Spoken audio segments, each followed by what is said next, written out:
She waited quietly for 5 minutes. When the light faded, Jiang Lai blinked and looked around.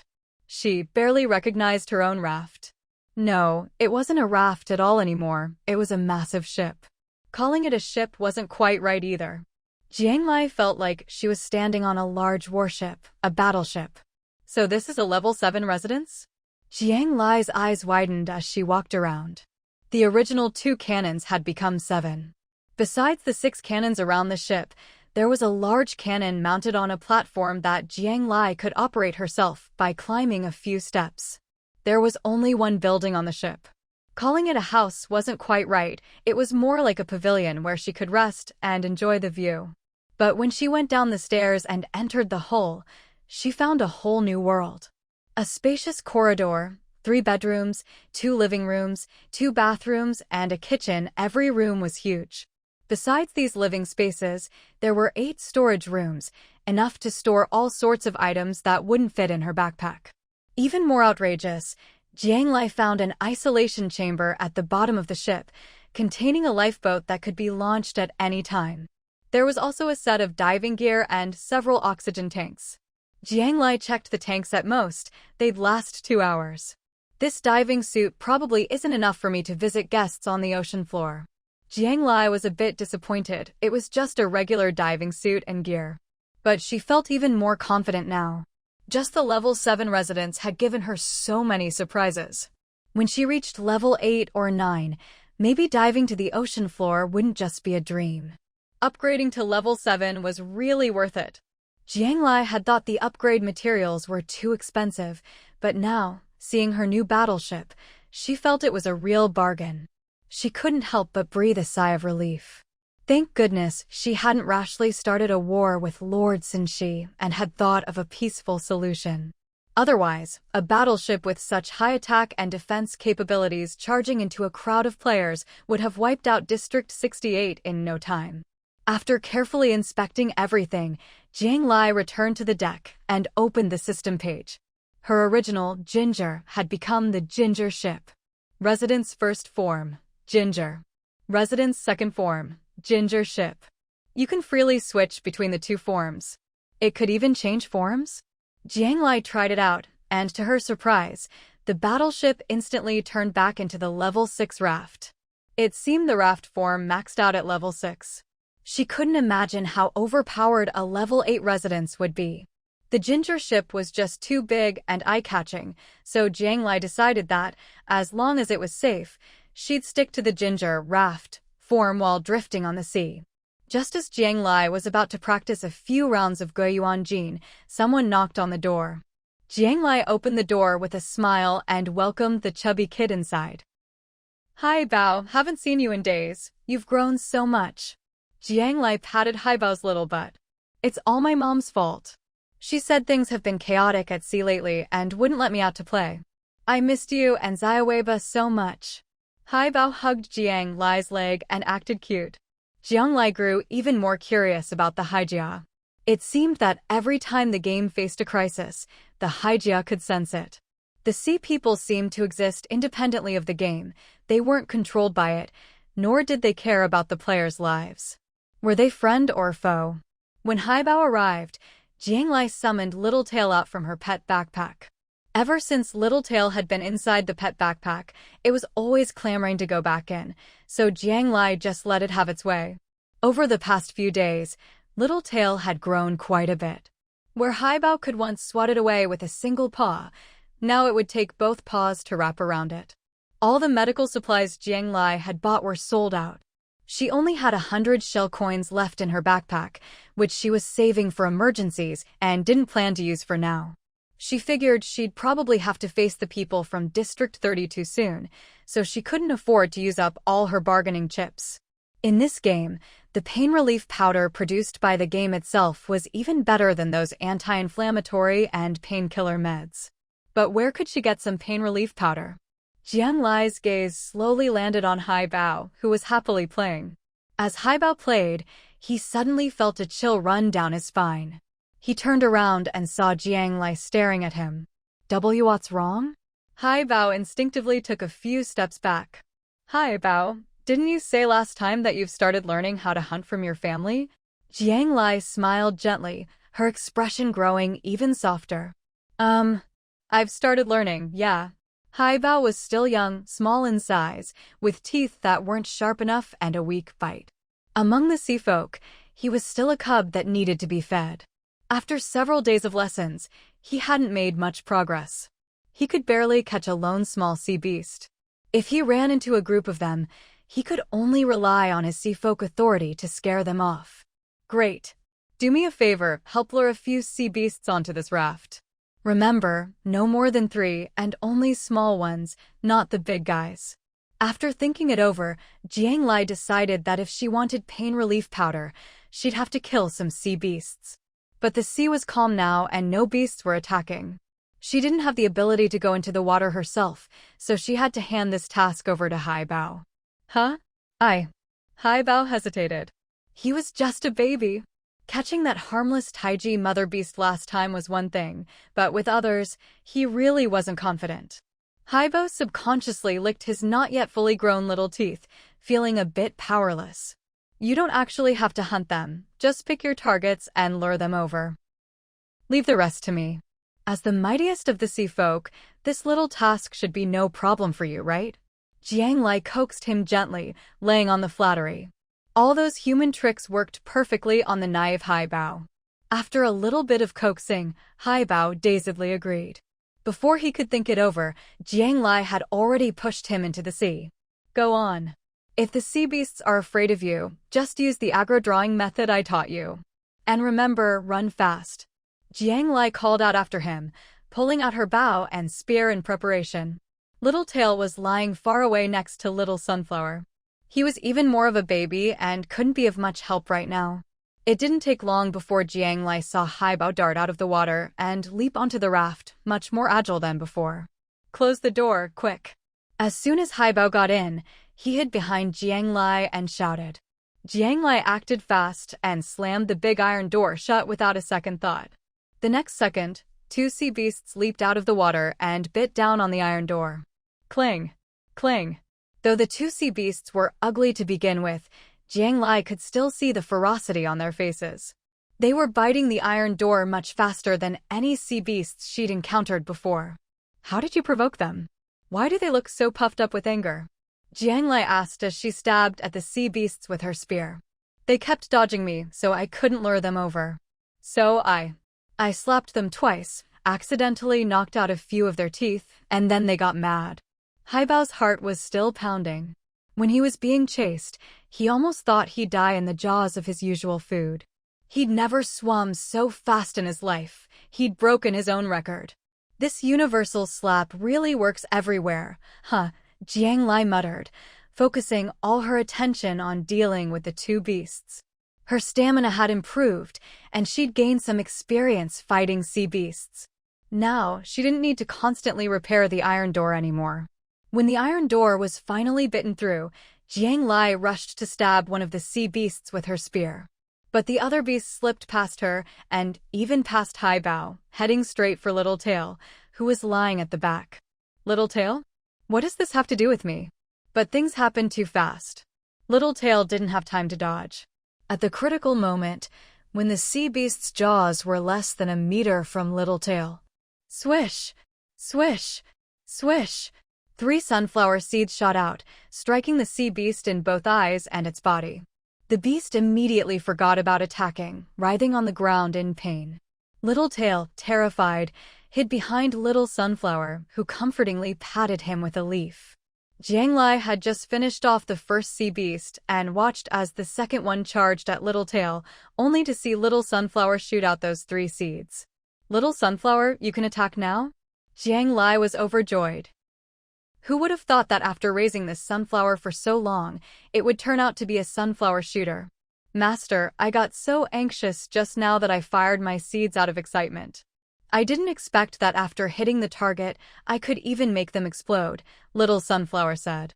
As it spoke, 3 loud bangs sounded from the sea beast lying on the ground. Its whole body blew apart, then disappeared from the raft. Amazing! Little Sunflower, you're awesome. Jiang Lai happily patted its head. But What will you do if you run out of seeds? Jiang Lai asked, a little worried. I've just fully awakened my abilities. My seeds can be used as explosive bullets, my petals as flying knives to cut enemies, and if they get close, I can use my stem and leaves to strike them. If I run out of seeds or petals, a new sunflower head will grow. Master, you don't need to worry. So it was a renewable sunflower shooter. Jiang Lai was completely reassured. With such a helper by her side, what was there to worry about? Jiang Lai picked up the loot the sea beasts had dropped on the raft. 5 pieces of fish meat and some supplies, but no pain relief powder. Haibao, go back into the sea. This time, as long as it's 5 or fewer, you can lure them over. Jiang Lai reassigned the task. Killing 5 at a time would surely boost her chances of getting pain relief powder. Haibao silently jumped back into the water, pondering how he could slap 5 sea beasts in the blink of an eye and still make it back alive. Everything went smoothly after that. Jiang Lai was getting more and more experienced at fighting sea beasts.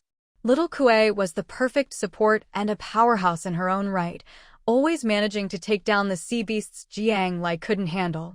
Jiang Lai felt that even without her, Little Kuei could easily win these battles alone. But to ease Little Kuei's burden and, more importantly, to gain more combat experience herself, Jiang Lai still gave her all in every fight. Haibao, through these repeated actions, had invented all sorts of ways to draw aggro. Besides slapping, it would also wiggle its butt at the enemies, or insult them for being ugly, and so on. Its escape skills were also improving.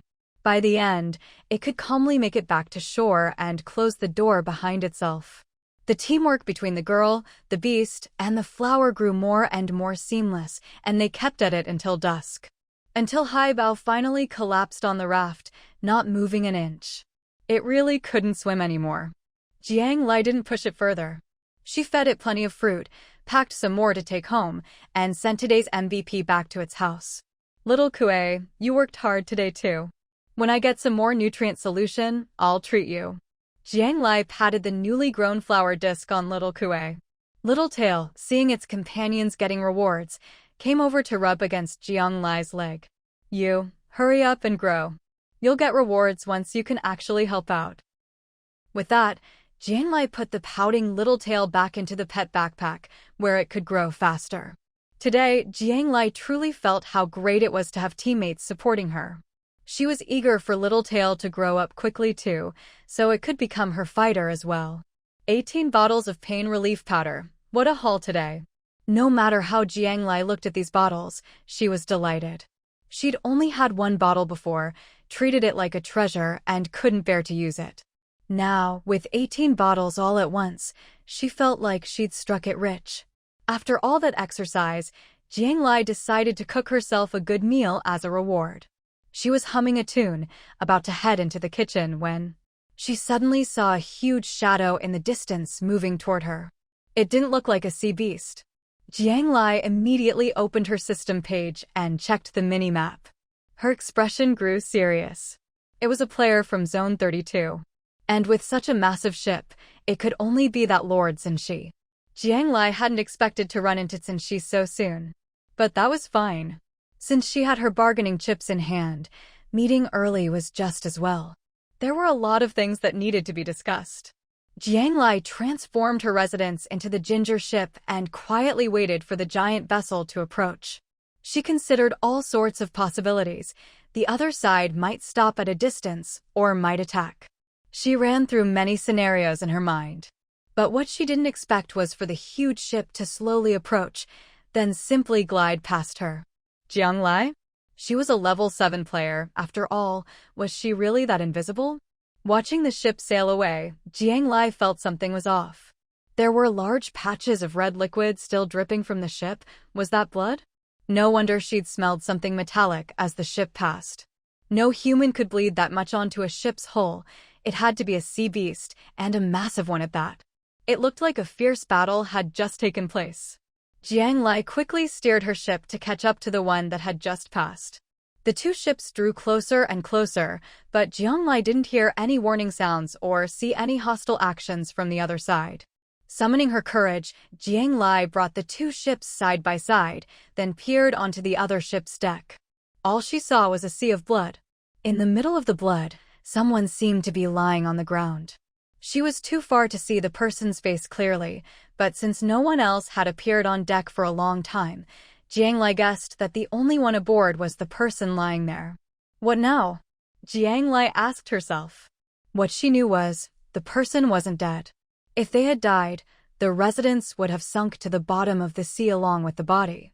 But since the ship was still drifting aimlessly, it meant the person aboard was at least still alive. The two ships were now side by side, less than 2 meters apart at the railings. Jiang Lai glanced again at the person in the pool of blood, confirming they had no fight left in them. She gripped her dagger, stepped onto the railing, and with a leap, landed on the big ship. She put away her ginger ship and approached the blood-soaked deck. There was blood everywhere, along with severed limbs. But the limbs looked like they belonged to sea beasts. It wasn't hard to guess that a fierce battle had just taken place here. Jiang Lai looked down at the person. It was a man, not much older than herself. Blood had obscured his face, making it unrecognizable. He was covered in wounds, his clothes nearly torn to shreds. Jiang Lai put her finger under his nose. He was still breathing. She gripped her dagger and crouched down. This must be Lord Censhi from Zone 32. Judging by the scene, he just survived a sea beast attack and was gravely injured, a perfect opportunity for her. If she killed him now, Zone 32 would lose its greatest power, and the Level 7 warship would be hers. Jiang Lai pressed her dagger to the boy's neck. But if she killed him, it would be much harder to get Zone 32 to submit to Zone 68. If Censhi died, the war would become a fight to the death, and who knew how many people would die. At that thought, Jiang Lai sighed quietly and put away her dagger. She looked around the warship and let out a long sigh. Looks like I'm just not meant to get rich quick. Jiang Lai carried Censhi into the observation pavilion and laid him on the bed. His wounds were still bleeding, they needed to be stitched up. Jiang Lai had experience treating wounds. Though she'd never seen injuries this severe, she didn't panic. She took out alcohol, gauze, a needle and thread for stitching, and pain relief powder. First, she cut away the shredded clothing, cleaned the wounds with alcohol-soaked gauze, then began stitching. There were 4 major gashes. Jiang Lai stitched over 40 stitches in total. By the end, her hands were shaking. Good thing this is a game and players' bodies are enhanced. Otherwise, just the stitching alone would have killed you today. The evolution of players' bodies was what gave Jiang Lai the confidence to perform surgery in-game. They healed quickly, didn't get infections, fevers, or complications. As long as you rescued them before they lost too much blood, they'd basically survive. With trembling hands, Jiang Lai sprinkled pain relief powder on the stitched wounds. This time, her hands shook not from nerves, but from exhaustion. There were just too many wounds. She used up 2 whole bottles of pain relief powder, and her heart ached at the loss. She made up her mind. When this guy woke up, he'd have to pay her back with interest. Jiang Lai pulled the quilt up over him. With such serious injuries, he'd probably need to sleep for quite a while before he could recover. Then Jiang Lai simply sat on the chair next to him, keeping watch over Censhi, waiting for him to wake up. She hoped that when he opened his eyes, the first thing he'd see would be her. That way, he'd know exactly who his savior was. After all, saving him wasn't for nothing. Jiang Lai was counting on this favor to negotiate with him. But just sitting and waiting was a bit boring, so Jiang Lai opened her system forum, found a few novels she'd bookmarked, and started catching up on the latest chapters. Before she knew it, several hours had passed. When Censhi woke up, he found a strange girl sitting by his bedside, completely absorbed in the system interface in front of her. His first instinct was to reach for his weapon and attack this stranger, who had invaded his territory. But he quickly realized that even lifting his arm was painful. Glancing down, he saw his arm had been wrapped in layers of gauze, looking like a tightly bound rice dumpling. He checked the rest of his body. His wounds had all been treated and bandaged. It still hurt, but at least he wasn't bleeding anymore. Censhi could even feel the itch of his wounds beginning to heal. Right before he passed out, he'd been attacked by sea beasts. And this time, it wasn't just the usual ones. A sea beast boss had appeared as well. Even though it had only shown up for less than a minute, it had landed a fatal blow on him, who was already exhausted from fighting. The sea beast's revenge was getting fiercer. They could even break through the rules, if only for a short time. Censhi frowned, worry clouding his face. If the attacks here were getting stronger, he wondered how things were going for everyone else. Ha ha ha. Just then, Jiang Lai suddenly burst out laughing at the most inappropriate moment. She'd been so engrossed in her novel that she hadn't noticed since she had woken up. At that moment, Jiang Lai was reading about Long Outyen riding a six-eyed flying fish, soaring out of the sea, doing a dramatic 180-degree spin in the sky, and holding a giant pearl as he made a bold confession to the heroine. So cheesy, so over the top, so entertaining, Jiang Lai loved it. Who are you? Censhi's gaze toward Jiang Lai was icy. Noticing he was awake, Jiang Lai quickly closed the embarrassing novel and sat up straight. I'm the one who saved you. I used to be your enemy, but I could be your friend from now on. Friend? Heh, you're a player from Zone 68, aren't you? Just tell me, what's your real purpose in saving me? Since she had just seen the system screen in front of her, it was the forum for Zone 68. He tried to sit up, struggled a bit, but gave up and decided to just lie there and talk to Jiang Lai. Even though he was in a passive position, there was still a certain fearless pride in his tone. My purpose? Of course, it's to turn hostility into friendship. All this fighting and killing every day, what's the point? Jiang Lai smiled sweetly, putting on her most harmless expression as she looked at Censhi. Turn hostility into friendship? Censhi raised an eyebrow, unsure what this girl really meant. Only one zone, either 32 or 68, could survive the elimination round. That was the rule of the game. There's no way she didn't know that. What if I told you I have a way for everyone in both zones to survive? Would you be willing to work with me, Lord Censhi? Jiang Lai was still smiling, but her eyes were fixed intently on Censhi. Censhi stared right back at her. The two of them locked eyes for more than 10 seconds, neither saying a word. Who exactly are you? Why should I trust you? Censhi didn't see any sign of guilt or evasion in her eyes. If she wasn't telling the truth, then her mental fortitude was truly impressive. Oh, right, I forgot to introduce myself. Hello, I'm Jiang Lai. Jiang Lai offered her hand in a friendly gesture. Of course, given Censhi's current condition, he couldn't lift his arm, so Jiang Lai took the initiative and gently shook the hand he had resting on the bed. Jiang Lai? Of course Censhi knew who Jiang Lai was. She was a remarkable figure, even though she was a player from Zone 68. She was famous in Zone 32 as well. Right now, there were plenty of Zone 68 players cursing Jiang Lai as a traitor on the public forum, and Zone 32 players arguing with them because of it. Not only that, but since she had even interacted with Jiang Lai several times before using a side account.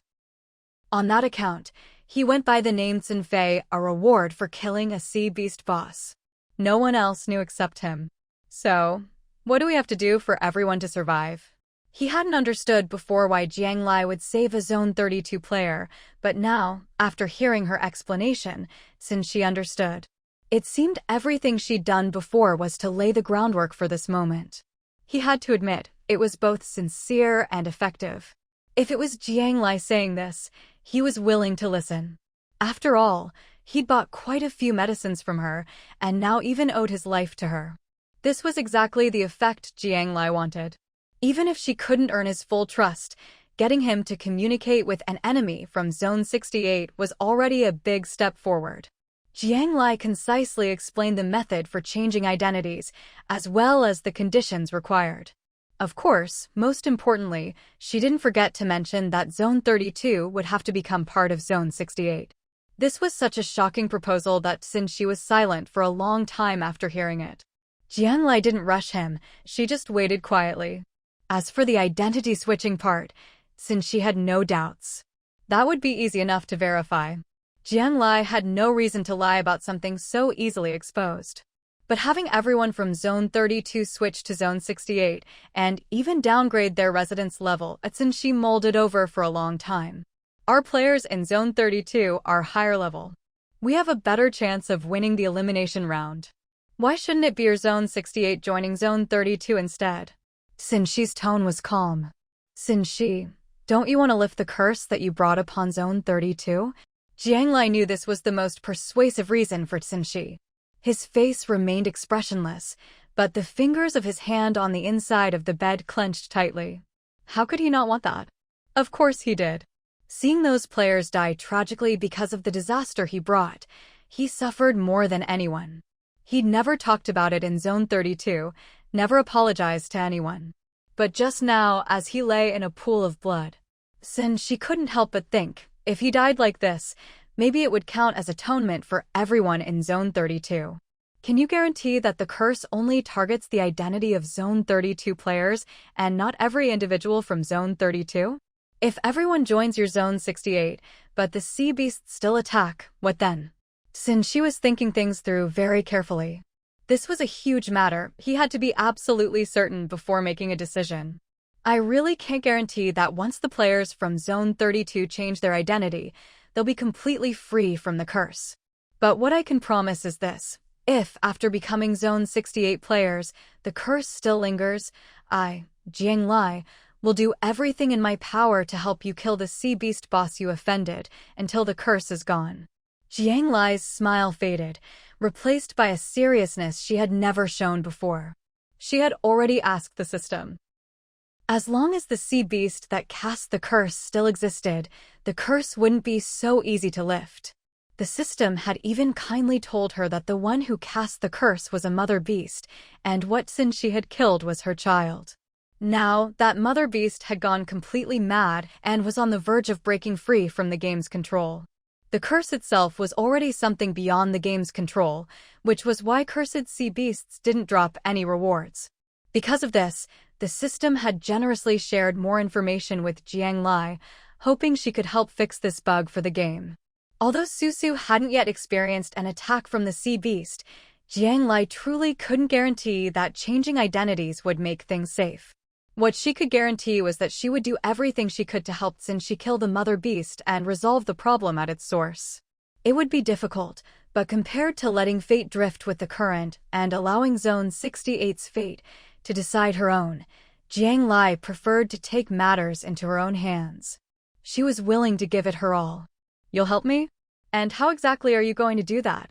When it came to the curse, Censhi knew better than anyone. Just today, the mother beast had appeared for less than a minute, and he'd barely managed to hold on. This girl in front of him, what could she possibly use to help? Her little wooden cabin? Censhi remembered clearly, there wasn't a single high-level player in Zone 68. Jiang Lai didn't waste words. She pulled up the information for her ginger ship. With my level 7 residence, same as yours. Then she opened her backpack, showing Censhi the dozen or so bottles of pain relief powder. And with these, I can save your life at least a dozen times, maybe more. That means at least a dozen more chances for us. Jiang Lai had worked hard to level up, to kill sea beasts, to stockpile pain relief powder, all for this very moment. So that she could stand on equal footing with Censhi, offer even more resources than he could, and speak with real confidence. For a moment, Censhi was stunned by the light in the girl's eyes. Maybe it wasn't a foolproof plan, but right now, Jiang Lai was filled with courage. As long as there was a chance to survive, as long as she could achieve her goal, she feared nothing and would press forward. Since she had met plenty of people who feared him, who admired him, he'd always thought himself stronger than everyone else. But now, he genuinely admired Jiang Lai's spirit, so brave, so determined. He didn't even bother to ask, what if you don't keep your promise? What if you don't give it your all? Because even though he hadn't known Jiang Lai for long, he instinctively believed she wouldn't go back on her word. There was something about Jiang Lai's character, an innate sense of security and trustworthiness. It was strange, but undeniable. I can't guarantee everyone in Zone 32 will listen to me, Censhi said after a moment of silence. That's fine. As long as you lead some of them to change identities first, the rest will naturally see what's in their best interest. Jiang Lai knew this meant Censhi had agreed. Her heart leapt with joy. As long as Lord Censhi was on board, the rest would be much easier. Understood, Censhi said, closing his eyes. All right, then I won't disturb. Jiang Lai stood up to take her leave, then remembered that since they were from different zones, they weren't even friends in the game. She sat back down. There's no time to waste, Lord Censhi. Why don't you switch to Zone 68 right now? Jiang Lai blinked at him, clearly determined not to leave until he'd changed his identity. I'm hungry, Censhi said, eyes still closed. All right, how about some instant noodles? Jiang Lai offered. Now that they'd reached an agreement, she didn't mind sparing a few packs of noodles. I want porridge, Censhi replied. Porridge would have to be cooked fresh, and that would take a while. Jiang Lai took a deep breath. Once the porridge is done, you'll change your identity? With his confirmation, Jiang Lai left the room, went downstairs, and headed for Censhi's kitchen. She wouldn't leave until the matter was settled. As she walked, Jiang Lai thought things over. Censhi had suddenly asked her to make porridge, clearly stalling for time. But he had just agreed to her proposal without any reluctance. So, what was he stalling for? Jiang Lai's mind raced. Soon enough, she figured it out. In the kitchen, as she scooped out rice to make the porridge, she opened the system and started a video call with Qi Jingxing. 2 hours later, Jiang Lai knocked and entered Censhi's room, carrying the porridge. Censhi was on the system's chat page, talking to someone. When he saw Jiang Lai come in, he quickly closed the chat. The porridge is ready. Want me to feed you, since your arm's still hurt? Jiang Lai asked, willing to humble herself for the sake of cooperation. It's too hot. Leave it there, I'll drink it when it cools, Censhi replied, glancing at the porridge. Jiang Lai seemed to have expected this, and set the bowl on the table before he even finished speaking. I know what you're stalling for. You're worried that with your injuries and your residence dropping a level, you won't be able to protect yourself, right? Censhi looked up at Jiang Lai, surprised by her insight. Yes, he had agreed to her plan. But with the threat of another sea beast attack looming, and his ship about to become a raft, and himself so badly wounded, he wanted to wait, at least until he could stand and wield a knife again. I don't know when you'll recover, but I can't wait any longer. Right now, a lot of Zone 32 players have already started attacking the Zone 68 gathering area. This was the latest update Jiang Lai had just gotten from Qi Jingxing. The standoff was over. Zone 32 had launched a counterattack, and Zone 68 was now on the defensive. Players gathered together were being bombarded, casualties mounting. The number of survivors in Zone 68 was dropping fast. It's not me, I already told, since she started to explain instinctively. I know it's not you. Zone 68 has the numbers advantage now, so clearly your people just couldn't wait any longer. They're risking everything, trying to eliminate as many enemies as they can before the next curse strikes. Jiang Lai understood the situation and didn't blame Censhi. So I've made arrangements. I just secured a lot of supplies, as a gesture of good faith for our cooperation. You should have some supplies in your backpack too. Once you switch identities, you can use them to upgrade your residence back to level 7. If you're still short, I'll help you figure something out. Instead of letting Censhi keep dragging things out, it was better to find a way to push things forward. Jiang Lai had just gotten her hands on 10% of the supplies that Qi Jingxing had reclaimed from the security team. These were meant for Censhi. When Qi Jingxing heard that Jiang Lai had actually managed to strike a deal with Censhi, he was so delighted that he immediately transferred all the supplies over. If all the players could be merged into Zone 68 peacefully like this, Qi Jingxing would have promised to bring back not just 10%, but however much was needed, patting his chest in assurance. Jiang Lai glanced over the supplies. There was quite a lot. Although it wasn't enough for a full upgrade from level 6 to 7, it covered most of it. Censhi should still have some on hand, so it ought to be enough. I'll stay on your boat until you've recovered a bit more, then I'll leave. If any sea beasts show up during this time, I'll do my best to protect you. Jiang Lai picked up the bowl of porridge from the table again. Here, drink up. Once you're done, let's get down to business. I'll do my best to protect you. Censhi was momentarily stunned when he heard this. He was always the one shouldering responsibility, fighting the fiercest sea beasts, saving others. It had been so long since he'd been on the receiving end of protection. Almost subconsciously, Censhi sat up a bit straighter, reached out and took the bowl of porridge, drinking it one spoonful at a time. Jiang Lai silently rolled her eyes at his actions. She knew this guy wasn't so weak after resting for so long that he couldn't even lift his arms. She'd heard Censhi was a powerhouse in combat, with high stamina and excellent physical condition. Of course his recovery wouldn't be slow. Once Censhi finished the porridge down to the last drop, he finally got to work. This time, without Jiang Lai needing to prod him, he took the initiative to summon the system and switch his identity. It took Censhi 3 minutes to switch from a Zone 32 player to a Zone 68 player. 1 minute to operate the system, and 2 minutes for his warship to downgrade to a wooden raft. Jiang Lai searched for Censhi's name in Zone 68, and sure enough, there he was. His player status had fully switched. Without wasting any time, Jiang Lai immediately traded all the materials she'd gotten from Qi Jingxing to Censhi. 10 minutes later, Censhi had upgraded himself from a level 6 player back to level 7. Censhi's inventory was still well stocked. He'd been collecting upgrade materials in preparation for the curse, so his supplies were almost enough for a level 7 residence. I've already informed my followers about the identity switch. They'll all be switching over soon. Censhi's followers were all high-level players, some he'd revived, some he'd saved, and others who were simply won over by his charisma. These people were utterly loyal to Censhi. While Jiang Lai was making porridge, Censhi had been talking to them about this. Since he'd already agreed with Jiang Lai, he was naturally going to follow through. He hadn't expected Jiang Lai to be so thorough, even helping him restore his residence's level after the downgrade. Good, but that's not enough. Once those level 6 players have finished switching over, you'll need to make a post on the public forum. Let all the players in Zone 32 know about this. I believe the smart ones will quickly make the right choice. Jiang Lai double-checked the names of the high-level players Censhi had notified, then repeatedly searched for them in the channel.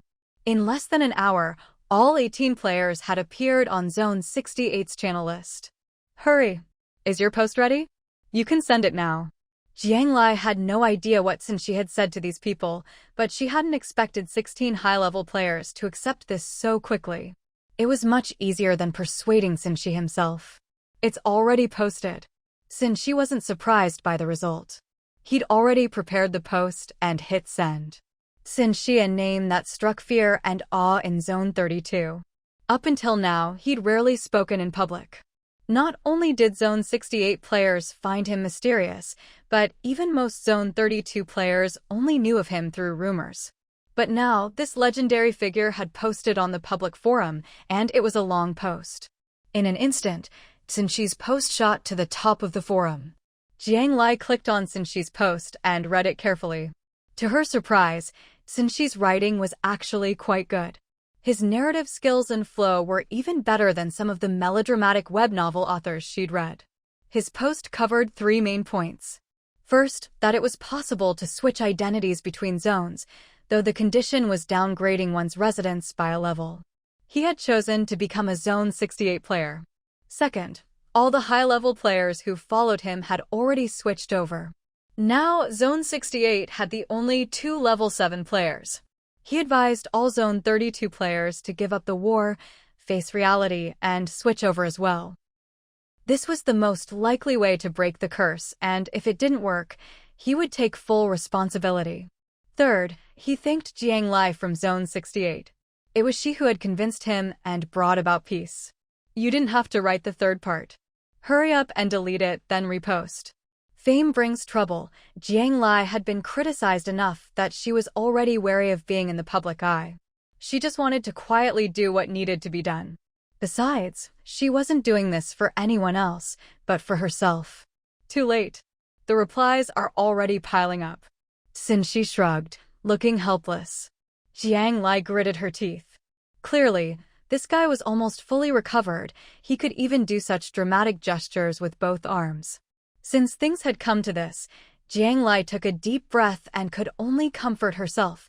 As long as the outcome was good, everything else was just noise. Just as Censhi had said, the replies skyrocketed in no time. Players from both zones were posting enthusiastically, though the comments were sharply divided. Zone 68 players were overjoyed. Just a moment ago, they'd been chased down by high-level players, and now, in a sudden twist, Even the enemy boss had become an ally? At this moment, the players of Zone 68 were endlessly grateful to Jiang Lai. How was she a traitor? She'd practically saved the entire zone single-handedly, turning the tide and changing the course of the game. Turns out they'd all misjudged Jiang Lai. She'd been lying low, pulling off a counter-espionage move, successfully winning over the enemy boss. It was as good as striking at the heart of the enemy. If this weren't just a game, Jiang Lai's achievements would be worthy of a monument and songs of praise. But while some rejoiced, others despaired. The players of Zone 32 saw things very differently. Just a moment ago, they'd been defending Jiang Lai. The next moment, Jiang Lai had taken care of their only level 7 player, along with over a dozen high-level players. What the heck just happened? Did someone just steal our base? The Zone 32 players had been fighting with gusto, but when they saw that post, their first reaction was utter disbelief. But as things gradually calmed down, the players from Zone 32 split into 3 groups. The first group was extremely fearful of the curse. So, upon learning that becoming a Zone 68 player might free them from it, they didn't hesitate at all and immediately chose to switch sides. This group was large in number, but mostly consisted of low-level players. They lacked the ability to protect themselves, and the downgrade of their residences didn't affect them much. All they wanted was to survive. The second group of players had come to understand that, no matter how hard it was to accept, Zone 32 was beyond hope. They never had the advantage in numbers, and now, having lost their only level 7 player and a large number of high-level players, there was no point in fighting any longer. What's more, as more and more Zone 32 players switched sides, joining Zone 68 had become the prevailing trend. These players, after some hesitation, began to switch their identities one after another. The third group was the hardest to deal with. These were mostly high-level players. They had the means to protect themselves and to attack, and they were extremely reluctant to give up the residences they had worked so hard to upgrade. After all, the higher the level, the more resources it took to upgrade. Although they understood deep down that holding on was meaningless, they just wanted to struggle a bit longer. There weren't many players in this group. Jiang Lai wasn't worried about these stubborn players. When the elimination round was about to end, they would naturally come to terms with reality. At that point, they would realize that, compared to death, losing one level wasn't such a big deal. Overall, after Censhi's post was published, the number of Zone 68 players kept increasing, while Zone 32's numbers dwindled. Many battles that hadn't even started came to a halt, and an interesting phenomenon appeared. One moment, 2 sides were enemies. The next, they became teammates, and naturally, the fighting stopped. Li Shui and Turing were gathered with a group of rafts.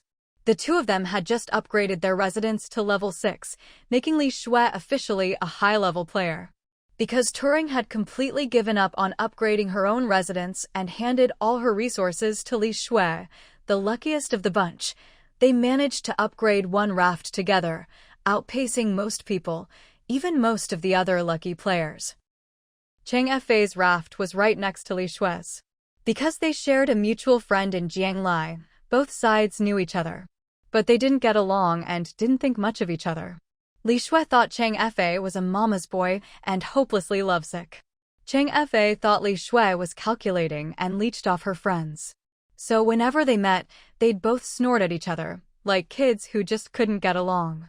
Chang Fei was lucky too, and his mother was even luckier than Turing. There were 3 people on his raft. But Chang Fei's residence hadn't reached level 6. Ever since Bai Yin arrived, Chang Fei's mother stopped using her resources to help him and only upgraded her own raft. Now, Chang Fei's mother's raft was also level 5, but she still lived with Chang Fei. After being constantly nitpicked by Chang Fei's mother and getting no support from Chang Fei, Bai Yin also started using her own resources to upgrade her own raft. Poor Chang Fei, despite being lucky, he had to support 2 women, which seriously slowed down his upgrades. But he didn't seem to mind and had no complaints. Maybe Li Shui's judgment wasn't entirely wrong after all. Once Li Shui's raft was upgraded to level 6 and equipped with a cannon, she took the initiative to move to the outskirts of the gathering area, taking on the role of protector. But unexpectedly, the enemy arrived much faster than anticipated. 3 level 6 players showed up at once, half surrounding this small gathering of over 20 rafts. Just as a major battle was about to break out and everyone was ready to fight to the end. For some reason, those 3 level 6 players suddenly stopped moving. Everyone held their breath, tense, only to see the 3 level 6 players on the other side suddenly change from small blue dots to small red dots, just like their own. Right before their eyes, they switched sides and became allies. No one could figure out what was happening, and they watched as the 3 newly allied level 6 players quietly withdrew, leaving everyone baffled. But soon, Censhi's post came out and cleared up their confusion. Zone 68 players finally understood one thing: Jiang Lai had saved them once again. I knew Sister Jiang was the most badass in the whole server. With the crisis finally over, Chang Fa cheered loudly on his raft. Jiang is amazing! Li Shui and Turing hugged each other on their raft, celebrating their narrow escape. By now, Jiang Lai had saved them from danger more times than they could count. At this moment, Jiang Lai had no idea that her quick resolution had saved her friends. After making sure Jiang Ning and Shuangxi were safe, she called Qi Jingxing. It's done. So, those resources weren't wasted, right? Not wasted at all. Totally worth it. Qi Jingxing was just as excited. He wasn't someone obsessed with power. He was someone who wanted to get things done. And now, with the crisis resolved so skillfully and peacefully by Jiang Lai, he was happier than anyone. By the way, can I tell everyone that the 10% of resources was your compensation for emotional distress, so that... No way. Jiang Lai completely dumped the task of explaining the accounts to the players onto Qi Jingxing. There was no way she was taking the blame again. You're ruthless. With the crisis over, Qi Jingxing was in the mood to joke. To make this work, I'll have to grit my teeth and serve Censhi, that difficult boss, for a few more days. Unless you want to be my nanny instead? If Qi Jingxing was willing to do the job, maybe taking the blame wasn't so bad. I have to go do the accounts. Hanging up, bye. Jiang Lai. Seriously, if you're going to talk behind my back, can't you at least do it out of earshot? Lying in bed less than a meter away from Jiang Lai, Censhi was forced to listen to the entire conversation. At this moment, his expression was a bit complicated. Sorry, I'll keep that in mind next time. Censhi. That night, Jiang Lai casually found a guest room on Censhi's boat to sleep in. With the crisis of the elimination round resolved and her life safe for now, Jiang Lai slept soundly. When she woke up, it was already the 3rd day of the elimination round. By the 3rd day, Zone 68 had grown to over 160,000 players, while Zone 32 was down to just 10,000. And those numbers were still changing. Qi Jingxing's security team hadn't disbanded because among the small number of remaining Zone 32 players, some, whether out of spite or just plain malice, were rampaging across the sea, attacking any Zone 68 players they encountered, even more viciously than before. The situation in Zone 68 had gradually stabilized, even though the elimination round was barely halfway through. But given the current state of affairs, it was clear that Zone 68 would ultimately come out on top. In this win-win outcome, Zone 68 was undoubtedly the biggest beneficiary. All the players understood in their hearts that none of this would have been possible without Jiang Lai. Jiang Lai had gone from being misunderstood to single-handedly resolving the elimination round, regaining everyone's respect and admiration. In just 2 days, she'd gone from being cursed at to being praised. But Jiang Lai herself didn't really care about any of this. At the moment, she was on Censhi's boat, squatting side by side with him on little stools, fishing for treasure chests.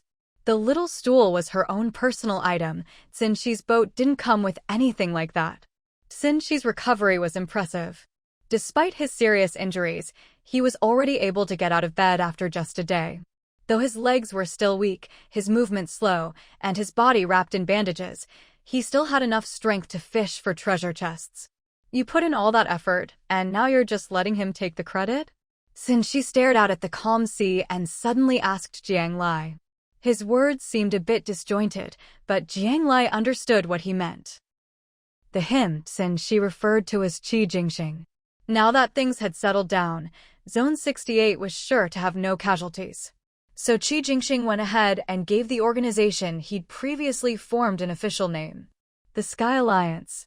Qi Jingxing was still doing his best to protect Zone 68, but he no longer demanded that everyone obey him. Those who had joined the security team or helped with organizational work could choose to join the Sky Alliance or not. Qi Jingxing didn't force anyone. Over the past few days, he'd already proven himself to everyone.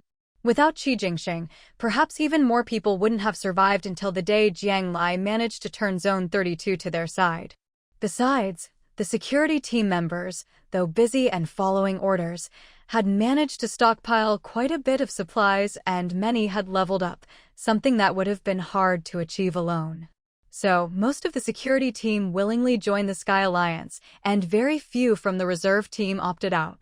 From then on, the Sky Alliance became the largest organization in Zone 68. With more and more people, it's about time someone stepped up and established some new order. Jiang Lai fished for treasure chests while lazily basking in the sun. As an organization that had started out as protectors, the Sky Alliance had announced that they would handle anyone or anything that disrupted peace or broke the rules. When necessary, they would also handle requests from players. "I thought you'd be the one to step up and establish order," Censhi said. He didn't understand why Jiang Lai was so nonchalant. After all the effort she'd put in to save Zone 68, did she really not want anything in return? Jiang Lai shook her head. "I'm too lazy. I don't like worrying about things." She really didn't like managing things, whether it was running a business or being the boss.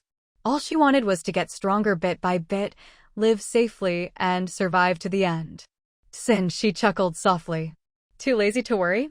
Who was it, then, who had carefully planned every step and single-handedly helped Zone 68 win a match they were supposed to lose? Besides, Qi Jingxing is a great leader. You'll see for yourself if you ever get the chance to work with him. Jiang Lai didn't hesitate to sing Qi Jingxing's praises. She knew that Censhi was destined to become a major figure in Zone 68. With Qi Jingxing establishing the Sky Alliance, even if she didn't try to win him over, it was still wise to build a good relationship with such an important person ahead of time.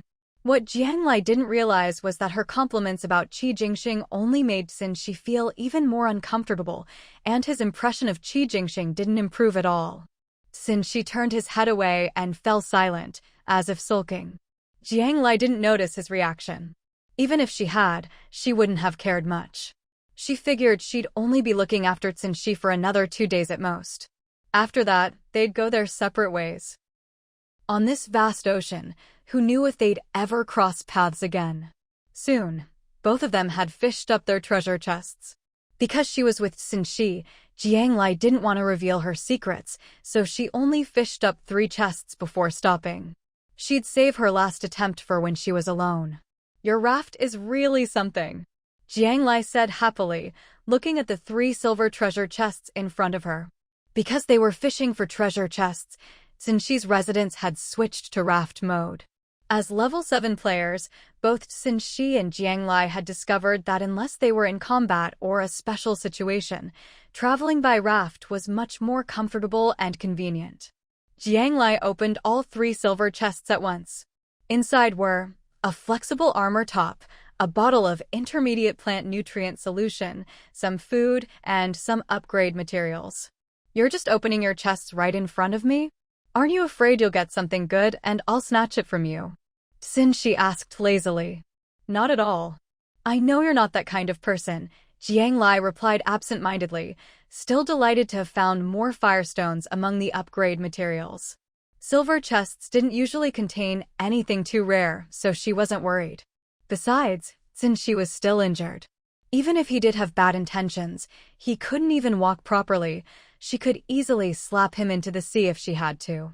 She wasn't worried at all. Of course, she wasn't about to say that out loud to Censhi. Censhi's eyes flickered, then he glanced at the flexible armor top in Jiang Lai's hand.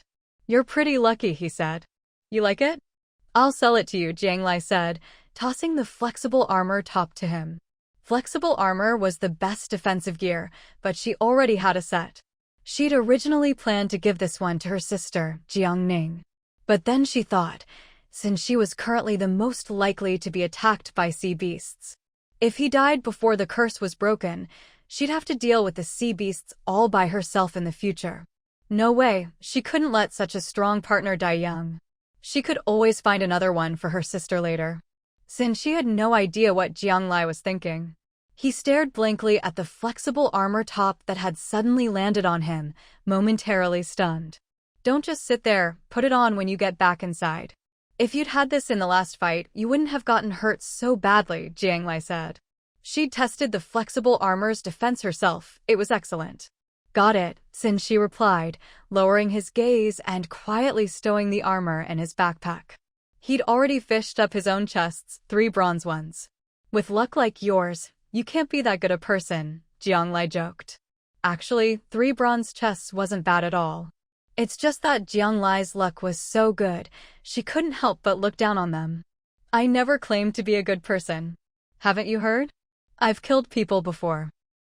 Censhi chuckled softly, looking at Jiang Lai as if trying to find something in her eyes. Oh. Jiang Lai didn't say much, quietly sorting through the treasure chests in front of her. Not just in the game, Censhi continued. Oh. There were quite a lot of supplies in this batch. As Jiang Lai organized them, she felt secretly delighted. Aren't you afraid? Censhi couldn't see a trace of fear in Jiang Lai's eyes. He felt oddly reassured, but still couldn't help pressing her, as if needing confirmation. Nope, not afraid. It's windy out here, and you've finished fishing up all these chests. Let's pack up, I'll help you back to your room. Without giving him a chance to refuse, Jiang Lai pulled Censhi up and supported him back to his room to rest. Leaning on Jiang Lai's arm, Censhi fell silent. The expression on his face softened unconsciously, no longer as indifferent and hard as before. What he didn't know was that, at that moment, Jiang Lai's mind was entirely elsewhere. These treasure chests on his raft are really something. I need to get him out of here as soon as possible. Strike while the iron's hot, maybe I'll get even more good stuff. As for what Censhi said, Jiang Lai hadn't really paid attention. Even if she'd heard, it went in one ear and out the other.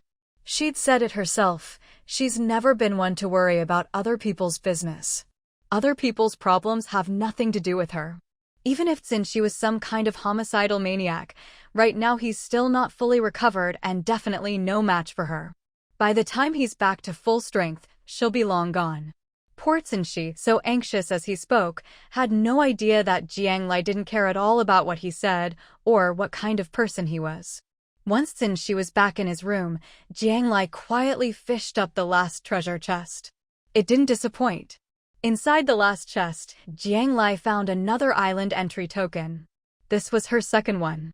Thinking back to the supplies she and her sister had gotten last time, Jiang Lai's eyes sparkled with excitement. She'd hired Lin Yuxiang to plant vegetables and fruit, though there hadn't been a harvest yet. The news was all good. Their guess was right. Planting in the game was much easier than in real life. More importantly, the time from planting to harvest was greatly shortened. Jiang Lai believed she'd soon be able to eat her own fresh produce. After fishing up the treasure chests, Jiang Lai returned to her room. Since she was on someone else's turf, she could only practice her Guiyuan Jin routines secretly in her own room. There was a bathroom on Censhi's raft, but for Jiang Lai, things like taking a shower were still inconvenient. Being a nanny, or more accurately, a caregiver, was really no easy job. After practicing Guiyuan Jin, Jiang Lai sprawled out on the bed in a starfish pose. Actually, her workload wasn't that heavy. Originally, Censhi had asked her to cook for him, but aside from porridge, everything else she made was barely edible. Of course, barely edible was Censhi's assessment. Jiang Lai felt that was a bit harsh. Sure, her cooking was average, but it wasn't that bad. But after tasting Censhi's cooking, Jiang Lai had to admit, yeah, her food really did deserve to be called barely edible. She'd never expected Censhi to be such a good cook, even better than her sister Jiang Ning. Jiang Lai didn't want to take advantage of Censhi, so she supplied her own rice, eggs, meat, and vegetables. At mealtimes, she'd haul Censhi to the kitchen and have him cook. At this point, it was hard to say who was taking care of whom. Luckily, though Censhi always looked grumpy, he never refused. so Jiang Lai ate her fill at every meal. Just then, Jiang Ning called her via video chat, asking where she was. Ever since Jiang Lai had snuck off last time, she hadn't gone back. She'd gone off and done something earth-shattering. "I'm at sea." Jiang Lai hesitated, not really sure how to explain things to her sister, so she dodged the question. Jiang Ning rolled her eyes. What a perfunctory answer. She'd known Jiang Lai for years. She knew her sister too well. "Fine, as long as you're alive." Knowing Jiang Lai didn't want to talk, Jiang Ning didn't press further. Then Jiang Ning mentioned that Qi Jingxing had invited her several times to join the Tianhe Alliance, but she hadn't made up her mind yet. Jiang Lai was all for it. Ever since her sister had been a team leader last time, Jiang Lai had seen how capable she was, and she actually enjoyed this kind of work. Didn't you always plan to take care of Shuangxi full-time for 3 years, until she could go to kindergarten, and then go back to work? This is just a bit earlier than planned. You can take care of your child and realize your own value. Doing what you love, how could you pass up a chance like this? With Jiang Lai's enthusiastic encouragement, Jiang Ning finally made up her mind.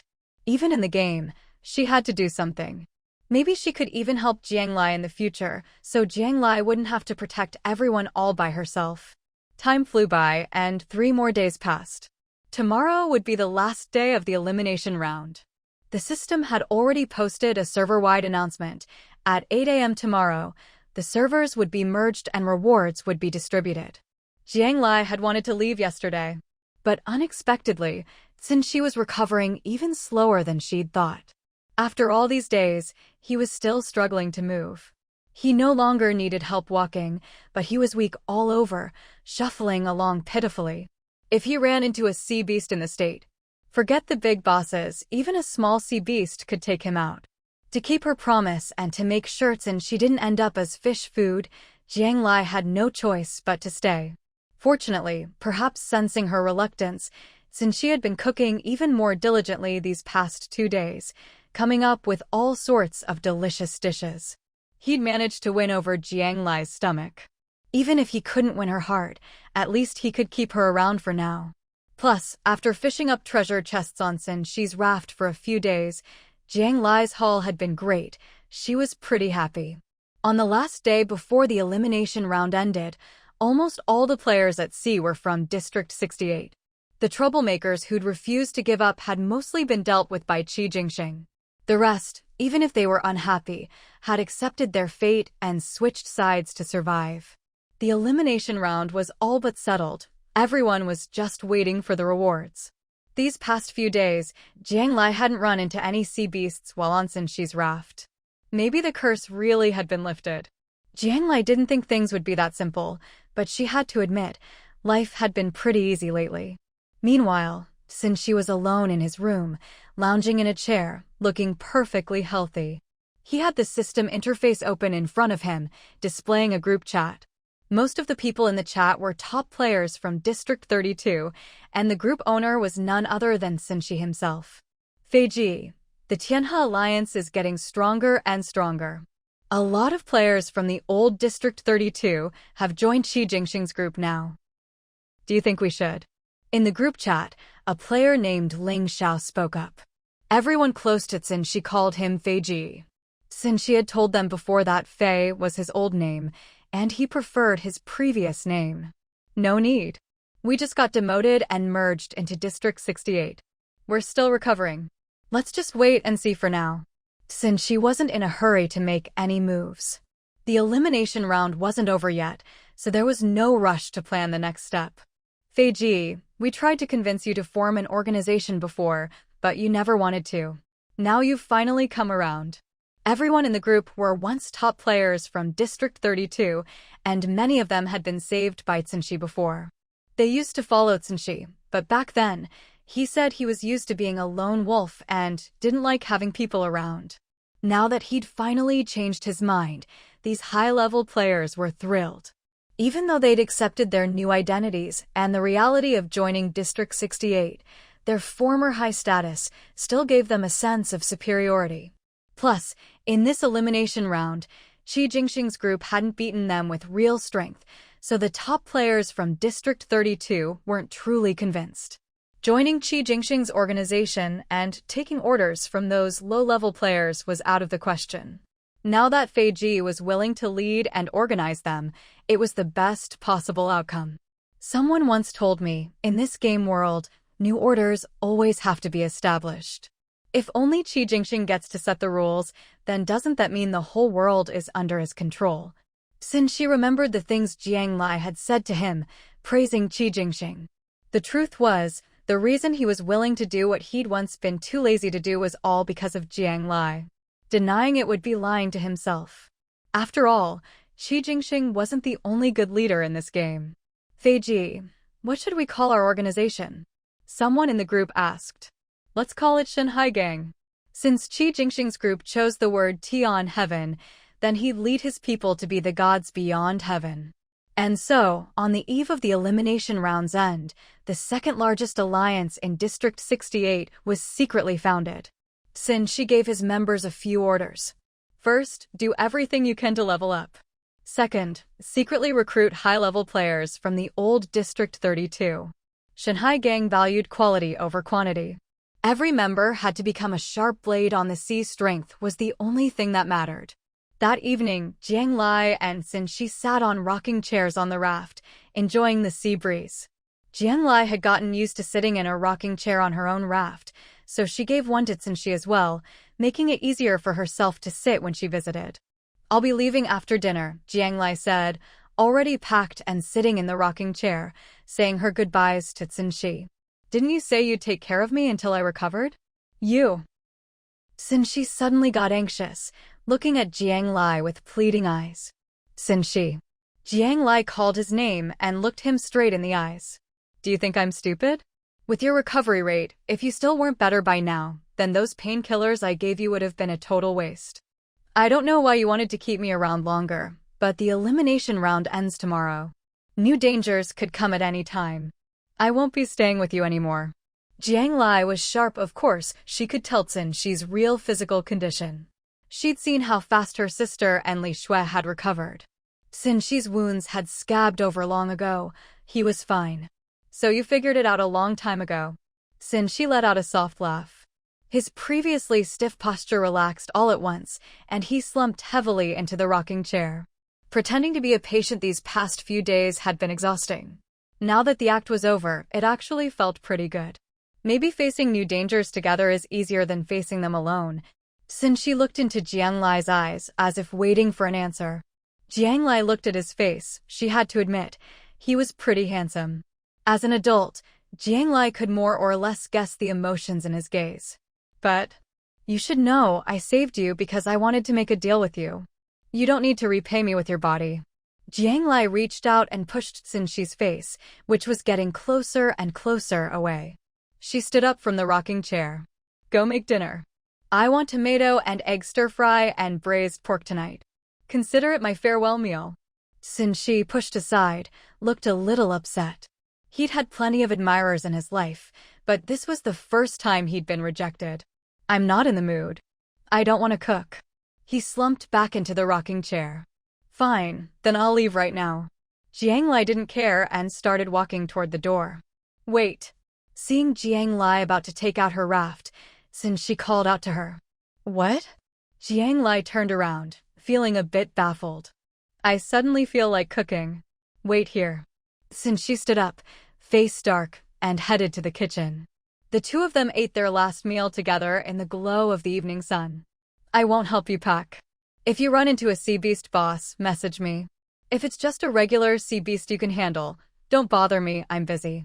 After eating and drinking her fill, Jiang Lai waved at Censhi, took out her raft from her backpack, and left alone. Censhi watched Jiang Lai's departing figure, his face unreadable but his heart in turmoil. He opened his chat with Jiang Lai and sent her a trade of 500 iron nails and 500 bronze. Last time, Jiang Lai had said she'd sell him that flexible armor, but he hadn't paid her yet. Now he generously paid in full. Jiang Lai, just as you wished, everything between us is nothing more than a straightforward transaction. Tomorrow was the elimination round's final settlement. At such a crucial moment, Jiang Lai didn't want to stay with someone as unfamiliar and potentially dangerous as Censhi. That's right. Even after living together for a few days, Jiang Lai still saw Censhi as someone she didn't know well and who was a bit dangerous. She knew he had secrets and was deeply calculating. But Jiang Lai had no intention of digging into his past. She saved him only because she wanted to make a deal. Now that the deal was done, everything returned to square one. As for the little bit of affection in Censhi's eyes, Jiang Lai didn't take it to heart. She wasn't a narcissist. She didn't think she was so charming that the king of District 32 would fall for her in just a few days. Her approach to Censhi was an open strategy. But Censhi approaching her? That always felt a bit like a scheme. Jiang Lai shook her head, pushing all thoughts of Censhi aside. Compared to that unpredictable, inscrutable man, she much preferred dealing with Cheng Fei, who wore his heart on his sleeve, and Qi Jingxing, who radiated righteousness from head to toe. There's no place like home, no matter how fancy the alternatives. Finally back on her own raft, Jiang Lai felt more comfortable the more she looked around. Little Tail had been cooped up in her backpack for days. Even though she'd been feeding it, it still felt confined. Jiang Lai let it out to play for a while. Xiao Kuei hadn't had any sun in ages either, and with no one to talk to, it looked a bit wilted. Jiang Lai coaxed it for a long time, then poured her newly acquired intermediate nutrient solution for it. Only then did Xiao Kuei seem to perk up again. Many people thought living alone on a raft, drifting on the open sea, must be terribly lonely and pitiful. But for Jiang Lai, she was already used to living alone. Staying in her own place was what gave her the greatest sense of security. With that sense of safety, Jiang Lai took a long, satisfying shower, changed into her pajamas, and climbed into bed early. She needed to rest up and recharge for whatever tomorrow would bring. That night, Jiang Lai slept soundly in her own bed. Because she went to bed early, Jiang Lai woke up at 6 the next morning. She grabbed a quick bite, rested for a bit, then started practicing her Guiyuan Jin routine while waiting for the system announcement. Nothing felt better than practicing on the raft at dawn. Jiang Lai basked in the rising sun, breathed in the fresh sea breeze, and felt her mood lift. By the time she finished her 10th round and sat down for a drink, it was finally 8 o'clock. Server-wide announcement: the elimination round has ended, server merge complete. The winning zone is Zone 68. Zone 68 rewards. 1. Fishing rod upgrade, number of fishing attempts unchanged. 2. 50 shell coins. The player with the highest level score will receive a special reward. System message: you all did very well this time. We hope you stay true to yourselves and wish you continued excellence in future server merges. This announcement was much shorter than previous reward announcements. There weren't even any upgrade materials as rewards, which made players wail in the chat. Before, the top 10 all got rewards. Now it's just first place? This game is getting stingier and stingier. Stop complaining. Like you'd ever make the top 10 anyway. What can you even buy with 50 shell coins in the shop? 2 packs of cigarettes, obviously. God knows how long it's been since I had a smoke.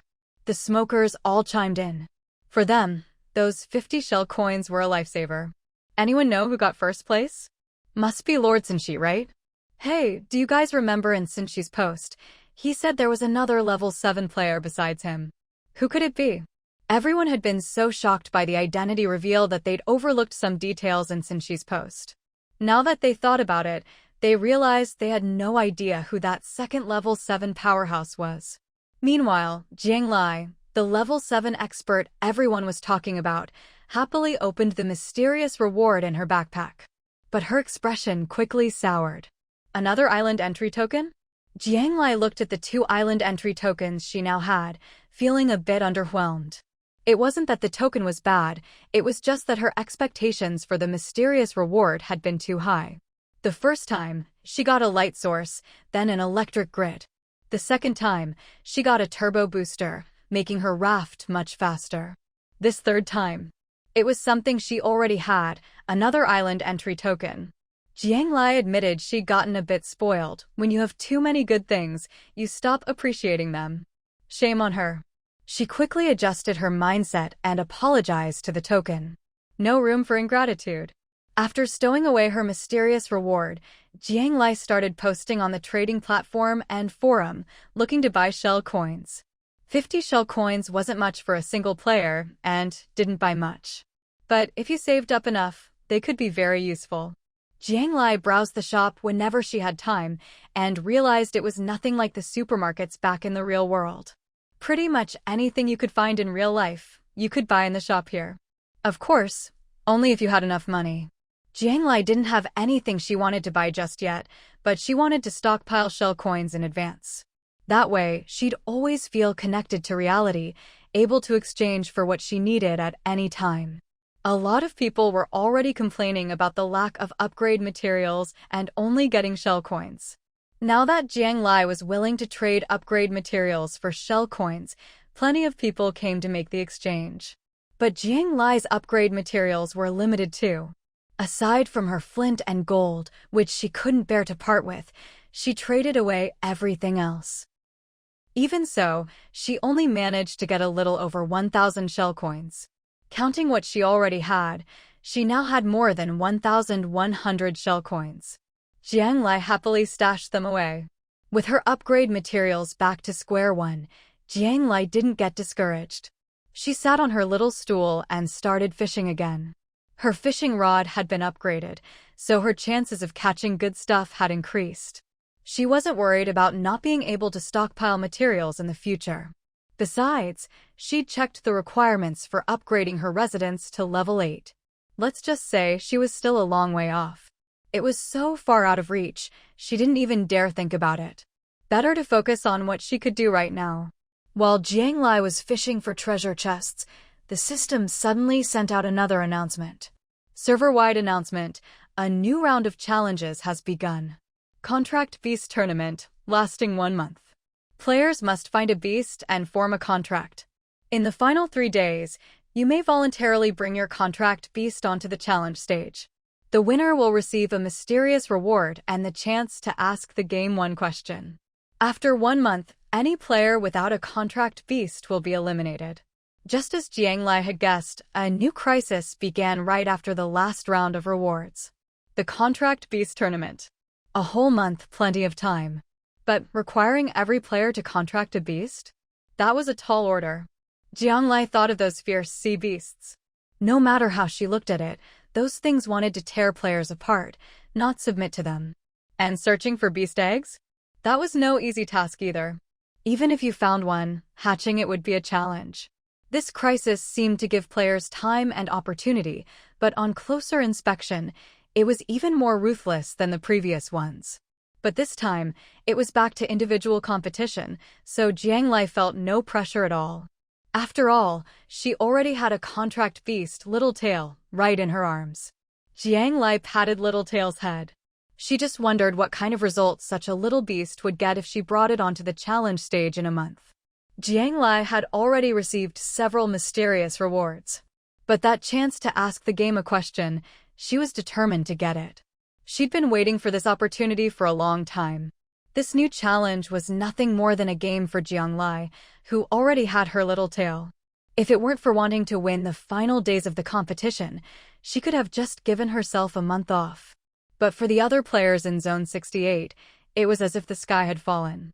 Just moments ago, players in the channel were complaining about how stingy the rewards were this time, and now they were hit with this bombshell of an announcement. They couldn't help but feel that they'd been too ungrateful just now. A moment ago, the game was just stingy, now it was downright out for their lives. Contract beasts? Those sea beasts in the ocean are all lining up to eat me. Do any of them look like they'd let me contract them? I feel like it'd be easier for them to contract me, honestly. Are they trying to kill us? We just survived the elimination round, and now they won't even let us catch our breath.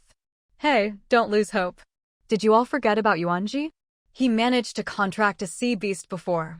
Let's ask him for advice.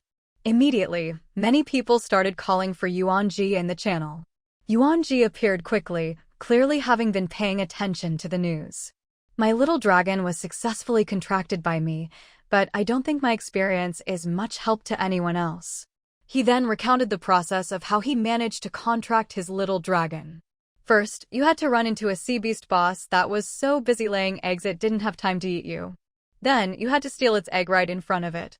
Finally, even if you managed to hatch the egg, there was only a certain probability of success. It wasn't guaranteed. Looking at these steps, none of them seemed doable for the average player. Didn't you have 2 eggs at the time? What about the other one? If both hatched, you could have them breed baby sea beasts. I'll buy as many resources as you want if you can make that happen. Someone in the channel offered Yuanji a suggestion. That actually reminded Yuanji. He remembered Jiang Lai telling him that the other egg had hatched, and it was a pink 4-legged beast. If it was pink then. Yuanji didn't say anything in the channel, but quietly sent Jiang Lai a private message. Jiang Lai, my little golden dragon is a male. Is your pink one a female? Yuanji asked very tactfully. Although he already had a contract beast, his wife and child didn't. If they could really use this method to produce a bunch of eggs, not only would his family have a chance to survive, but he and Jiang Lai could make a fortune. Don't even think about it. Jiang Lai had been following the channel, and when she received Yuanji's private message, she immediately refused. What a joke. Never mind that her little tail and Yuanji's little dragon were siblings from the same clutch. Just in terms of age, her little tail was still so young, not even a month old. Even though the baby was already nearly as long as Jiang Lai's arm, in her heart, little tail was still just an infant. And she'd raised it herself, feeding it bite by bite. There was no way she'd let it start breeding at such a young age. But Jiang Lai, you know that right now. Yuanji tried to say more. If you say another word, don't blame me for cutting you off. Jiang Lai was always friendly to others, but that didn't mean she was a pushover. When she got tough, she didn't care about anyone's feelings. Seeing her tone, Yuanji couldn't help but feel a little intimidated. He didn't dare bring up the breeding beast idea again.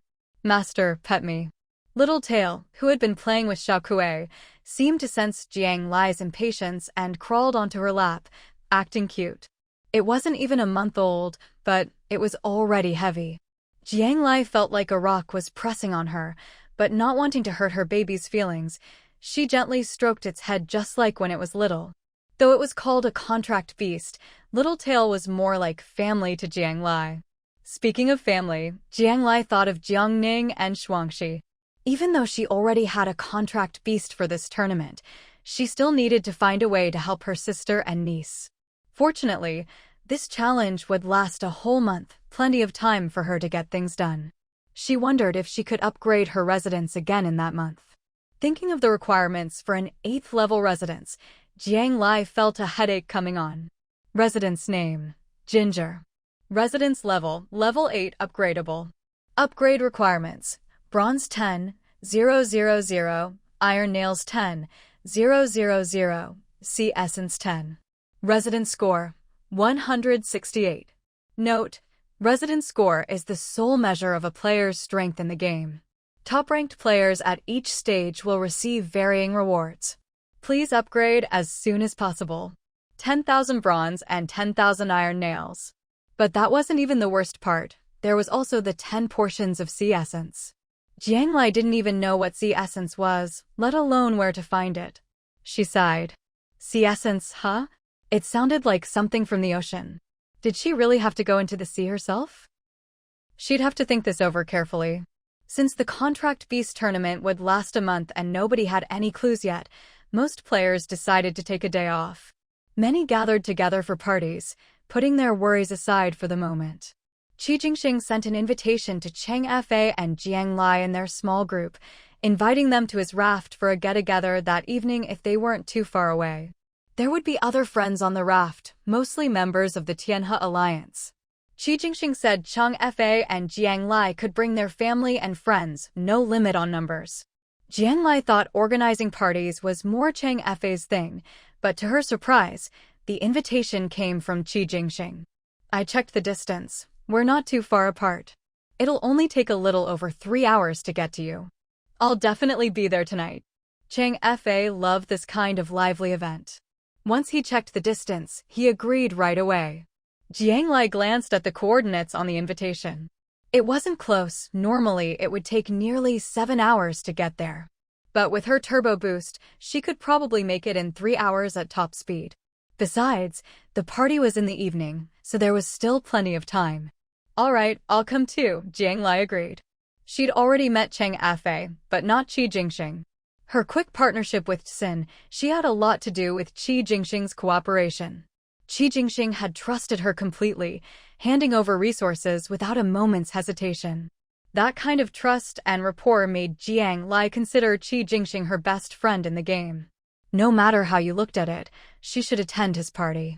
Jiang Lai sent a message to her older sister Jiang Ning, and after finding out that her sister would also be attending that evening, she forwarded the invitation to the group chat she shared with Li Shui and Turing. Girls, assemble, come quickly. After all, the invitation clearly stated that there would be food at the party. Li Shui and Turing weren't exactly short on food, but right now, Qi Jingxing was the most famous man in District 68. He was practically the idol of countless young women. Li Shui and Turing were diehard fans of Qi Jingxing. There was no way they'd miss a chance to meet their idol in person. Lai, you're the best. I was just telling Turing that I have no idea what Qi Jingxing looks like, whether he's a handsome guy or an older uncle, and then you sent over the invitation. Li Shui's excitement practically jumped off the screen. Wait, you guys don't even know what he looks like, and you already idolize him? Jiang Lai was a bit baffled. As a friend, she didn't care how old Qi Jingxing was or what he looked like. But did all these people who idolized him really not care either?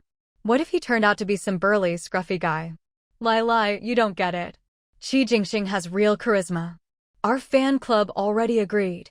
Unless he's truly hideous, we'll support him no matter what. What? There's even a fan club? Is this fangirling? Jiang Lai hadn't heard the words fan club in ages. Of course. I'm actually running for fan club president right now. Just wait. Once I get a photo of Qi Jingxing tonight, let's see how those other girls can compete with me. Li Shui was brimming with confidence. Don't worry, leave the photos to me. I'll make sure to get some really handsome shots of Jingxing. Turing didn't say much, always more composed than Li Shui. But now that she'd even started calling him Jingxing, Jiang Lai was honestly surprised. All right, see you tonight then. Since it was still early, Jiang Lai didn't rush toward the coordinates Qi Jingxing had given her. She simply marked the spot, set her raft in that direction, and went about her own business. Fishing for treasure chests and practicing Guiyuan Jin were daily routines for Jiang Lai. With her fishing rod upgraded again, she finally managed to reel in a golden treasure chest and 3 silver ones today. This was the first time she'd ever caught a golden chest on her own. When Jiang Lai opened the golden chest, she found a necklace inside. The pendant was a little starfish, sparkling and beautiful. Star of the Deep Sea, functional accessory. When worn, allows free movement underwater for 4 hours. During this time, your presence is concealed from sea beasts. Ineffective against high-level sea beasts. Touching the left arm of the starfish makes you sink. Touching the right arm makes you float. Can only be used once every 24 hours. What a great item! Jiang Lai's eyes lit up as she read the description. She'd wanted something like this for ages. Not only could it control her buoyancy, but it also let her move freely in deep waters, providing oxygen and ignoring water pressure. It could also shield her from most small sea beasts, solving a lot of problems. This was practically a divine artifact, way better than the free diving gear that came with the warship. Jiang Lai immediately put on the Star of the Deep Sea. Should she try it out and take a dip right now? Looking out at the deep blue sea, Jiang Lai was tempted. But on second thought, there were surely countless dangers below, and since it only shielded her from small sea beasts, it wasn't 100% safe for her. The safest thing would be to wait for Haibao next time and ask it about the underwater world, which areas were dangerous, which were safe, and where the best treasures were. That would be much more efficient. Jiang Lai decided she'd ask Haibao about the sea marrow next time too. Once she could go underwater, she could search for it herself. Besides the golden chest, there were 3 silver chests. Jiang Lai opened them all. 2 contained upgrade materials and food. The last one had 2 beautiful dresses. One was off-shoulder, the other had a cutout at the waist, and both were cut above the knee. They were pretty, but Jiang Lai thought they looked impractical. In this game, her own strength was what made her feel safest. She'd never liked these kinds of dresses before, and now that she was in a survival game, she was even less likely to wear them. But just because she wouldn't wear them didn't mean others wouldn't like them. Jiang Lai packed up the two dresses and sent them to Li Shui and Turing. The gifts were a hit, both girls showered her with thanks and compliments, and Turing even happily sent Jiang Lai 2 decorative paintings she'd just found. Jiang Lai hung the paintings in her 2 bedrooms, giving her place a higher rating. She thought they were much more valuable than the dresses. As Jiang Lai made her leisurely way toward the party, it was evening by the time she finally reached the coordinates Qi Jingxing had given her. A few hundred meters out, she could already see a blaze of lights in the distance. As she got closer, she saw 6 level 5 rafts arranged in a circle, with a large level 6 raft in the center. All the rafts were lit with torches, making everything bright as day. The central raft was even strung with colorful lights from who knows where, giving it a real party atmosphere. Qi Jingxing's already upgraded to level 6, Jiang Lai thought. She knew right away that the central raft was Qi Jingxing's residence. The guy had even founded the Sky Alliance these past few days, so it made sense that his home would be upgraded too. To get onto the central level 6 raft, you had to board one of the outer level 5 rafts first, then cross over to the level 6 raft at the connecting points. That was where the real party was happening. Even the party's security was this tight, so typical of Qi Jingxing. Jiang Lai casually docked next to one of the level 5 rafts. The door was open, so she stepped aboard and put her own raft away in her backpack. At the entrance, a man and a woman were waiting to greet her.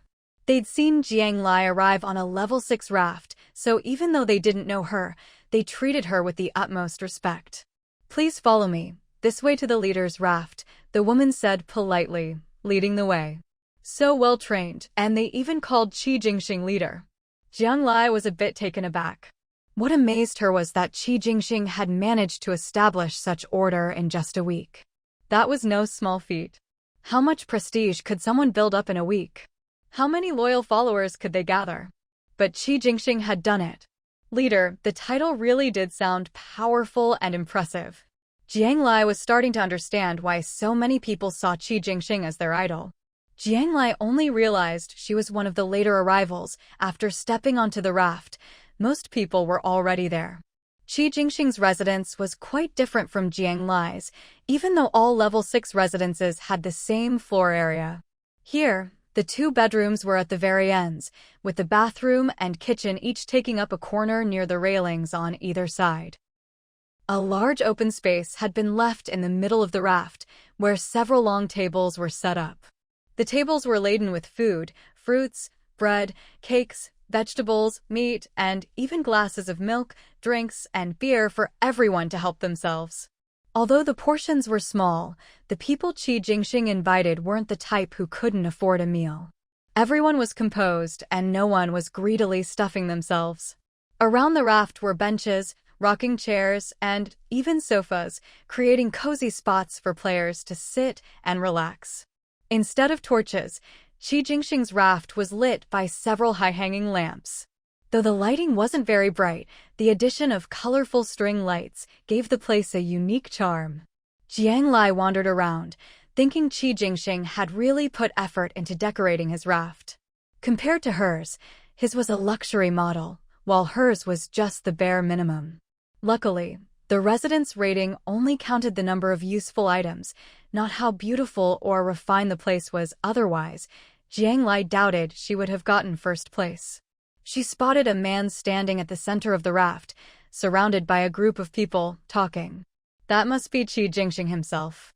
He looked much more mature than Cheng Fei, though he didn't seem much older, maybe around 30. Tall and well-built, with sharp features, he was too youthful to be called an uncle, but too mature to be called a youth. His features weren't exactly handsome, but they were upright and decent, just as Jiang Lai had imagined, full of integrity. She thought to herself that while he wasn't a heartthrob, he definitely wouldn't disappoint Li Shui and Turing. Jiang Lai knew Qi Jingxing would be especially busy tonight, so she didn't go over to bother him. Instead, she wandered off to the side, nibbling on a few strawberry mini-cakes. Jiang Jie, you're finally here. Just as Jiang Lai's cheeks were stuffed full, she heard someone call her. She turned to see Cheng Fei and Baiyin. Jiang Lai quickly swallowed her food and greeted them. I was a bit far away, so I got here late.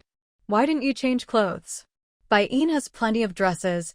I'll have her find one for you, Cheng Fei said, noticing Jiang Lai was still in her tracksuit and assuming she didn't have anything nicer to wear. No need, I'm fine like this, Jiang Lai said, tugging at her clothes with a smile. She glanced at Baiyin, who wore her hair down and a white dress, even paired with high heels. Baiyin, you look beautiful today, Jiang Lai said, reaching out to touch the ends of Baiyin's hair. Baiyin lowered her head shyly. She was always eloquent with men, but had almost no female friends, and always felt a bit awkward around Jiang Lai. Her former jealousy had turned into admiration. What Jiang Lai didn't know is that Baiyin was now the president of her fan club. That's right, as a well-known figure in District 68, Jiang Lai had her own fan club. Her former anti-fans had become her biggest supporters. Who knows how Jiang Lai would feel if she found out? Where's Auntie? Jiang Lai asked, not seeing Cheng Fei's mother. My mom said this was a young people's gathering, so she didn't come. What about you? Have you greeted Qi Jingxing yet? Not yet, he's too busy. We'll have plenty of time to chat, no rush. Given how familiar she was with Qi Jingxing, Jiang Lai didn't care about such formalities. She didn't feel neglected at all. After all, she was happily eating cake. After chatting with Cheng Fei for a while, Jiang Lai spotted her older sister, Jiang Ning, who was carrying Shuangxi. As a single mother, Jiang Ning had to bring her child everywhere. And with so many people today, Shuangxi was extra restless, keeping Jiang Ning busy. Jiang Lai took Shuangxi into her own arms. Go chat with everyone, sis. I'll look after Shuangxi. Jiang Lai knew that most of the people at this gathering were from the Tianhe Alliance. It was basically their team-building event. Since her sister had officially joined Tianhe and wanted to develop there, today was a great chance to network. After all, in this game, it was rare for people to meet face-to-face.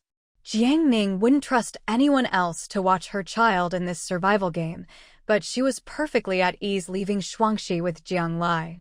She agreed and headed over to Qi Jingxing. Jiang Lai noticed her sister was dressed formally too, even wearing little leather shoes. Looking around, she saw that the men were all dressed up, and the women had all put in some effort with their appearance. She was the only one who'd just washed her face and come in sportswear. No wonder even Cheng Fei seemed a bit embarrassed by her. Jiang Lai admired everyone, willing to spend resources on clothes and shoes for the sake of appearances in a survival game. They must all be incredibly lucky. But if it brought them some emotional value, it wasn't a waste. Jiang Lai sat in a rocking chair, soothing Shuangxi. Thankfully, she'd just eaten, so her stomach was full.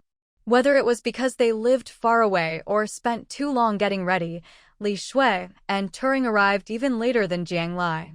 Thanks to the pretty dresses Jiang Lai had given them, the two of them drew lots of attention as soon as they walked in. But since their idol was still busy, they headed straight for Jiang Lai, chatting and helping her entertain Shuangxi. Despite being so young, Shuangxi loved pretty older sisters the most. Seeing Li Shui and Turing, the little girl started waving her arms and legs, making the two girls laugh. Qi Jingxing was still busy talking to people, one group after another.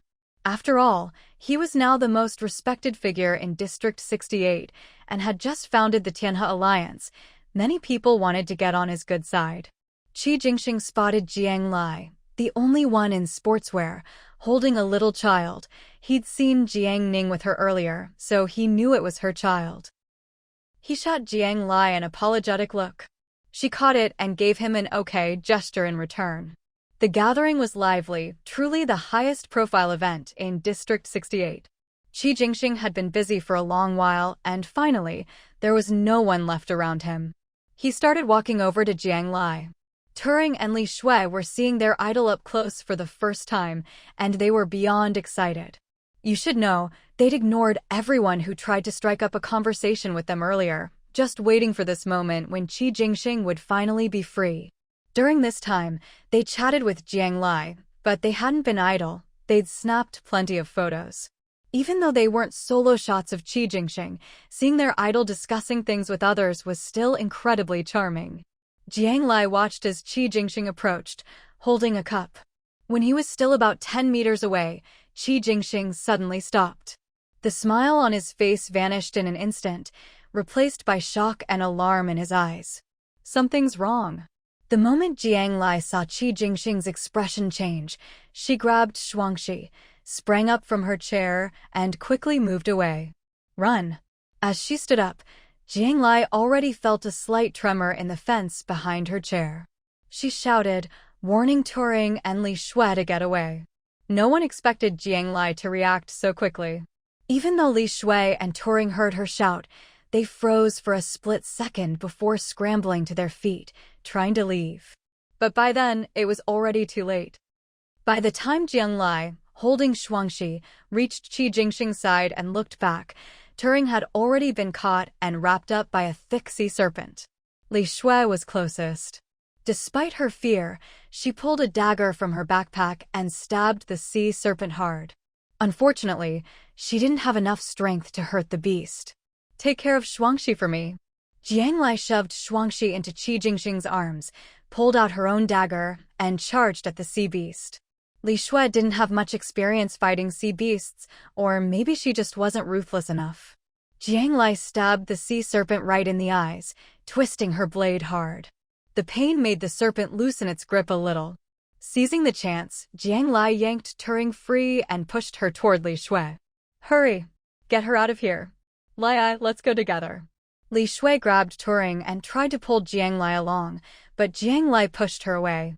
Listen to me. Go now. Jiang Lai shouted again.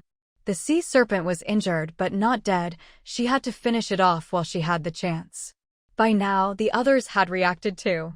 Qi Jingxing, weapon in hand, came to stand by Jiang Lai's side. Where's Shuangxi? Seeing Qi Jingxing, Jiang Lai's first instinct was to look for her child. Don't worry, I already gave her back to her mom. Let's deal with this thing first. Knowing Shuangxi was safe, Jiang Lai said no more and focused on the sea beast in front of her. Together with Qi Jingxing and a few others who'd rushed over, they managed to take down the sea serpent fairly easily.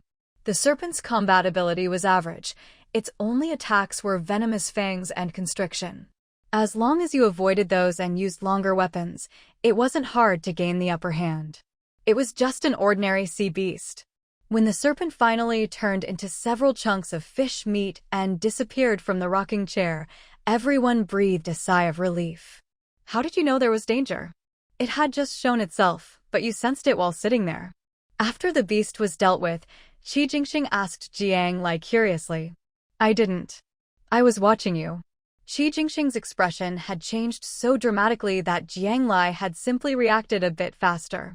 The two exchanged a smile, like partners who'd worked together for years, full of unspoken understanding.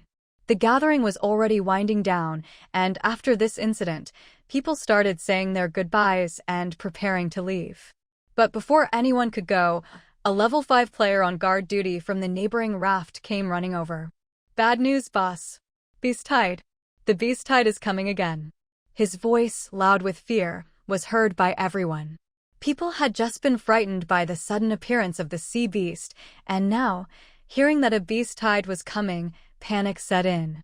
Qi Jingxing quickly yanked the tablecloth off the long table in the middle of the raft, sending everything on top crashing to the floor. But in this situation, no one cared about the food anymore. Qi Jingxing climbed onto the long table and looked out into the distance.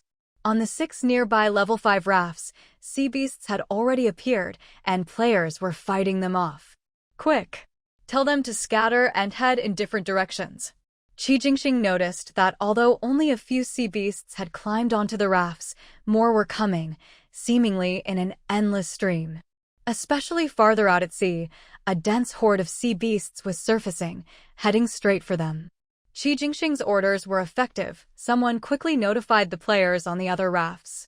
The 6 rafts quickly disconnected from the central raft and sailed away. As they left, Only a few sea beasts climbed onto their rafts, while the majority converged on Qi Jingxing's raft. Some quick-thinking people had already closed the main gate. But seeing the dense mass of sea beasts gathering on the surface and heading their way still made everyone's scalp tingle. There are too many people on our raft. The number of sea beasts will be huge. If anyone wants to leave, now's the time. You'll still attract some sea beasts, but you should be able to handle them. Qi Jingxing reacted quickly, immediately assessing the situation. No one knew why a beast tide had appeared, but it was clear that gathering everyone together was not a smart move. Everyone remembered that the beast tide was drawn by the scent of players. The more players there were, the more sea beasts would be attracted. And right now, there were nearly 50 people on Qi Jingxing's raft. With that many, it was terrifying to imagine how many sea beasts would come. If he'd known there would be sea beast attacks, Qi Jingxing would never have held this gathering. But it was too late for regrets. While the beast tide is still some distance away, everyone scatter now.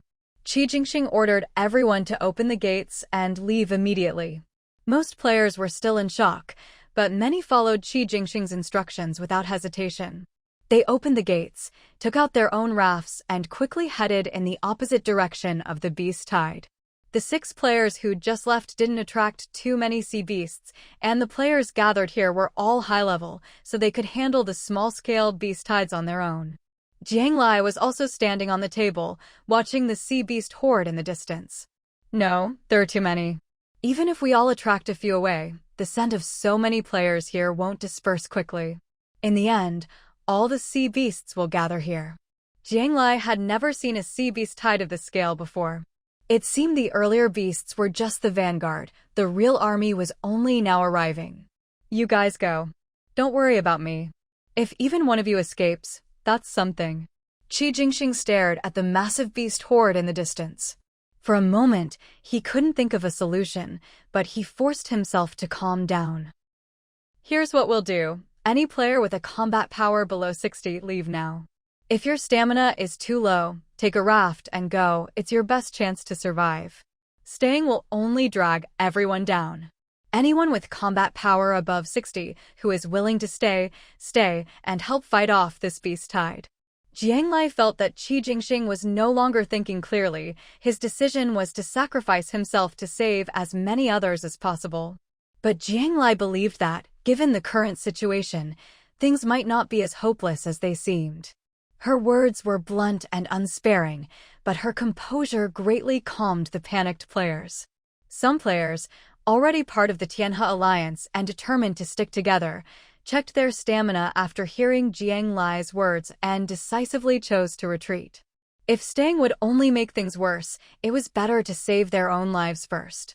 The beast horde was closing in, and the departing players each lured away a few beasts. Now, there were fewer than 10 people left on Qi Jingxing's raft. Among them were Jiang Lai, Jiang Ning, Cheng Fei, Su Fei, Qinqing Yuan, Bai Yin, and Shuangxi. Jiang Lai, Jiang Ning, and Cheng Fei were naturally close to Qi Jingxing. Su Fei and Qinqing Yuan had been with Qi Jingxing from the very beginning. Both were said to be veterans, comrades with him in real life. As for Bai Yin and Shuangxi, they had to stay together. Neither could survive alone. At this moment, Bai Yin wasn't idle either. She was tasked with hiding in a room with Shuangxi. Jiang Lai wanted to take out her own raft to help everyone escape, but it was already too late. The sea beasts had begun attacking Qi Jingxing's raft. Do we have enough materials to repair the fence and the main gate? Jiang Lai pulled out her bow and asked Qi Jingxing. Yes, we do. Qi Jingxing understood that Jiang Lai was staying because she wasn't willing to give up on herself. She was taking a huge risk to stay. The 30-year-old man was so moved that his eyes reddened. But this was clearly not the time for sentiment. Jiang Ning, you and I will guard the main gate. Su Fei and Qinqing Yuan, take the left and right sides. The back fence shouldn't take much damage. Cheng Fei, you guard it and keep an eye on the flanks as well.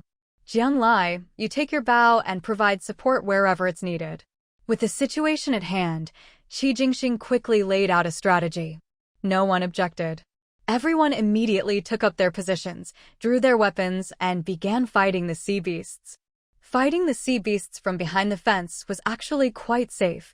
The key was to be steady, precise, ruthless, and especially fast. They had to kill the sea beasts as quickly as possible to prevent them from biting through the bars and getting onto the raft. There were a huge number of sea beasts, but fortunately, not all of them had sharp enough teeth to bite through the fence. Their attack methods varied. Those that strangled their prey like sea snakes could only hiss helplessly outside the bars. The main gate faced the brunt of the attack.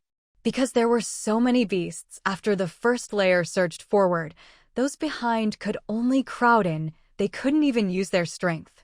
This actually eased the pressure on Qi Jingxing and Jiang Ning. Qi Jingxing wielded a broadsword, Jiang Ning a spear. Their weapons moved so fast they were a blur, but as soon as they killed one beast, another took its place. Su Fei and Qinqing Yuan, defending the sides, had it a bit easier, especially with Cheng Fei providing support. They could just barely keep up. Cheng Fei, guarding the rear, saw almost no attacks due to his position. He just needed to watch out for the occasional beast trying to sneak in. The busiest of all was Jiang Lai, who had to keep an eye on everything. Her main targets were the sea beasts with the strongest bite, the ones gnawing hardest at the fence. If a hole was about to get big enough for them to squeeze through, Jiang Lai would shoot them dead. Thanks to her increased stamina, killing sea beasts was much easier for Jiang Lai now. That was why she only let people with stamina above 60 stay. The 6 of them worked together seamlessly. It was clear that everyone was highly skilled. Even so, Qi Jingxing had to repair the main gate and fence every 3 minutes. This isn't working. There are just too many sea beasts. We can't kill them all. After 15 minutes, everyone was nearing their limit. Maintaining such intense focus, without even a second to rest, was incredibly draining. Qi Jingxing quickly realized that if this went on, once they were completely exhausted, they'd lose everything. Jiang Lai's arms were numb from drawing her bow, and the arrows she had stockpiled in her backpack were almost gone. But as she looked at the supplies piled up on the raft, there was a smile in her eyes. So it wasn't a curse after all. That was a relief. When the beast tide first hit, Jiang Lai had worried that District 32 had brought a curse with them. If so, besides the beast horde, there might be a big boss lurking as well, and that was something she couldn't handle. After all, those terrifying things were outside the game's control. Who knew how deadly they could be? But now, since the sea beasts were dropping loot, it meant this was part of the game's design. Bringing the beast horde at this critical moment had to be related to the Contract Beast tournament. After surviving in this game for so long, Jiang Lai knew that if it was a game event, it wouldn't be a dead end. How much longer can you all hold out?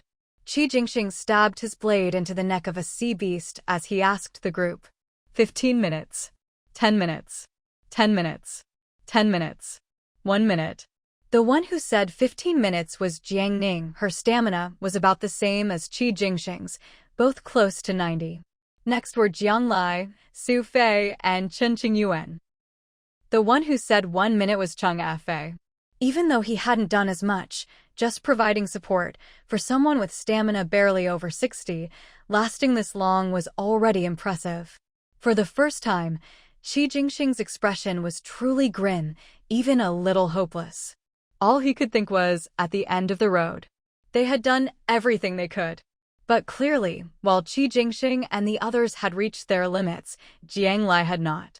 Besides her own combat strength, Jiang Lai had another powerful asset, her raft. No, to be precise, her warship.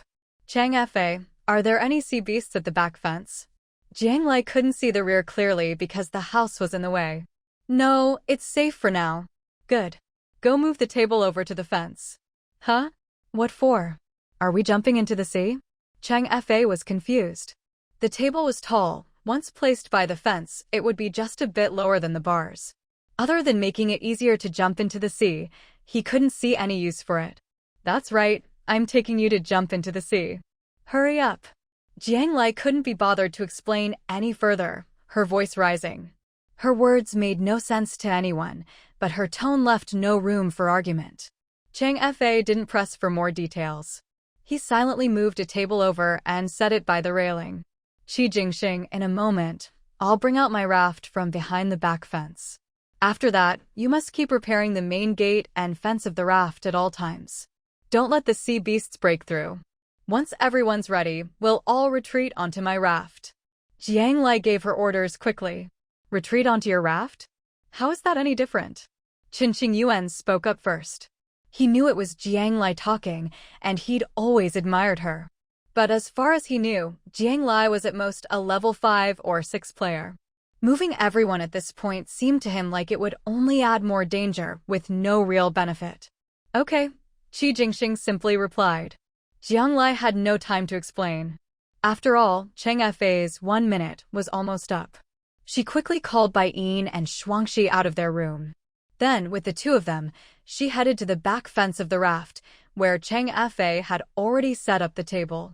Jiang Lai pulled her own raft out of her backpack and placed it right up against Qi Jingxing's raft. Quick, get on and jump over. As she spoke, Jiang Lai pulled Bai Yin up onto the table. Other than Jiang Ning, Bai Yin was the only one who knew Jiang Lai's real level. So she didn't hesitate at all. She jumped straight over, landing on Jiang Lai's raft. Once she got up, she quickly took Shuangxi from Jiang Lai and held him tightly in her arms. Hurry! Everyone, gather at the back. Qi Jingxing, keep preparing, hold on. Jiang Lai stood at the edge of the table, bow in hand, shouting loudly. And don't forget to pick up any rewards that drop at your feet. Don't waste them. Even at a time like this, Jiang Lai was still thinking about the loot.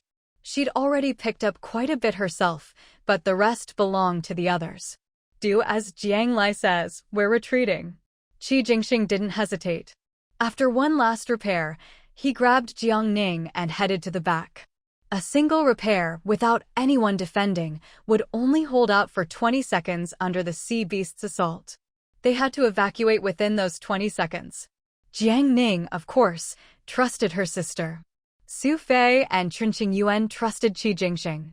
As for Cheng Fei, he trusted both Qi Jingxing and Jiang Lai. Now that both of them said to retreat, even if it was a tiger's den, he'd go. In just a dozen seconds, everyone had transferred to Jiang Lai's raft. Qi Jingxing's raft had already been bitten open by the sea beasts. Just as they were about to climb aboard, the raft suddenly vanished from the sea. Qi Jingxing had packed his raft away into his backpack. The sea beasts, having missed their target, were momentarily stunned. Then they realized the raft seemed to have teleported further back. All the sea beasts surged toward Jiang Lai's raft. Of course, Jiang Lai wasn't about to sit and wait for death. She quickly activated Turbo Boost and sped forward at maximum speed. Qi Jingxing's raft had tried to move earlier, but the sea beasts were faster than the raft. But once Jiang Lai's acceleration kicked in, she left the sea beasts far behind. Seeing how fast Jiang Lai's raft was, and how the sea beasts couldn't catch up no matter how hard they tried, everyone finally relaxed a little.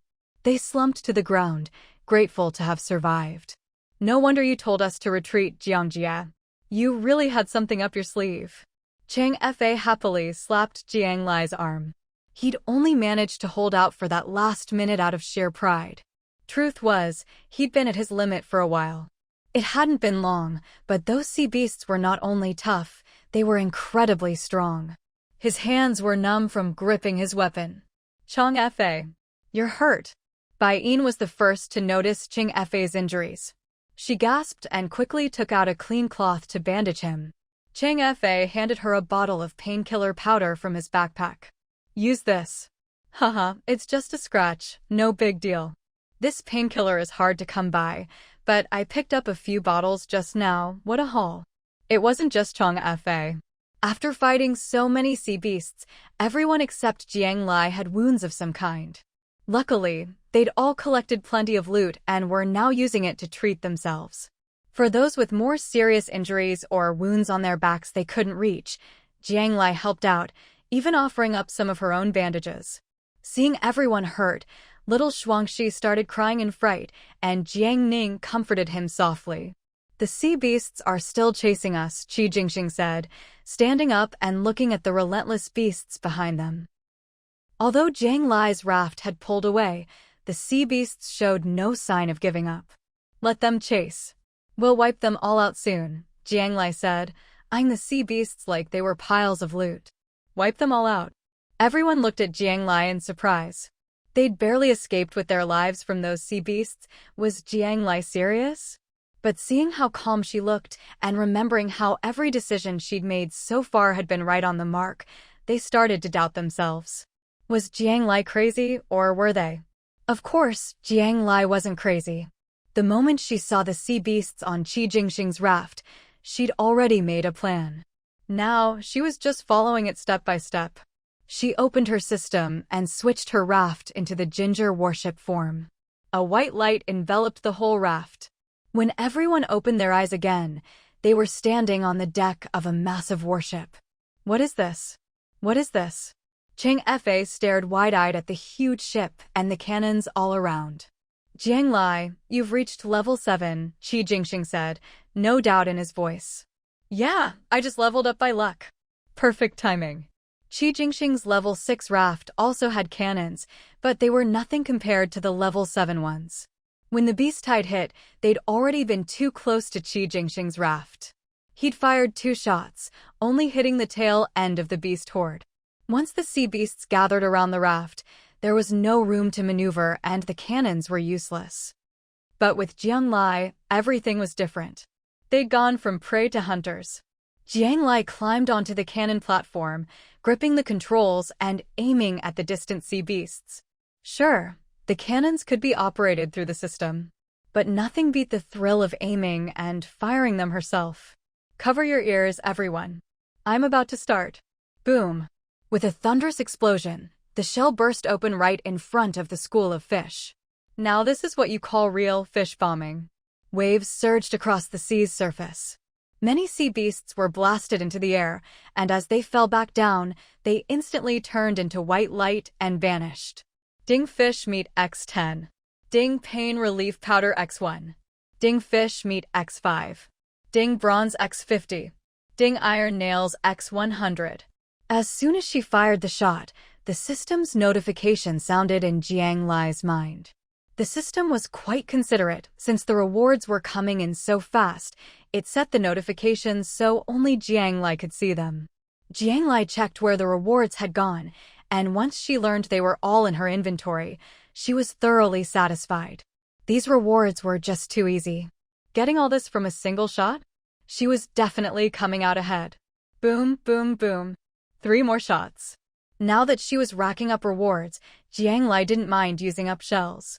She fired at the rear, left, and right flanks of the sea beast horde.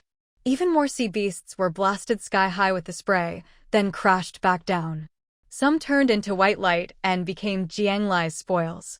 Others were only half destroyed, but still relentlessly chased after Jiang Lai's ship, the Ginger, showing no sign of retreat. So this is the power of a level 7 player?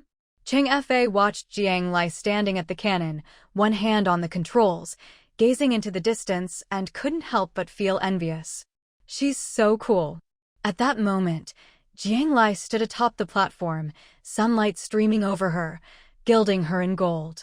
The people below stared up in awe. Even long after, Jiang Lai's figure would be burned into their memories, unforgettable. Baiyin couldn't resist opening the system's camera and snapping a few photos of Jiang Lai in that moment. As a dedicated fan club president, Baiyin took her mission seriously, never missing a chance to collect material for the fan club, always striving to bring more benefits to her fellow fans. Qi Jingxing looked at Jiang Lai, his heart churning. Only now did he realize how huge the gap was between each level after becoming a high-level player. The cannon on a level 6 raft and the cannon on a level 7 warship were worlds apart. A level 6 player might struggle against a dozen sea beasts, but at level 7, you could take on 100 and still deal devastating blows. If founding the Tianhe Alliance had made Qi Jingxing a bit cocky, seeing Jiang Lai's calm and commanding presence today immediately brought him back down to earth. Leveling up was the real priority. Hey, Sister Jiang, your cannon work is impressive, but your aim's a bit off. There are still plenty of sea beasts left. You didn't wipe them all out. Cheng Fa looked at the impact points. None had hit the center of the horde, assuming Jiang Lai had missed. Those? I left them alive on purpose. From the original several hundred sea beasts, Only about 100 remained after Jiang Lai's 4 shots. And most of those were missing limbs, their health bars nearly empty. Jiang Lai had deliberately spared these ones. She'd already gotten plenty of rewards in her inventory. She had to leave something for her teammates. See those stragglers? So, who's up for going out and taking them down? Standing atop the platform, Jiang Lai looked down at everyone, pointing at the remaining sea beasts. Qi Jingxing understood her intent immediately. Jiang Lai had left these for them. Because the beasts were wounded, their pursuit had slowed, and many of their bared fangs had been withdrawn. Those who had been intimidated by the sheer numbers now realized Jiang Lai was doing them a favor. Not only could they hone their combat skills by fighting the sea beasts themselves, but they'd also get to keep the rewards. Everyone looked at Jiang Lai with gratitude and respect. Selfless. Jiang Lai truly lived up to her name. Only Qi Jingxing, who'd already fired a few shots from his own raft and killed some sea beasts, knew that Jiang Lai had already earned plenty of rewards. But he wouldn't say a word about it. Because the one who benefited most from this crisis was actually himself. Others were grateful Jiang Lai shared the loot. But he was genuinely grateful Jiang Lai had saved his life. In such a dangerous situation, she'd chosen to stand by his side without hesitation, never once considering abandoning him. Jiang Lai, meanwhile, was unaware of everyone's thoughts. The real reason she wanted everyone to go out wasn't just for the rewards, it was because of the Contract Beast tournament. She'd thought about it. On the very first day of the tournament, the game sent such a massive wave of sea beasts. There was no way they were meant to be wiped out on day 1. There could only be one reason. It was for the Contract Beast tournament. These sea beasts were everyone's chance to find their contract beasts. Players had been complaining that the tournament was too difficult, but who would have thought that on the very first day, the game would deliver the beasts right to their doorstep? Of course, the prerequisite was that players had to be strong enough to survive the beast tide. When you get in the water, take it easy, don't kill them all. If you see one you like, try to contract it. If you succeed, and even catch a few more alive, you'll hit the jackpot. Jiang Lai was worried this straightforward bunch would only focus on fighting, so she reminded them. Her words made everyone's eyes light up. Right? Why hadn't they thought of that? This was the perfect opportunity to contract a beast. If they could catch one alive, they definitely should. With renewed determination, everyone geared up for battle. Jiang Lai transformed her warship back into its first form raft, opened the main gate, and let everyone out one by one. Even Bai Yin didn't stay behind on Jiang Lai's raft this time. She joined Chang Fei, drew her weapon, and prepared for battle. Sis, go ahead. I'll take care of Shuangxi. Jiang Lai took Shuangxi from Jiang Ning's arms. But you still need to. Jiang Ning hesitated. Of course, she wanted to go herself, but she didn't want Jiang Lai to miss out either. Don't worry, sis. Shuangxi won't slow me down. Jiang Lai patted Shuangxi's little head, making the child giggle. Honestly, Jiang Lai wasn't in a hurry to join the fight. She'd already gotten more than enough rewards. And she already had her own contract beast, Littletail. Hearing Jiang Lai's reassurance, Jiang Ning finally set out on her raft toward the beast horde. Jiang Lai slowed her own pace, keeping a safe distance from the beasts. If any of you can't hold out, message me, I'll come fish you out. As everyone was heading out, Jiang Lai shouted at the top of her lungs. Dozens of sea beasts, it was honestly a terrifying sight. Especially since all these sea beasts were injured, one missing half its head, another with 4 broken legs. It wasn't until they got closer that they realized the seawater in this area had been dyed red. Calling this scene a bloodbath wouldn't be an exaggeration. Fortunately, everyone had just survived a brutal beating from over 100 sea beasts, so their mental fortitude had leveled up considerably. And with Jiang Lai covering the rear, always ready to fish them out if anything went wrong, everyone felt even more confident. It was like they'd all received a courage buff, their arms didn't ache, their shoulders didn't hurt, and they felt like they could fight another 800 rounds. The process of searching for a contract beast was tough. They had to fight and keep an eye out for any suitable sea beast to form a contract with. This was a once-in-a-lifetime opportunity. No one wanted to waste it. At first, everyone aimed to find a good-looking, likable beast. But after a round of searching, They realized each beast was uglier than the last. It was as if this species had nothing to do with beauty, ugliness was their defining trait. So, everyone lowered their standards, deciding that as long as the beast had all its limbs, it would do. After all, a contract beast would be your partner in the future. No one wanted to contract with something that only had half a head left. Looks aside, since beauty clearly didn't exist here, the real concern was that if you contracted a half-dead beast, it might just die that very night, making all your effort pointless. But a healthy, intact beast meant its health bar was also full. So, they'd have to wear it down first before dragging it onto their raft. But even while wearing it down, they had to be careful, not to poke out its eyes, or it'd go blind, not to chop off its legs, or it'd be crippled.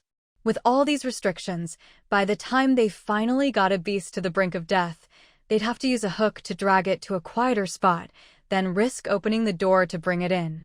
In short, catching one alive was 10 times harder than killing 10. As for the hooks, Jiang Lai had specially made them after seeing everyone struggling to get the sea beasts onto the raft. She went back to the room and crafted them at the workbench. Not only did she make hooks, but she also used bronze and iron to make some large cages, perfect for holding those half-dead, but still struggling sea beasts. When Jiang Lai handed these out, everyone was completely won over. She'd saved them from danger. She'd selflessly given up her own rewards. And now she was even making custom tools to help them out. This went way beyond idol status. Calling her an angel wouldn't be an exaggeration. The others already knew a bit about Jiang Lai, but for Su Fei and Chen Yuan, this was their first time meeting her in person. Jiang Lai's actions moved these two burly men to tears. They would never forget her name. In truth, Jiang Lai was doing all this because she'd just checked her own raft and seen the massive amount of supplies in her backpack. She had over 80 bottles of painkiller powder, almost 100 if you counted the ones she'd saved up before. Painkiller powder, which was nearly impossible to find, and Jiang Lai now had 100 bottles. What did that mean? It meant she could literally laugh out loud in her sleep. She'd also stockpiled over 1,000 portions of fish. Plus, her backpack now had a good amount of bronze, iron nails, silver, and even flint. All this for the cost of just 4 cannonballs. No wonder Jiang Lai was spinning in circles with joy on her raft. To calm herself down, she went to the workbench to make some tools. Of course, part of it was to help everyone. But another part was for herself. She'd already decided to go out and catch a few sea beasts herself later. At times like these creatures made for the best auction items. Everyone knew how precious sea beasts were and how valuable the rewards they dropped could be. But human stamina had its limits. Sure enough, once Cheng Fa and Bai Yin each managed to catch a live sea beast, they withdrew from the battlefield and returned to the raft. Both were panting with exhaustion. Managing to catch 3 decent sea beasts between them was already their limit. If they kept going and got hurt, it wouldn't be worth it. Cheng Fa and Bai Yin each kept one and brought one back for Cheng Fa's mother. Both were satisfied with their haul. You two take the kids and go rest in the room for a bit. I'm going to get to work, Jiang Lai said. She handed Shuangxi over to them, then piloted the raft back into the fray. This time, Jiang Lai didn't use her bow. Instead, she wielded a long sword, carefully selecting sea beasts one by one. Her goal wasn't the rewards, but live sea beasts. So she only went after those that were intact and not too terrifying to look at. She'd use the sword to bleed them first, then drag them in with the hook. Sometimes, when she opened the door, a few other sea beasts would rush in by accident, but Jiang Lai didn't mind. She just focused on getting her chosen sea beasts into the cages. Little Kuei could handle the rest. With little Kuei guarding her, and since she hadn't spent much energy killing sea beasts, Jiang Lai, despite starting later than everyone else, ended up catching a shocking number of sea beasts. Time ticked by. Su Fei and Chen Yuan were spent after catching 3 each. Jiang Ning started to feel exhausted after 5. Qi Jingxing stopped at 7. But Jiang Lai? She caught a full 9 and still wanted more. In the end, she had no choice but to stop. There just weren't any more healthy, not so terrifying ones left. By now, everyone had returned to Jiang Lai's raft. Since you couldn't put a living, uncontracted creature into your backpack, The raft was now piled high with cages full of sea beasts. Everyone was loaded with spoils, collapsed in exhaustion, so tired they couldn't even muster the strength to apply medicine. Jiang Lai was exhausted too, but she forced herself to pilot the raft a distance away. She waited for the scattered sea beasts to regroup and chase after her raft. Then, Jiang Lai fired a cannonball right into the center of the beast horde. She wasn't about to waste the remaining resources, since everyone was too tired to fight. She'd just collect everything for herself. The raft's cannon was nowhere near as powerful as the ones on the warship. Jiang Lai fired a few more shots, finally wiping out the rest of the fish. Luckily, she'd earned a lot of flint this time, so she didn't feel bad about using up cannonballs. Once the beast horde was completely wiped out, Jiang Lai finally collapsed on the raft with everyone else.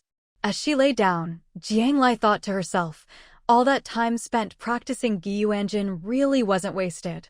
I'll have to keep leveling up sooner or later. It'll come in handy.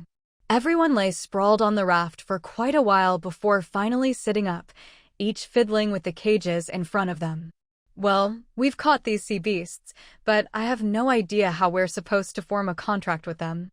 Qinxing Yuan looked with disgust at the sea beast still struggling in his cage.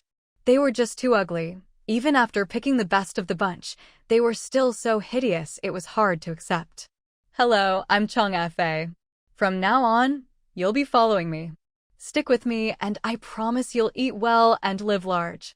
While the others were still voicing their doubts, Cheng Fa had already started trying. He was attempting to communicate with his sea beast. Roar! The sea beast in the cage clearly didn't feel any sincerity from Cheng Fa. Instead, it let out a furious roar. But Cheng Fa actually thought he was getting a response and started chatting even more enthusiastically. Jiang Lai quietly turned her head away, refusing to watch Cheng Fa's antics. Only she, with her beast language device, knew just how foul-mouthed that sea beast's curses were. What's everyone planning to do with the extra sea beasts? Qi Jingxing glanced at the cages in front of Jiang Lai and asked. Some I'll keep for myself, some I'll give away, and the rest I might sell. That was Jiang Lai's plan. But the others all said they wanted to try contracting with every single one. Since the system didn't say how many beasts you could contract, of course they'd try for as many as possible. If you're planning to sell any later, sell them to me. Qi Jingxing pointed at the cages in front of Jiang Lai. What, you don't have enough already? Old Qi, there's not much point in contracting too many of these ordinary sea beasts. Jiang Lai raised her eyebrows. These useless, ugly things, she thought even contracting one was too many. It's not that, Qi Jingxing shook his head. Tianhe Alliance is just getting started. We need some cohesion and unity. I want to bring back more sea beasts as rewards. Hearing this, Jiang Lai understood his intentions. I'll try to save a few for you. Jiang Lai nodded.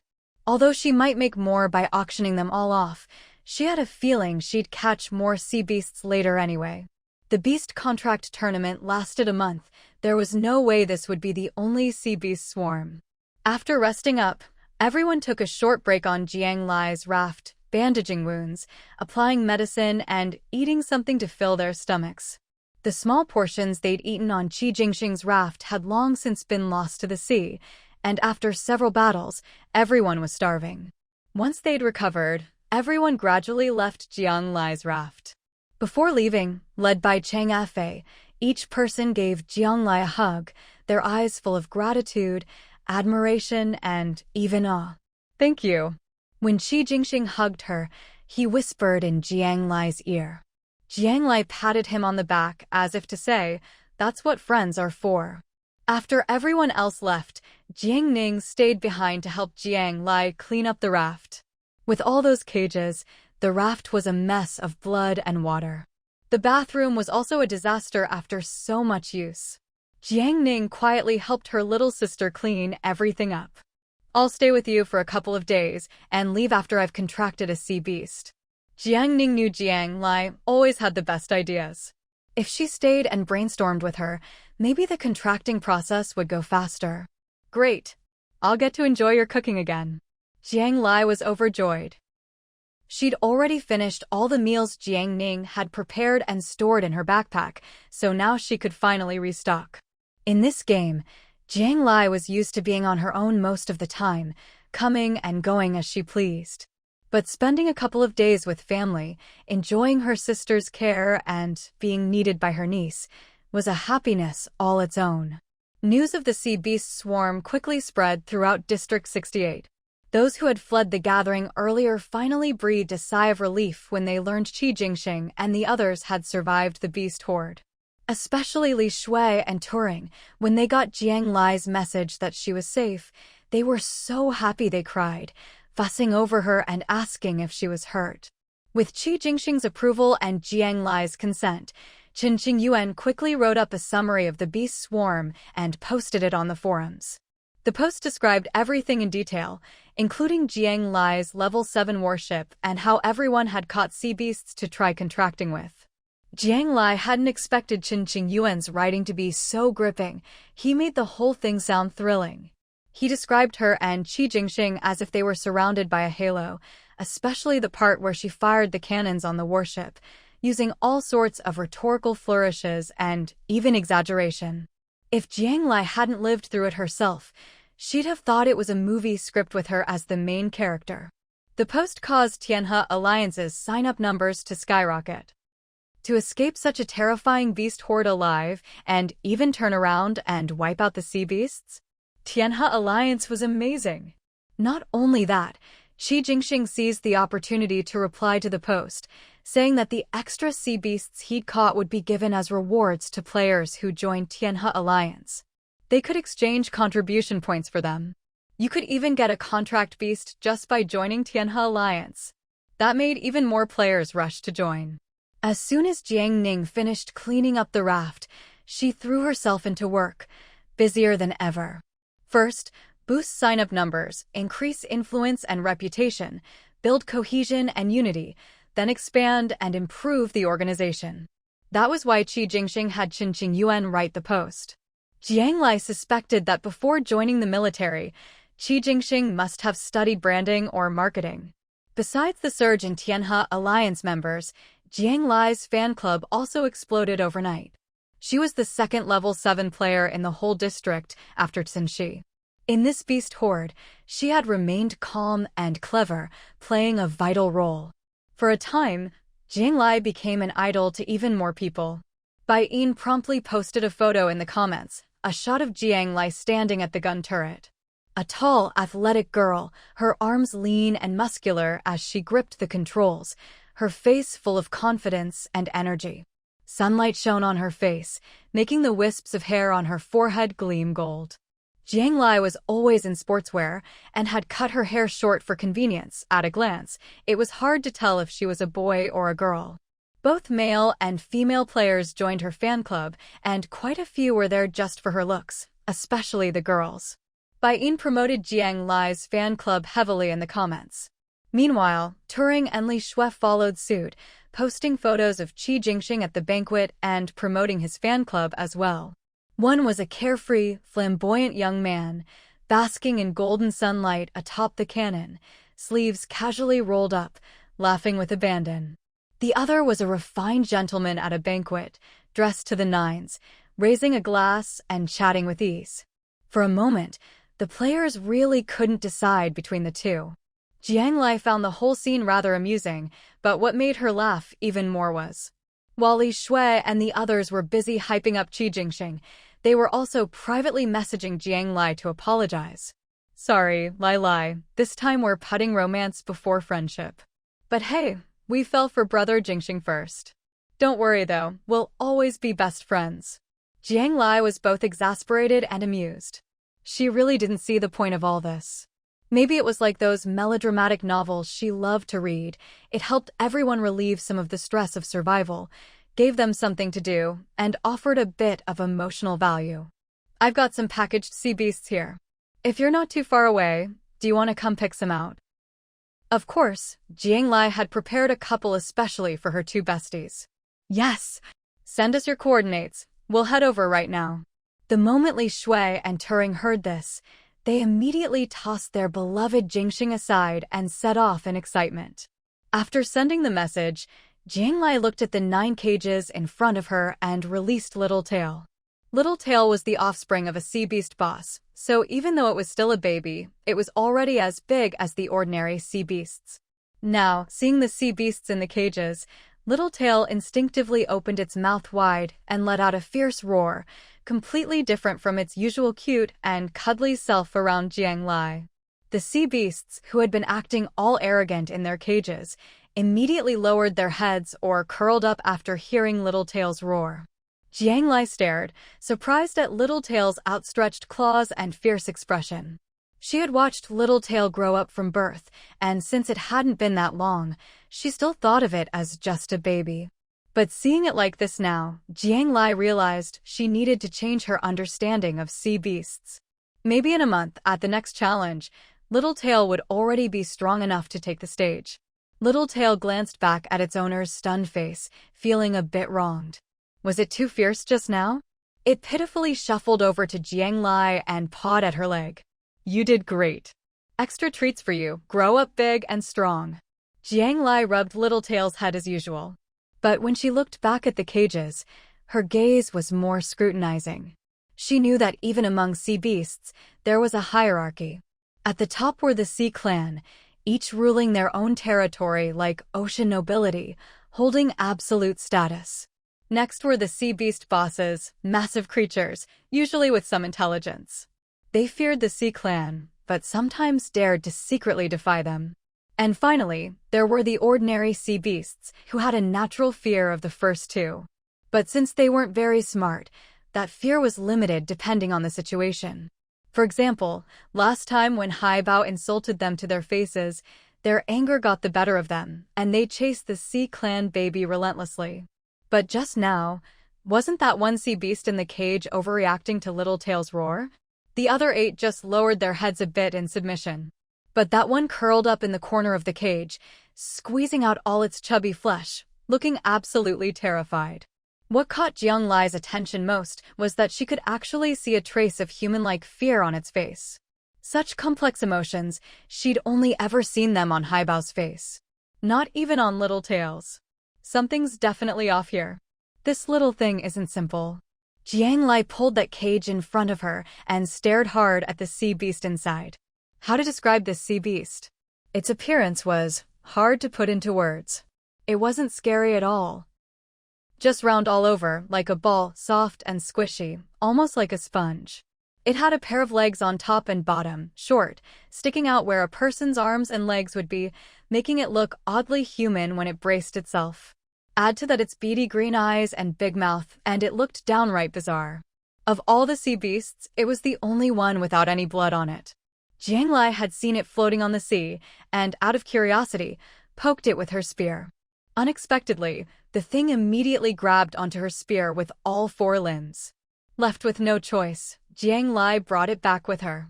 Don't kill me, don't kill me.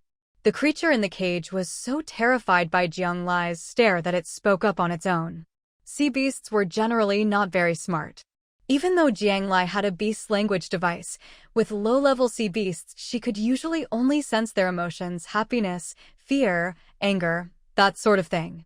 Like earlier, she could tell that one sea beast was cursing in anger, but not exactly what it was saying. Low-level sea beasts just couldn't express specific meanings or content. Even Littletail could only say a few simple, clear words like master, meat, or pet. But this round little sponge could clearly say, don't kill me, which made Jiang Lai even more curious. Give me one good reason not to kill you. Jiang Lai teased the sponge, not in any hurry. I've never done anything bad. I eat very little, only lifeless seaweed. Please, let me go home. The little sponge blinked its tiny eyes, even squeezing out 2 tears. You're my spoils of war now. I'm not letting you go. Jiang Lai shook her head. But in her heart, she'd already decided next time Haibao came by, she'd definitely ask about this sponge's origins. Such smooth communication and quick thinking, could it be some other kind of sea clan? Jiang Lai decided to spare its life for now, at least until she figured things out. But letting it go was out of the question. Then, can I work for you? The little sponge asked tentatively. What can you do? This thing was round and chubby, but had arms and legs, and seemed smarter than Littletail. If it could be useful, It might actually help Jiang Lai out. I can. The little sponge thought for a long time, then fell silent. Can you dive and hunt? Jiang Lai asked. I can't beat the other beasts. The little sponge drooped, opening its big mouth to show not a single sharp tooth. It stretched out its arms and legs, no powerful limbs, no sharp claws. Jiang Lai face-palmed. So it really was useless. She must have been overthinking it. There's no way this thing was C-Clan. Please don't kill me, I taste terrible. I'm begging you. Seeing Jiang Lai's expression darken, the little sponge put its hands together and pleaded. Are you willing to form a contract with me? Since Jiang Lai had decided to keep it, she wasn't planning to keep it locked up in a cage forever. So, to prevent it from running away, she definitely needed to form a contract. A contract, huh? All right, let's do it. The little sea sponge spread out its arms, closed its eyes, and put on a look of resigned endurance. Detected a contractable sea beast. Would the player like to form a contract? Suddenly, a prompt popped up from the system. When Jiang Lai had contracted with Littletail before, the system hadn't given any notification. She figured it was because Littletail had hatched from her own hands and had recognized her as its master from the start. Jiang Lai selected yes. Very soon, she felt a mental connection with the sea beast in front of her. She could even communicate with it directly in her mind and had complete control over it. A contract was, in essence, a master-servant relationship. The player could order their contracted beast to do anything, and the beast could not disobey. Even if the player ordered the beast to kill itself, it would have no choice but to comply. There were only two ways to break this bond. First, the contracted beast dies. Second, the player willingly dissolves the contract, though doing so comes at a price. If the player dies, the contracted beast will also die. Because of this, all contracted beasts will fight desperately to protect their master. With this contract in place, the little sea sponge could no longer harm Jiang Lai or run away. Now that they were on the same side, Jiang Lai opened the cage and let the little sea sponge out. You seem to know a bit about contracts. When she'd mentioned the contract just now, the sea sponge had agreed right away, without even asking what it was, as if it already knew everything. Of course I know. It's just becoming your slave, isn't it? In the sea clans use this trick too. They can contract lots of sea beasts to serve them. The little sea sponge sat on the edge of the raft, reaching out to the water to wash itself. Earlier, it had gotten a lot of other beasts' blood on it from clinging to Jiang Lai's spear. So, do you know what the requirements are for forming a contract? As expected, intelligent sea beasts were different. They could give Jiang Lai a lot of information about the sea. Other sea beasts couldn't do this. Even if they knew something, they couldn't communicate it. A contract only works if the sea beast submits willingly. Some sea beasts in the ocean willingly serve the sea clans in exchange for protection. But some what? Jiang Lai pressed. Some are just beaten into submission. Sea beasts are basically food for the sea clans, whether they'd rather be slaves or dinner, everyone knows in their hearts. The little sea sponge said this matter-of-factly. Just like you did with me. It muttered this last part under its breath. Jiang Lai heard it, but didn't take it to heart. Right, sea beasts might not be very smart, but survival is an instinct for all creatures. If that's the case, then it's much easier for players to contract beasts. It all boils down to two words, threats and bribes. No matter how fierce a sea beast is, it's afraid of death. As long as you use the right methods, it'll have to submit. What else do you know about contracts? Jiang Lai realized this little sea sponge really did know quite a lot. Also, the number of beasts you can contract depends on your mental strength. The stronger you are, the more beasts you can contract. Adult sea clans can contract whole groups of beasts. But someone like you. The little sea sponge sneaked a glance at Jiang Lai and quietly scooted a bit farther away. At most, you could contract 3. Mental strength. Jiang Lai figured the sea sponge was talking about the spirit stat in her personal info. Last time she checked, her spirit was already at 62. It didn't seem high, but most players had very low spirit, so her number was actually pretty good. If the sea clans could contract whole groups of beasts, just how high was their spirit? Jiang Lai made a mental note of this. She wondered if there was any way to raise her spirit. If not, she'd only be able to contract one more sea beast. Jiang Lai decided that for her last contracted beast, she'd have to be very selective, no more randomly contracting a chatty little deadweight like this time. She'd gotten enough information for now, so Jiang Lai edited it and posted it on the public forum.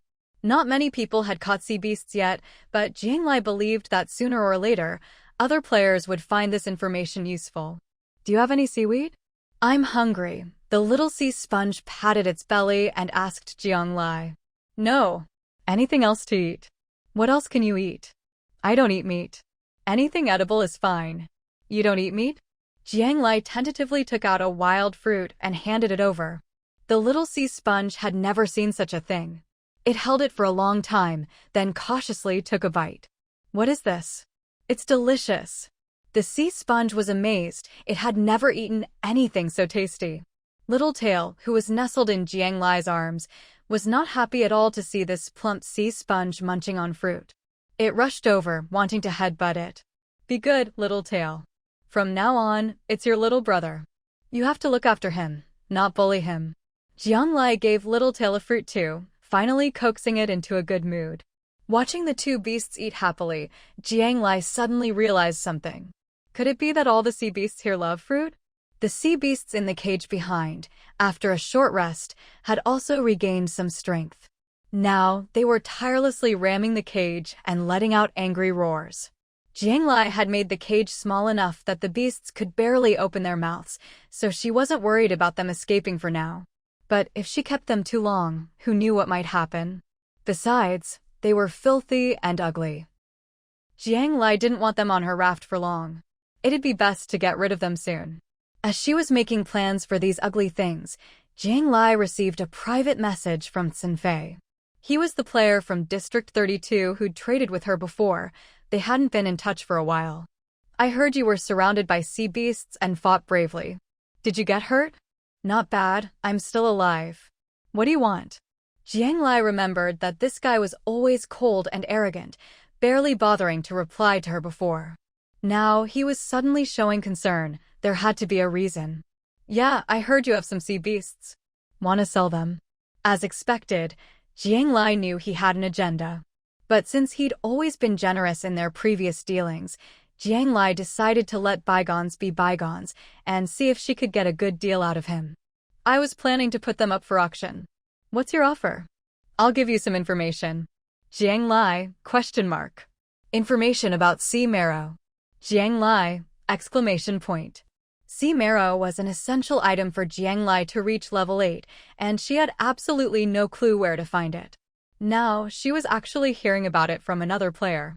Could it be that Censhi was also a level 7 player? Otherwise, how would he know what a level 7 player wanted most? Or maybe Censhi and Censhi were related. Jiang Lai was tempted to ask about his relationship with Censhi. But then she remembered how she'd gotten nowhere when probing him for information about Zone 32 before, so she decided to let it go. Whatever their relationship was, it had nothing to do with her. How do I know your information is worth the price of a sea beast? I can give you the coordinates for the sea marrow directly. Would you say that's worth it? A sea marrow coordinate map, if it was real, it was definitely worth more than a single sea beast. How can I be sure the coordinates you give me are real? Jiang Lai asked, still wary and distrustful. You'll know once you get it. The system will confirm it for you. But this is just information. I can't guarantee you'll actually get the sea marrow. Of course. If he could guarantee she'd get it, Jiang Lai would have doubted his honesty even more. Deal. Jiang Lai quickly agreed to the trade. Since sea beasts couldn't be traded on the platform, Jiang Lai could only give him her coordinates and let him come pick it up. As for the sea marrow coordinates, that would be exchanged on the spot. Alright, 9 sea beasts, she'd keep one for herself, trade one for information, and that left 7. Jiang Lai carefully picked through them and selected 3 that weren't hideous, then put them up for auction on the trading platform. She was only accepting upgrade materials, bronze or iron nails. Now that she had the sea marrow lead, she needed to gather enough bronze and iron nails as soon as possible. To get a good price, Jiang Lai even advertised in the channel. Her ad really hit the spot for everyone. From forum posts, Players already knew Jiang Lai's group had gotten sea beasts, but after waiting so long, no one had seen any for sale. Now, finally, with over 100,000 players, everyone needed a sea beast contract. But Jiang Lai only put up 3 sea beasts, so competition was fiercer than ever. Many players hadn't even had time to bid before the price had already shot past their entire net worth. They were left in despair, cursing their own poverty. Still, plenty of players refused to give up. Even if they couldn't outbid the lucky ones with bronze and iron nails, they still had some rare odds and ends they'd picked up. Maybe Jiang Lai would be interested. So, for a while, Jiang Lai's private messages were flooded again. Many people sent private offers, showing off their unique treasures. And to be honest, Jiang Lai really did look through them all carefully. Not only did she look, she even picked 2 people to trade with. One offered a necklace called Ocean Star. Both the appearance and the name were very similar to Jiang Lai's Deep Sea Star. The only difference was that Ocean Star allowed the wearer to stay underwater for 2 hours, while Jiang Lai's Deep Sea Star allowed 4 hours of free movement in the sea. But 2 hours was still a treasure. Jiang Lai knew how rare such an item was, so she immediately agreed to the trade. The other player's offer was even more straightforward, a box of 24 cans of powdered milk. You had to know, powdered milk was now a hard currency, second only to upgrade materials. After all, families with children were willing to pay high prices for it. Even adults could use it for nutrition. But the value of the milk powder was still a bit lower than a live sea beast, so Jiang Lai asked the player to add some upgrade materials to make up the difference, and then agreed to the trade. Soon, the 3 sea beasts at auction all sold for their final prices. Each one fetched over 1,000 units of materials. So, Jiang Lai had sold 5 sea beasts, and with 2 reserved for Li Shui and Turing, all 9 sea beasts had been divided up. Now, all that was left was for everyone to come pick up their sea beasts. It was already late, and Jiang Ning had gone to bed after finishing her work. So Jiang Lai arranged with everyone to come by tomorrow. She also messaged Li Shui and Turing, telling them to come the next day. After such a busy day, Jiang Lai was exhausted. She grabbed a quick bite, took a shower, and went to bed. She left the cages outside to Xiao Kuei and the 2 little ones to watch over on the raft. It was great having help. She didn't have to do everything herself, which saved a lot of effort. That night, Jiang Lai slept soundly. Early the next morning, Jiang Lai got up, even earlier than Jiang Ning. She really wanted to sleep in, but there were too many people coming today. To avoid being caught in bed by early arrivals, she got ready and waited on the raft. After finishing her Gyu engine exercises, sure enough, someone approached. It was none other than Li Shui and Turing. They had gotten Jiang Lai's message the earliest yesterday. After traveling for a long time, they were already close to Jiang Lai's location. But after receiving her message, they decided to let her rest and stayed where they were. Now, they arrived first thing in the morning. Jiang Lai opened the door and welcomed them onto the raft. Haven't had breakfast yet, right? I made these stuffed pancakes myself. Give them a try. Turing lifted the lunchbox in her hand. Wow, so many. And they smell amazing. Jiang Lai opened the big lunchbox and saw the delicious, fragrant pancakes. Her mouth was watering. Look at the quality of life they had, even pancakes. Didn't you say yesterday that Sister Jiang Ning was here too? I brought some for her and the baby as well. The baby's is at the bottom, plain, less oil and salt. Not sure if she can eat it. Girls really are thoughtful. Not only did she prepare some for Jiang Ning, but also for Shuangxi. She can eat it, definitely. They were all friends here, and after her morning exercises, Jiang Lai was starving. She started wolfing down the pancakes. Slow down. No one's going to steal them from you. Turing gently patted Jiang Lai's back and handed her a bottle of milk from her backpack. Meanwhile, Li Shui was already crouched by the cages, excitedly looking at the sea beasts. After struggling all night and going without food for half a day, the sea beasts were all limp and dejected. They're all so ugly, Li Shui said with disgust. Good thing you 2 came early. You can still pick. Just choose from these 5. Jiang Lai pointed. The other 3 had already been photographed and put up for auction, so they couldn't be swapped out. Li Shui and Turing, both overjoyed, each picked out a beast for themselves. Although there weren't many choices left, they still tried to pick the ones that looked the most pleasing to them. Lai, are these two beasts the ones you picked? Why aren't they in cages?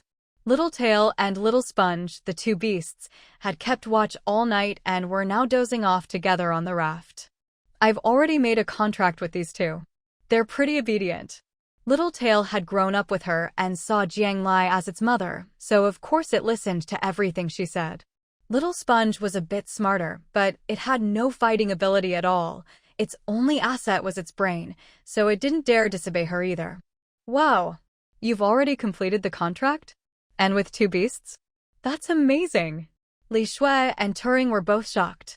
The game had given everyone a whole month for this quest, and most people were still clueless, yet Jiang Lai had finished it on the very first day. Forming a contract isn't actually that hard. You just need some patience and to try a few different things. Jiang Lai shared all the contract knowledge she learned from Little Sponge with the two of them. Li Shui and Turing listened intently, almost pulling out notebooks to jot down everything Jiang Lai said. This soft little thing is so cute, it looks like SpongeBob. Li Shui bravely reached out to touch Little Sponge. SpongeBob is square and yellow. This one's just a white ball. Turing shook her head, but also reached out to pet Little Sponge. She actually thought Little Sponge was even cuter than SpongeBob. Little Sponge, woken up by the petting, vaguely heard someone calling it cute. It opened its eyes and saw two pretty humans, both with no ill intent toward it.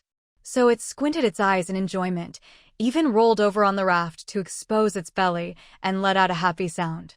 Goo goo. Jiang Lai had a beast language translator, so she could usually understand what Little Sponge was saying. But to Turing and Li Shui, it just sounded like cute goo-goo noises. With its adorable appearance and even cuter sounds, the two girls liked it even more and generously took out some fish to feed it. Little Sponge looked at the fish awkwardly, then turned to Jiang Lai for help. This little guy doesn't eat fish. It's a vegetarian, Jiang Lai explained on its behalf. So Li Shui and Turing took out some fruit and hand-fed it to Little Sponge, making it very happy. But while Little Sponge was delighted, Little Tail, who had also been woken up, was not pleased. Seeing the two humans fussing over its little buddy and ignoring it, Little Tail sulkily went over to Jiang Lai for comfort. The group chatted on the raft for a while until Jiang Ning woke up. After greeting Jiang Ning and Shuangxi, Li Shui and Turing finally left with the cages holding their chosen beasts. After they left, Jiang Lai received the supplies both of them sent her as payment. Thanks, Lai. Now we don't have to fight others for them. Love you. The supplies they gave were about the same as what Jiang Lai would have gotten from auctioning the beasts. Jiang Lai looked at the message and smiled, not refusing. She knew Li Shui and Turing weren't short on supplies. Although she'd originally planned to give the beasts to them as gifts, she realized that between friends, maybe it's better to keep things reciprocal, give and take, so the friendship can last longer. Soon, the people who had traded with her yesterday started arriving one after another to pick up their beasts. Jiang Lai wasn't worried about anyone having bad intentions. For one, her sister Jiang Ning was currently on her raft. With their combined strength, they were definitely not weak. For another, Jiang Lai's raft was so fast that no one could catch up. If there was real danger, they could just escape. But honestly, Jiang Lai didn't need to worry at all. With her current level and the heroic image described in Qinqing Yuan's post yesterday, no one would be foolish enough to mess with her. Everyone had traveled all night to get here, eager to pick up something that could save their lives and form a contract with a sea beast as soon as possible. Whenever someone came to pick up a beast, they would always ask Jiang Lai for tips on how to form a contract. Jiang Lai patiently shared everything she knew, doing her best to serve every customer well. By noon, only one beast cage was left. Jiang Ning had already finished making lunch and called Jiang Lai to eat. The two of them ate while browsing the system channel and forums. That morning, a player had been fishing for treasure chests when they were suddenly attacked by a sea beast. Although there was only one beast, the attack was so sudden that the player's leg was torn open, and now they were desperately looking to buy painkillers. And it wasn't just that player. More and more players were reporting sightings of sea beasts on the surface. Whenever these sea beasts saw a human raft, they would attack. Many players had been injured as a result. For a while, everyone was on edge. The players from the original Zone 32 were especially scared at first, thinking the curse was starting again. But they soon realized that there were only a few sea beasts at a time, not a whole beast tide. And after killing them, they could get rewards, so they started to relax a little. As long as it wasn't a curse, it wouldn't be a massacre. There was still hope. Looks like sea beasts are going to be a regular part of life now. We'll have to get used to living with them, someone posted. You've got a great attitude. I'm scared to death right now, worried a sea beast will sneak up on me when I'm not paying attention. Actually, I think it's a good thing. Now we have a chance to form contracts with sea beasts. For us, we'll never get a good night's sleep again. Players had all kinds of reactions. Some were excited, seeing it as an opportunity. Others were afraid, seeing it as torture. But no matter how anyone felt, this was now reality and couldn't be changed. From now on, they would have to learn to coexist with the sea beasts at all times. One small comfort was that the Tianhe Alliance quickly posted that if anyone was threatened by a sea beast, they could contact the Alliance for help at any time. Of course, the condition was that any rewards dropped by the sea beast would go to the Alliance members. It was a win-win situation for everyone. Jiang Lai heard from Jiang Ning that Qi Jingxing had officially announced the rules for contribution points. Killing a sea beast required turning it in, which would earn you contribution points. If you found any strange treasures, you could voluntarily turn them in for contribution points as well. These contribution points could be exchanged for goods within the Alliance. As the Tianhe Alliance grew, those with higher contribution points would rise to higher positions, gain more resources, and get more opportunities. According to Jiang Ning, management would even be paid in contribution points in the future. Jiang Lai was truly impressed after hearing all this. In such a short time, Qi Jingxing had managed to turn the Tianhe Alliance's system into a perfectly closed loop, allowing it to grow and thrive. Not only did this give players a big tree to rely on, enabling resource integration, exchange, and rapid development, but it also brought more order and security to the whole of District 68. Jiang Lai felt that only someone as smart, broad-minded, and selfless as Qi Jingxing could have created such a win-win situation. Meanwhile, on the forums, there was more and more discussion about contract beasts. Although none of the methods had been tested yet, and it was hard to tell truth from rumor, people were feeling increasingly hopeful. At the very least, forming a contract no longer seemed like an impossible task. Lai, I'll be taking Shuangxi with me this afternoon. I want to take on one of the Alliance's sea beast capture missions. Jiang Ning had originally planned to stay with Jiang Lai on the raft for a few more days, but things had changed. Big sis, didn't you always avoid going on missions before? Jiang Lai looked up at Jiang Ning. Previously, her sister had always focused on management and organization for Shuangxi's safety, rarely confronting sea beasts head-on. This morning, I successfully contracted a beast. I want to go find a young beast for Shuangxi. While Jiang Lai was busy delivering goods to clients that morning, Jiang Ning had also been busy and managed to contract a sea beast. It went pretty smoothly. Even when she tried for a second one, it didn't take much effort to succeed. With her current mental strength, she could contract at most 2 beasts, but she didn't plan to use her second slot just yet. Jiang Lai nodded in understanding. This game treated all players equally, so even someone as young and helpless as Shuangxi needed to contract a sea beast to survive this crisis. People on the forum said that if you wanted a child to contract a sea beast, you had to find a young beast. Adult sea beasts wouldn't contract with human children. All right, sis, be careful. If it really doesn't work out, I have a backup plan to make sure Shuangxi stays safe. Jiang Lai had already made plans for Shuangxi. Her little sea sponge had no combat ability, but it was very adaptable.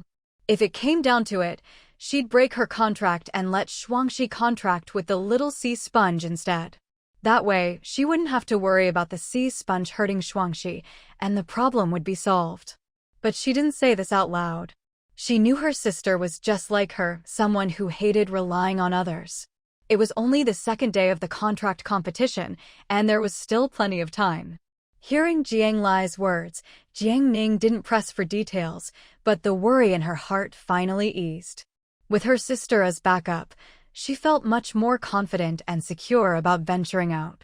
After that, Jiang Ning discussed her plans for the remaining sea beasts with Jiang Lai. She planned to put half of them on the trading platform in exchange for upgrade materials and give the other half to the Alliance for contribution points. Although the contribution point system was still new and many rewards and rules weren't fully developed, Jiang Ning had faith in the Tianhe Alliance. She believed it would become the backbone of District 68 and help countless players. For lunch, Jiang Ning cooked a huge meal, as usual packing up more than a dozen lunchboxes for Jiang Lai to keep in her backpack for later. Jiang Lai gave her sister a big box of formula for Shuangxi. Although Shuangxi, just over a year old, was well cared for, her little face had still grown thinner. Now, with these 24 boxes of formula, she'd have enough for a long time. Looking at the huge box, Jiang Ning's eyes grew red. Surviving alone with a child in this game, even someone as tough as Jiang Ning sometimes felt helpless. But she still had family who cared about her and her child. Having family to fight alongside and support each other in this game was the greatest blessing in misfortune. Of course, with the sisters' relationship, Jiang Ning kept these thoughts to herself. She didn't even bother saying thank you. She just put away the formula, said goodbye to Jiang Lai, and left the raft with Shuangxi. Jiang Lai had no idea what her sister was thinking. At that moment, she was grinning happily at the stack of lunchboxes her sister had left behind. That afternoon, Jiang Lai fished up her 4 daily chests from the raft. By now, the contents of the chests no longer surprised her. Some were upgrade materials, some food, some daily necessities, and some weapons or tool blueprints. A very small portion were special items, like deep sea stars, island entry tokens, guild creation orders, or beast language devices. Jiang Lai was already well stocked with food and daily necessities. She was happy to get upgrade materials, but only the special items really excited her. So most of the time, she opened chests with a calm face. She'd calmly open them, calmly put the useful items in her backpack, and calmly put the rest on the trading platform to exchange for supplies. It wasn't until she saw a raft approaching in the distance that her face finally lit up with excitement. Great, the buyer was finally here.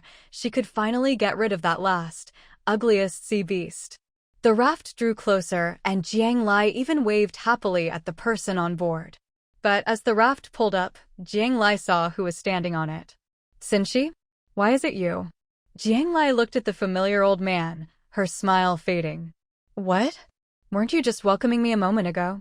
Censhi had been delighted to see Jiang Lai waving at him, but his face fell when he heard her words.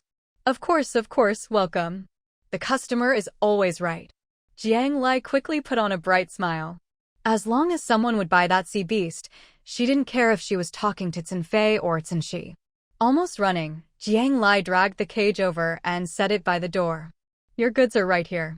Can you send me the coordinates for the sea marrow now? You're in quite a hurry. Do you think I'd go back on my word? Halfway through a sentence, Censhi caught sight of the sea beast in the cage, and his expression froze. He'd seen a lot in his life, even been cursed before, but he'd never seen a sea beast this ugly.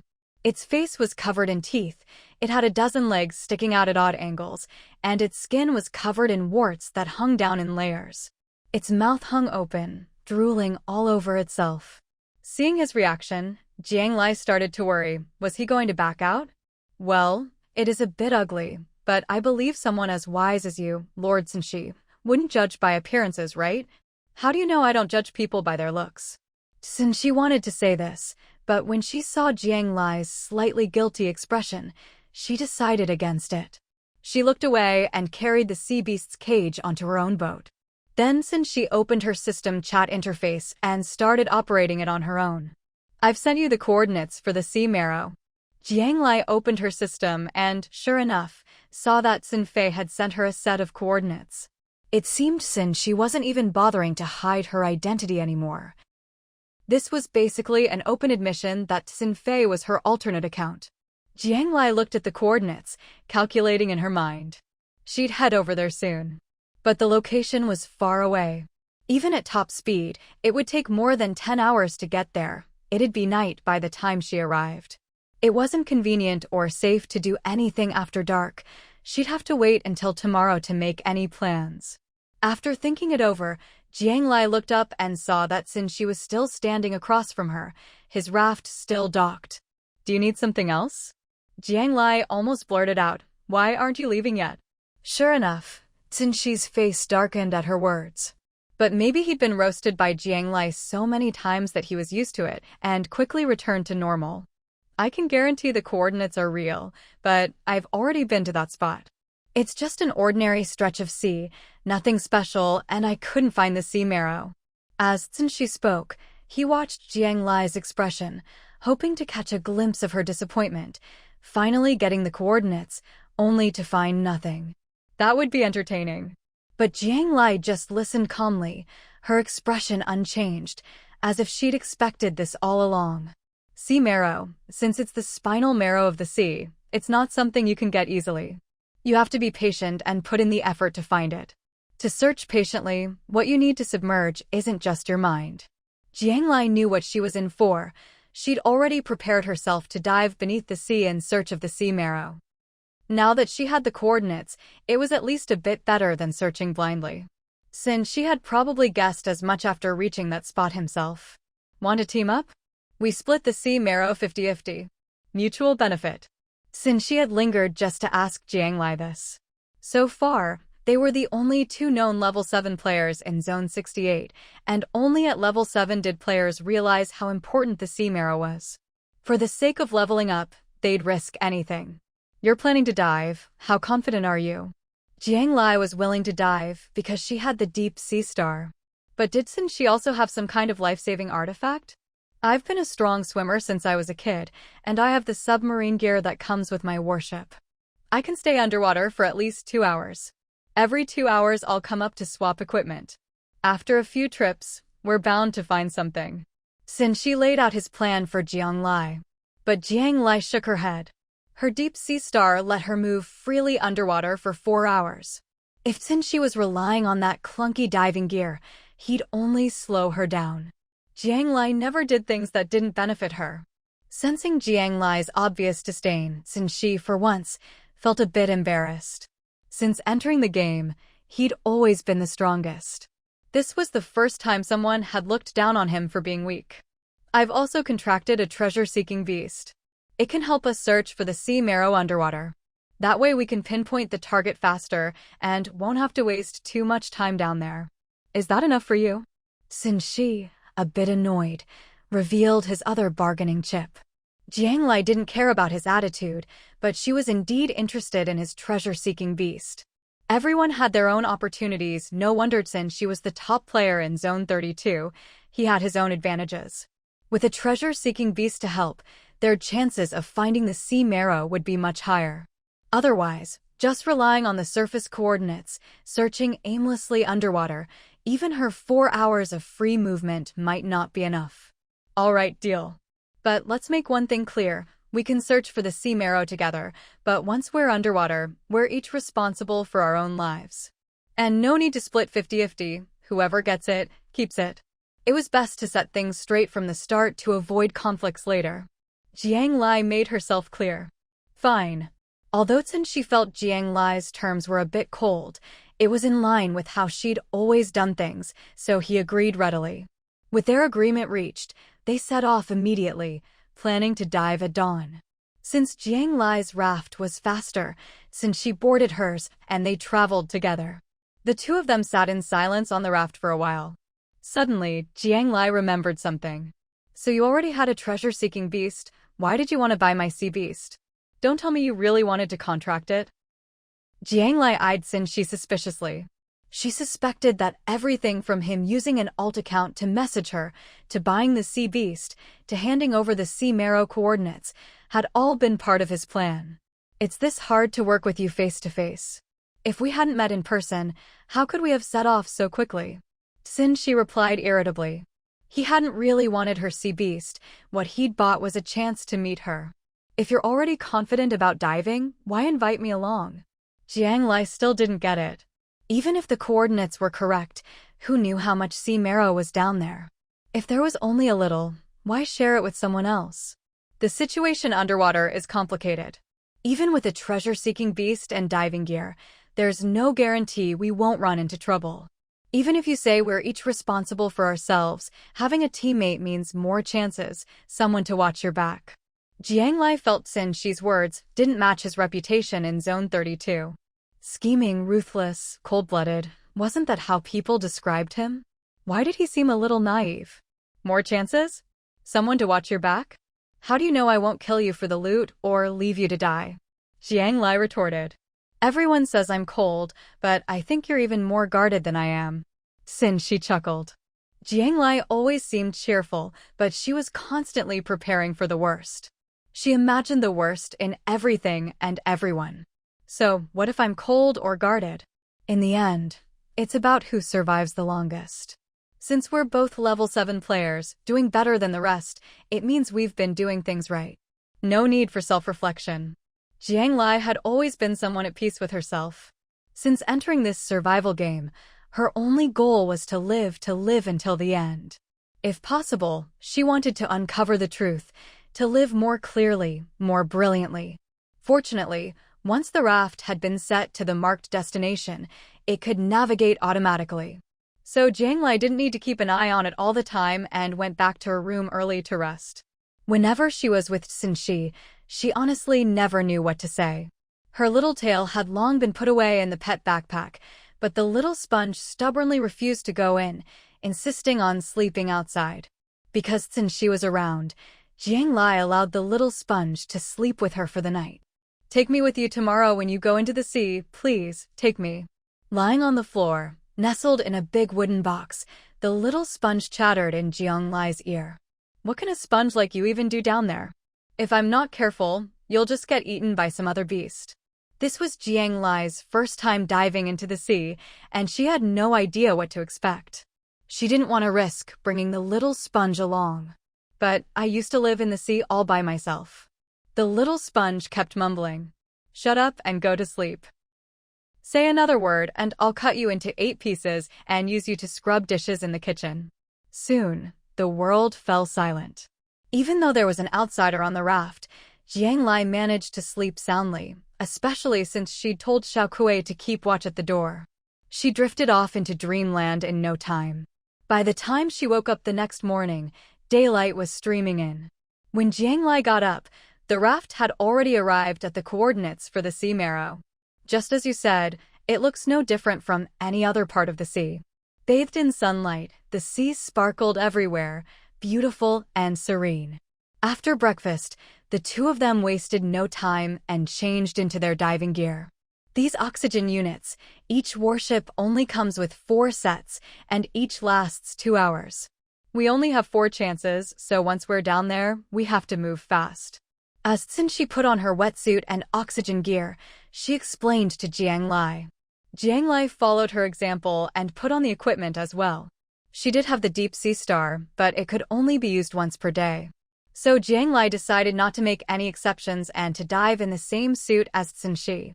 If anything unexpected happened down below, she could always activate the deep sea star as a last resort to save herself. Once they were fully equipped, the two of them entered the water, and Jiang Lai stored the raft in her backpack. That way, as long as they could make it back to the surface, no matter where they ended up, they could immediately take out the raft and get on board. Jiang Lai was a good swimmer. She and Censhi each held onto a large bronze block, slowly sinking downward. To prevent getting separated, Jiang Lai took out a rope and tied it to both of their wrists. So, they sank together, observing their surroundings as they went. They kept an eye out for any sign of sea marrow, and also stayed alert for any sea beasts that might attack. Censhi had already released her treasure-seeking beast, a little sea snake, which was swimming happily beside them. Jiang Lai wanted to ask if the little sea snake was just searching for treasure, or if it could specifically recognize sea marrow. But talking underwater was inconvenient, so she let it go.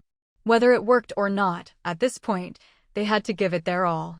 Thanks to the large, heavy bronze blocks, they descended quickly. Even so, by the time their feet touched solid ground, half an hour had passed. That meant they could only stay on the seabed for about an hour before they'd have to head back. Although they'd reached the bottom, Jiang Lai had a lot of questions she didn't have time to ponder.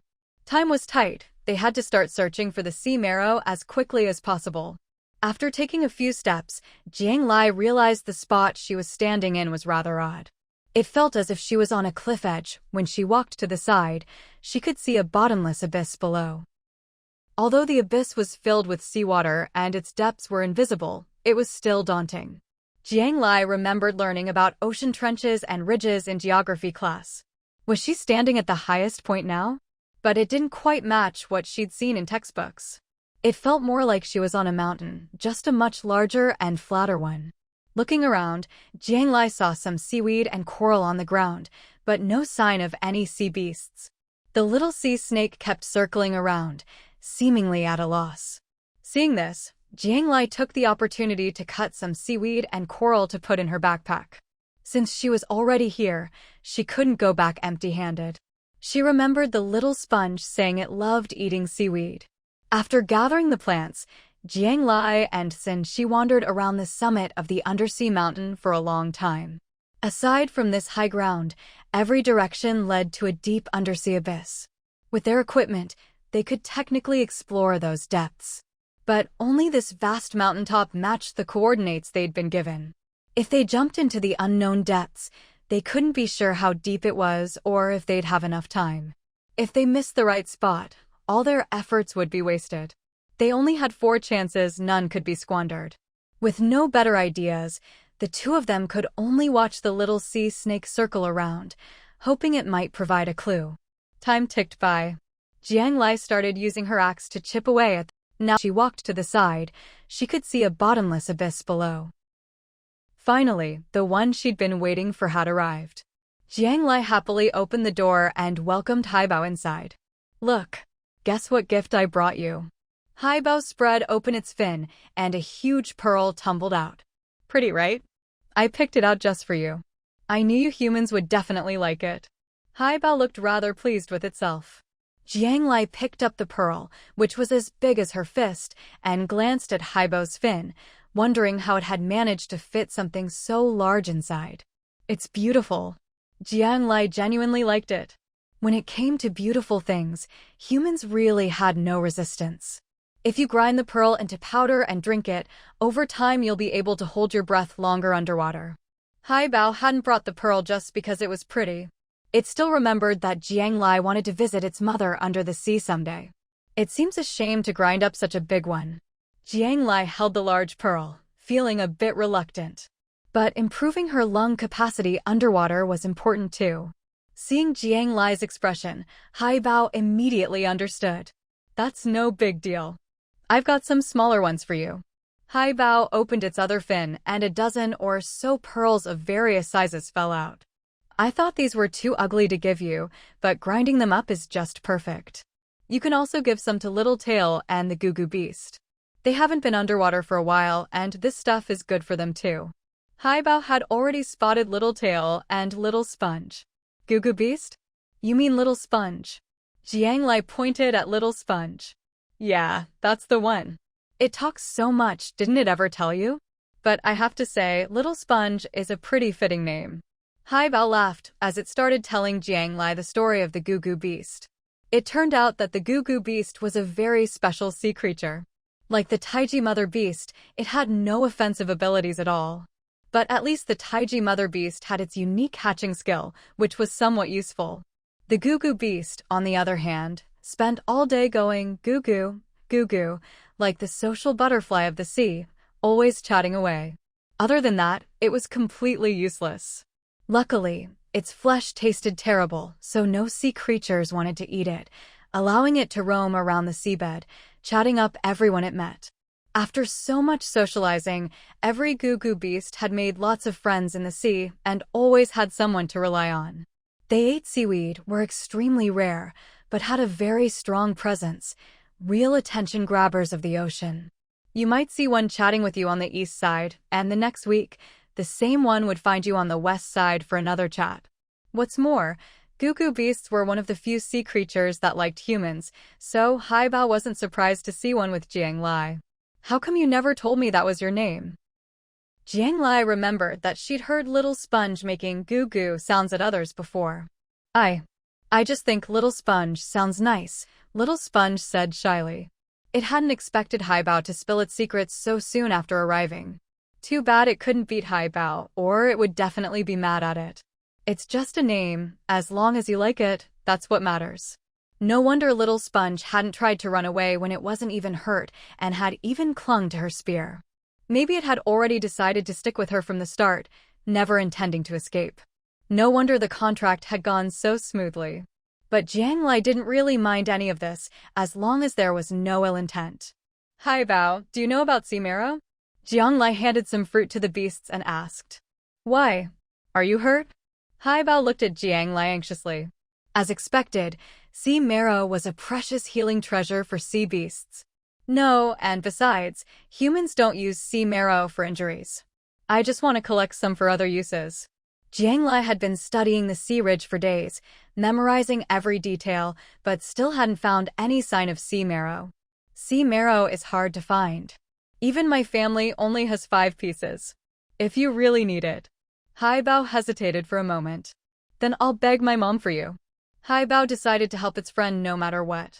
No, I'll find a way myself, Jiang Lai quickly refused. Even Haibao's family only had 5, but she needed 10 just to upgrade. It sounded like an impossible task. Have you ever seen sea marrow? If you saw it, would you recognize it? I've seen it from afar, I'd recognize it. Haibao replied confidently. Good Haibao, with your help, that's all I need. Jiang Lai smiled and patted Haibao's head. With someone who could recognize treasures by her side, her chances of finding sea marrow were much better. But since Haibao had just come ashore, Jiang Lai wasn't in a hurry to put it to work. She gave the little beasts plenty of fruit. There were now 3 of them on the raft, playing together happily. Jiang Lai's raft was big enough, but with Haibao and Littletail both nearly 2 meters long, it was still a bit cramped when they played.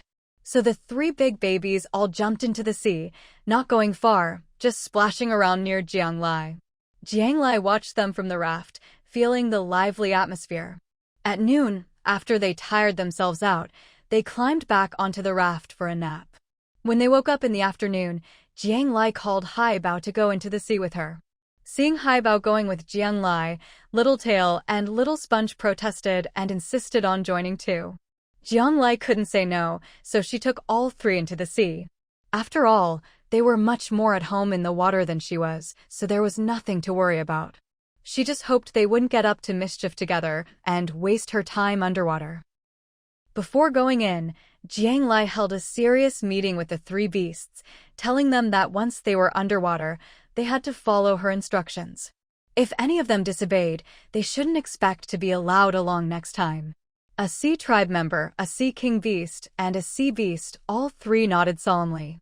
Jiang Lai's talk wasn't in vain. Once underwater, the 3 were indeed very obedient. This time, Jiang Lai didn't need to hold onto a bronze block. With the 3 of them pulling her, she descended even faster than before, and soon reached the mountaintop again. So, this is the Sea Ridge. I've only ever heard my mom talk about such a treasure land. I've never actually been here before, Haibao said, delighted. A place like this would be fiercely contested by all the sea clans if discovered. Haibao's family wasn't powerful, so they'd never managed to claim one. Even the few pieces of sea marrow they had were accumulated over many years. Jiang Lai gazed at the now all too familiar mountain peak, feeling little excitement in her heart. The disappointments of the past days had already calmed her down. It would be best if she could find the sea essence here, but even if she couldn't in the end, Jiang Lai wouldn't be too disappointed. Following Jiang Lai's instructions, the trio, 1 human and 3 beasts, searched the mountaintop carefully. Jiang Lai didn't have much hope for Littletail or Little Sponge, but since Haibao had seen sea essence before, maybe it could find some clues. Unfortunately, after Haibao wandered around, it just shook its head at Jiang Lai. It seemed the sea essence really wasn't on the mountaintop. Then where could it be? Could it be at the foot of the mountain? Jiang Lai had tried swimming down before, But whether the mountain was too tall or the sea too deep, she could never reach the bottom before running out of time. So this time, Jiang Lai could only pick a random direction and lead the three little ones downward. At first, the three beasts remembered Jiang Lai's instructions and stuck close to her. But after about an hour of descending, the little beasts started getting restless. Especially little Sponge, when it saw seaweed growing on the mountainside, it swam over and started munching away. Little Tail, seeing little Sponge run off, immediately followed. Although it didn't eat seaweed, it was obsessed with the rocks on the mountainside, happily amusing itself next to little Sponge. They're being so disobedient. I'll go teach them a lesson. Haibao, seeing the other two off playing, got the itch to join them but was too embarrassed to say so directly. It could only come up with an excuse and look at Jiang Lai with pleading eyes. Jiang Lai couldn't speak underwater. She could communicate telepathically with her contracted beasts, but with Haibao, she could only use gestures. She nodded. Forget it, she hadn't expected much from them anyway. They were still kids, and loving to play was only natural. She'd have to search on her own. Especially Little Tail and Little Sponge, it wasn't often they got to go underwater, so she might as well let them play for a while. Seeing the three gather together, Jiang Lai sent a message to Little Sponge and Little Tail, telling them not to wander off and to wait for her there, then continued swimming downward on her own. But she hadn't gone far when suddenly, rocks tumbled down from above. Jiang Lai instinctively looked back. Sure enough, it was from where the little beasts had been. The rocks had been smashed open. Oh no, did something happen? Without hesitation, Jiang Lai swam back. She'd wasted another chance to dive, but to Jiang Lai, the safety of the three little ones was far more important than a single opportunity. Luckily, she hadn't gone far. When she got back, she saw Haibao bleeding, with Little Tail anxiously circling around it. What happened? Master, hurt it. Little Tail was babbling anxiously, but Jiang Lai couldn't understand and turned to Little Sponge, who was hiding to the side. I was just munching seaweed, and those two were horsing around next to me. Somehow they accidentally cracked the mountain. Scared me to death. Little Sponge was the smallest and weakest. Whether it was a rock, Haibao, or Little Tail, any of them could have crushed it, so it had wisely kept its distance. We were just playing. I'm fine. Haibao looked guilty, speaking in a low voice. Even as cubs, a sea beast and a sea king beast still had considerable strength. While playing, Haibao had slammed hard into the mountain, and its tail was cut by the shattered rocks. You're bleeding. We need to get back quickly. Jiang Lai communicated with Little Sponge, asking it to relay the message to the other two. She checked Haibao's tail. The wound wasn't big, but it was bleeding. Bleeding in the sea was one of the most dangerous things. Who knew how many enemies it might attract if they lingered? It's fine. This sea mountain is in a special location. Ordinary sea beasts can't find their way here, so a little blood doesn't matter. Little Sponge knew what Jiang Lai was worried about, but it hadn't had its fill of seaweed yet. No, other sea beasts are one thing, but the mountain's been cracked open. If we don't leave now, I'm afraid. Jiang Lai glanced at the mountain, but with just one look, she froze. Beneath the shattered rocks, a faint, crystal-clear glow shimmered. Jiang Lai immediately swam over and cleared away the debris, revealing a diamond-shaped crystal underneath. She dug out the crystal. It was about the size of her palm, with a milky white liquid faintly swirling in its center. Sea essence. This is sea essence. Haibao shouted excitedly upon seeing it. The system's prompt chimed in at just the right moment. How is it? Can you keep going? Jiang Lai had Little Sponge ask Haibao, since it was injured. I'm fine. Let's dig. Now that they'd really found sea essence, Haibao couldn't care less about its injury. All it wanted was to dig more. Jiang Lai nodded. When she dug out the first piece, she'd already noticed there were many more crystals below. Hurry, let's dig together. As much as we can, as fast as we can. Jiang Lai gave the order, then pulled out a dagger and started digging up crystals, stashing each one in her backpack as soon as she got it. To be more efficient, the little beasts didn't crowd around Jiang Lai, but instead smashed open another part of the mountain nearby. There's more here. And here too. Haibao and Little Sponge were so excited they were about to go crazy. Little Tail didn't really understand how precious sea essence was, but seeing everyone so happy, it knew it was a treasure and dug with all its might. For a while, one human and 3 beasts dug and dug together. Haibao had its own little storage space, so it put the crystals it found directly inside. Little Sponge and Little Tail, unable to hold many in their paws, would dig up a few and bring them to Jiang Lai to stash in her backpack. Jiang Lai's heart pounded as she dug. There was so much sea essence here, who knew how much this huge mountain held. With such a treasure mountain right in front of her, Jiang Lai even wished she could stuff the whole thing into her backpack. But she couldn't, so she could only dig as fast as she could. After about 10 minutes, Jiang Lai suddenly sensed the surrounding seawater growing more and more turbulent. Something had changed.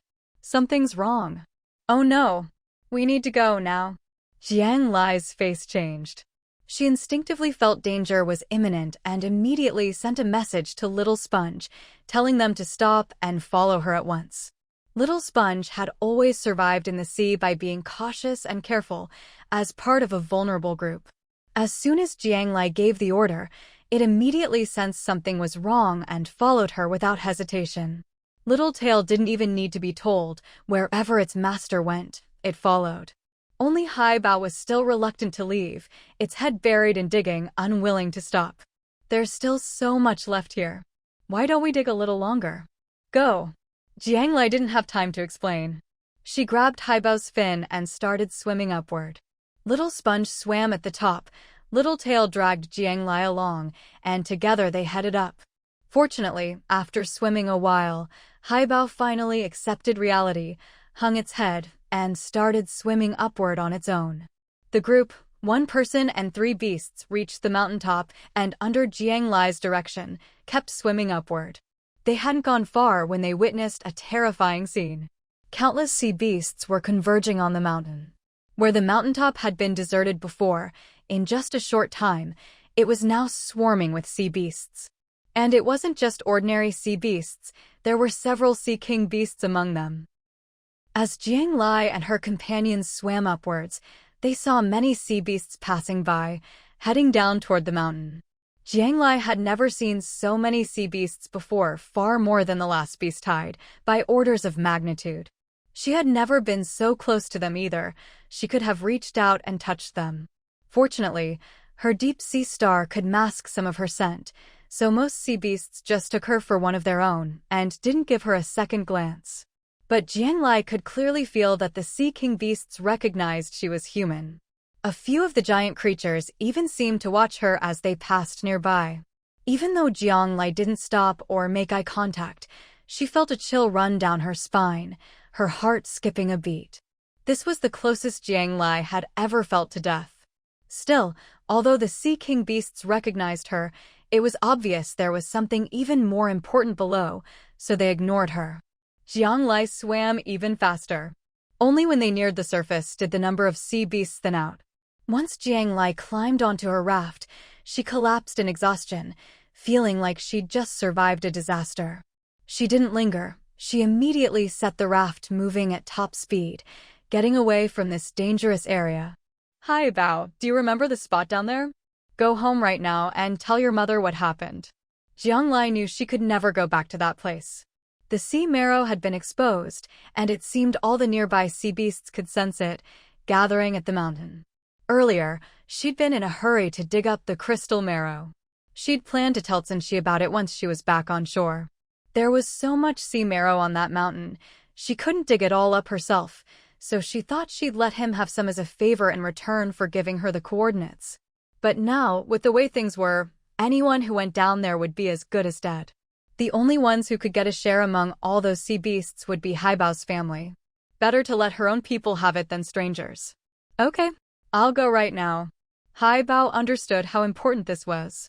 If it waited any longer, there might not be any sea marrow left, so it immediately jumped back into the sea. That dummy, when we were in the sea, it should have gone home to report, but it just followed us back, Little Sponge muttered, watching Haibao's retreating figure. But Jiang Lai was worried. Haibao's tail was still injured, and with the sea in such turmoil, she could only hope it would be safe. Her heart was in her throat until the raft was far from the danger zone, and only then did she finally relax. For extra security, Jiang Lai even transformed the raft into a battleship as she sailed across the sea. She carefully brought Little Sponge and Little Tail into the cabin before taking out a sea crystal to examine it closely. It was clear now, the flowing liquid inside the sea crystal was indeed sea marrow.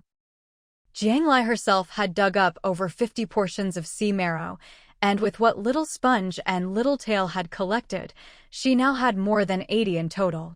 "Master, you were amazing just now. I've lived in the sea for so long, but I've never sensed danger as quickly as you did," Little Sponge exclaimed, still in awe of Jiang Lai's instincts. If Jiang Lai hadn't led them out so quickly, they might have been surrounded by sea beasts by now. If the sea beasts had seen them digging up sea marrow, they'd never have made it out alive. "Honestly, I wasn't sure either. I just felt something was off and decided to run first," Jiang Lai admitted. She hadn't known so many sea beasts would gather there. She'd just noticed something strange about the water's movement and sensed danger. She'd always been cautious. If there was even a hint of uncontrollable danger, she'd retreat immediately. No matter how precious sea marrow was, it couldn't be more valuable than her own life. In this survival game, Jiang Lai valued her life above all else. Everything else came second to safety. Her vigilance had saved her more than once. "Does sea marrow do anything for you sea beasts besides healing injuries?" Jiang Lai asked. The system had told her the stuff was good for both humans and sea beasts. "Of course. Besides healing, it boosts our vitality, intelligence, and fighting power. Basically, it makes us stronger. That's why all the sea beasts fight over it. But it's so precious. If a young sea beast finds some, they can't hold on to it for long and will eat it right away. Only the wealthiest sea clans can afford to save some for later, to use when they're injured," Little Sponge explained, clearly well-informed. "How do you know all this, and why does this guy know nothing?" Jiang Lai pointed at Little Tail. Little Tail was playing with its own tail, completely uninterested in the crystal marrow. Sea beast knowledge is usually taught by the mother. Even if there's no mother, once we reach a certain age, we'll naturally know. It's the inheritance of the ocean. Every sea beast has it, Little Sponge said, giving Little Tail a look of disappointment. If it had Little Tail's claws, it could have dug up even more. "I'll keep the sea marrow you two dug up for now. Don't worry, I'll save it for you. Whatever you dug up, you'll get to use," Jiang Lai said. She'd thought about it. If the crystal marrow was just for healing, she might shamelessly keep some for herself, since they were her contract beasts and couldn't use it all anyway. But since it could make them stronger, she'd rather save it for them. "Master, you're the best!" Little Sponge cried out in delight. It hadn't expected that all the crystal marrow it dug up would be its own. It had thought that if its master gave it even 1 or 2 pieces as a reward for its hard work, it would be more than happy. Jiang Lai immediately split the sea crystal, giving a piece each to Little Tail and Little Sponge. Little Sponge gave the crystal a few solid punches, smashing it apart, then gulped down all the sea essence inside in one go. There wasn't much sea essence in a single sea crystal. It was gone in just one sip. Little Tail followed suit, imitating Little Sponge and drinking it down. "Tasty, tasty. It tastes so good." After drinking the sea essence, the two little beasts praised its deliciousness enthusiastically. Soon after, they both started looking drowsy, so Jiang Lai simply let them rest in the house. Judging by their reactions, Jiang Lai wasn't sure exactly how much the sea essence helped sea beasts, but it definitely seemed to be very nourishing for them, clearly a good thing. With all the sea essence Haibao had dug up, Jiang Lai hoped it could hurry back to safety and drink the sea essence to heal its wounds. She didn't know whether Haibao had made it home safely, or if its family would still have a chance to get a share of the treasure in the undersea mountain. Staring out at the sea, Jiang Lai couldn't help but worry. But she was simply too weak. There was nothing she could do at times like this. Little Tail and Little Sponge didn't wake up until evening. When the two beasts woke up, they were bursting with energy, pestering Jiang Lai for more sea essence. "No, you can only have one a day. If you eat too much, your bodies won't be able to handle it. No matter how good a tonic is, if you eat it all at once, your body simply can't digest it. Besides, they were both still young. It was safest to let them have a little each day and take it slow. Jiang Lai always preferred to play it safe, no matter what she did. It was a habit of hers. She was like this with herself, and naturally the same with her contract beasts. You can't fight the odds. The two little ones protested, but to no avail, they had to accept it. Still, there was something to cheer them up. Jiang Lai agreed to let them play in the sea for a while every day, as long as they didn't swim too far. That made them both overjoyed. Even little Sponge felt that being Jiang Lai's contract beast was much better than wandering the sea alone, and gave Jiang Lai a big hug. That night, Jiang Lai stayed up late, waiting for news from Haibao. But she waited for days and still heard nothing. One sunny morning, Jiang Lai sat at her doorstep, fishing for treasure chests while browsing the chat channels and forums. These past few days, sea beasts had been appearing even more frequently. In just a few days, everyone seemed to have accepted the reality of coexisting with sea beasts. Everyone was getting stronger quickly, and with the help of weapons and shelters, dealing with a few ordinary sea beasts was no longer a problem. Of course, those who really couldn't keep up had already disappeared into the sea. Survival of the fittest was on full display here. Some people in Zone 68 had already contracted sea beasts. At first, players thought they should contract as many sea beasts as possible to boost their strength. But later, they found that most people could only contract one sea beast. A very few didn't even have enough mental strength to contract a single sea beast. Stamina, mental strength, and luck. Only now did players realize just how important each of these three stats, given by the system, was. Not a single one was useless. Unfortunately, while stamina could be increased through physical training, players had no clue how to raise mental strength or luck, and could only make do with their starting stats. Jiang Lai, however, did know a bit about luck. In previous crises, some of her actions had helped increase the survival rate of other players, which earned her a small boost in luck. But she wasn't clear on the specific details or criteria. She could only share her vague insights on the forum, hoping it would serve as a reference for others. After all, if everyone tried to do good deeds to raise their luck, Jiang Lai would be more than happy to see it. As for mental strength, Jiang Lai had no idea. Her own mental strength was already decent, and she still had a contract slot left unused, so she wasn't in a hurry. A quarter of the month had already passed. But most people still didn't have a contracted sea beast. Fighting sea beasts was dangerous. Catching a live one was even more dangerous. These days, the Tianhe Alliance had been busy, catching live sea beasts everywhere and selling them to players at high prices, making a fortune in resources. Not only did they make a killing selling sea beasts, but they also profited from rescuing players and helping them out of danger. Often, they'd rescue players and catch sea beasts at the same time, earning double. You could say they were making money from every possible angle. Jiang Lai couldn't figure out how Qi Jingxing managed to keep the Tianhe Alliance so united and obedient. But with more contact with sea beasts, more people were getting injured. Jiang Lai knew that soon, with sea beasts everywhere, painkillers would become worthless. So she quickly cleared out her stock. She sold most of her painkillers to Qi Jingxing. The drop rate for painkillers was low, and with so many people getting hurt, they were in short supply.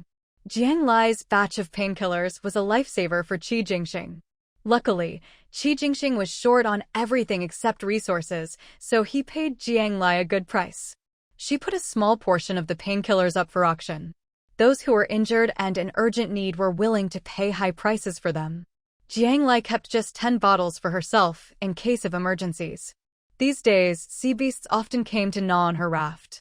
With sea beasts appearing so frequently, as players gained more combat experience and stamina, painkillers would only become more common on the market. After selling those 90 bottles, Jiang Lai's upgrade resources increased significantly. Every day, she counted her stash, checking if she had enough to upgrade her shelter to level 8. Unfortunately, she was still a bit short. Just as Jiang Lai was calculating what else she could sell to make up the difference, she received a message from Censhi. "Did you know the undersea mountain is gone? I went diving today and couldn't find it." Jiang Lai couldn't help but smile when she saw Censhi's message. She'd never been so happy to hear from him. Was it really Censhi messaging her? No, it was basically her own personal god of wealth. Actually, there's something I need to talk to you about. Jiang Lai took a moment to think about how to phrase it, considering how to get Censhi to willingly buy some sea essence from her at a high price. The coordinates for the sea marrow were actually sold to Jiang Lai by Censhi. But to call it a sale wasn't quite accurate. Both of them knew perfectly well that Censhi had pretty much half given, half sold her the location. Afterwards, Jiang Lai dove into the sea several more times herself and ended up with such a huge windfall that she actually felt a little guilty. Well, not exactly guilty, just a bit embarrassed. But she couldn't tell Censhi about how much sea marrow she'd gotten.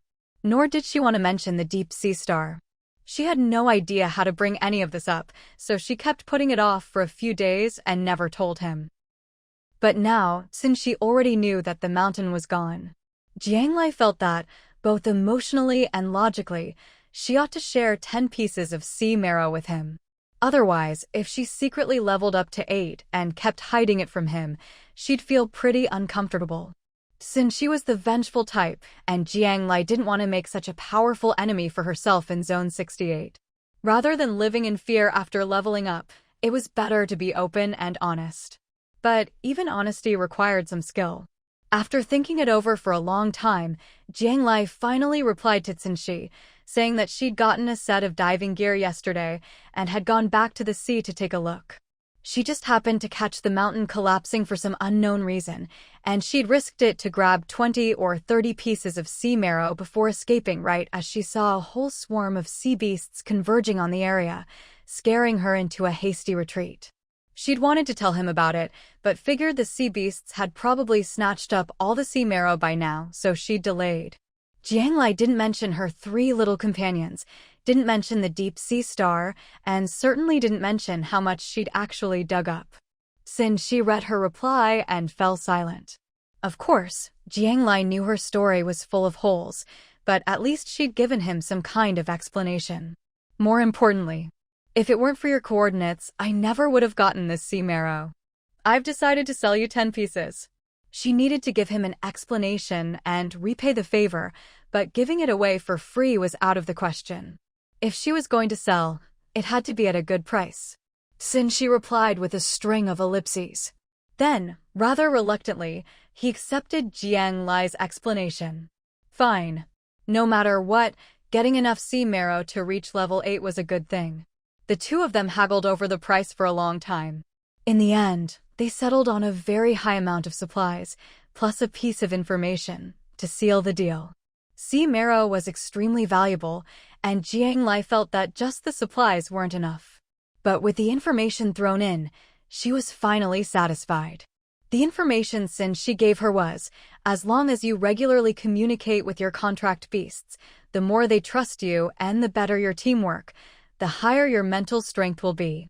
If you treat your contract beast as a slave and only try to control it, making it fear you, your mental strength will never improve. This was extremely useful for Jiang Lai. She immediately gave her 2 little ones an extra fruit each. With the supplies she'd earned from Censhi, Jiang Lai finally had everything she needed to upgrade her residence to level 8. Now that she had the sea marrow too, Jiang Lai didn't hesitate to hit the upgrade button. As her raft was once again enveloped in white light, Jiang Lai was filled with anticipation. At level 7, she'd unlocked the second form. What about level 8? What kind of surprise would she get this time? When Jiang Lai opened her eyes again, she found herself back inside her room, no longer standing on the raft. The room didn't look much different from before. Jiang Lai opened the door and stepped outside, finding herself in a long corridor. Did it switch to battleship mode again? She wondered, suspecting she was inside a ship's cabin. But when she noticed a row of small windows on either side of the corridor, Jiang Lai started to feel unsettled. She walked over to a window and looked out. Familiar scenery greeted her eyes. It was just like what she'd seen under the sea before. So, she was underwater now.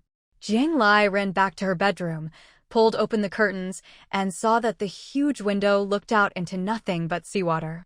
Some sea beasts even swam right past the window, completely oblivious to her residence. Now this was a real ocean view room. Jiang Lai stared at the scenery outside, so stunned she was momentarily speechless. She opened the system to check the information on the Shangjiang Ginger vessel. Ginger submarine, residence, third form. Can only appear underwater. Can activate stealth mode at any time for up to 2 hours. During this time, all sea beasts will be unable to detect the submarine's presence. Jiang Lai hadn't expected that upgrading her residence to level 8 would actually unlock a third form. A submarine that could go underwater. This was exactly what Jiang Lai had always dreamed of. She excitedly explored her submarine. It wasn't very big, and its layout was similar to a warship's cabin. There was also a quarantine chamber, which contained 6 sets of diving equipment. Opening the chamber allowed for a smooth exit from the submarine and entry into the sea. For Jiang Lai, this was as practical as it got. The only downside was that, apart from stealth mode, the submarine had no offensive capabilities. After transforming into the third form, all the cannons had disappeared. Fortunately, Jiang Lai's speed bonus was still there, so if she ever ran into danger underwater, she could always make a quick escape. Plus, the submarine's defense rating was very high. Jiang Lai figured that even if she encountered a Sea King beast, it could withstand its attacks for quite a while. My god, level 8 is already this amazing. I can't even imagine what level 9 will be like. After touring the place, Jiang Lai couldn't help but sigh. She'd asked the system before. The highest level for a residence was level 10. But what would happen after reaching level 10? The system would only reply, insufficient permissions, no comment. Jiang Lai found that dealing with the system was like squeezing toothpaste. Upgrade a little, and you could pry a little more information out of it. Take it slow, and eventually you'd get more out of the system. She couldn't wait to find out what kind of treatment she'd get as a max-level player. Now, she was finally level 8. Suddenly, Jiang Lai remembered she still had a guild token in her backpack, which could only be used by level 8 players. She wasn't sure exactly what it did, but she figured it would make founding a guild much easier. She had no intention of starting a guild herself. Ever since Qi Jingxing founded the Tianhe Alliance, he'd been so busy with work that he barely had time to reply to group messages, which made Changfa complain constantly. Jiang Lai didn't think she had what it took to lead so many people, nor did she want to shoulder that much responsibility. She just wanted to live her own life, free and easy. She silently wished Qi Jingxing would level up quickly and grow stronger, so she could sell him the guild token at a high price. Jiang Lai's wish was simple. She just wanted to become a max-level player. As for what came after that, she'd deal with it when the time came. Lin Yuxiang had some results to show. Although Jiang Lai didn't know the first thing about farming, she understood that it was a long-term investment.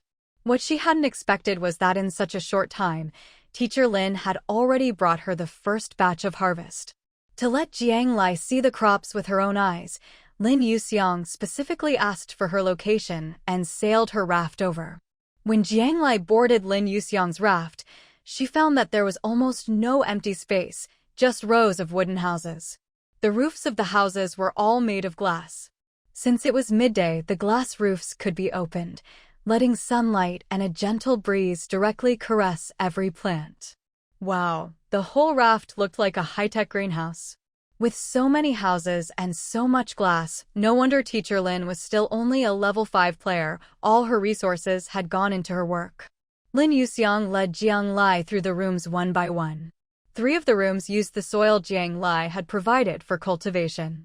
The other 2 rooms were for hydroponics, using nutrient solution. Jiang Lai was amazed. All the plants were neatly arranged in the rooms, thriving and full of life. She couldn't even imagine how much effort it must take to care for all these plants every day.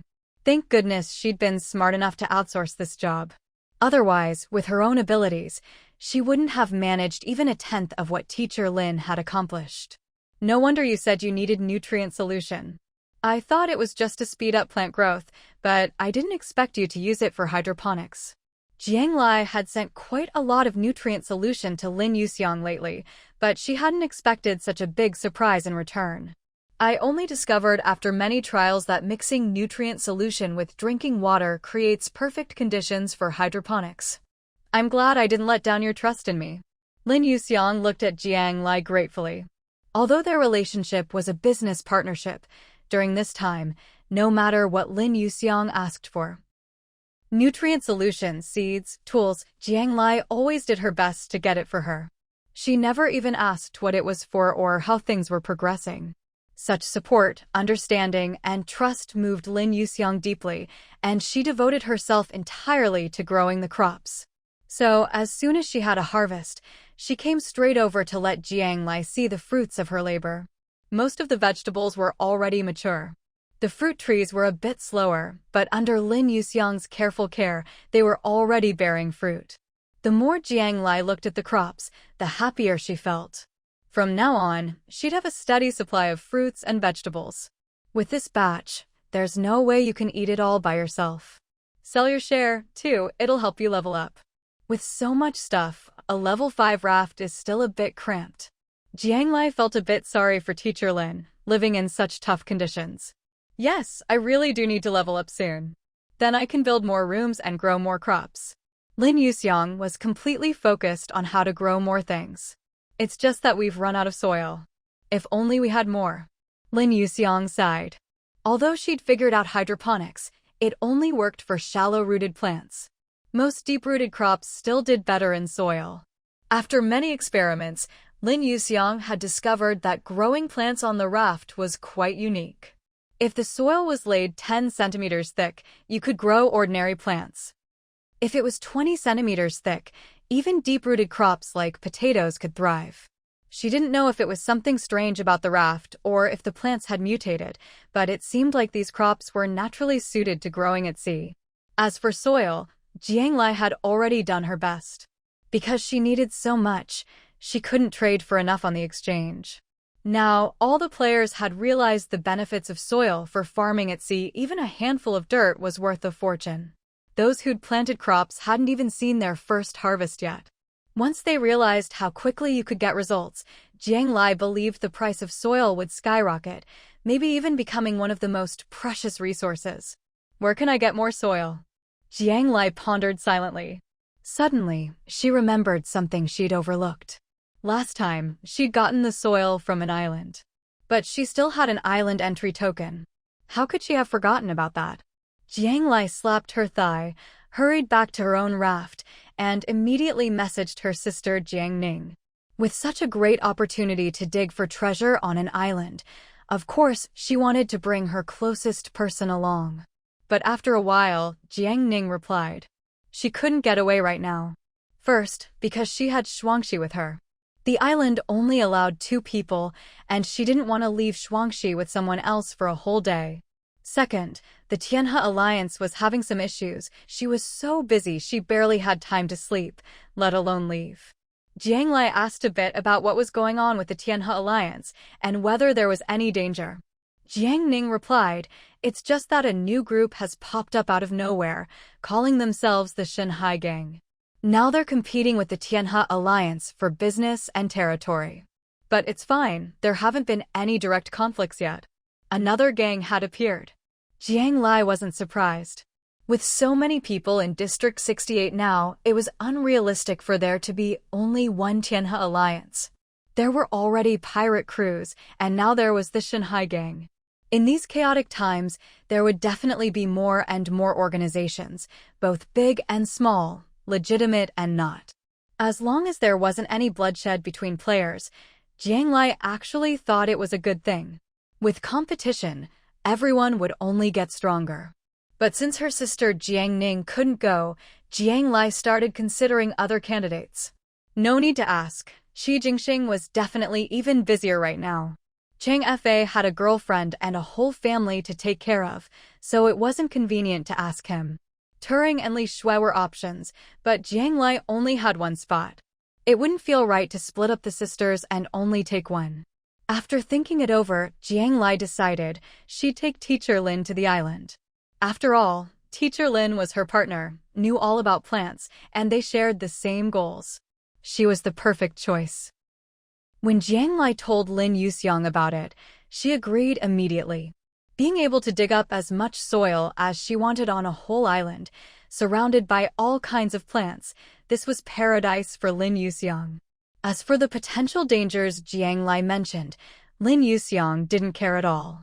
In this game, nowhere was truly safe. Even at sea, you could run into sea monsters at any time.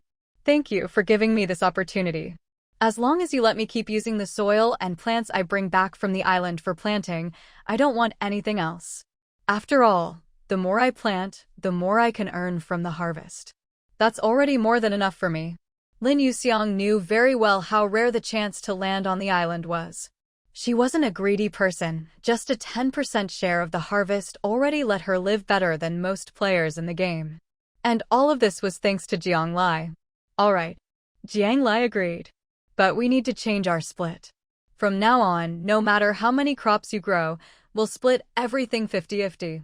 Today, Jiang Lai saw how much effort Lin Yuxiang put into planting and was very satisfied.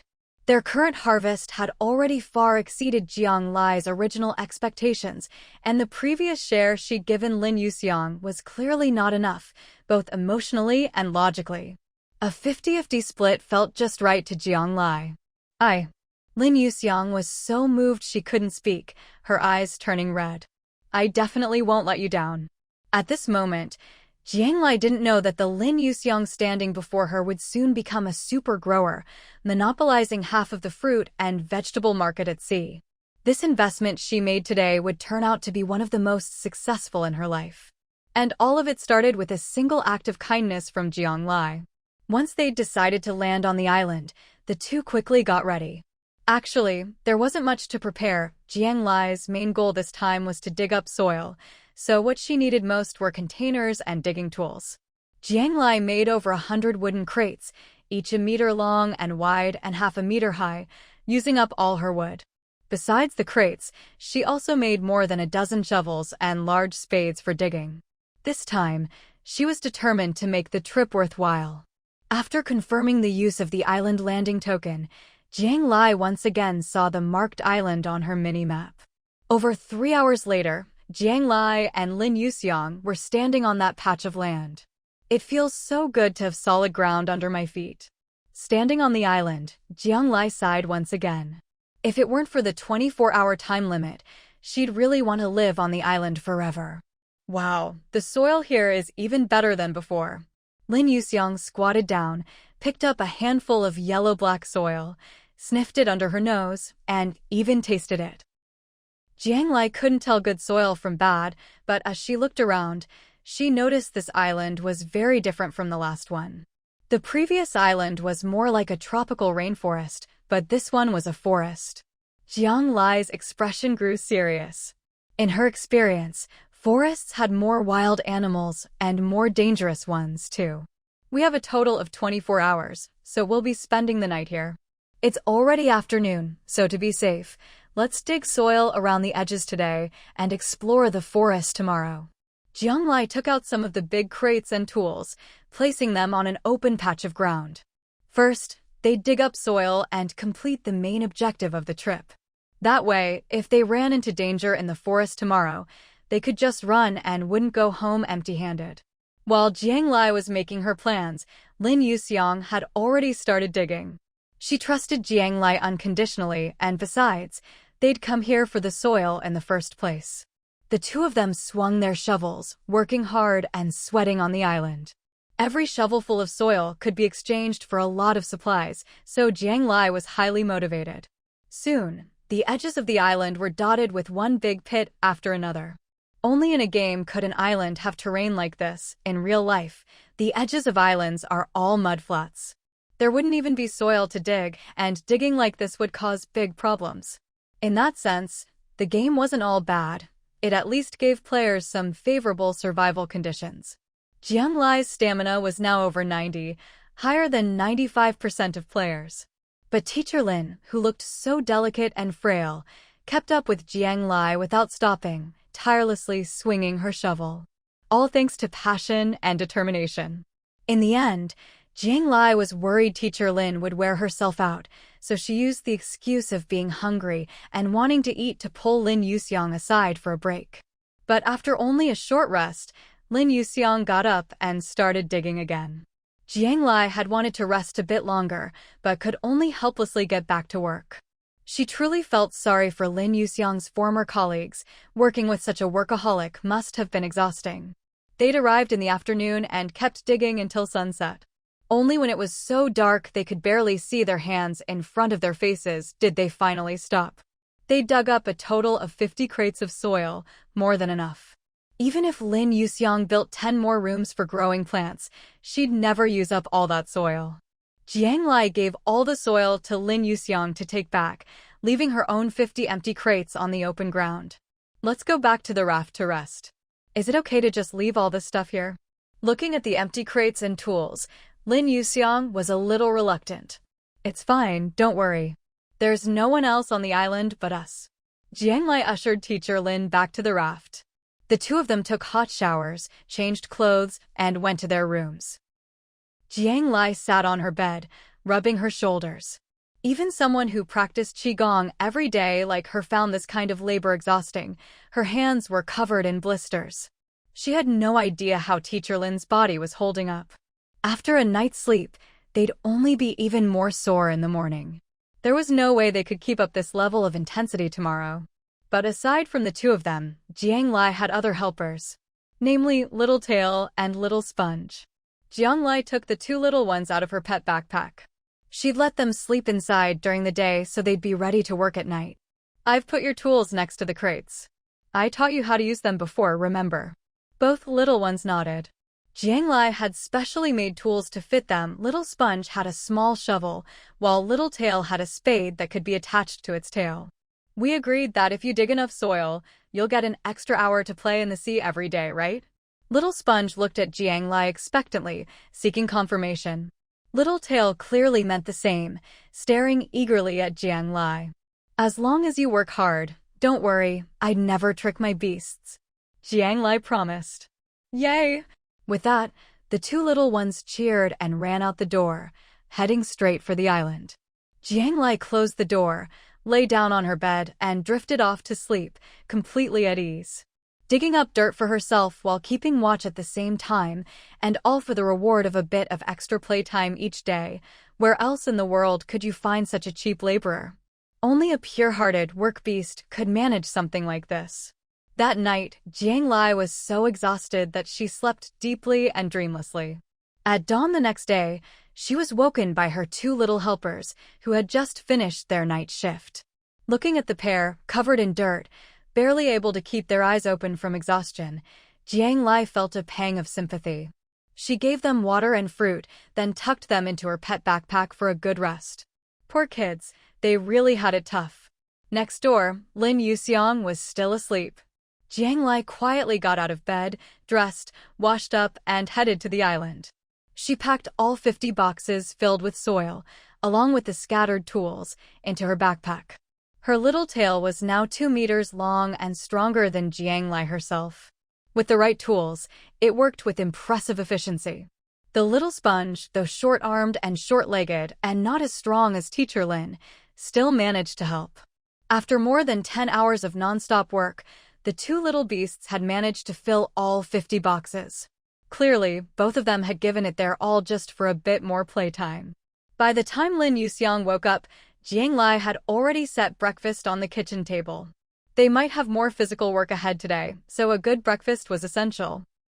Jiang Lai boiled 4 eggs, stir-fried a plate of greens, steamed 2 large sweet potatoes, and added 2 cartons of milk, a balanced meal.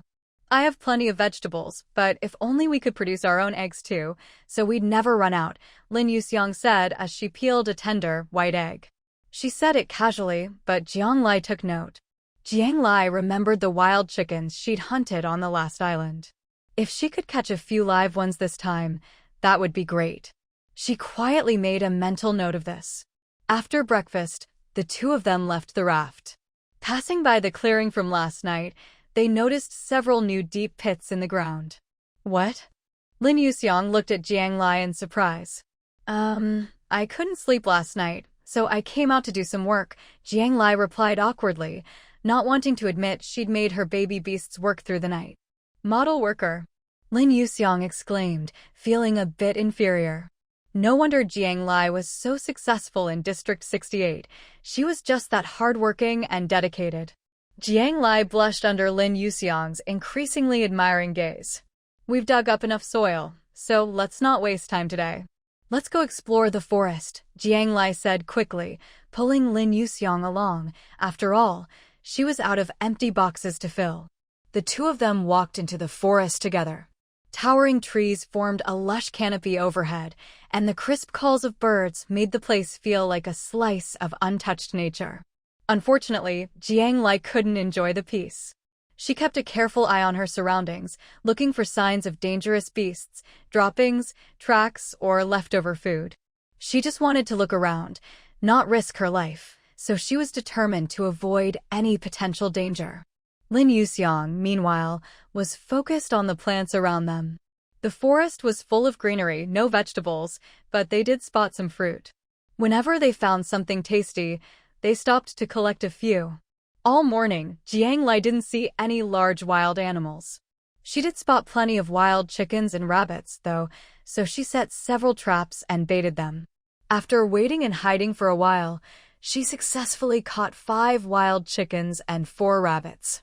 Since they were alive, Jiang Lai made a trip back to the raft to drop them off.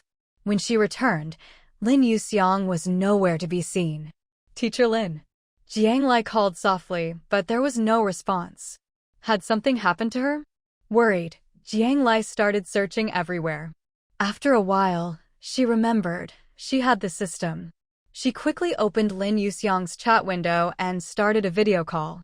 Thankfully, the call was answered after about 10 seconds. "Jiang Lai, I found something amazing. Come quick." Lin Yuxiang's voice was brimming with excitement. She hung up in a hurry and sent Jiang Lai her coordinates. Jiang Lai rushed over and found Lin Yuxiang squatting on the ground 20 minutes later. Jiang Lai looked upset. She had told Lin Yuxiang to stay put, and running off like this could be dangerous. But before she could say anything, Lin Yuxiang's next words made her forget her anger. "Jiang Lai, come help. I think I found the herb for making pain relief powder." The herb for pain relief powder. At those words, Jiang Lai forgot all about her earlier worry and quickly squatted down to help Lin Yuxiang dig. "Look, this whole patch of grass with purple leaves, there must be over 100 plants. If we dig them all up and I cultivate some for seeds, we'll have an endless supply of pain relief powder." Lin Yuxiang was practically ecstatic.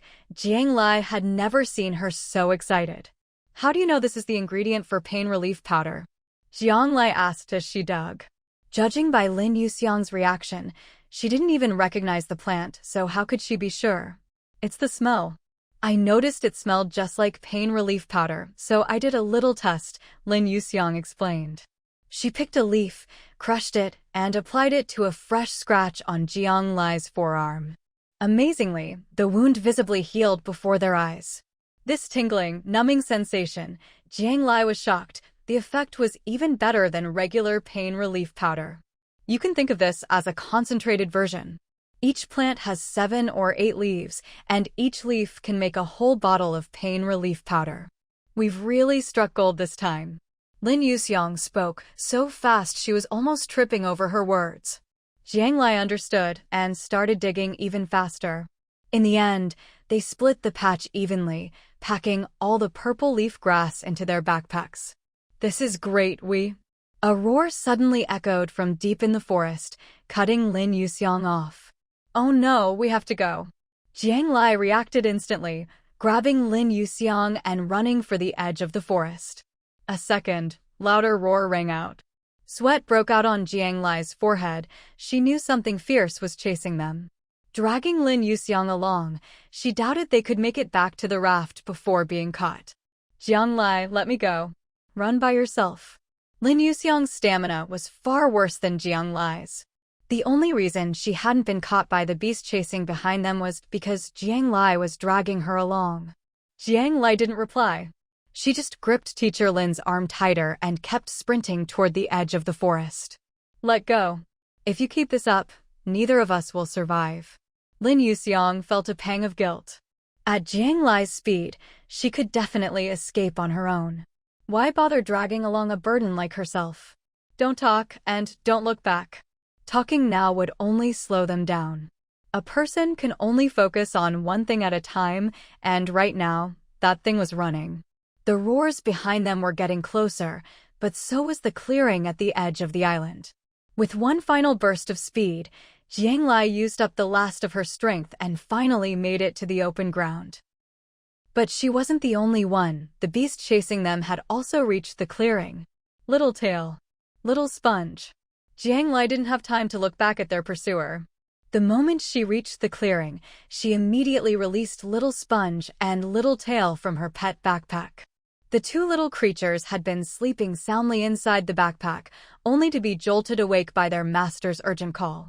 When they opened their eyes, they found themselves in a completely different world. Even more startling, a huge, menacing black bear was glaring at them, ready to pounce.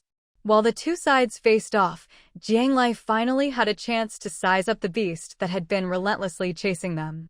It was a brown bear over 2 meters tall, with massive paws that looked like they could crush her with a single swipe. But Jiang Lai actually breathed a sigh of relief. Luckily, they were about the same size. Little Tail was now over 2 meters long as well, and could put up a fight. "Can you two handle it?" Jiang Lai asked the still groggy little beasts. "Yes, like hell we can." Little Sponge took one look at the bear, several times its own size and glaring fiercely, and immediately hid behind Jiang Lai in terror. "You've got to be kidding me. Little Tail has claws, a tail, and sharp teeth, super strong attack power. But what do I have? Am I supposed to squish it to death with my soft, squishy body?" "Useless," Jiang Lai muttered, not at all surprised by Little Sponge's cowardice.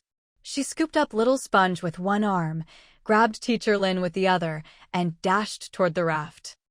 At the same time, she communicated with Little Tail telepathically. "Fight it while retreating toward the sea. The ocean is your territory. You'll have the upper hand there. If things get too dangerous, I'll put you back in the backpack and we'll retreat." Jiang Lai gave detailed instructions to Little Tail, who was about to have its first real fight. She hadn't released Little Tail to send it to its death. Jiang Lai was confident she could both get Teacher Lin to safety and keep Little Tail out of harm's way. Otherwise, she wouldn't have waited until they reached the open ground to release her contracted beast. "Got it," Little Tail replied, full of confidence. It had been playing in the sea a lot lately, chasing after sea beasts and watching them fight. It understood the situation. The brown bear, on the other hand, seemed to have never seen a sea beast before, so it paused to observe. But when it saw the humans running away, it snapped out of it and let out a loud roar, preparing to chase after Jiang Lai. Little Tail wasn't about to let it reach the raft and blocked its path. The brown bear swiped with a massive paw, but Little Tail rolled aside and dodged.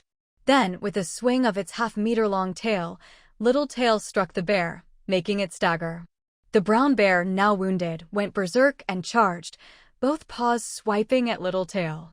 Little Tail dodged the first paw, but couldn't avoid the second. The bear's paw slammed into Little Tail, raking across its body and leaving 5 bloody gashes. By now, Jiang Lai had reached the raft, which had transformed into the ginger ship. The cannon on the deck was aimed at the brown bear. "Don't get bogged down fighting it on land, fall back," Jiang Lai called, frowning as she saw Little Tail get hurt. She could tell that Little Tail was just as strong as the brown bear. But it lacked battle experience, couldn't anticipate the enemy's moves, and its attacks weren't sharp enough. If this went on, it would definitely lose. Hearing Jiang Lai's command, Little Tail realized its master was safe and immediately ran toward the sea.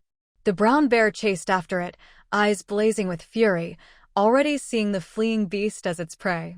The ginger ship was beached right at the water's edge, where the water was shallow. So when the brown bear waded in, the water only reached its waist. Little Tail had already swum under the ginger ship, close enough for Jiang Lai to recall it to the backpack if needed. "Do you want to come back, or do you want to go another round with it?" Jiang Lai hesitated, seeking Little Tail's opinion. This was the perfect chance for Little Tail to gain experience. "I want to keep going," Little Tail replied, determination in its eyes as it turned to face the bear from the water. This was its first time protecting its master. It couldn't give up so easily. "Good." But don't go head to head. Think carefully, how can you protect yourself and defeat the enemy? Seeing her contracted beast so determined, Jiang Lai was pleased. She had watched Littletail grow up. With no mother or clan to teach it how to fight, she would have to do it herself. Woof. Littletail pondered her words, a little confused. Dive underwater and bite its leg. Woof. Now Littletail understood. It put some distance between itself and the brown bear, hugged the ground, and slipped into the water. Then it circled around underwater, confusing the bear. Finally, when the bear was looking left and right, unable to find it, Littletail suddenly lunged, biting down hard on the bear's thigh and tearing off a chunk of flesh. Its front paws raked at the bear's waist, slashing open its belly. Then, while the bear was still reeling in pain, Littletail turned and swam away, giving the bear's wounded belly a hard smack with its tail as it left. Littletail wasn't stupid, Jiang Lai just had to give it a hint, and it figured out the rest. This made Jiang Lai very proud. Roar. That attack, no, those 3 attacks inflicted massive damage on the brown bear, making it howl in pain, its eyes red with rage. But the fact that it couldn't find a trace of its opponent only made it angrier.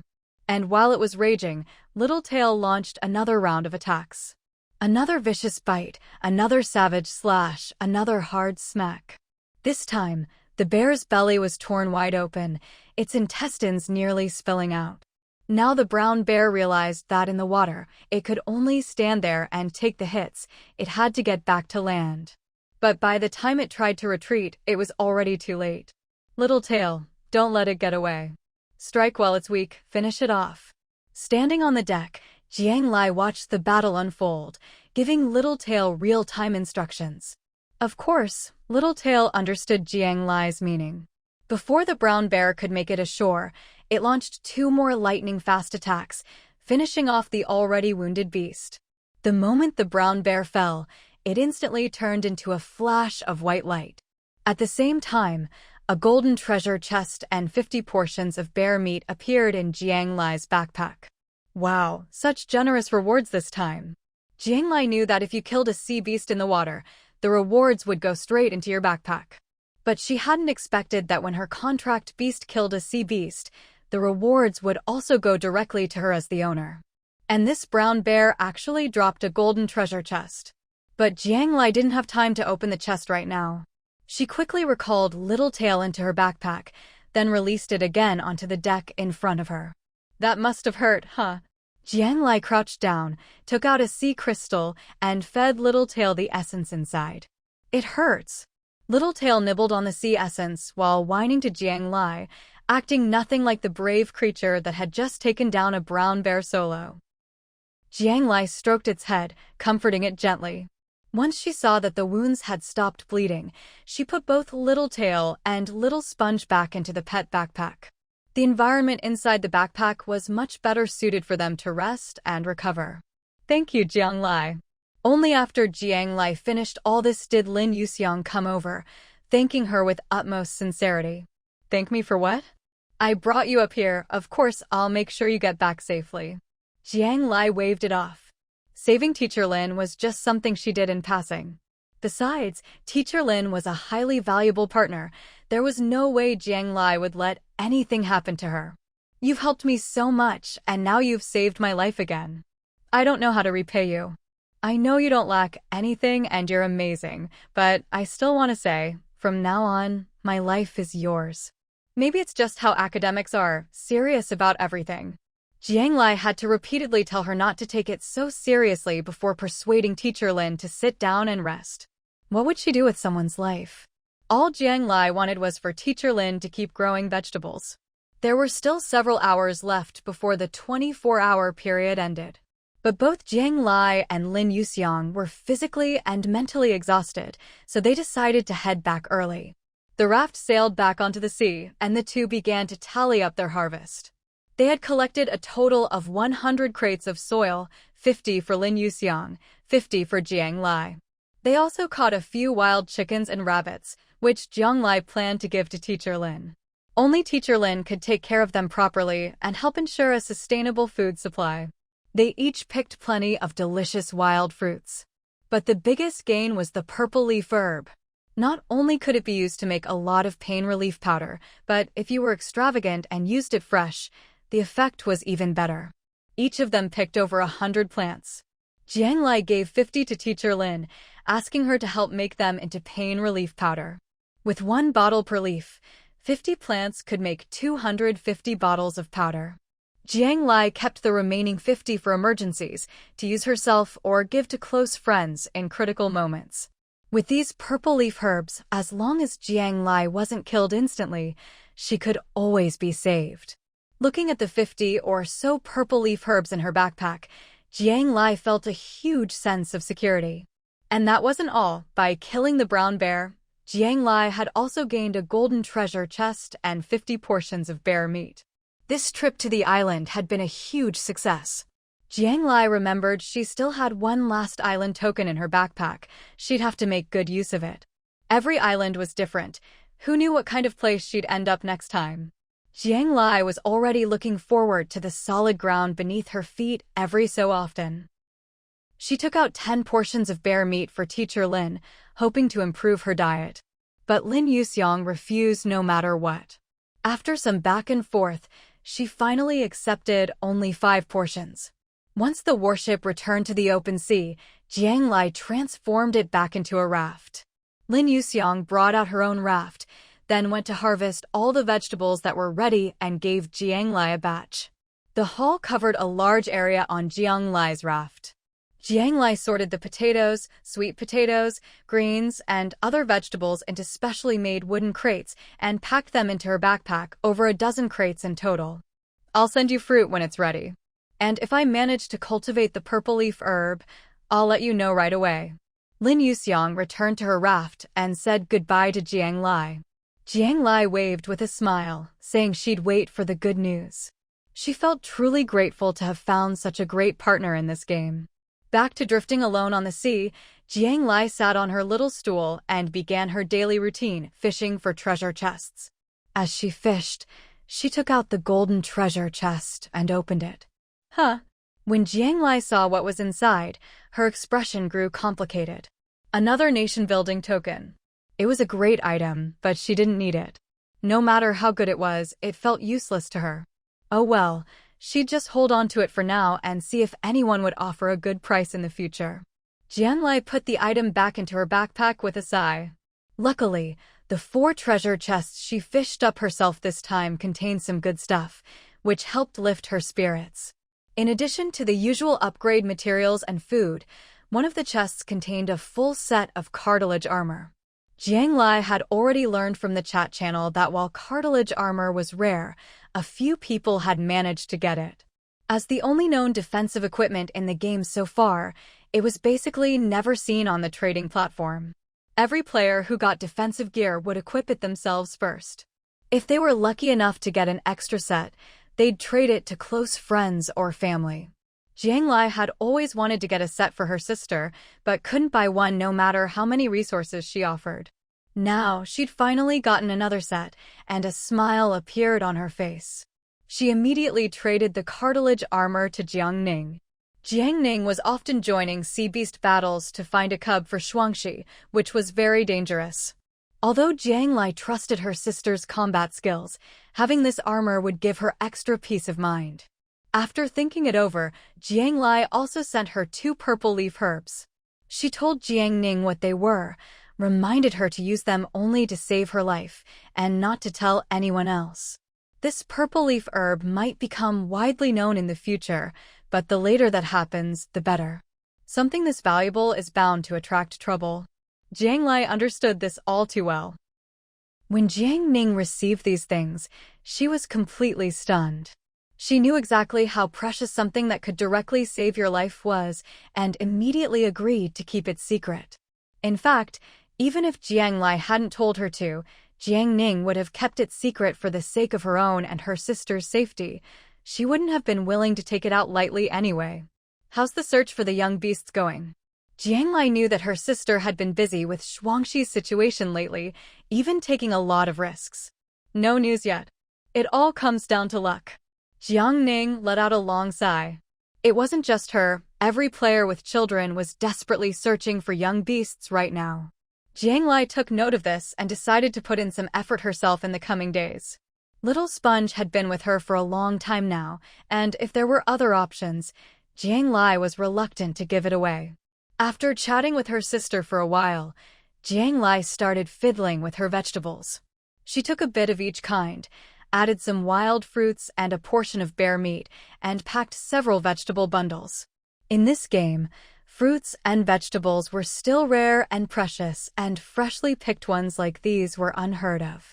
She gave a vegetable bundle each to Jiang Ning, Qi Jingxing, Cheng Fei, Turing, and Li Shui, letting everyone have a taste of something fresh. It wasn't much, just a small token of her appreciation. Usually, when these friends got their hands on something new, they'd share a bit with Jiang Lai too. That's how friendships worked, give and take, deepening bonds over time. Li Shui and Turing had both successfully contracted sea beasts, so they'd completed this stage's task and were now enjoying some leisure. Qi Jingxing, on the other hand, was still busy. He only had time for a quick chat with Jiang Lai before rushing back to work. Jiang Lai shook her head, thinking that being a leader really wasn't easy. The greater the ability, the greater the responsibility. But it was Cheng Fei's message that was truly out of the ordinary. Jiangjia, do you have time to come over? Emin says she wants to break up with me. Huh? I'm not sure it's my place to get involved in your relationship. Jiang Lai didn't know what had happened between the two, but it didn't seem right for an outsider to meddle in a couple's affairs. Please, I'm begging you, sis. Just come over. No matter what I say, Emin won't listen. She admires you so much, she'll definitely listen to you. Please help me talk to her. If it still doesn't work out, at least I'll have no regrets. Seeing Jiang Lai hesitate, Cheng Fei started pleading. This was the first time Jiang Lai had ever seen him so helpless. All right, I'll come over. But I can only talk to her. I can't decide for her. Jiang Lai knew that Cheng Fei was clutching at straws, desperate not to break up. But since he'd already come to her like this, she couldn't bear to refuse him again. She decided to go and have a chat. She was also curious. After all the effort Baiyin had put into getting together with Cheng Fei, why was she now so determined to leave? Following the coordinates Cheng Fei sent, Jiang Lai arrived at his raft after a few hours. The moment she saw Cheng Fei, she was startled. The last time she'd seen him, he was a cheerful young man. Now his face was haggard and his eyes bloodshot. Jiangjia, you're finally here. Cheng Fei's eyes were red as he spoke. Emin's packing her things right now. She says she'll leave before dark. I've said everything I can think of, but nothing works. Cheng Fei was a mess, anxiously pacing around the raft, at a complete loss. Where's your mom? Jiang Lai glanced around, but didn't see Cheng Fei's mother. My mom, she had a fight with Enin a couple of days ago and got so upset she fell ill. She's resting in her room. Jiang Lai nodded, understanding the situation. I'll go talk to her, but that's all I can do. Thank you, thank you. Emin won't listen to anyone right now. As long as you talk to her, I'll be at peace no matter what happens. Cheng Fei grabbed Jiang Lai's arm like she was his last lifeline, leading her to Bai Yin's room. Jiang Lai knocked gently on the door. Cheng Fei, there's nothing left to say between us. Let's part on good terms. Bai Yin's voice came from inside. Bai Yin, it's me, Jiang Lai. Jiang Lai spoke up. The door quickly opened. Bai Yin stood inside and welcomed Jiang Lai in. She didn't even glance at Cheng Fei standing at the door, just slammed the door shut behind Jiang Lai. Inside, Jiang Lai looked around. It was clear this room was shared by Cheng Fei and Bai Yin, carefully decorated, with thoughtfully chosen ornaments on the walls. Jiang Lai sat down, and Bai Yin poured her a glass of water. Sorry you had to see this. Bai Yin sat across from her, head bowed, and spoke first. You once told me not to hurt Cheng Fei. I never meant to hurt him, really. I just can't live like this anymore. As she spoke, tears began to fall from Bai Yin's eyes. I understand. Jiang Lai handed her a tissue. You believe me?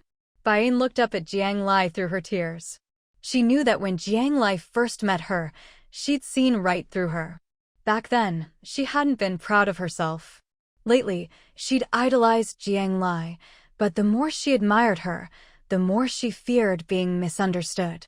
Being misunderstood by someone you look up to is a painful thing. I believe you.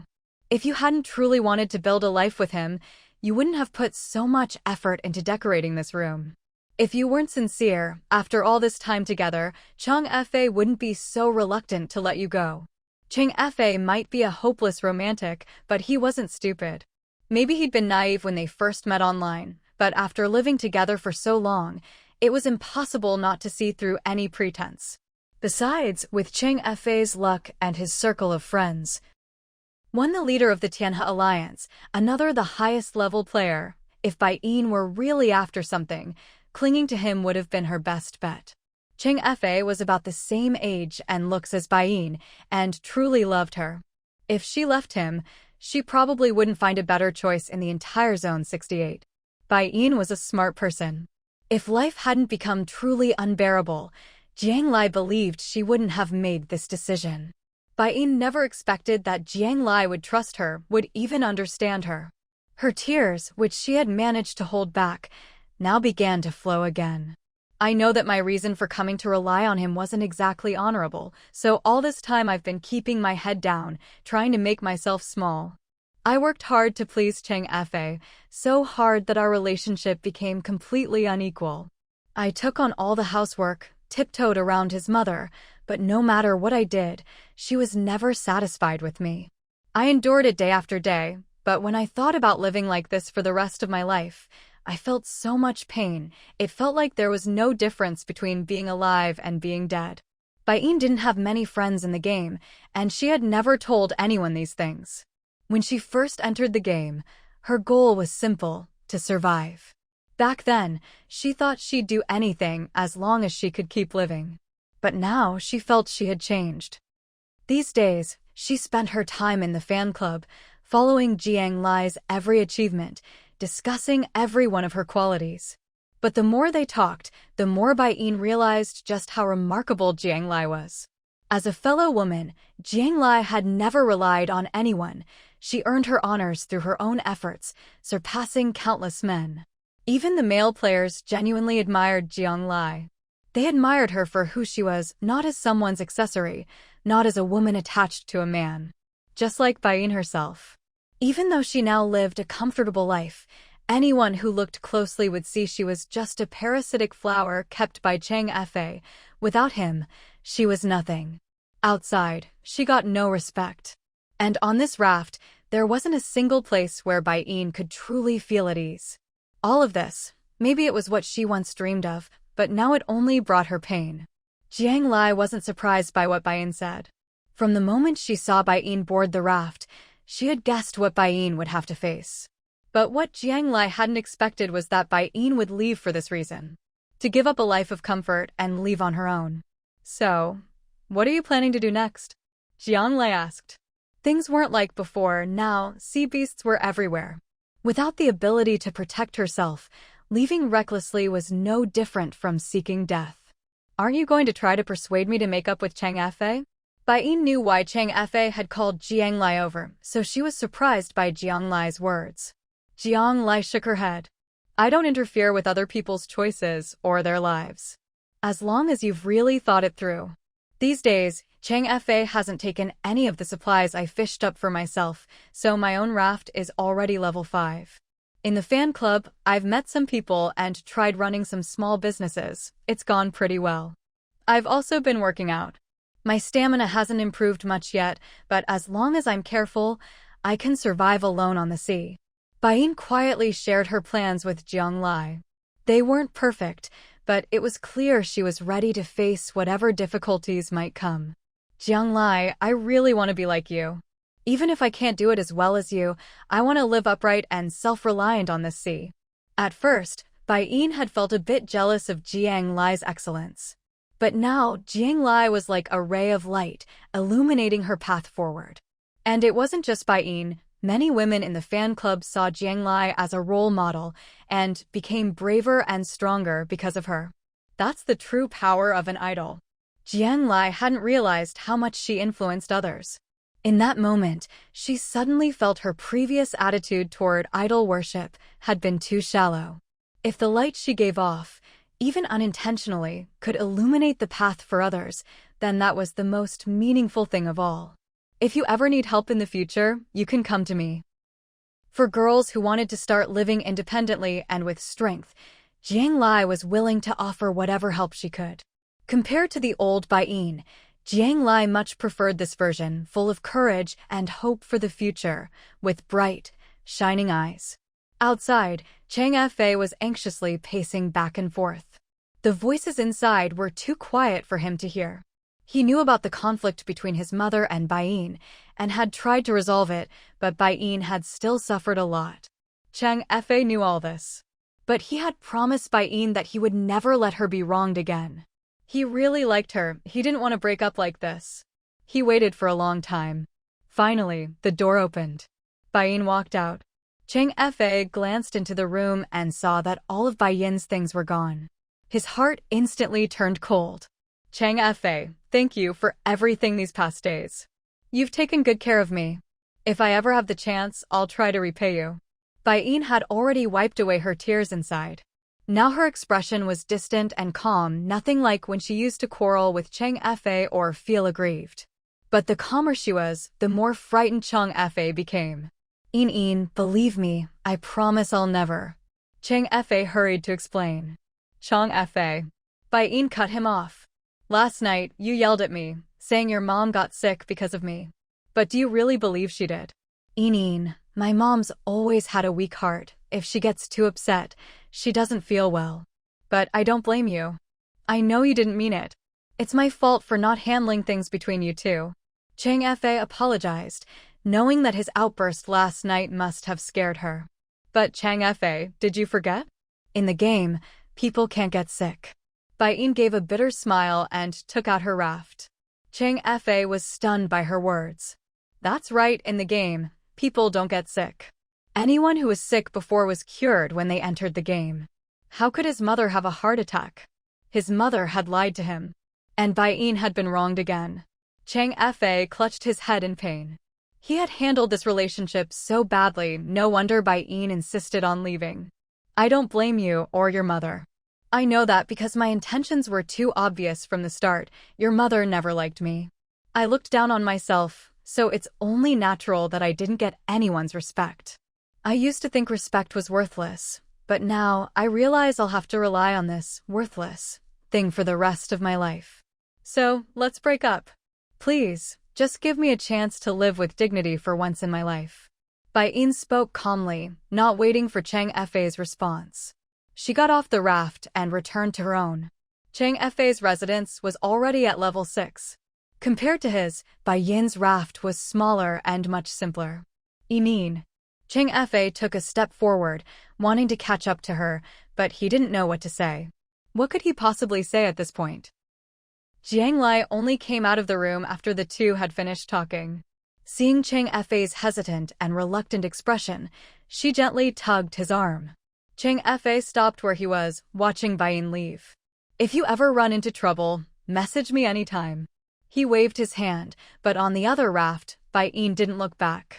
It wasn't until Baiyin's raft disappeared from sight that Chang Fei slumped into a chair, looking completely dejected. Jiang Lai sat quietly by his side, keeping him company. Am I just too much of a coward? I've let down the person I like so much. Chang Fei slapped his own face hard. My mom, she's always treated me like a child. Even though I'm already this old, she's still afraid I'll get hurt. It's ridiculous. For a moment, I don't even know who to blame. Maybe it's all my fault. Jiang Lai had known Chang Fei since she first entered the game. Unlike Qi Jingxing, Chang Fei was open with his emotions and loved to express himself. He wasn't a bad person, in fact, he was talented and capable in many ways. Chang Fei had just been protected too well for too long. But before his mother entered the game, he'd been doing great on his own. He'd upgraded his residence, made friends, started a business. Maybe your mom just doesn't realize you've already grown into a capable adult. You should prove it to her. At this point, being sad was inevitable, but it wouldn't change anything. Jiang Lai wasn't great at comforting people, but she knew what was best for Chang Fa. Prove it to her? Chang Fa looked up at Jiang Lai. Even though he usually called her Sister Jiang, Jiang Lai was actually a bit younger than him. But when she said those words, it didn't feel out of place at all. At first, Chang Fa had only seen Jiang Lai as a lifeline for his emotional troubles, but now, she'd become a lifeline for his whole life. I heard the Tianhe Alliance has been doing really well lately, taking on some big projects. Jiang Lai hinted, and Chang Fa understood. A spark lit up in his eyes as he nodded firmly. Jiang Lai didn't know it yet, but her words today had cemented her place in Chang Fa's heart. From then on, no one's advice would matter to Chang Fa as much as Jiang Lai's. After dealing with this family matter, Jiang Lai didn't stay for dinner on Chang Fa's raft. After all, facing Chang Fa's mother, who was not feeling well, would have been pretty awkward. It's still most comfortable on my own raft.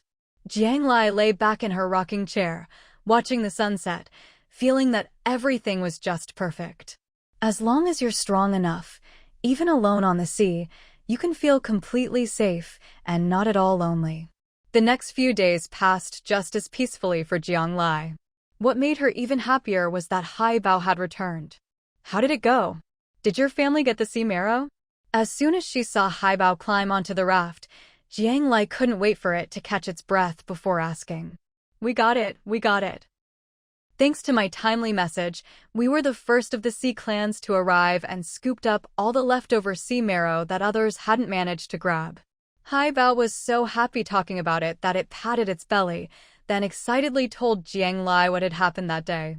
It turned out that after diving into the sea, Haibao had used a conch shell to call its mother. When Haijia heard the conch, she thought something had happened to Haibao. She immediately gathered the clan to search for Haibao in the sea. There was a special bond between mother and child, they could sense each other's location.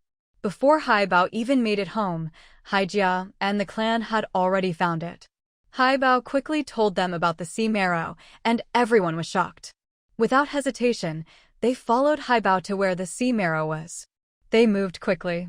By the time they got there, a lot of sea beasts and sea king beasts had already gathered, and much of the sea crystals had been snatched up, but there was still plenty left. When the sea clan arrived, the sea beasts and sea king beasts reluctantly retreated. Then, Haijia's clan took all the remaining sea crystals for themselves. We only had 5 before, now we have over 100. We can use some to strengthen the clan and keep some for healing and emergencies. Now, we don't have to be afraid of the Keela clan anymore. Haibao looked absolutely triumphant as it spoke. Jiang Lai was curious. The Keela clan? Are there a lot of sea clans? Of course. There are many sea clans in this ocean, at least a dozen that we know of, each in a different region, and we don't usually bother each other. No one knows how big the ocean really is. There are probably even more sea clans out there we've never met. This was the first time Haibao had talked in detail about the sea clans. Jiang Lai listened intently. Ever since she'd learned about the sea clans, she'd been fascinated by these mysterious ocean creatures. All signs pointed to the sea clans being highly intelligent. Even the game system couldn't fully control them. Since they existed both inside and outside the game, did they know about the game itself? Jiang Lai had a lot of questions, but Haibao was still young and didn't know much. The Keela clan lives in the sea next to ours. They have more clan beasts, so they're always bullying us.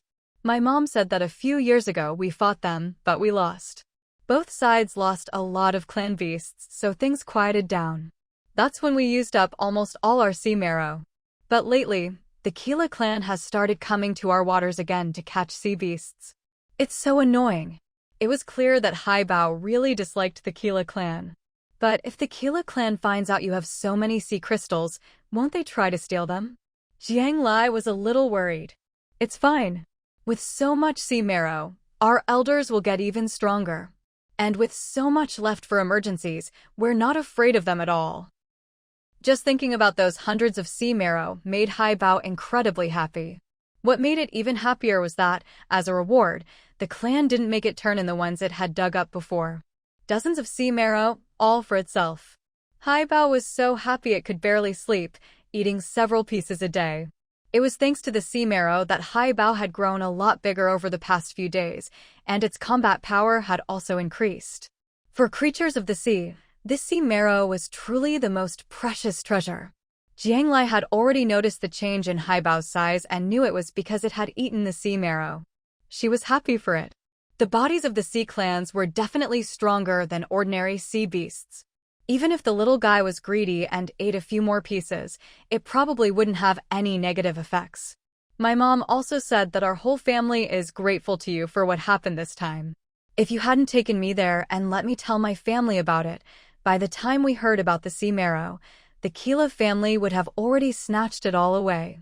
Mom said that next time you come down to meet her, she'll give you a thank you gift. Give it to me all at once? Jiang Lai felt there was a deeper meaning in Haijia's words. She had a gut feeling that Haijia definitely had something she wanted to say to her. But why hadn't she come to meet her directly? Why wait for Jiang Lai to go down to find her? Jiang Lai thought about how, after her residence was upgraded to level 8, it gained a third form. If she went down in submarine form, she could indeed meet Haijia. So did Haijia know about this? Was she waiting for Jiang Lai to become stronger before telling her those things? Jiang Lai's mind was filled with guesses. Oh right, my mom also said that if you're not strong enough yet, it's better not to come looking for her. After saying this, Haibao looked at Jiang Lai's expression with concern. When it first heard its mom say this, it was immediately unhappy, thinking its mom was looking down on its friend. But its mom only said that it was all for Jiang Lai's own good. Haibao didn't really understand what that meant, and just worried that Jiang Lai might be upset. Even though it had since met Xiaoweiba and Xiahamian, Jiang Lai was still Haibao's best friend. No one else came close. Of course, Jiang Lai wasn't upset. In fact, after hearing this, she understood even more. It seemed that whatever Haijia wanted to tell her, she would only be able to get involved after becoming stronger. Actually, she could already go underwater now. But even though she had a submarine, she might not be able to withstand an attack from a Sea King beast. What would she be in front of the Sea Clan? Although Jiang Lai had many questions she wanted to explore, her instincts told her that now was not the right time. She just wasn't strong enough.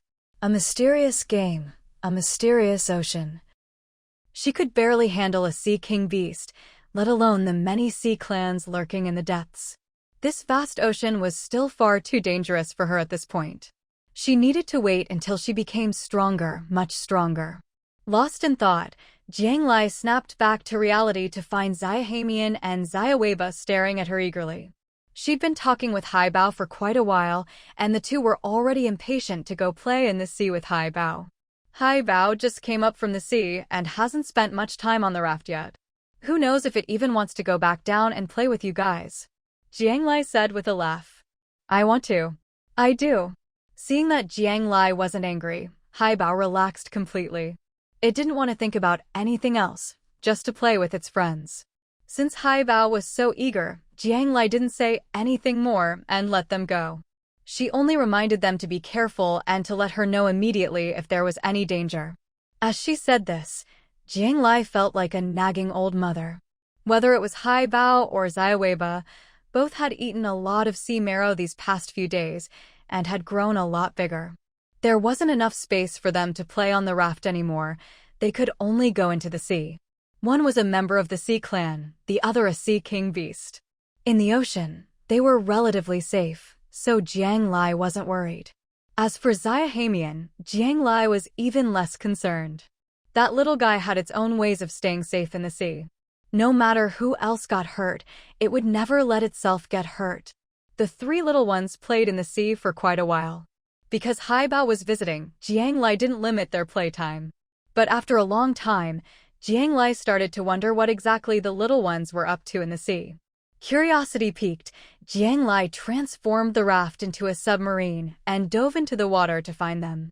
A beast master could sense the location of their contracted beasts, and with the submarine's speed, Jiang Lai found them quickly. She didn't know what to expect, but when she saw them, she realized the little ones were about to fight a Sea King beast. Haibao and Xiahweiba were already bigger than ordinary sea beasts, but the Sea King beast in front of them was at least twice their size. Yet Xiaoweiba and Haibao were baring their teeth at the Sea King beast, clearly ready for a fight. As for Xiaohamian, Jiang Lai looked around and finally found it in a crevice in a rock cave, clapping its hands and cheering for its friends. Maybe because it was focused on the standoff, the Sea King beast hadn't noticed the submarine nearby. Haibao and Xiaoweiba were both on high alert and hadn't noticed Jiang Lai's arrival either. Since they hadn't called for help, they must have felt there was no danger and that they could win. Jiang Lai quietly retreated to the rock cave near Xiaohamian to watch the show with it. The only one who noticed Jiang Lai was Xiaohamian. When it saw the submarine, it realized Jiang Lai had arrived, and its expression froze for a moment. What's going on? Are they being bullied? Jiang Lai asked Xiaohamian. No, it's just that guy used to bully me in the sea. So the big brothers were standing up for their little brother. The fight started quickly. The Sea King beast charged straight at Xiaoweiba. As Xiaoweiba dodged, Haibao rushed forward and slapped the Sea King beast hard, left and right, several times. Jiang Lai. She had taught Haibao to use this humiliating tactic to lure sea beasts before, but she didn't expect it to get so good at it that it used it on everyone. But this Sea King beast was not like those little sea beasts that couldn't catch up to it. Stunned by the slaps, the Sea King beast flew into a rage, whipped its tail, and turned to attack Haibao. At that moment, Xiaoweiba circled into the Sea King beast's blind spot, bit it, clawed it, and, seeing the Sea King beast still too angry to turn around, gave it another hard slap with its tail before darting away. Jiang Lai, very good. That's another sneak attack tactic I taught them. Jiang Lai hadn't realized she was so talented at teaching sea beasts to fight, every move she taught became their signature technique. Looks like she really needed to teach them some proper moves in the future. Jiang Lai felt a little embarrassed. She'd only taught them these sneaky tricks. But even if the tactics weren't exactly honorable, they were effective. The Sea King beast was being slapped in the face one moment and sneak-attacked the next, unable to keep up, and was being run in circles by these two much smaller opponents.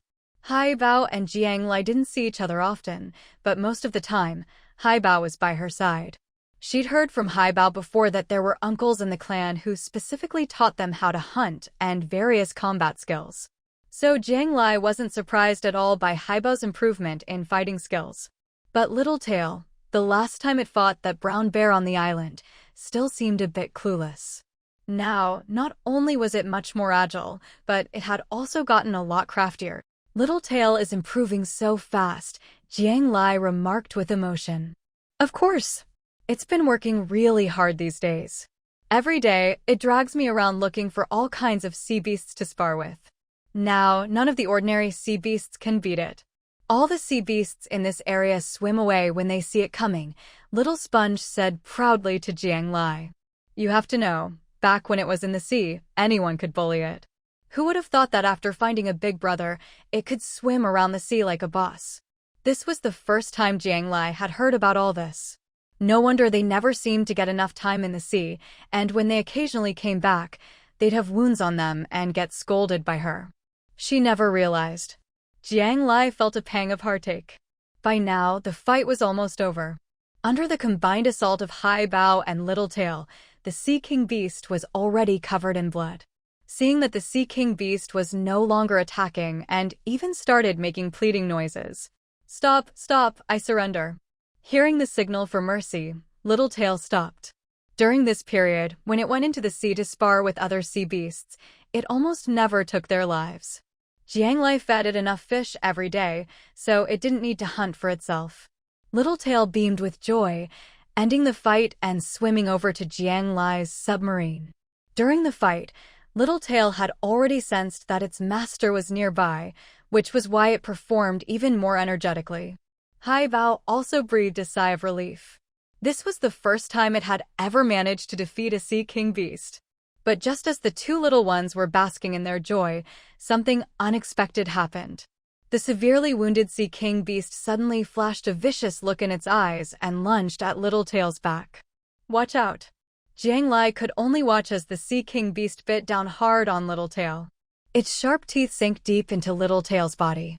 The joy on Littletail's face hadn't even faded before it was racked with pain, its whole body convulsing. Seeing this, Haibao immediately rushed to help, attacking the Sea King Beast's tail. The Sea King Beast, hurt, let go and turned to attack Haibao instead. Little Sponge, quickly drag Littletail into the submarine. Jiang Lai saw the Sea King Beast being drawn away and forced herself to calm down, directing Little Sponge to drag Littletail into the isolation chamber. After sealing the watertight door, she pumped out the seawater, then opened the hatch to the inside of the submarine. At this point, Littletail was bleeding heavily, its body trembling. "Hang in there, Littletail. I'm going to save you," Jiang Lai said, her hands shaking as she took out a sea crystal, broke it open, and fed the sea marrow inside to Littletail. The wound started to heal, but it was too big, the healing couldn't keep up with the bleeding. Jiang Lai had only ever seen wounds this bad on sea beasts that had been killed. What do I do? What do I do now? Jiang Lai, for once, was flustered. Give it another one. With a body this big, 2 should be fine, Little Sponge suggested anxiously. Yes, another one, Jiang Lai said, her hands trembling as she fed Littletail a second one. The wound began to heal even faster. Jiang Lai broke open another sea crystal and poured the sea marrow directly onto Littletail's wound. That's how the pain relief powder was used, so if the sea marrow could be taken internally, it should be fine to use it externally, right? At this point, Jiang Lai could only try anything. As it turned out, she was right. The sea marrow was indeed effective when applied externally, though it didn't help strengthen the body like when ingested. It was a bit of a waste, so sea beasts never used it that way. But Jiang Lai didn't care about that. Visibly, Littletail's bleeding stopped. With the blood no longer flowing, Jiang Lai could see the wound underneath. A chunk of flesh had been torn from Littletail's back. It had probably been eaten by the Sea King Beast, so it was gone. All that was left was a shocking, gaping hole. "Mama, Mama," Littletail called out weakly with its eyes closed. It was calling for Jiang Lai. When Littletail was first born, Jiang Lai was the first thing it saw, so it always thought of her as its mother. Later, Jiang Lai made it stop, telling it to call her master instead. It had obediently done so. But now, with its mind clouded, it followed its heart. "I'm here, Mama's here," Jiang Lai choked out, tears streaming down her face as she gripped Littletail's front paw tightly. The paw was cold, slick with blood that had flowed down from its back. Little Sponge found a cloth from somewhere and began gently cleaning the blood from Littletail's body. Not long after, Haibao knocked on the submarine door. The Sea King Beast had already been on its last legs. It had used up all its remaining strength in that sneak attack. Haibao had no trouble finishing it off. Jiang Lai let Haibao in, then surfaced the submarine, turning it back into a raft. At this point, Littletail was lying in the middle of the raft, eyes tightly shut, with Jiang Lai, Little Sponge, and Haibao all gathered around it. "It's all my fault. I shouldn't have talked it into going into the sea to play, and I definitely shouldn't have told it that big guy bullied me. It's all my fault," Little Sponge sobbed, its big eyes brimming with tears. "No, it's my fault. That Sea King Beast never intended to surrender. We could have killed it, we shouldn't have let it go. My uncle always taught me, never pity your opponent, and never let them go. It's my fault for being soft when I shouldn't have been, and now my friend got hurt because of it." Haibao cried even harder, pounding the ground with its fins. Jiang Lai had no energy to comfort the two little ones. She blamed herself even more. She was the one who insisted on hatching Littletail, but she'd never really taught it about life in the sea, let alone how to hunt. Without the guidance and protection of its kin, Littletail had trusted her completely, but she hadn't fulfilled her responsibilities as family. She'd just fed it fish and played with it every day. Littletail was her first contract beast. Jiang Lai admitted she'd been too negligent, not understanding the true meaning of a contract beast. She herself was always cautious, but she'd never taught her companions about the law of the jungle. Sea beasts, if they lose such a big chunk of flesh, can it grow back? If a person had a wound like that, Jiang Lai honestly wouldn't know what to do. But Littletail was a sea beast, so Jiang Lai still held on to a bit of hope. If a sea beast loses so much flesh in the ocean, Other sea beasts would smell the blood and come to share the meal. It'd never survive long enough to heal. So, I really don't know if it can recover. From Little Sponge's experience surviving in the sea, a wound this serious would be a death sentence. Jiang Lai's heart trembled. She turned her gaze to Haibao. If a member of the sea tribe gets hurt like this and is brought back to the tribe to recover, they can heal. But our sea tribe bodies are naturally tougher. Littletail is a sea king beast, so I'm not sure. Haibao was uncertain too. But Littletail ate sea marrow, it'll definitely get better. Little Sponge said from the side. Jiang Lai fell silent, quietly keeping watch over Littletail for a while. Seeing that it still showed no sign of waking, she put it back into her backpack. The environment inside the pet backpack was much more comfortable for sea beasts, and definitely better for recovering from injuries.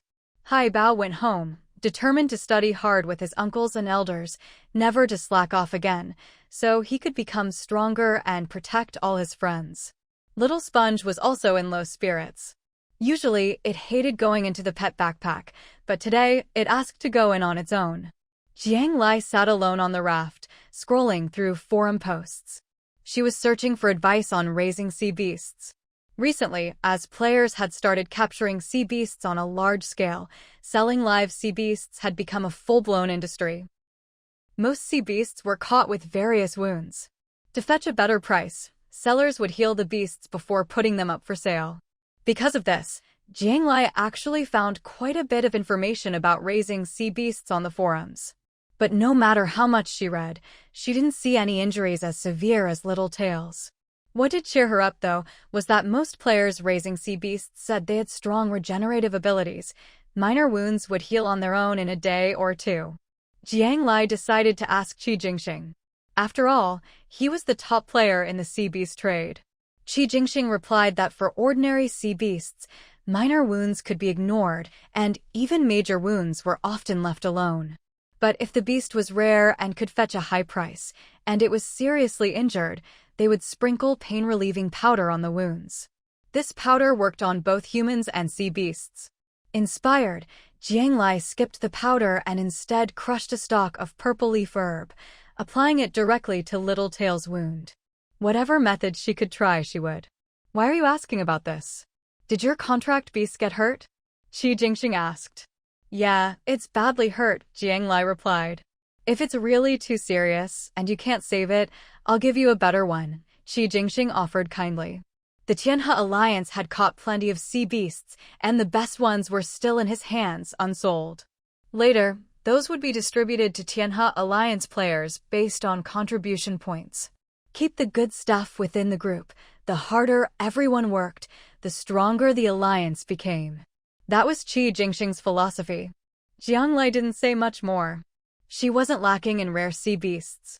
To distract herself, she spent the whole afternoon and evening practicing Guiyuan brocade, over and over, until she was exhausted and finally washed up and went to bed. The next morning, the first thing Jiang Lai did was check on Littletail. She took Littletail out of the backpack and was delighted to see that, while still weak, its eyes were open. Master, I'm hungry, Littletail said softly. Jiang Lai happily fed it fish and fruit and finally gave it 2 sea marrow pills. The wound that had been covered with purple leaf herb yesterday didn't look as scary anymore. Although there was still a big chunk missing, Jiang Lai felt, maybe it was just her imagination, that the gap wasn't as large as before, and some flesh seemed to have grown back. She comforted and encouraged Littletail, then put it back in the backpack. Now that it was awake, the wound was improving, and it could eat sea marrow. There was nothing to worry about. The weight in Jiang Lai's heart lifted. She shared the good news with Little Sponge. Little Sponge clamored to see its big brother, but Jiang Lai refused. Littletail was still too weak and couldn't handle any excitement.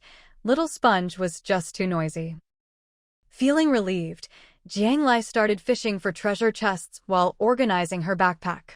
She had made a lot of small wooden boxes, dividing up the soil she dug from the islands into small portions and listing them on the trading platform. A large box of soil could be split into 10 small boxes.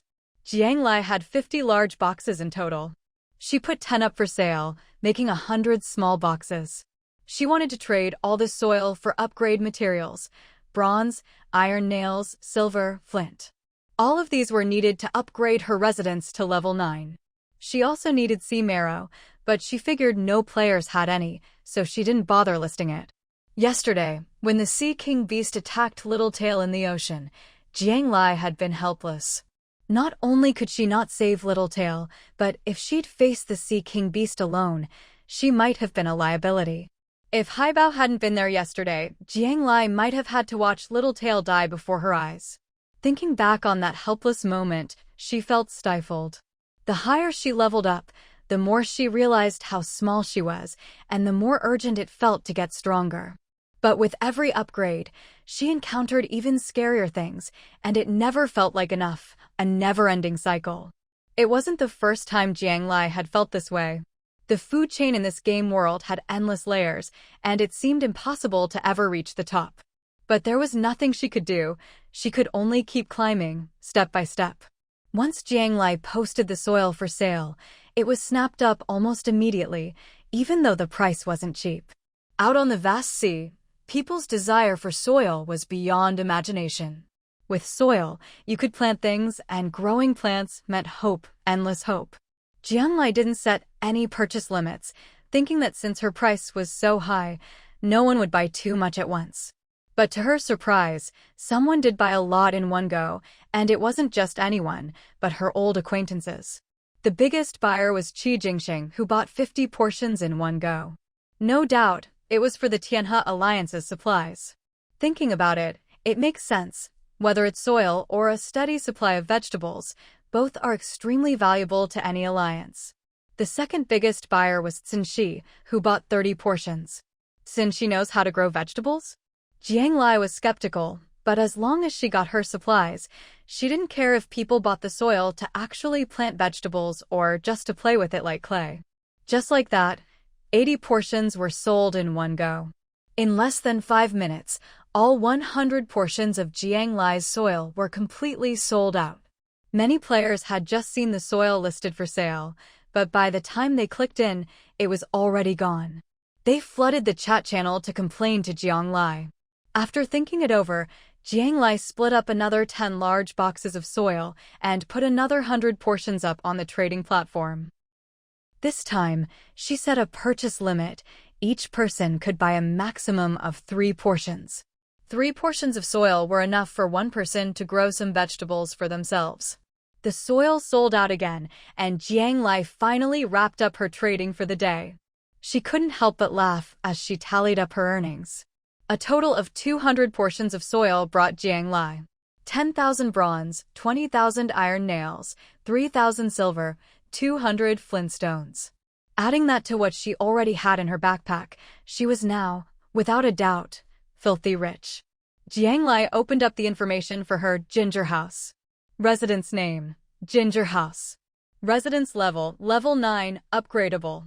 Upgrade requirements: silver 10, 000, bronze 50, 000, iron nails 100, 000, flintstone 100, sea marrow 10. Residence score: 196. Note: residence score is the sole standard for evaluating a player's strength in the game. Top players in each stage will receive varying rewards. Please upgrade as soon as possible. Jiang Lai's smile didn't last long before she let out a long sigh. Who could understand? Upgrading from level 8 to 9 required more than 5 times the resources. The good news was that she already had the hardest to get items: sea marrow and flintstone. The bad news was that she was still far from having enough of the basic materials like silver, bronze, and iron nails. As for the remaining 30 boxes of soil, Jiang Lai planned to wait a few days until players realized that growing crops in the game had become much easier and faster. Then she'd sell them. By then, the value of soil would definitely spike again. But even if she sold all the soil she had left, she'd only have about half the resources she needed. She had no idea where she'd get the rest. Maybe she could sell some vegetables, but how much could she really make from that?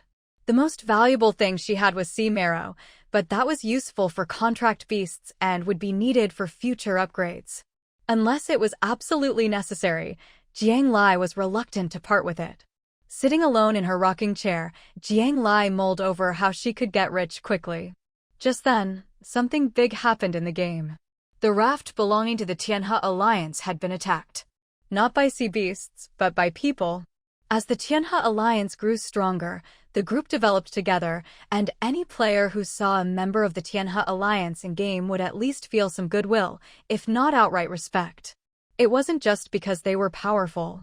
More importantly, under Qi Jingxing's leadership, the Tianhe Alliance had a strict rule: only fight sea beasts, never bully other players. Not only would they help players for a fee, but sometimes they'd even step in to help if they saw someone in trouble. Any behavior involving bullying or robbing players would be severely dealt with by Qi Jingxing, confiscating resources and expelling the offender from the alliance. Because of this strict discipline, their reputation only got better. But today, a Tianhe Alliance squad was attacked. Not only were all the spoils they'd just collected stolen, but 2 people were injured in the struggle. Qi Jingxing took this matter very seriously. But before he could investigate who was behind it, someone posted on the forum claiming responsibility. That person was none other than Censhi.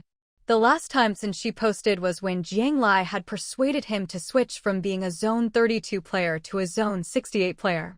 Back then, Jiang Lai had already seen how eloquent he was. This time, Censhi's writing was just as impressive. He started by taking responsibility for the incident. He then explained that the fault wasn't his, it was because Tianhe Alliance members had trespassed on his territory, and only after his people had warned them did they attack. He glossed over these points. The bulk of his post was about how he had now upgraded to an 8th-level player and had established an organization called the Divine Sea Gang. All the members of the Divine Sea Gang were high-level players with outstanding strength. He encouraged everyone to sign up and join the Divine Sea Gang family. Censhi listed 2 main advantages of joining. First, Divine Sea Gang members only needed to hand over 50% of their spoils, not everything. Second, he had a lot of young beasts, from newborns to a few days old, and would give priority in selling them to Divine Sea Gang members. These 2 points were a bombshell. Even Jiang Lai was stunned reading the post. The first point was a direct challenge to the Tianhe Alliance. The Tianhe Alliance required members to hand over everything, while the Divine Sea Gang only asked for half. That was a huge advantage. The second point targeted players with children. Right now, many families with young children or elderly members were looking for young beasts. And that was a massive group. Looks like he's been planning this for a while. Jiang Lai was shocked. Censhi's response was clearly the result of long-term planning. Maybe today's attack was orchestrated just to bring the Divine Sea Gang into the public eye. It was a publicity stunt to boost their reputation and take a jab at the Tianhe Alliance. Jiang Lai had thought Qi Jingxing was a genius at publicity, but now it seemed Censhi was just as talented. People who could lead organizations were definitely not ordinary, they all had real skills. All the players who saw the post were just as shocked as Jiang Lai. Someone commented, "What do you mean the Tianhe Alliance trespassed on your territory? Since when is it your territory?" It was a good question, and Censhi replied, "I don't care who owns the east side of the map, but the west side belongs to my Divine Sea Gang. Players can move around freely, but if an organization tries to set up shop in our west zone, don't blame us for showing no mercy." Censhi pinned this reply. Someone else commented, "Are you planning to go head-to-head with the Tianhe Alliance?" Censhi replied, "The world split 3 ways is still unstable. If only the Tianhe Alliance exists for too long, won't Qi Jingxing end up as emperor?" He pinned this reply as well. In his reply, he directly mentioned Qi Jingxing's name, a move that was nothing short of provocative. He was making it clear to everyone, whether it was the Tianhe Alliance or Qi Jingxing himself, he wasn't afraid of any of them. The post shot straight to the top of the forum. Countless players flooded the comments, sharing their opinions and asking questions, but Censhi never replied again. Even in the chat channels, players were hotly debating the situation. Who do you think this Shanghai gang is? How did they just pop up out of nowhere? What else could they be? They're just those players from District 32. I knew they wouldn't just quietly submit to us in District 68. Who are you calling disloyal? If you can't speak properly, then shut up. I'm talking about you. What, you got a problem with that? If you're so tough, why did you come to District 68 in the first place? If you had any backbone, you should have just died back in your own district. Suddenly, two players started arguing in the channel. More and more people joined the fray. The former District 32 players sided with 32, while the 68 heirs stood with 68. The divide was crystal clear. The temporary peace that had come with the server merge was shattered by the emergence of the Shanghai gang, putting District 32 and District 68 back on opposing sides. Or maybe the truth was that the people from District 32 had never truly accepted District 68. They'd just been waiting for this moment. A thought suddenly crossed Jiang Lai's mind. Maybe, when Censhi took her advice back then, he'd already planned to lead the District 32 players to carve out their own territory again. The argument raged on for hours. It spilled from the chat channel to the forums, then back again. Finally, everyone was so exhausted they gradually quieted down. But the damage was done. The rift between District 32 and District 68 had deepened. Many from 32 immediately joined the Shanghai gang, believing it was the true home for veteran players from their district. In the midst of all this fighting, the fragile new order was shattered. The Shanghai gang muscled its way into the spotlight with a tough stance and began expanding rapidly. Jiang Lai had always thought, with so many players in District 68, having only the Tianhe Alliance as an organization was unrealistic, no matter how good or well-run it was. She'd expected lots of small groups to pop up, but she hadn't expected Censhi to lead the District 32 players in breaking away. Peace had turned to division. What would happen next was anyone's guess. Jiang Lai was also worried. Now that Censhi was openly demanding half the territory and aiming to rule the West District, would Qi Jingxing really just agree? How would he respond? Of course Qi Jingxing wouldn't agree. He'd poured his heart and soul into the Tianhe Alliance to get it to its current, organized state. The alliance now had over 1,000 members. Managing over 1,000 scattered players across the ocean so efficiently had taken countless hours of hard work and dedication from Qi Jingxing. Now, some mysterious new gang with unknown numbers and origins suddenly pops up and demands half the territory, declaring the West District off limits? Of course Qi Jingxing couldn't accept that. He immediately called an organizational meeting, and in the end, their response was, "No response, just send a large force straight into the West District." You say we can't go to the West District? Fine, I'll go right now and show you. That was Qi Jingxing's answer, meet force with force. They didn't bother to hide their response, either. They were open about it for all players to see, almost as if they were live streaming it in the chat. A major battle was about to erupt. Jia, are you going to this time? As the showdown loomed, Jiang Lai hurriedly messaged her older sister. Yeah, not just me, the alliance leader is personally leading the team. Jiang Ning replied. She was already on her way to the rally point with the main force. With the Tianhe alliance growing larger and more hierarchical, everyone respectfully called Qi Jingxing alliance leader. Jiang Lai still wasn't used to that title. She quickly got the coordinates from her sister and set out. Jiang Lai wasn't officially part of the Tianhe alliance, but she wanted to go both to protect her sister and Shuangxi, and also to see the action for herself. If things got too dangerous, she could always get her sister and Shuangxi out safely.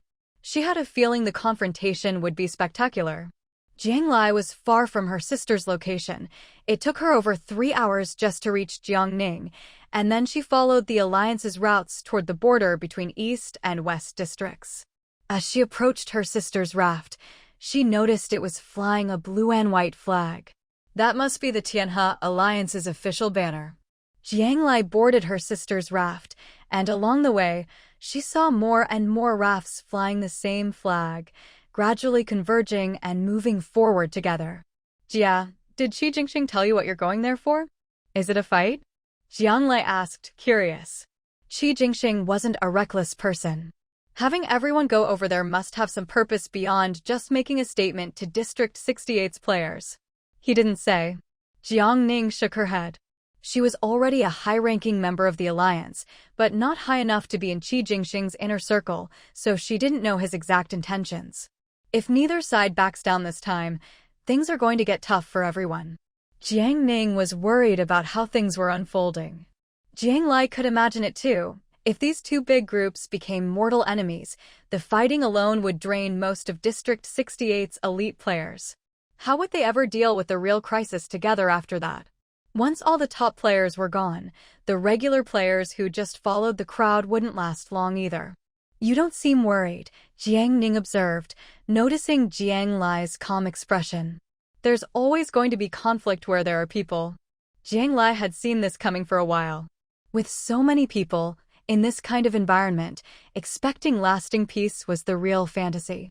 Of course Jiang Lai wanted peace, but if it was gone, it didn't really affect her. She'd always believed that, no matter the environment, you could only rely on yourself. Jiang Lai only trusted herself. As long as she kept getting stronger, nothing and no one else could affect her. No matter who couldn't survive, Jiang Lai she'd make it to the end. Dividing the east and west zones on the map was, in truth, not a difficult task. Jiang Lai had studied the map for a long time and noticed that the whole sea area formed a fairly symmetrical oval shape. The ocean stretched endlessly in all directions, vast and bare, with nothing on the surface to distinguish one area from another. So, if you were to divide it purely by area, it was indeed possible to split it into east and west zones. But while the map looked like a neat oval when scaled down, in reality, this sea was enormous. Someone had once tried traveling from the easternmost point to the westernmost point on the map, moving non-stop in a straight line, and even then, it took several days. Censhi, relying only on the newly established Shanghai Gang, wanted to claim the entire Western Sea as his own. This was simply too overbearing. Even the popular Tianhe alliance had never tried to rule by territory, declaring some part of the sea as theirs and forbidding other groups from entering. Censhi's actions are just too arrogant and domineering. Does he really think so little of the players? How can anyone even follow someone like that? Jiang Ning grew angrier the more she looked at the map, muttering curses under her breath. Arrogant and domineering? I'm afraid those words don't even begin to describe him. Jiang Lai recalled what she'd learned about Censhi when she was preparing to negotiate with him. Players from Zone 32 all said he was ruthless and cold-blooded. Yet even so, there were still many who followed him. Compared to that, what's a little arrogance or tyranny? Maybe Censhi never cared about ordinary players at all. In his eyes, as long as he had a group of elite, high-level players, that was enough. He never needed popular support. This was a completely different leadership style from Qi Jingxing. On a personal level, Jiang Lai definitely supported Qi Jingxing more. He was kind but principled, cared for everyone, knew when to advance or retreat, and was clear about interests. So far, Jiang Lai couldn't find a single fault with Qi Jingxing. Though she didn't like joining any organizations herself, Jiang Lai had thought about it. If the two sides really went to war, and she had to pick a side, she'd definitely stand with Qi Jingxing. Not because she was a player from Zone 68. Not because of her special relationship with Qi Jingxing or Jiang Ning. Jiang Lai simply agreed with the Tianhe Alliance's way of doing things and their principles. I really hope the Alliance leader can beat that Censhi, Jiang Ning prayed. She had faith in the Alliance leader and the Tianhe Alliance, but Censhi had already become an 8th-level player. None of them knew what an 8th-level player was truly capable of. At this moment, Jiang Ning didn't realize that there was an 8th-level player standing right in front of her. He will, Jiang Lai reassured her sister. She believed in Qi Jingxing's abilities. Rafts flying blue and white flags gathered on the sea, gradually forming a huge fleet. Within this massive group, squad leaders led their own teams, so even though there were many rafts, everything advanced in perfect order. After a full day and night, Jiang Lai and the others arrived at the so-called boundary between the east and west zones. Here, many Tianhe Alliance players had already gathered. And directly across from them, separated by just a few dozen meters, was another fleet flying black flags, facing off against the Tianhe Alliance from a distance. That was the Shanghai Gang. As soon as the Tianhe Alliance began to gather, the Shanghai Gang had already been waiting. The two sides confronted each other, neither side firing the first shot. If you move forward another 10 meters and cross the boundary between the east and west zones, we'll open fire."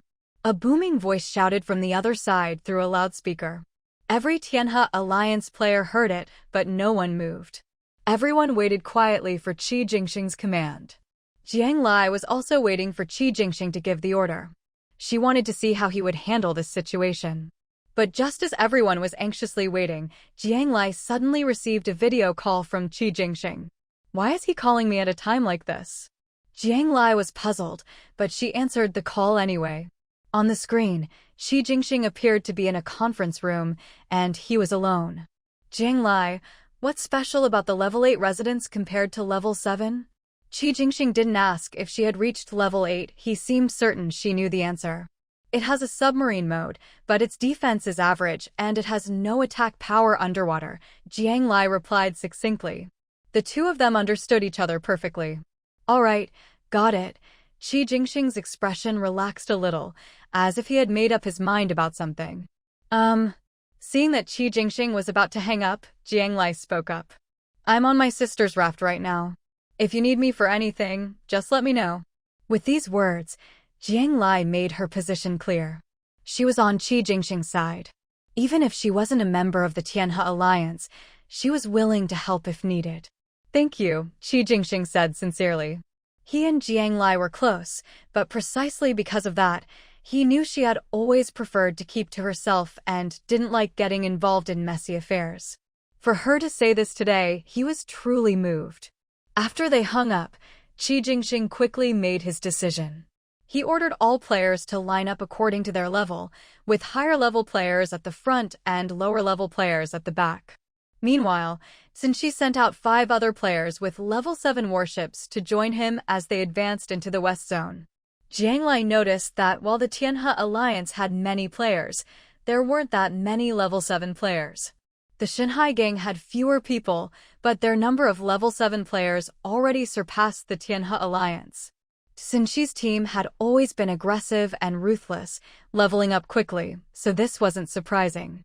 When Qi Jingxing really led his people into the west zone, Censhi immediately ordered the frontline warships to open fire. Cannons boomed, firing at Qi Jingxing's group of warships.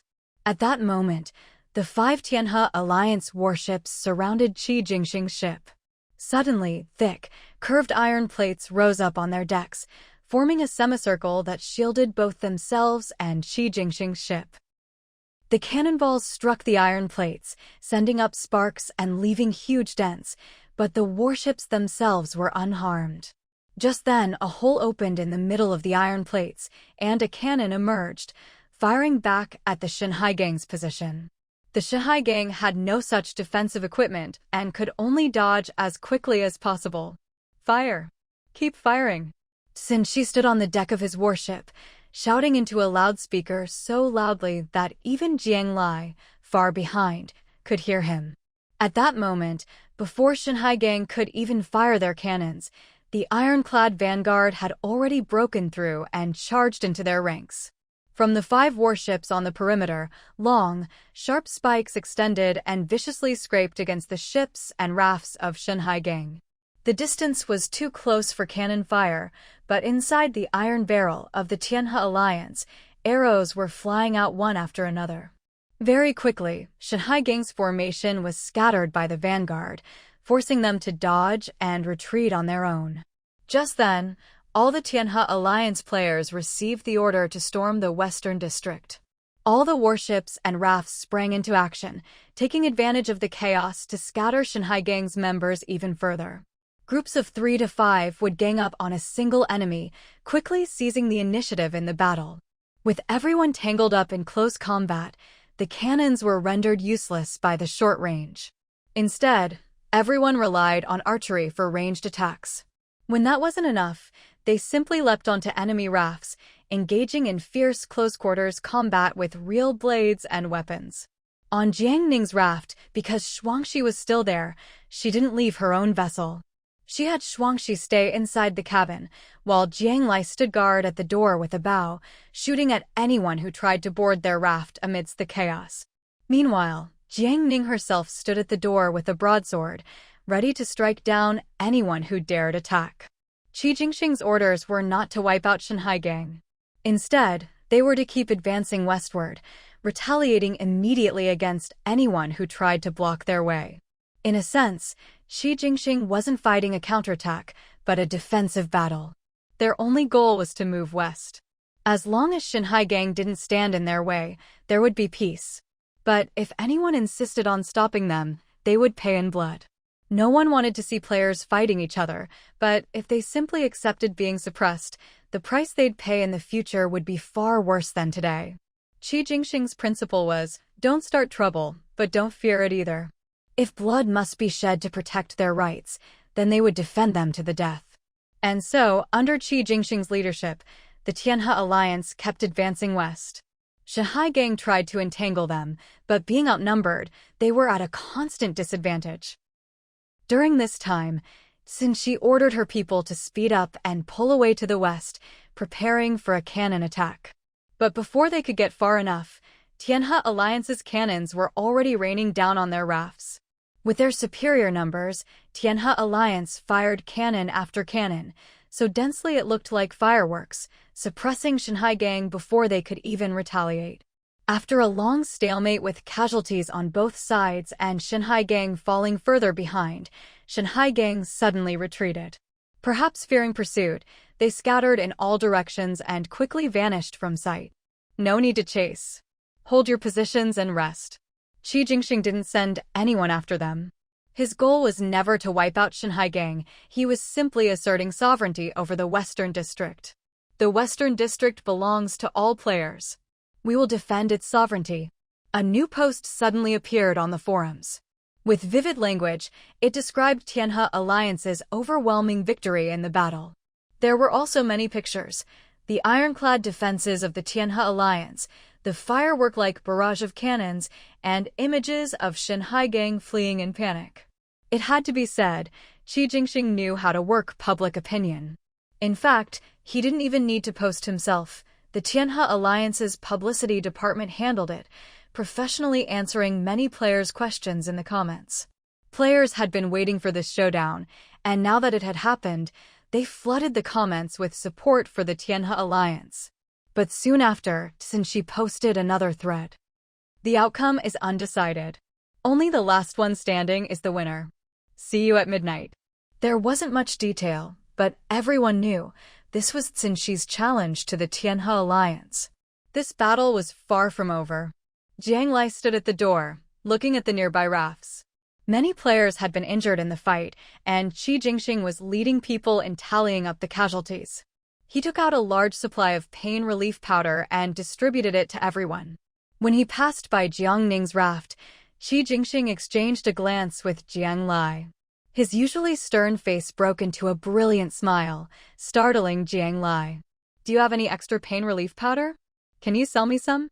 Seeing the alliance leader arrive, Jiang Ning opened the door and invited Qi Jingxing onto her raft.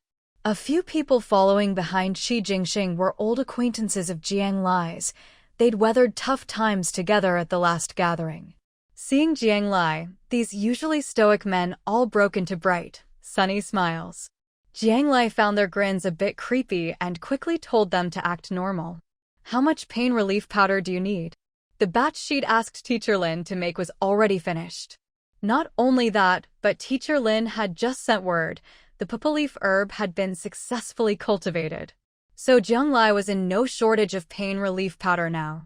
Besides the papa leaf herb, she still had nearly 300 bottles of pain relief powder on hand. 100 bottles. Can I trade supplies for them? Qi Jingxing did a quick count of his own stock and said. There were too many wounded this time, and with another tough fight looming tonight, everyone needed to recover as quickly as possible. This was the first time he'd led the Tianhe Alliance players in a large-scale battle against outsiders, and Qi Jingxing wanted to make a statement.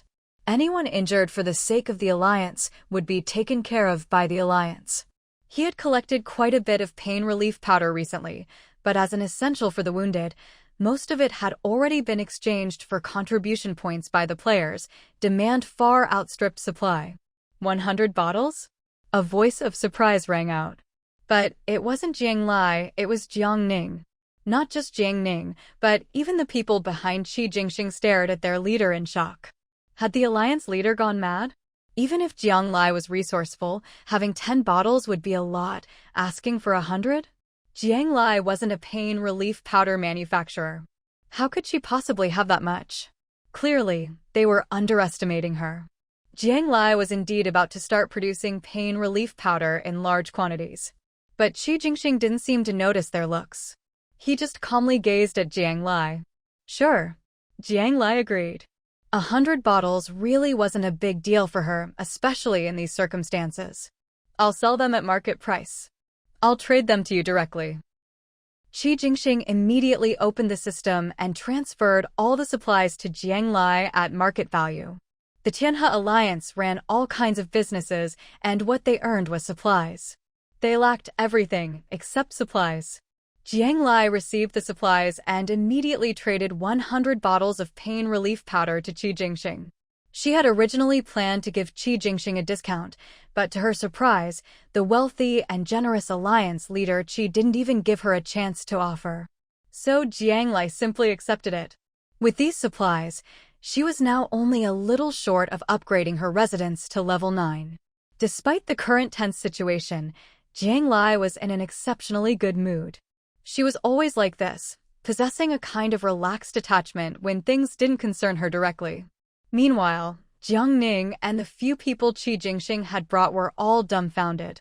A full 100 bottles of pain relief powder. Not only did Jiang Lai have them, but she could also complete the transactions so easily. There was no need to say more about how wealthy she was. What's the plan next? I imagine there's still a tough battle to fight tonight.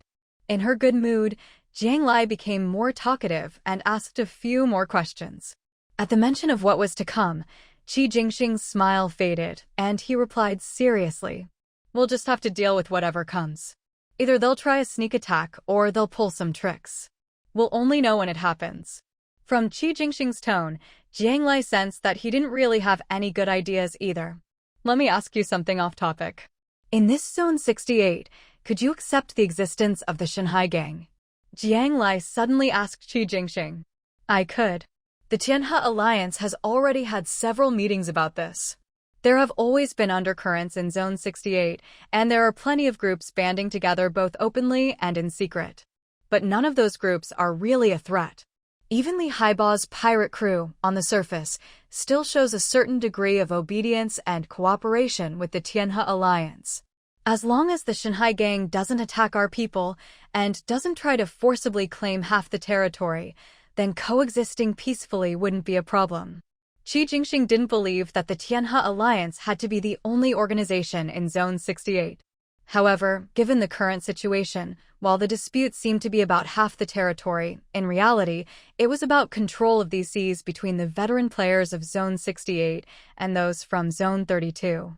If Qi Jingxing really gave up half the sea, it would mean conceding. Not just his own concession, but the Tianhe Alliance's and, in fact, the concession of all the veteran players from Zone 68. Things had escalated to this point. Territory was no longer the most important thing. If Censhi and the others succeeded, the morale of the Tianhe Alliance would collapse. That was what Qi Jingxing truly couldn't allow to happen.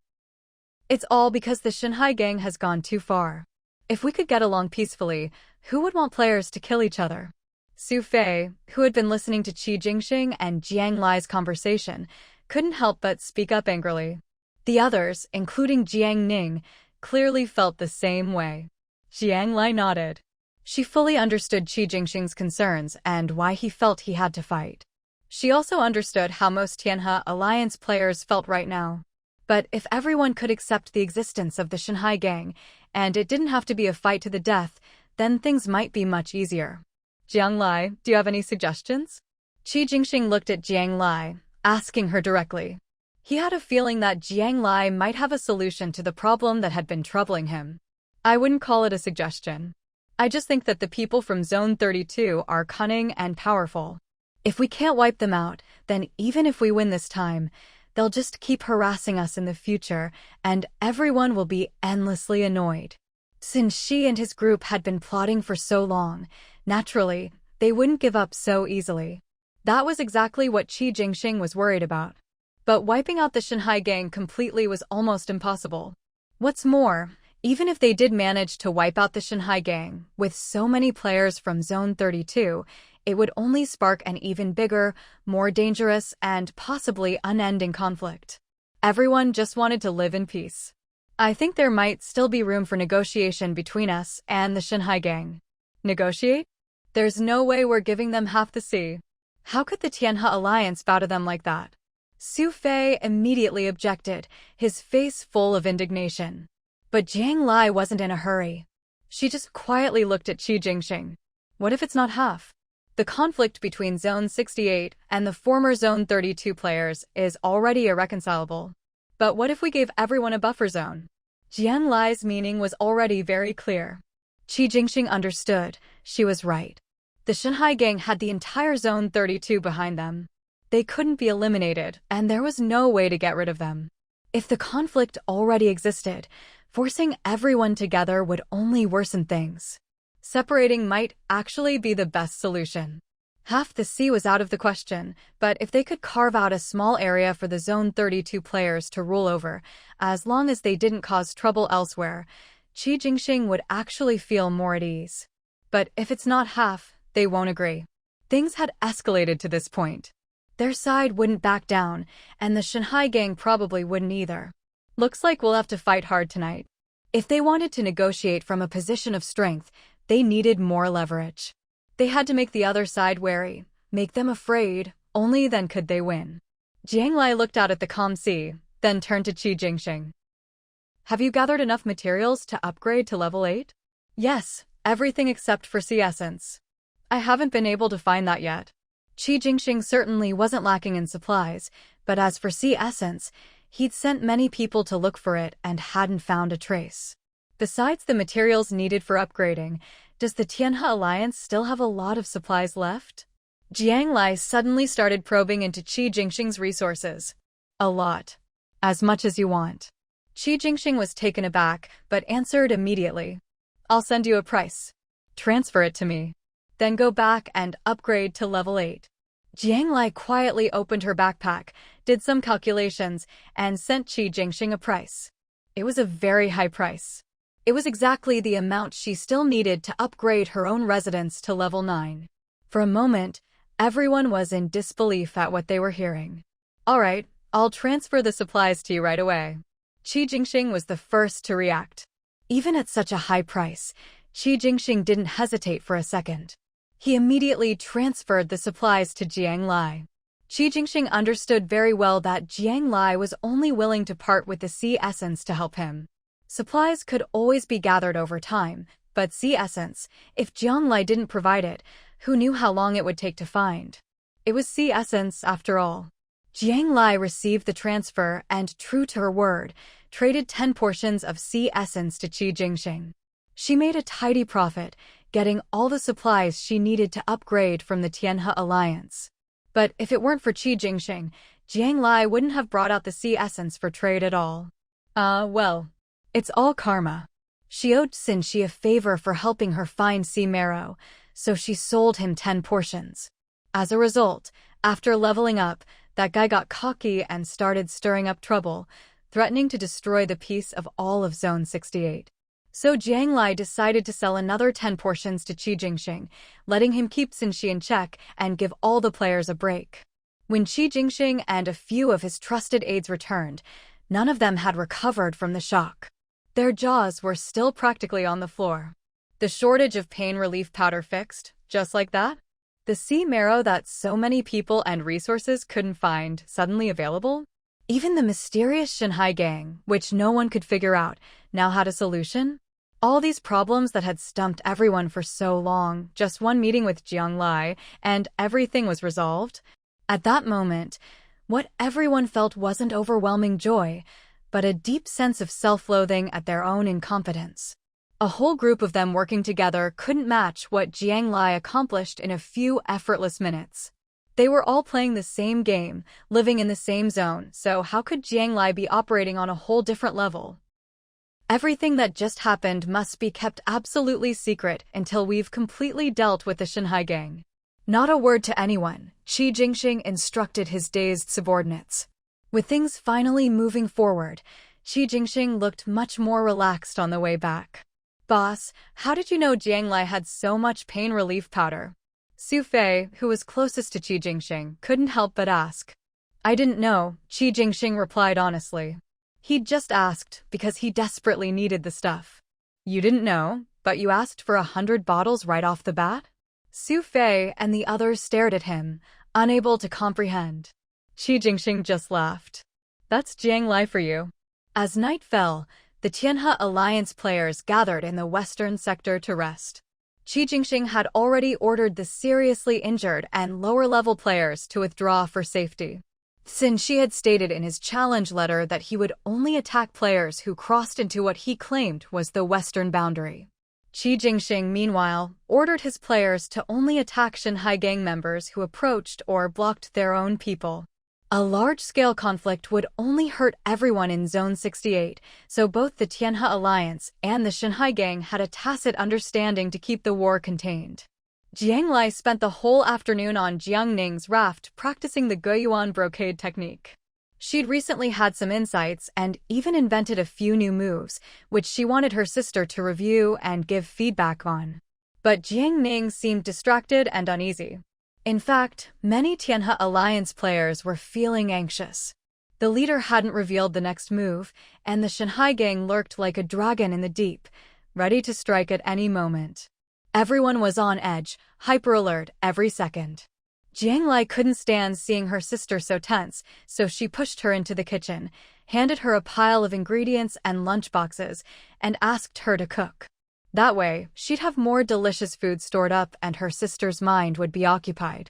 Jiang Lai herself stayed on the raft, watching Shuangxi and Little Sponge play together. Don't be fooled by Little Sponge's small, squishy appearance. Useless as he might seem, he was a pro at entertaining kids. Just by bobbing his head and making silly gestures, he had Shuangxi giggling nonstop. "I want to go into the sea too. Why can Little Tail go but I can't?" Little Sponge protested to Jiang Lai while playing with the child. "It's not playing, he's on duty," Jiang Lai replied. She absolutely wouldn't let Little Tail go swimming for fun at a time like this. She'd sent Little Tail to patrol the area. Censhi's submarine form was the biggest threat to the Tianhe Alliance right now. If he managed to sneak under their base and cause trouble, the consequences would be disastrous. Sure enough, as night fell and the sea surface remained calm, there was still no sign of the Shanhai gang.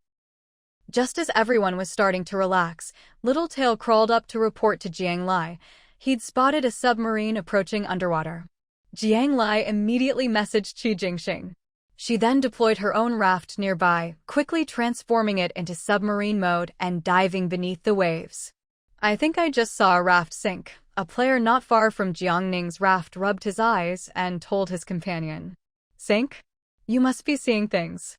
"All the rafts nearby are still here," his companion replied after checking the surroundings. "Maybe I was mistaken," the player muttered, glancing at the still calm sea. But beneath the surface, the water was anything but calm. Qi Jingxing had managed to level up to 8 that afternoon. Now he and Jiang Lai waited together below for Censhi to approach. Sure enough, before long, another submarine appeared in the distance. Earlier that day, Censhi had secretly marked Qi Jingxing's warship in the chaos, planning to use his submarine's advantage to sneak under it at night and launch a surprise attack. But before he could get into position, he saw 2 submarines identical to his own already waiting there. One of them was the very warship he'd marked. Qi Jingxing had leveled up in just one afternoon, and the other submarine's owner was obvious. Seeing the situation, Censhi immediately abandoned his plan and turned to flee. But Jiang Lai and Qi Jingxing weren't about to let him get away so easily. The 2 submarines gave chase, launching an undersea pursuit. Both Qi Jingxing and Jiang Lai knew, to catch the ringleader, you have to catch the king. Even if they couldn't capture Censhi alive tonight, they had to teach him a lesson and make him afraid. Only then could real negotiations begin. Censhi turned quickly, but Jiang Lai's speed was unmatched by any player. She soon caught up, blocking Censhi's submarine from the front with her tail section. Censhi hesitated for a few seconds, then decisively rammed his submarine forward. But Jiang Lai didn't dodge. In those few seconds, Qi Jingxing had caught up and slammed the nose of his submarine into the weakest part of Censhi's vessel. Qi Jingxing didn't care about damaging his own sub. He was willing to take a hit to deal a blow, since the Tianhe alliance had plenty of resources to repair his submarine at sea. The situation quickly reached a stalemate. Qi Jingxing rammed his submarine into Censhi's, damaging both vessels. Each side had to stop and make repairs. Censhi wanted to leave, but Jiang Lai was blocking the way ahead, making escape impossible. So he had no choice but to turn around and start ramming Qi Jingxing's submarine again. If a submarine gets damaged and starts leaking underwater, the players inside have no way to protect themselves. So the two of them could only keep ramming and repairing over and over. Jiang Lai quietly retreated to the side. She only had just enough resources to upgrade to level 9. She couldn't afford to waste any. All she needed to do was make sure Censhi didn't escape. Watching the two submarines crash into each other in front of her, Jiang Lai felt this was already the best possible outcome. The top fighters from both factions were facing off, not risking the lives of ordinary players, but rather testing the foundations and resources of their respective groups. It was wasteful, yes, but at least it would spare many innocent casualties. Jiang Lai was confident in Qi Jingxing's abilities. Not only did he have a military mind, but he was also shrewd in business. And indeed, this kind of war of attrition couldn't last long. Before long, Censhi's side couldn't hold out any longer and took the initiative to message Qi Jingxing, asking to negotiate. Jiang Lai saw the two submarines stop ramming each other and remain motionless for about 15 minutes. Finally, Qi Jingxing sent Jiang Lai a message. "It's done. Let him go." Upon receiving the message, Jiang Lai maneuvered her submarine to give Censhi a clear path and watched him leave. A battle that could have been catastrophic ended quietly beneath the sea.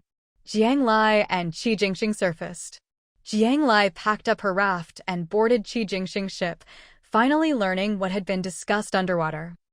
I agreed to give him the westernmost quarter of the sea as a base for the players from District 32. I can't control the other players, but as for the Tianhe alliance, unless there are special circumstances, we won't enter that area. Likewise, the Shanghai gang can't enter the large Eastern Sea region. They're limited to that small area in the west. Calling it small wasn't quite accurate. A quarter of the sea was so vast that it would take a full day and night to cross. It was more than enough for the Shanghai gang to do whatever they wanted. Independent players and small groups could go wherever they liked. No one would interfere. So in reality, as long as the players from these two factions didn't gather in large numbers, raise their banners, or stir up trouble in the name of their gangs, no one would notice if they moved between east and west. Besides, in the future, once more players reached level 8 or higher and could roam the underwater world freely, it would be impossible to keep track of everyone's movements. But that was a problem for much later. There were plenty of loopholes, but at least for now, this division of territory would maintain a surface-level peace. Jiang Lai nodded. In this survival game, players desperately needed at least the appearance of peace. There's more. We agreed that each side would give up 50 nautical miles, for a total of 100, as a neutral zone, a public sea. Qi Jingxing and Censhi had spent 15 minutes negotiating, 10 of which were devoted to discussing this public sea. A public sea? Jiang Lai was puzzled. In the East, most players have to follow the Tianhe Alliance's rules, and small groups can't really develop. In the West, the Shanghai gang will definitely keep things under tight control. So we set up a public sea, a place where players have absolute freedom. It's a way to maintain peace. You really could tell the difference when someone led 1,000 people. Qi Jingxing had even carved out a patch of open sea for those who wanted to live freely, without restrictions, or who had grand ambitions of their own. As long as there was a place for freedom, order in both the East and West would be preserved. Even Censhi had little objection to the idea of a public sea. Most of their negotiations were about how much territory each side would give up. This is great. I feel like I can already see the future of our District 68, Jiang Lai said, genuinely impressed by Qi Jingxing. It's a good thing you helped me this time. If you hadn't helped me reach level 8 and blocked Censhi underwater, things wouldn't have been resolved so easily. Qi Jingxing knew that, just like with the previous server merger, it might have looked like he did a lot, but the real driving force behind it all was Jiang Lai. But Jiang Lai didn't care about reputation or the power and glory he and Censhi both craved. To her, those things meant nothing. She never wanted any of that. I didn't do much. The fact that Censhi was willing to negotiate in just 15 minutes means he probably had this planned all along. With such a big show of force, but not pushing things to the point of mutual destruction, Jiang Lai realized Censhi's goal was probably never half the territory. People with big ambitions always understood psychological tactics. If you want a window, you ask for the roof. If you want to change the door, you say you want to tear down the house. Only then can you get what you really want and make it look easy. This time, it seemed like Qi Jingxing had the upper hand, but who's to say Censhi didn't get exactly what he wanted to? In the end, it was a win-win. What mattered now was which way public opinion would go. We did give up nearly a quarter of our territory. Once this news gets out, I wonder if the players in District 68 will be disappointed in the Tianhe Alliance. The matter was settled, but Qi Jingxing still felt uneasy. He thought a quarter was acceptable. But that didn't mean all the players in District 68 would agree. After all, tensions with the old players from District 32 were at their peak. Who knew if the anger would be redirected? Don't worry. I took plenty of photos of you ramming Censhi's submarine underwater. I'll send them to you. You can pick the ones where you look the most heroic and post them online. Jiang Lai hadn't just been watching the show, she'd been doing something useful. The Shanghai gang's biggest selling point was having an 8th level player. Now you're 1-2, and you even beat him. The old players in District 68 will definitely feel vindicated. Jiang Lai understood player psychology. The reason the Shanghai gang could catch and sell so many baby beasts was all thanks to Censhi's submarine, which could find pregnant sea beasts. Now, with you in the Tianhe Alliance, you won't be short on baby beasts either. It was only later that Jiang Lai realized how the Shanghai gang managed to get so many baby beasts. The submarine might not have much offensive power underwater, but it was excellent for scouting and herding sea creatures. With other players helping out, catching pregnant sea beasts would be a breeze. Qi Jingxing nodded. Every suggestion Jiang Lai gave him hit the nail on the head, far more useful than a whole day of meetings at the Tianhe Alliance. Sometimes I really wish you'd join us at the Tianhe Alliance. With your advice, we'd definitely develop faster and better. It wasn't as if Qi Jingxing hadn't invited Jiang Lai before, but every time, she turned him down. Spare me, will you?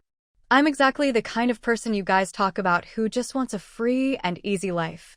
Who knows, maybe next time you want to find me, you'll have to go out to the open sea. Jiang Lai joked as she spoke. But actually, if the Tianhe Alliance wants to grow bigger and stronger, I do have a real treasure here. As she spoke, Jiang Lai suddenly remembered that Qi Jingxing was already level 8. That meant the 2 guild tokens in her backpack could finally come in handy. This was such a good item that Jiang Lai couldn't even be bothered to introduce it. She simply took the guild token out of her backpack. Take a look yourself. Check the info, the system will give you a detailed introduction. Jiang Lai tossed the guild token to Qi Jingxing as casually as if she were throwing a stone. Qi Jingxing took it and started reading. The more he read, the wider his eyes grew, and his heart started pounding faster and faster. He'd seen plenty of treasures lately, and it was rare for him to lose his composure like this. But this item, this was a godsend for him, even more precious than the elusive sea marrow he'd been searching for. This guild token could actually designate an area as the guild's territory, and any guild member could instantly gather there. It was like a beacon, every member could teleport to it instantly. With a function like this, organizing guild battles or completing guild missions would be a breeze. After today's first Tianhe Alliance operation, Qi Jingxing realized just how hard it was to gather people scattered across different areas in a short time. He never expected that the guild token would solve his biggest headache in one stroke. And that wasn't even all it could do. The guild treasury and contribution point system perfectly replaced the manual collection and accounting of resources members handed in, as well as the calculation and distribution of contribution points. This used to be such a massive workload, it ate up manpower and took up a lot of Qi Jingxing's attention. With the guild token, the system would handle everything. Members could hand resources directly to the guild treasury, contribution points would be calculated automatically, and they could use those points to exchange for items from the treasury. As the manager, Qi Jingxing only needed to set the exchange rates and keep an eye on the big picture. There were also features like member data tracking, coordinate positioning, mission assignments, announcements, and reminders. Every function made Qi Jingxing like the token more and more. It was as if the guild token was tailor-made for the Tianhe Alliance, solving all his most urgent problems. Only Qi Jingxing himself knew how hard it was to manage such a huge alliance. He had to handle everything personally, working late into the night and still never finishing. But with this guild token, his workload would be drastically reduced. Half a day would be enough. "I'm taking this," he declared. There were plenty of features he hadn't even finished reading about, but Qi Jingxing gripped the token tightly, making up his mind with Jiang Lai. Jiang Lai found his nervousness amusing. Since she'd taken it out, she intended to sell it to him. She had no plans to take it back. She had another identical one in her backpack anyway, so it wasn't rare at all. Of course, she wasn't about to tell Qi Jingxing that. "All right, you name a price." "Let's hear it," Jiang Lai said. She wasn't sure what the token was worth, so she might as well let Qi Jingxing make an offer. Qi Jingxing thought it over and then fell silent. He could allocate any of the Tianhe Alliance's resources, but he'd already spent a lot today. He'd bought pain relief powder and sea marrow from Jiang Lai, which cost a fortune. He'd spent another large sum upgrading to level 8. He and Censhi had damaged and repaired their submarine multiple times on the seafloor, which cost a lot too. The Tianhe Alliance still had some resources, but he couldn't use them all up. He had to leave something for members to exchange with their contribution points. Should he trade some of the treasures the Alliance had collected? Qi Jingxing rummaged through his expanded backpack, but found nothing that could compare to the guild token. Besides, Jiang Lai already had treasures like sea marrow and the guild token. What could possibly interest her? For a moment, Qi Jingxing was at a loss. He didn't have much on hand, but he absolutely had to get this guild token. Jiang Lai watched as Qi Jingxing frowned, relaxed, then frowned again. She waited patiently, not in any hurry. Jiang Lai had already decided she had 2 guild tokens, and she was definitely going to sell one to Qi Jingxing. After all, there weren't many level 8 players in Zone 68, and she wouldn't sell it to Censhi. So as long as Qi Jingxing's offer wasn't too outrageous, she'd accept it. Qi Jingxing thought, and finally spoke. "I don't have anything of equal value to trade for your guild token right now. How about this? From now on, every month, I'll give you 10% of all the resources and treasures that Tianhe Alliance members hand in. I'll buy your guild token with a share of the profits." How does that sound? Qi Jingxing's frown finally disappeared, and he looked at Jiang Lai with a smile. "How long would the split last?" Jiang Lai asked. "Forever. As long as the Tianhe Alliance exists." Qi Jingxing answered without hesitation. He'd clearly thought it through. "Forever?" Jiang Lai was a little surprised.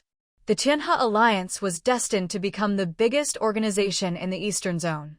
There would be more and more players, and 10% of the profits would be a fortune, especially if it lasted forever. Was a single guild token really worth that much?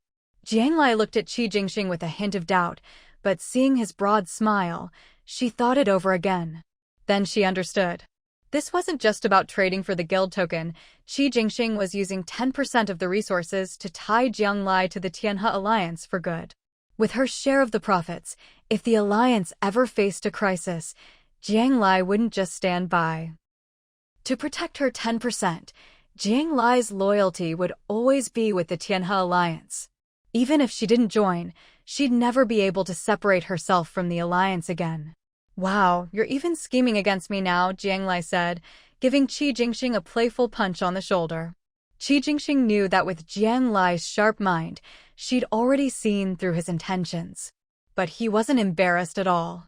He said directly, "Even if I didn't tie you to our ship, if something really happened, like today, you'd help me anyway. So why not take the share?" "Haha. Hearing you say that, I really do feel like I'm a kind person." Jiang Lai heard his words and laughed. "You are a kind person." Qi Jingxing had known Jiang Lai almost since he first entered the game. Jiang Lai had helped him many times and had done a lot of good deeds for the players in District 68. Not just Qi Jingxing, ask any player in District 68, and they'd all say Jiang Lai is a good person. But is that really true? Jiang Lai asked herself this question. Not really. Everything Jiang Lai did was simply so she could survive better. From what she understood about this game, the game wanted and encouraged players to strive to survive. The more survivors there were, the more rewards there would be. Everything Jiang Lai did could be said to be for the purpose of creating a harmonious environment for herself, giving herself more opportunities and a bigger space to survive. If anyone or anything ever went against Jiang Lai's ultimate goal, she would not hesitate to choose herself and sacrifice others. But she couldn't be bothered to explain this to anyone. To Jiang Lai, the Tianhe alliance didn't really mean anything. It was just that she preferred the order maintained by the Tianhe alliance, while the cunning and treachery of the Shanhai gang made her wary. So this time, Jiang Lai picked a side. She still didn't want to join the Tianhe alliance, but this 10% share of resources was very important for her future development. To gather enough materials to upgrade to level 9 this time, Jiang Lai not only sold soil, painkillers, and sea marrow, but also added her previous stock, barely scraping together enough. Who knew how many resources would be needed to reach level 10, or how long it would take to save up? Alright, but you can ask me to do anything and I don't guarantee my personal stance. Jiang Lai wanted her 10% share, but she was only willing to temporarily board the Tianhe Alliance's ship as a passenger or help out of her own free will. But if they wanted to use that 10% to tie her down, no way. She still wanted to do whatever she pleased. If one day she didn't want to stay on this ship anymore, she'd rather give up that 10% than wrong herself. Qi Jingxing understood what Jiang Lai meant. Jiang Lai was like a free bird, never belonging to any side, only to herself. Alright, no problem. Just spending one afternoon with Jiang Lai, Qi Jingxing solved the upgrade problem, dealt with the Shanhai gang, and even got the founding order. To put it bluntly, Jiang Lai was someone the Tianhe alliance absolutely had to stay close to. What they could gain from her was far more valuable than just 10% of the resources. That night, everyone got what they wanted. The Tianhe alliance's players also passed the night safely, without encountering any danger, until the next morning. Because of Censhi's challenge, all the players spent the night waiting for the Shanhai gang to make a move. But nothing happened. Instead, another post from the Shanhai gang appeared. The post said that after friendly negotiations with the Tianhe alliance, the Shanhai gang had decided to keep to themselves, claiming a quarter of the western area as their territory and welcoming all former District 32 players to join them. The Tianhe alliance quickly posted as well, using some artful wording to announce that their leader had decisively defeated Censhi, forcing the Shanhai gang into a corner of the western area, never to cause trouble again. They even attached a few photos Jiang Lai had taken underwater. These two posts immediately set off a frenzy among all the players. At first, people were dissatisfied that the Tianhe alliance hadn't wiped out the Shanhai gang, but had instead divided up the territory. Then, everyone noticed that Qi Jingxing, who had also become a level 8 player, appeared in the photos. So the Tianhe alliance had level 8 players now too. After that, the Tianhe alliance officially announced the founding of their guild in the game, and that it had been recognized by the game's authorities. They even posted all the benefits listed in the founding order. Players were practically glued to the screen. The most attractive benefits were, first, the guild would have its own independent gathering area in the sea, allowing for instant teleportation to fixed points. Second, after the guild was officially established, the system would regularly issue guild and member quests. Completing them would earn contribution points or rewards. With that, the Tianhe alliance became the first officially recognized guild in District 68. With such a halo, everyone immediately forgot about the Shanhai gang and scrambled to join the Tianhe alliance. But with everything running officially, the guild's level determined how many members it could have for now. A level 1 guild could only have 500 members. The Tianhe alliance already had nearly 1,000 players, so Qi Jingxing had no choice but to let the top 500 contributors join first. Fortunately, as long as everyone worked hard on guild quests, more slots would open up as the guild leveled up. So Qi Jingxing didn't recruit new players for now, but divided existing players into official and unofficial members. Official members had their data tracked directly by the guild system. Unofficial members still had their contribution points tracked manually, and as soon as more slots opened up, those with the highest points would get in first. Qi Jingxing even set up an elimination system. If an official member's monthly contribution dropped below 100, they'd be kicked out and replaced by an unofficial member.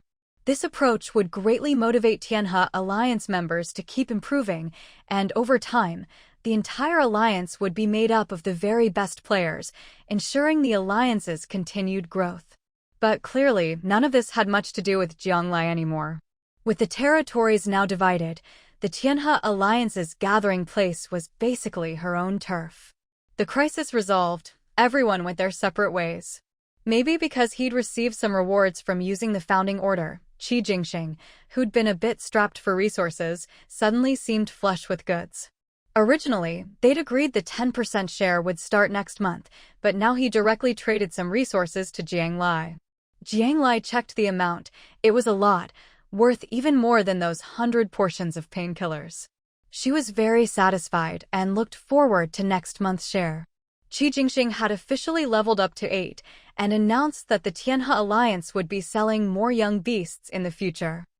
So Jiang Ning, who was already in the Tianhe Alliance, finally felt at ease, no longer needing to risk herself to find a young beast for Shuangxi. Lai, when did you reach level 8? Did you get all those painkillers from killing sea beasts? Jiang Ning had only learned from the alliance leader's conversation with her sister that Jiang Lai had quietly become even more powerful. If anyone else had asked such a direct question, it would have been rather presumptuous. But given Jiang Ning's relationship with her, asking so bluntly didn't feel strange to either of them. I reached level 8 some time ago. As for the pain relief powder, I got it from the island a few days back, Jiang Lai answered truthfully. Last time, she'd wanted to go with her sister, but her sister hadn't had time, so she'd gone with Teacher Lin instead, and ended up with some unexpected gains. That purple leaf herb, did you get that from the island too? Thinking back to the miraculous effects of the purple leaf herb Jiang Lai had given her, and now seeing these hundreds of bottles of pain relief powder, Jiang Ning started to understand. It seemed Jiang Lai really had a stroke of luck on that island. Yeah, just lucky, Jiang Lai nodded. You've been through so much, and as your sister, I didn't know a thing. I've really failed you, Jiang Ning said, remembering how she'd turned down Jiang Lai's invitation to the island. She felt a pang of guilt. To get such treasures, who knew how much danger Jiang Lai had faced? But she knew her little sister, Jiang Lai, always shared the good news and kept the bad to herself. Even if she asked, Jiang Lai wouldn't talk about the dangers. Jiang Ning gently smoothed Jiang Lai's hair, her eyes turning red. Others marveled at Jiang Lai's strength, but only Jiang Ning knew how much hardship her sister had endured to become so strong. I'm fine, sis, Jiang Lai said, holding her sister's hand. Don't be upset. Let me tell you some good news. Jiang Lai, not good at comforting people, decided to use some happy news to chase away her sister's sadness. I'm about to reach level 9. What? Already? Sure enough, Jiang Ning instantly forgot her sadness, her reddened eyes widening in shock. The alliance leader had only just reached level 8, and now Lai was about to hit level 9? That speed was unbelievable. So far, in Zone 68, the highest level people were Qi Jingxing, Censhi, and Lai. Now that Lai was reaching level 9, didn't that make her the strongest in all of Zone 68? Any trace of sadness in Jiang Ning's eyes vanished, replaced by overflowing pride. This was her sister, Jiang Ning's little sister. Jiang Lai had her sister steer the raft to a deserted stretch of sea, then released her own raft and clicked the upgrade button. At level 7, she'd gained a new form. At level 8, another. What surprise would level 9 bring? But when the white light faded and Jiang Lai opened her eyes, she found her surroundings looked no different from before, just like inside the submarine. She opened the system interface. Still 3 forms, no new one added. But now, under the 3rd form, the Ginger Submarine, there were new attack options. 1. Activate Electric Net. 2. Activate Spike Attack. 3. Activate Water Bomb Attack. These were exactly what Jiang Lai needed most. Before, the 3rd form submarine could only roam the sea floor. If she ran into a sea beast, she had to hide. If she met a sea king beast, it was downright terrifying. But now, at level 9, not only was her defense surely improved, she also had 3 attack methods. This meant she finally had a way to protect herself underwater, massively boosting her strength at sea. Jiang Lai couldn't wait to find a lone sea king beast and try out her new attacks. First, when the electric net was activated, currents were released around the submarine. The inside of the sub was insulated, so she was safe, but anything in the surrounding area would be shocked. Jiang Lai tested it on the sea king beast. The normally aggressive creature was stunned after a few shocks, and it clearly developed a fear of the submarine, no longer daring to approach. After a few tries, Jiang Lai got a sense of its power. It seemed the electric net could probably knock out ordinary sea beasts outright. It wouldn't be fatal to a sea king beast, but the stun effect was enough to let her escape. With the electric net active, even if sea king beasts noticed her, they wouldn't want to come near. This would make Jiang Lai's travels on the sea floor much smoother. Next was the spike attack. Just as the name suggested, a huge spike would extend from the front of the submarine when activated. She could control the sub to use the spike to attack enemies. This would be effective against large sea beasts, though not so useful for small ones. But not only did a giant spike extend from the front, the submarine sides also sprouted dense rows of smaller spikes. With spike attack enabled, the sub looked like a giant sea urchin bristling with spines. Not only did it have its own weapon, it could also keep other sea beasts at bay. It was practically a defensive artifact. Jiang Lai was very pleased with the spike attack. The 3rd was the water bomb, which required iron and flint to use. Just like a torpedo in the real world, it had great power and could lock onto targets within a certain range, making it a very practical long-range attack. Jiang Lai tried it out. Just 3 water bombs blew off half of the sea king beast's body. The only downside was the high cost, so she'd have to use them sparingly. After trying all 3 attack methods, Jiang Lai summed it up. The electric net was for repelling and defense. The spikes were for close-range physical damage and defense. The water bomb was for long-range tracking and explosive damage. Perfect. Well-rounded. Jiang Lai was very satisfied. When she finished testing everything and surfaced, Jiang Ning was already anxiously waiting for her on the raft. The submarine shifted back to raft form. Seeing Jiang Lai's glowing face and irrepressible smile, Jiang Ning couldn't help but smile too. Curious about the underwater world, Jiang Ning asked if she and Shuangxi could go into the submarine and explore with Jiang Lai. Jiang Lai didn't hesitate to agree. If she were still level 8, with no way to protect herself, she wouldn't have dared. But now, at level 9, she had the confidence to take her family out for a spin on the sea. As long as they didn't run into a swarm of sea king beasts or hostile sea tribes, her ginger submarine was practically synonymous with safety. Besides, sea king beasts were solitary and rarely overlapped territories. And this stretch of sea was the territory of the Haibao family, so Jiang Lai had no worries at all. She took her sister and Shuangxi on a big tour of the seafloor. They saw schools of sea beasts, huge and varied sea king beasts, beautiful coral and shells, and giant pearls. It was a world Jiang Ning had never seen before. For the first time, she realized just how vast the gap was between Jiang Lai and ordinary players. While most players were still struggling for basic survival, Jiang Lai could already roam freely and confidently in both the world above and below the waves. Jiang Ning glanced at the massive creatures passing by, then at Jiang Lai, who remained calm and composed as ever.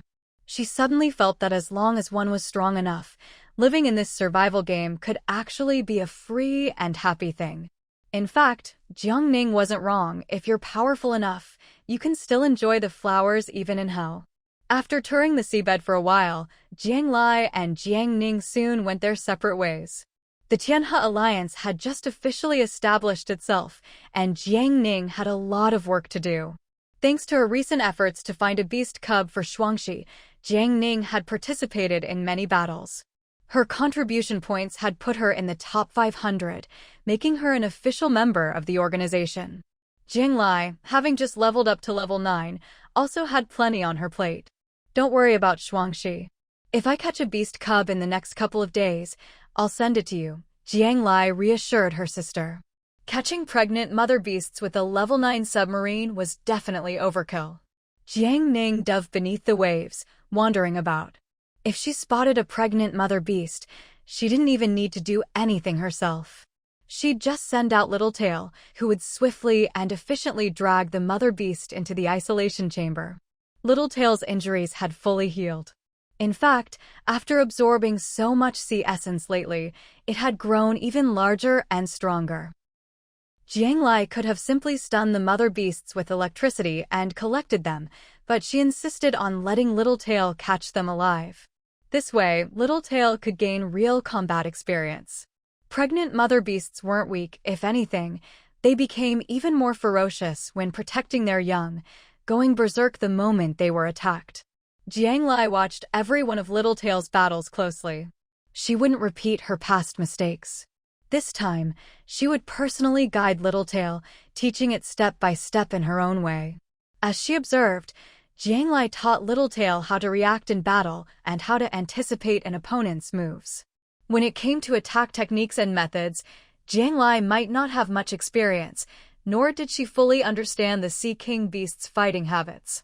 But when it came to timing and psychological warfare, Jiang Lai was an excellent teacher. Ordinary sea beasts had little intelligence, while Sea King beasts were only partially sentient. With Jiang Lai's careful guidance and Littletail's ever-increasing strength and speed, its progress was astonishingly fast. Eventually, Jiang Lai wasn't just catching pregnant mother beasts, she also captured any sea beast that looked powerful or beautiful. To Jiang Lai, they were all resources. She locked all the beasts in cages. With so many pregnant mother beasts, she had no intention of caring for them through their confinement or waiting for their cubs to be born. She simply bundled them up and sold them off. Some sea beasts were oviparous, others viviparous, but regardless of the method, they usually produced only one offspring at a time. Some special oviparous Sea King beasts could lay more eggs, but the hatching rate was low, just like the 2 eggs Yuanji had found.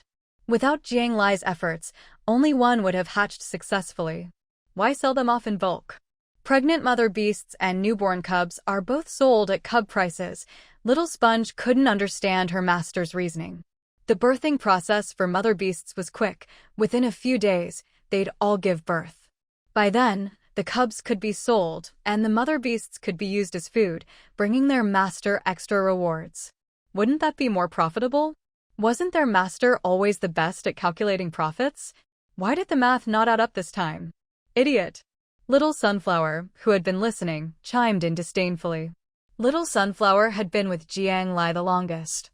While Littletail and Little Sponge often stayed in the pet backpack, Little Sunflower was always on the raft.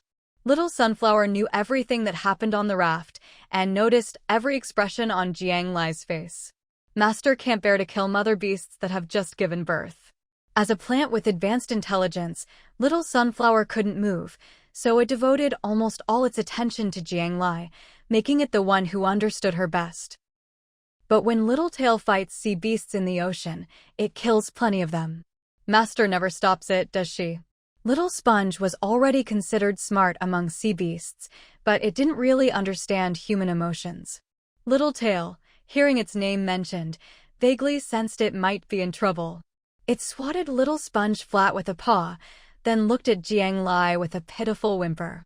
Jiang Lai found the scene amusing and patted Littletail's head. I'm not scolding you. You did very well. She couldn't really explain her feelings to her contract beasts. Killing sea beasts had never weighed on Jiang Lai's conscience.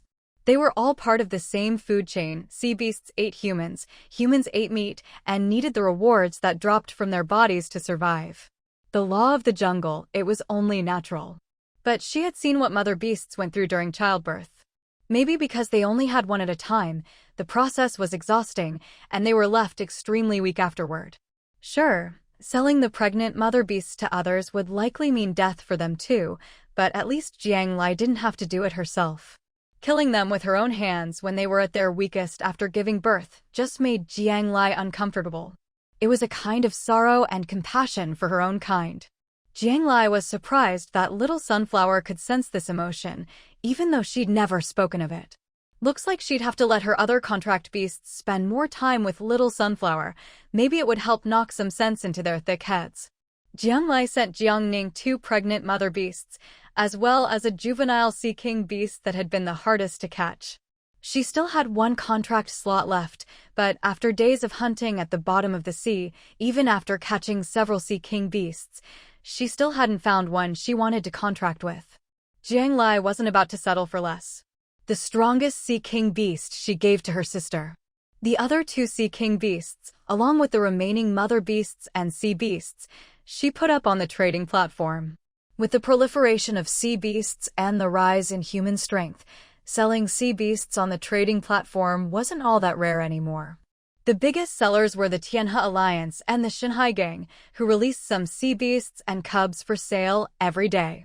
Some smaller groups and individual players would also put up live sea beasts for sale if they managed to catch extras after forming their own contracts. But even though the Tianhe Alliance and Shanghai Gang caught plenty of sea beasts daily, the best ones were always snapped up by their own members, and the strongest or most attractive ones were kept as resources for the organization. It was easy enough to buy a sea beast, but getting a top-quality one was another story. The photos and information Jiang Lai posted on the trading platform about these sea beasts were anything but ordinary. After all, Jiang Lai had carefully selected each one underwater, every beast was top tier, and even the young ones were bundled together with their mothers for sale. Most importantly, there were 2 Sea King beasts. You have to understand, these days, the mere appearance of a Sea King beast spells disaster for most players. Yet Jiang Lai had actually managed to capture 2 Sea King beasts alive and put them up for sale on the trading platform. That level of skill speaks for itself. If it weren't for Jiang Lai's stellar reputation, no one would have believed anyone could capture a Sea King beast alive. To get the best price, Jiang Lai listed each of her high-quality, powerful beasts separately for auction. She uploaded photos, wrote detailed descriptions, and set starting bids. Before the auction began, she even made a special post on the forum to advertise and build hype for her upcoming auction. She included all the photos and information in the post, so players with their eyes on a particular beast could get ready. This move immediately drew the attention of countless players. Even those who knew they couldn't afford to bid joined in the fun on the forum, leaving comments and planning to watch the auction unfold. This auction was unprecedented in scale. Once it began, players started bidding furiously. At first, there were plenty of people keeping up with the bids. But as prices climbed higher and higher, only a handful of bidders remained. Especially for those 2 Sea King beasts, the prices just kept soaring, reaching almost absurd heights in the end. Jiang Lai's auction used bronze as the currency unit, and each beast ended up selling for nearly 50,000 units of resources. In total, Jiang Lai auctioned off 42 beasts, earning nearly 300,000 bronze. 300,000. If you converted that to nails or wood, it'd be over 1 million. Even Jiang Lai herself couldn't help but gasp at that number. Are players in this game really this rich now? Actually, it wasn't that the players themselves were rich. The winners of the 2 Sea King beasts were backed by organizations. The Tianhe Alliance won one, and another very low-profile organization won the other. Shanghai Gang and Haibao's pirate crew also participated in the bidding, but their strength wasn't enough in the end, and they bowed out in disappointment. The value of contracting a Sea King beast is simply immeasurable. If you could successfully contract a Sea King beast, you'd have a huge advantage, whether facing off against other players or fighting sea beasts. But, of course, it's not that easy. After the ownership of the Sea King beasts was decided, Jiang Lai privately messaged the 2 winning bidders, letting them know that the success rate for contracting a Sea King beast was extremely low. Even if the Sea King beast was already on its last legs and locked up in a special cage, with their intelligence, it was still very difficult for them to submit to humans who were much weaker than themselves. Whether or not you could contract it depended entirely on your own ability. If you failed, your only option would be to kill the Sea King beast for loot, but compared to the auction price, the rewards would be negligible. Jiang Lai kindly reminded them, if you regret it now, it's still not too late. Once the goods are delivered, there's no warranty, no returns, and no exchanges. Better to make things clear up front, so any issues can be resolved later. But Jiang Lai's words didn't dampen their enthusiasm. After all the effort to win the auction, no one was about to give up. They were all eager to pick up their prize as soon as possible. Seeing no one raise any objections, Jiang Lai was delighted. Looks like that 300,000 in resources was as good as in the bag. She sent her coordinates to all the players who had successfully won sea beasts, telling them to come collect their purchases within 3 days. Meanwhile, over in the Tianhe Alliance, Chen Qingyuan's face was glowing with happiness when he saw the successful auction notification. Su Fei, standing beside him, was so excited he couldn't stop clapping. The Tianhe Alliance caught a lot of sea beasts every day, and sometimes they even encountered Sea King beasts. Some powerful teams had even managed to kill one together. But they had never captured a live Sea King beast that could potentially be contracted. If we can just contract the Sea King beast, then next time we go up against the Shanghai gang, with the Sea King beast on our side, we could wipe them out in no time. Su Fei was already dreaming of a glorious future. Even though their territories were now clearly divided from the Shanghai gangs, there were still occasional clashes on the open sea. Peace was only temporary. The deep-rooted conflict was just being held at bay by the current boundaries. As soon as one side grew stronger, things would explode again sooner or later. Everyone knew this. Boss, didn't we already successfully negotiate a partnership with Jiang Lai last time? Why don't you talk to her again? Jiang Lai is so strong. If she could prioritize selling us any Sea King beasts she catches in the future, we could have a whole Sea King beast squad. How awesome would that be? Just imagining the scene had Chen Qingyuan excited. Enough. Put those unrealistic ideas away. Jiang Lai is indeed strong, but the Tianhe Alliance can't just bother her whenever we want. Qi Jingxing's expression was serious, his tone firm. But boss, didn't she agree to help us last time? Only once. We only get one chance to ask for her help, and it can only be used in a life-or-death situation. Qi Jingxing said this with conviction. He'd known last time that Jiang Lai was getting stronger and would only continue to grow. Offering her a 10% cut wasn't enough to truly tie her to their ship. It just made her a bit more favorably disposed toward the Tianhe Alliance. That goodwill only entitled them to ask for help once. Knowing Jiang Lai's personality, he was sure that if they asked her for help that one time, as long as their interests aligned, she would do her best. But if they treated Jiang Lai like a tree to lean on, expecting her to carry the whole alliance and making endless demands, that was absolutely out of the question. Qi Jingxing understood Jiang Lai. She wasn't the type to go out of her way for others. If something was outside her boundaries, she wouldn't spare at a second glance, no matter who it was. Even though he and Jiang Lai were friends, Qi Jingxing would only allow himself to ask for her help once. And that one time, he'd save for the most critical, dangerous moment. Not only that, Qi Jingxing was determined that if Jiang Lai ever needed anything, the entire Tianhe Alliance would do everything in their power to help her. Don't take advantage lightly, give your all in return. That was Qi Jingxing's way of dealing with anyone he thought was worth it. Besides, you're overthinking it. Contracting a Sea King beast isn't that easy. Qi Jingxing didn't think things would go so smoothly. In fact, he only gave himself a 20% chance of successfully contracting the Sea King beast. Trading live creatures on the platform required players to pick up their purchases in person, so after Jiang Lai shared her location, she stayed put and waited.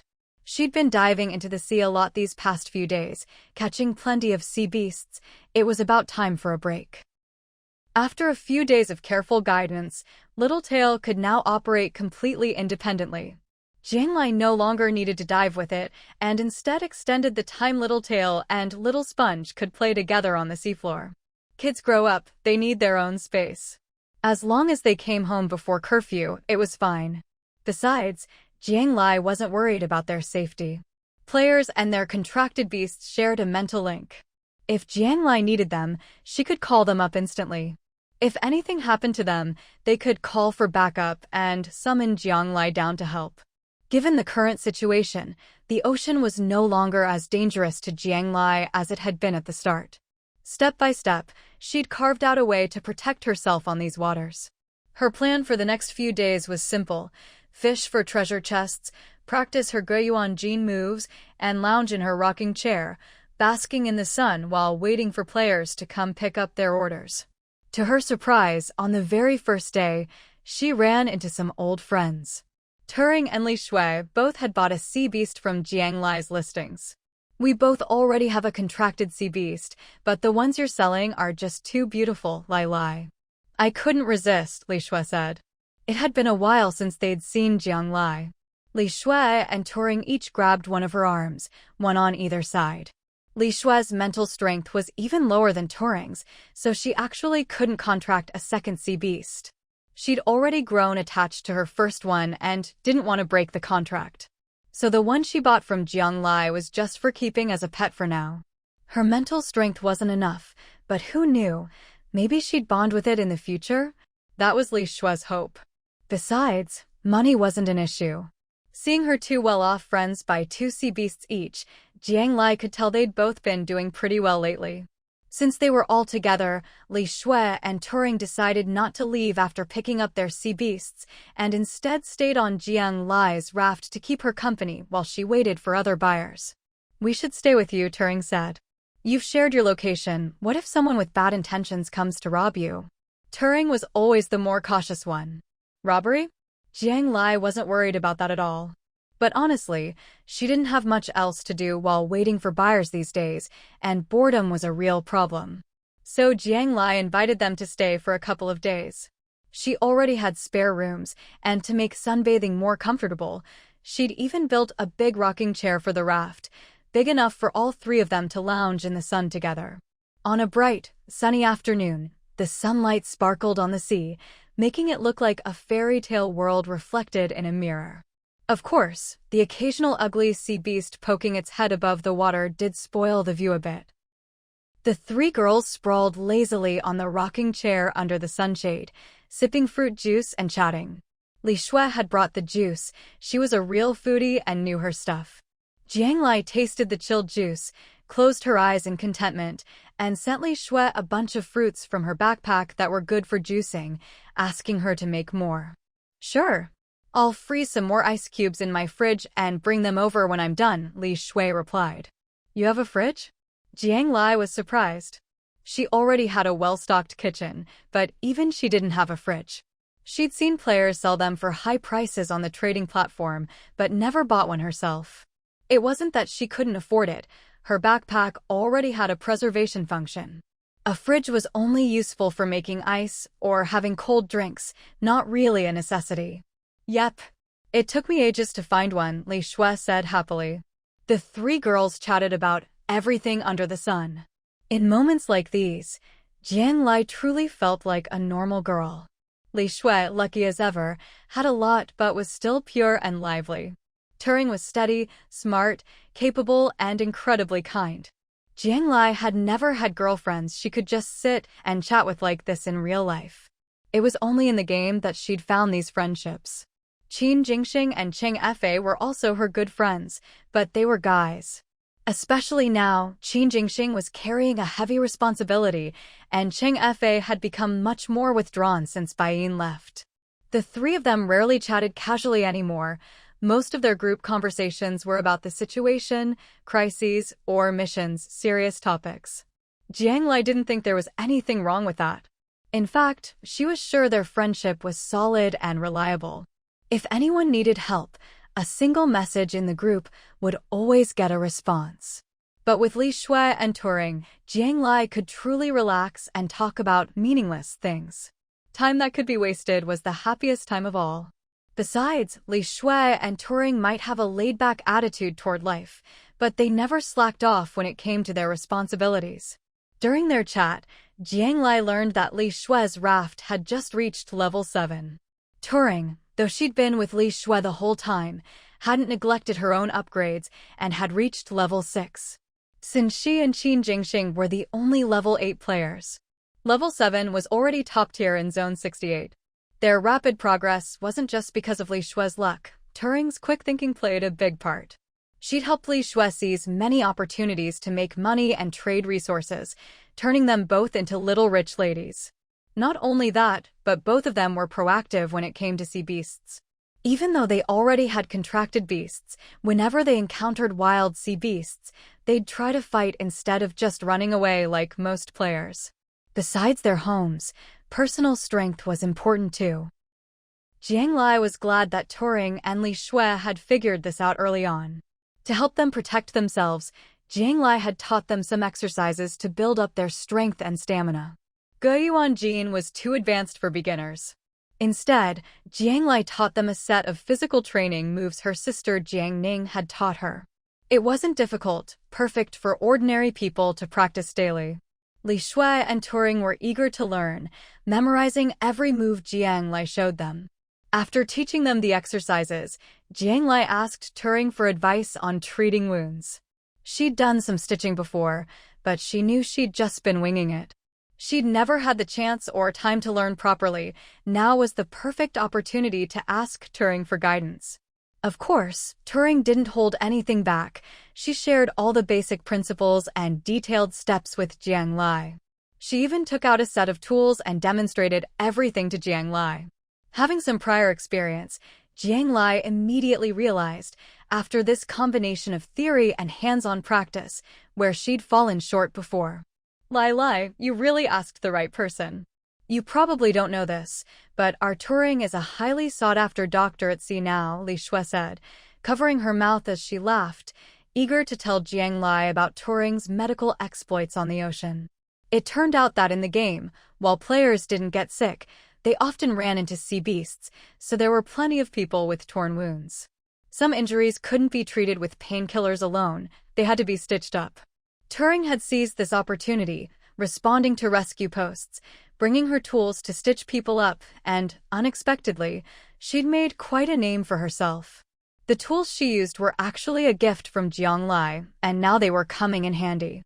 You actually started your own business, amazing. Jiang Lai praised her without reservation. No wonder Turing and Li Shui were doing better and better. They were both focused on what mattered. I owe it all to you. There are plenty of people with medical backgrounds, but not many are competing with me for work. Without professional equipment and facilities, most people are reluctant to go against their medical training and face bloody wounds with the simplest tools. If you hadn't told me that things were different in this game and encouraged me to take that first step, I wouldn't have dared to stitch anyone up now, Turing said, putting away her tools with a bright smile. If not for Jiang Lai back then, Xiao Shui wouldn't have survived, and she herself wouldn't have made it this far. You still have to be able to seize opportunities when they come, Jiang Lai replied. The three of them started discussing the current players in the game. Clearly, they were all transplanted from Earth. But many people who'd had all sorts of skills on Earth had lost their drive. They didn't want to, or didn't dare to believe they could still use their abilities in the game. After all, not everyone could quickly accept such a harsh reality. Still, Jiang Lai believed that, given more time, players would find a way to live comfortably at sea, and humanity's future would be brighter. But would the game really give them enough time? Look at the top post on the forum, Li Shui suddenly exclaimed. She just wanted to check if the gossip thread she followed had updated, but instead saw a pinned hot topic. Is it the Tianhe Alliance or the Shanghai Gang making moves again? Jiang Lai asked. Since both organizations were so professional with their media presence, any trending topic made her suspect Kai Jingxing and Censhi were up to their usual power plays. No, a player saw an abandoned baby at sea, Li Shui replied. Hearing this, Jiang Lai and Turing both opened the forum to check the top post. At the start of the thread, a player described seeing a level 1 rickety little boat on the sea. Out of curiosity, They looked closer and found only a crying baby on board, just over a year old, thin and malnourished, clearly abandoned. Many people commented, urging the poster to take the child in. The original poster replied, "Take the baby in? I can look after them, sure, but are you going to provide food for this kid?"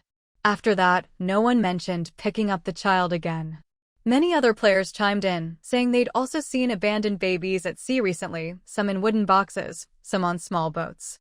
The youngest were just a few months old, the oldest were 5 or 6, even as old as 8 or 9. Players flooded the thread, condemning the parents who'd abandoned their children on the ocean. For these little ones who could barely speak, there was only one fate: death. It's infuriating. How could any parent do this? Li Shue's eyes turned red with anger as she looked at the photos of tear-streaked children posted in the thread. Those who at least put their kids on a little boat are already showing a shred of conscience. There are plenty who just toss them straight into the sea to drown. That's true cruelty, Turing sighed. She'd heard even more stories while treating people's wounds lately. How did this suddenly start happening? Jiang Lai frowned. She'd been busy diving these days and hadn't heard much about this. It's because of a rumor going around lately, Turing explained. Supposedly, if a child doesn't contract a sea beast before the competition ends, not only will the child die, but the adult who brought them into the game will die too. That's utter nonsense. There's no basis for it at all, Li Shue said, completely dismissing the rumor. The system had never mentioned anything about shared death. So, if the child dies early, the adults are safe? Jiang Lai sneered. She knew that desperation could twist people's minds, but for parents to abandon their own children just to save themselves, that was truly despicable. Thankfully, such parents are a minority. In some cases, it's because the guardian died, their raft sank, and the child is left drifting alone on their starter raft, Turing added. If it was the latter, there was nothing to do but lament the cruelty of fate. The game was hardly fair. Children under 12 had the system, but nothing in their inventory, no treasure chests, no fishing rods. Only when they turned 12 and had some ability to act would the system give them a rod and a chest. Some players said this was a form of protection, to prevent others from taking a child's resources before they understood anything, making it hard for them to become independent later. Others said it was just unfair, forcing those with children to shoulder even more responsibility. Taking care of a child in the game was much harder than in real life. And now, with children needing to contract beasts too, the burden on adults was even heavier. Jiang Lai even suspected that the rumor was started by parents who no longer wanted to take responsibility. With such a rumor, they could justify abandoning their burden without guilt. But at that moment, a more terrifying thought struck Jiang Lai. With raising children so difficult, and the risks and responsibilities so high, who would want to have kids anymore? The number of children was already dwindling. So even if players managed to survive at sea, would human civilization end with this generation? She's so cute. Maybe we should. Li Shui gazed at the photo the poster had shared, a baby just over a year old. Although hunger had left her cheeks gaunt, her big eyes and long lashes, still glistening with tears, tugged at the heartstrings. Raising a child is really hard, Turing sighed. Unlike the idealistic Li Shui, Turing was much more aware of the harsh realities they would face. A child that young needs very careful feeding, not to mention that we'd have less than 10 days to help her bond with a young beast. Even if we could overcome all those difficulties, kids that age are so fragile. Neither of us has any experience raising children, let alone in this survival game. If we get attached and then lose her, it would be devastating. Turing could see what Li Shui was thinking and tried to reason with her, point by point. Li Shui stayed silent, just staring blankly at the endless stream of abandoned baby photos posted by other players. You can see it yourself, so many children have been abandoned. We can't save them all. Turing gently placed a hand on Li Shui's shoulder. But it matters to her, Li Shui finally whispered, her gaze lingering on the photo of that little baby. Jiang Lai listened to their conversation and remembered a story she'd heard before about a child picking up stranded fish on the beach and tossing them back into the sea. In the story, an adult asks, "There are so many fish on the beach. Does what you're doing even matter?" The boy lifts a fish in his hands and says, "It matters to this one." Right now, Li Shui was just like that little boy on the beach. But raising a child was far more difficult than tossing a fish back into the sea. A brief silence fell over them. Soon, more people arrived to pick up supplies, interrupting the conversation. By the time the players left, Turing had already taken Li Shui into the kitchen to experiment with new recipes. Turing always knew how to distract Li Shui and shift her focus. On Jiang Lai's second day of waiting, an old friend showed up, Cheng Fa. Compared to last time, Cheng Fa looked haggard, almost like a different person. He had joined the Tianhe Alliance and had volunteered to bring a small team to Jiang Lai's place to pick up supplies. In just a few days, he seemed not only in better spirits, but also much steadier and more mature. His team waited a short distance away while Cheng Fa boarded Jiang Lai's raft alone. When he saw Jiang Lai, he finally broke into that familiar smile. Li Shui and Turing were also old acquaintances of Cheng Fa, though not particularly close. As usual, Li Shui greeted him with her trademark bluntness and a few teasing remarks. But this time, Cheng Fa didn't retort as he used to. He was much more polite, which surprised Li Shui, and, finding it less interesting, she dragged Turing off to play with her newly acquired, beautiful sea beast. Soon, only Jiang Lai and Cheng Fa remained in the yard. Cheng Fa then told Jiang Lai what had happened to him recently. After Bai Yin left, Cheng Fa realized he couldn't keep living under his mother's wing, so, despite her objections, he insisted on joining the Tianhe Alliance.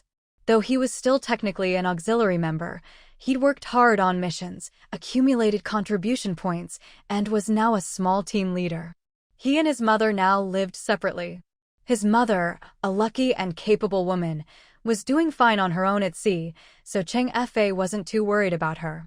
Only by becoming strong myself can I put those around me at ease and protect the ones I love. I'll always remember what you told me, Cheng Fa said, his eyes full of determination, something Jiang Lai could clearly see. People only truly grow through loss and hardship. So, how's Yining doing now? After chatting for a while, Cheng Fa finally brought up the topic he'd been avoiding. Since Bai Yin left, she hadn't contacted him or replied to his messages. She's doing great. She's leveled up again and even started her own organization, Jiang Lai replied, genuinely knowing a bit about Bai Yin's current situation. Bai Yin would occasionally reach out to Jiang Lai, sharing updates about her life and plans. As the president of Jiang Lai's fan club, Bai Yin had met many women like herself, admirers of Jiang Lai who nonetheless lacked confidence, doubting their ability to survive alone at sea. Bai Yin used her own story, along with Jiang Lai's inspirational example, to encourage and support many of these women. Together, they formed the Golden Flower Alliance, a group made up entirely of women. It started with fan club members, but soon more female players joined. These women banded together, united by the goal of surviving on their own. They helped each other, completed missions together, and grew stronger as a group. Though the alliance was still small and new, Jiang Lai believed it wouldn't be long before their collective strength became a force to be reckoned with in District 68. Since Bai Yin hadn't asked Jiang Lai to keep this secret from Cheng Fa, she shared all this with him. Cheng Fa listened, fascinated and a little stunned. He could hardly believe that the girl who used to rely on him for everything now had such ambition and accomplishments. Keep at it, Jiang Lai encouraged him. Yeah, Cheng Fa nodded vigorously. He had to work even harder, at the very least. He couldn't let the gap between him and Yin grow any wider. Fate is unpredictable. Who would have thought that two people with no ambition would, after parting ways, each become their own source of light in their respective fields? Since his teammates were waiting and he had a mission to complete, Cheng Fa didn't stay long on Jiang Lai's raft. The cages holding the Sea King beasts were loaded up using a wheeled platform Jiang Lai had built, after dismantling part of Cheng Fa's raft to get them aboard. Both Sea King beasts had been taken away. Watching them leave, Jiang Lai couldn't help but wonder. Would they really be able to successfully bond with the Sea King beasts? And even if they did, how much rapport could they develop? From her own experience, Jiang Lai had learned that even if a player managed to contract a sea beast, if their bond wasn't strong, the beast would only reluctantly obey commands, and its combat effectiveness would be greatly reduced, let alone any real teamwork. Of course, all these questions would be answered at the final Contract Beast tournament in 3 days. Littletail was fully prepared, and Jiang Lai was starting to look forward to that last match. Jiang Lai's location wasn't at the edge of the map, so 3 days was more than enough for players from all over to find her and pick up their orders. In fact, by the morning of the 3rd day, she had already delivered her last sea beast.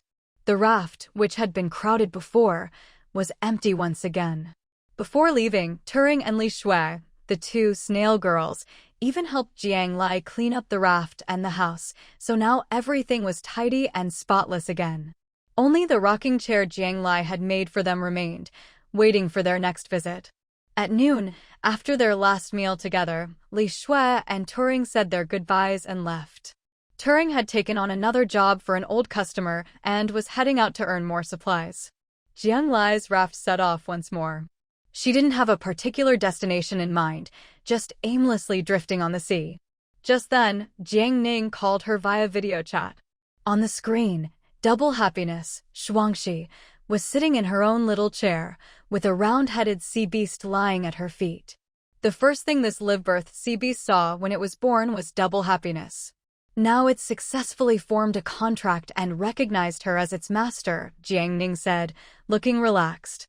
Adult players could access some of the children's system permissions to check related information. With the 1-month deadline approaching, Jiang Ning had been feeling more and more pressure. Now that Double Happiness finally had a contract beast and could safely get through this crisis, Jiang Ning could finally relax. Our Double Happiness is really lucky. On the forums, lots of parents who found young beasts for their kids still can't get their children to form a contract, and they're all super anxious, Jiang Ning said with some relief. For 1- or 2-year-old kids who don't even know what contract means, it's really tough for them, Jiang Lai said.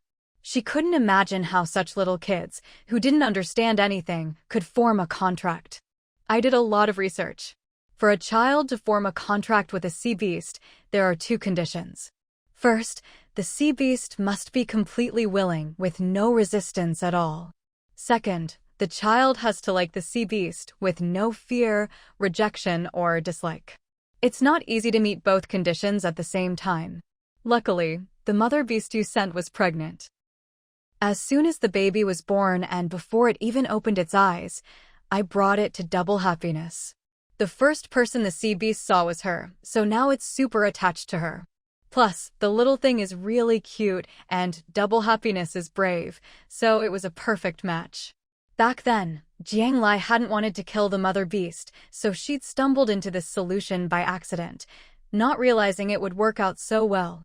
When she sent the mother beast to Jiang Ning, she deliberately chosen 2 that weren't particularly strong but were the cutest. Double Happiness was still so young, her first contract beast didn't need to be fierce, safety was most important. Jiang Ning planned to write a post on the forum later to share her experience with other parents. She'd also seen the hottest post about abandoned babies. As a mother, she felt it even more deeply than Jiang Lai and the other girls. She thought that if she could share more parenting experience, maybe more parents would find the courage to raise their babies. Oh, by the way, you won't believe it. After that post went up today, Ji Hongfei messaged me to ask about Double Happiness's contract beast. I thought he was concerned about his daughter, but then he said that if things didn't work out, I should hurry up and find another way and not leave it till the last minute. What do you think he meant by that? Is he even human? Jiang Ning said angrily. What else could he mean? He must have believed the rumors and was worried that if Double Happiness didn't manage to contract a sea beast, it would drag down the guardian who brought her into the game. Jiang Lai was furious too. She'd felt a bit sorry for her brother-in-law, no, her ex-brother-in-law, thinking he must miss his child after being separated from Double Happiness. But she hadn't expected him to say something like that, to have such thoughts. I heard from Qi Jingxing that Ji Hongfei has joined the Tianhe Alliance as an external player. Do you want me to talk to Qi Jingxing and make things a bit difficult for him? Getting into the Tianhe Alliance now required detailed information and a background check. It wasn't as easy as before. So, when Ji Hongfei's application came in a few days ago, Qi Jingxing immediately contacted Jiang Lai. At the time, Jiang Lai had said to just handle it by the book. But now, she felt her sister and double happiness had been wronged. Jiang Ning was also a formal member of the Tianhe Alliance, but she didn't have the seniority to speak up about this kind of thing. Jiang Lai, on the other hand, could handle it easily. Since Qi Jingxing had already shown her the file, he'd definitely be willing to do her this favor. Forget it, it's not worth wasting our time on someone like him, Jiang Ning said, still angry, but not petty enough to want Jiang Lai to worry about such trivial matters for her. She could handle this kind of small grudge herself. Since Jiang Ning said to leave it, Jiang Lai didn't insist. The two chatted about other things before ending the video call. That afternoon, the sun was just right, not too hot, so Jiang Lai moved her little stool to the front door and started fishing for treasure chests. Even though she could go underwater anytime now, for some reason, she'd never found a treasure chest down there. Clearly, sea treasure had helped her find chests underwater before, so why couldn't she find any herself, no matter how long she stayed down there? She asked the system, and the reply was, game settings. So Jiang Lai had to give up on shortcuts and honestly rely on her own luck to fish for treasure chests. She could get 4 chests a day, and the resources inside weren't really much to her anymore. After all, Jiang Lai wasn't short on food, and there were faster ways to get upgrade materials. Whether it was selling sea beasts or hunting in the ocean, even Littletail brought her plenty of passive income every day.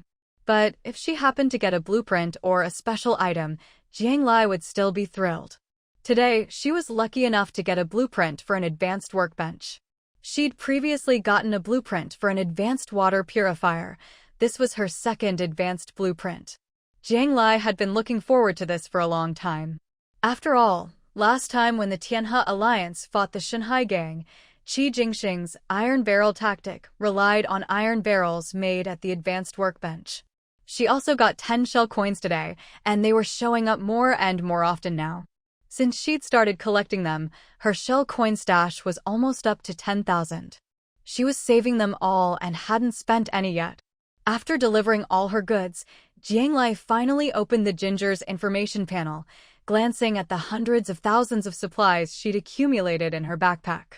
She wanted to check exactly how many resources it would take to upgrade from level 9 to level 10. That's right, Jiang Lai had reached level 9 several days ago, but she still hadn't looked at the requirements for reaching level 10. It wasn't that she'd forgotten. Rather, Jiang Lai had a feeling that upgrading to level 10 would come with a sky-high price tag. Back when she'd just leveled up, her pockets were empty, and she honestly didn't have the courage to check. Now that she'd stocked up on supplies, she finally felt a bit more confident. Residence name: Ginger. Residence level: level 9, upgradable. Upgrade requirements: find a plot of land that meets the following criteria. Land requirements: 1. Unclaimed land, with no large beasts or other threats present.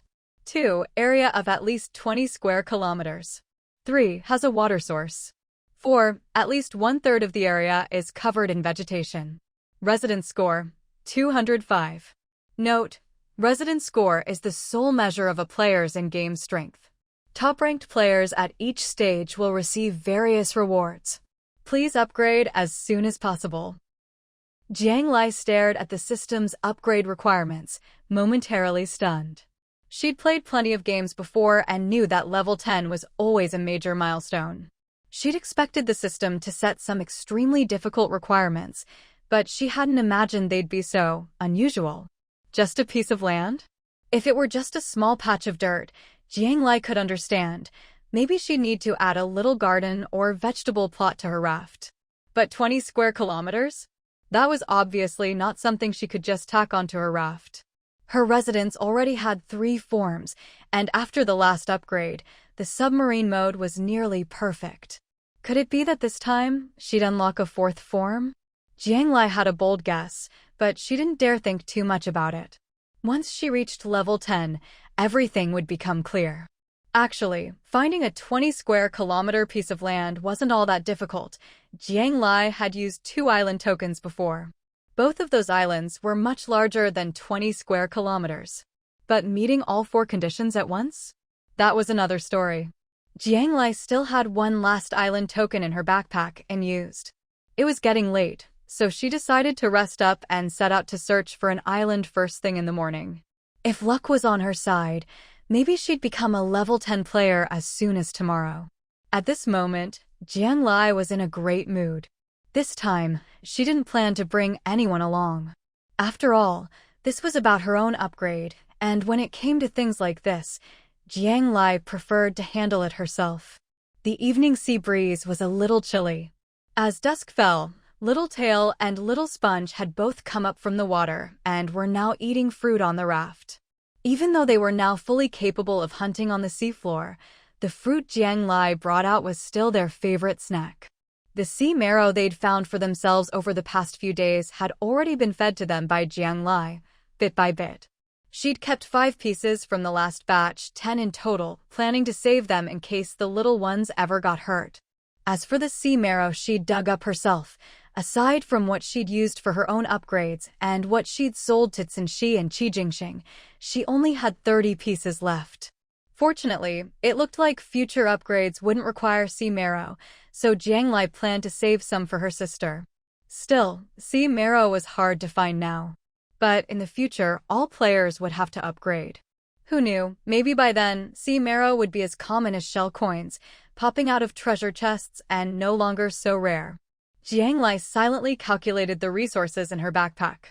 If upgrading to level 10 suddenly didn't require any materials, she'd be rich overnight. And since she didn't really have any expenses, for the foreseeable future, she wouldn't need to scramble for supplies anymore. Once she reached level 10, it would be time for the contract tournament. After the tournament, she'd head out to sea to visit Haijia. Jiang Lai mapped out all her plans for the days ahead, everything neatly arranged. As she was enjoying the sea breeze and lost in thought, she suddenly noticed 7 or 8 boats approaching from the distance, a small fleet, by the look of it. Jiang Lai instinctively glanced at her position on the mini-map.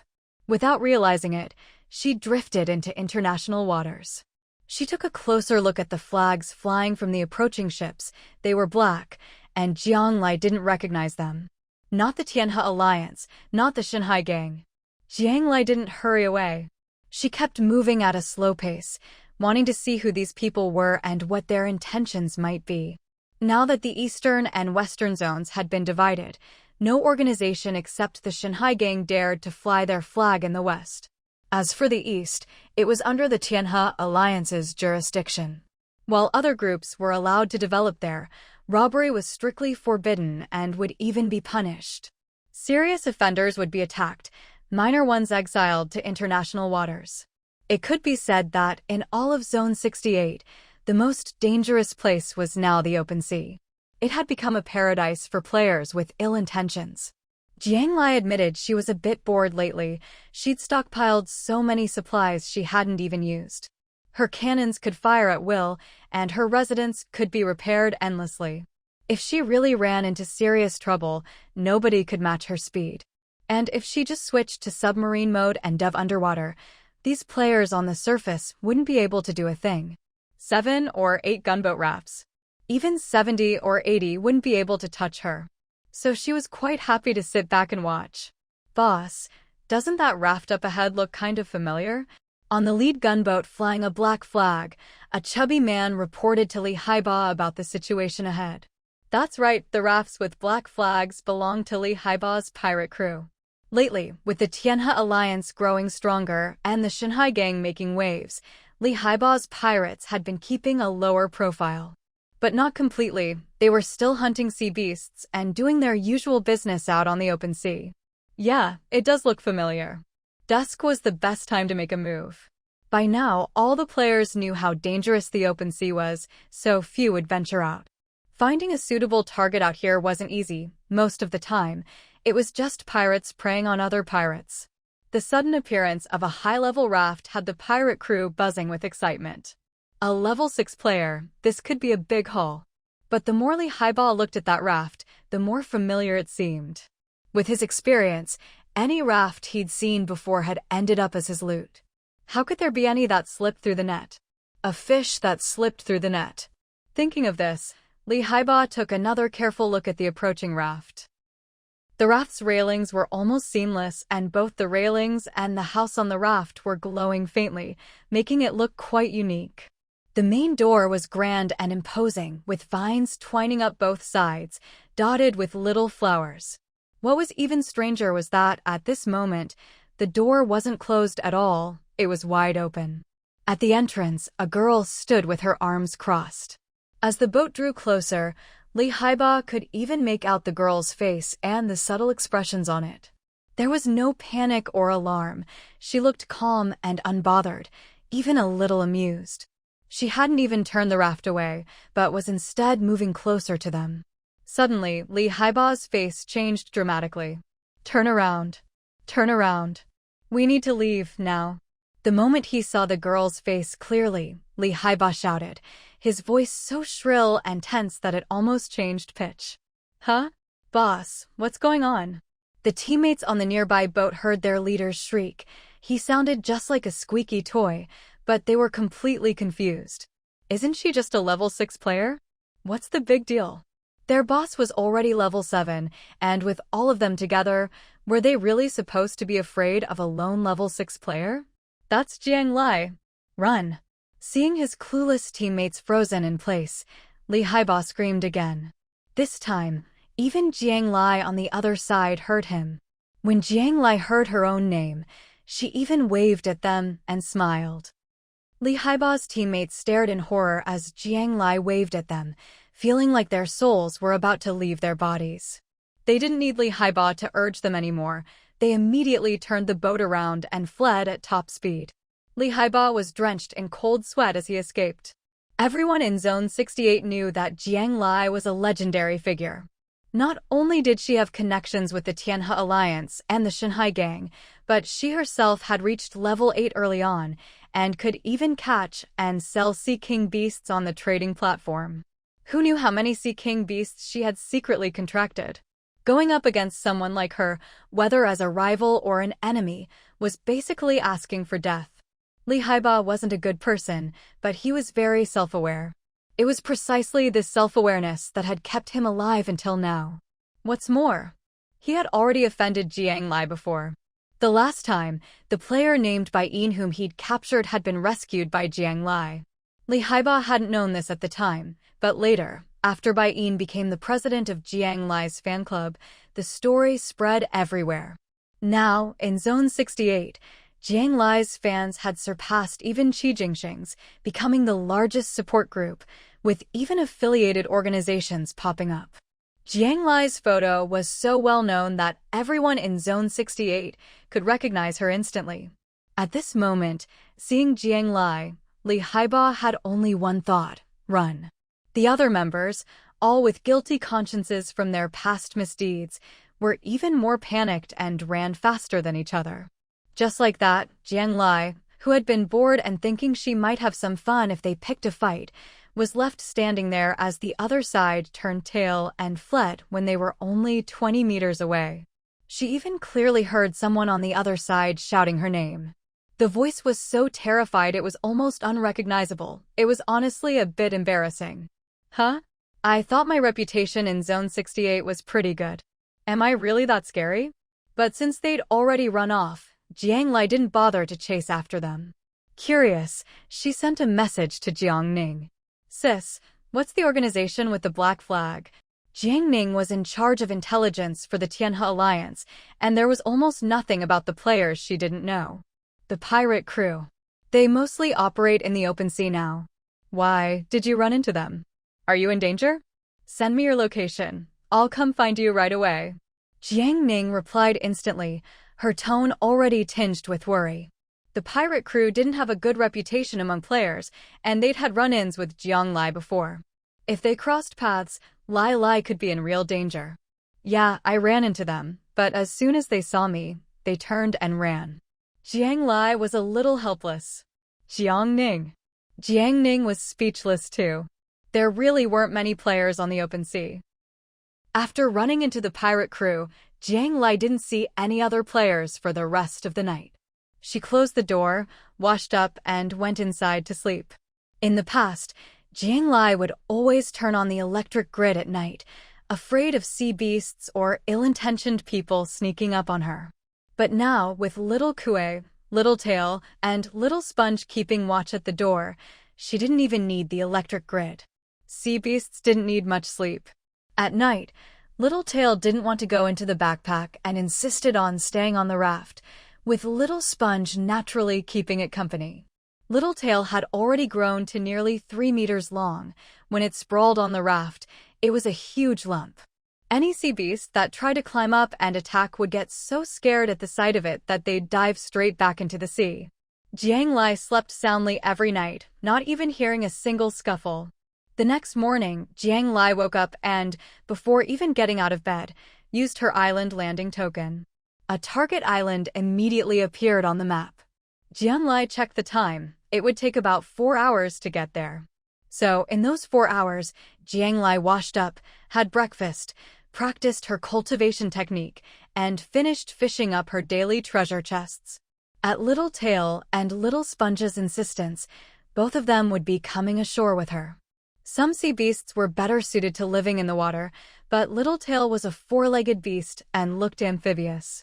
Little Sponge, with its hands and feet, was practically like a person. Since she didn't have any teammates with her this time, Jiang Lai agreed. If before, Jiang Lai had treated them like her babies, now her mindset had shifted.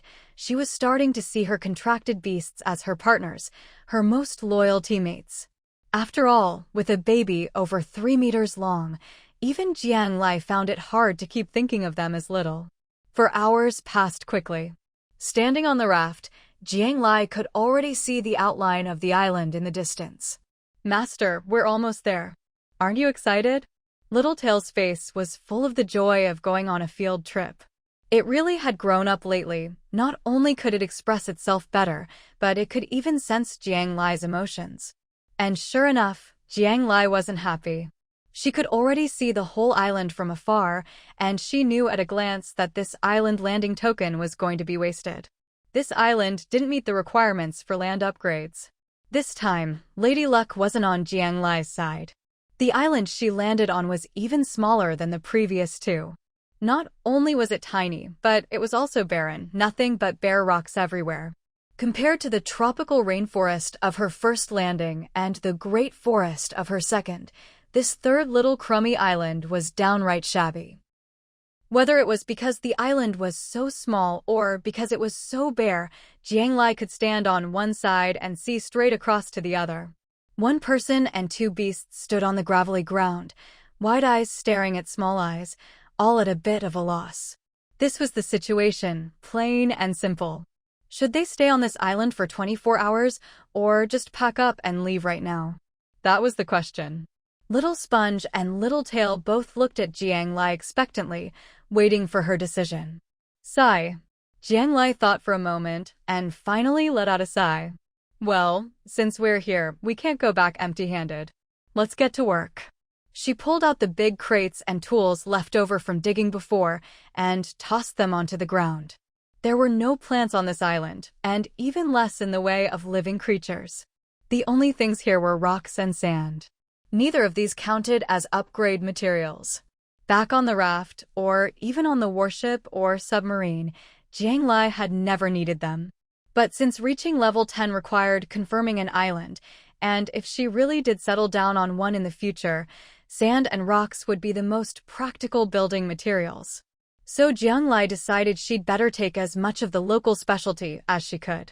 Little Tail and Little Sponge didn't really get what was so great about digging up rocks, but since their master had spoken, the 2 beasts obediently picked up their tools and got to work. Little Tail had grown even bigger. To make things easier, Jiang Lai had even gone back to the boat to craft a set of tools just for it, and made a few more big crates for hauling rocks and sand this time, even larger than before. For the next full day and night, Jiang Lai battled with the rocks and sand. Digging up rocks was much harder than digging dirt.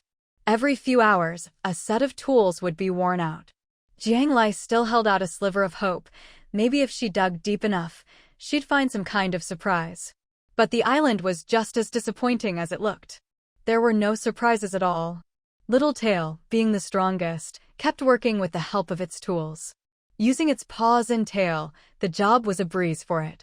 Jiang Lai's stamina was now over 90, and her progress was slowing, but a day of hard labor was no big deal for her.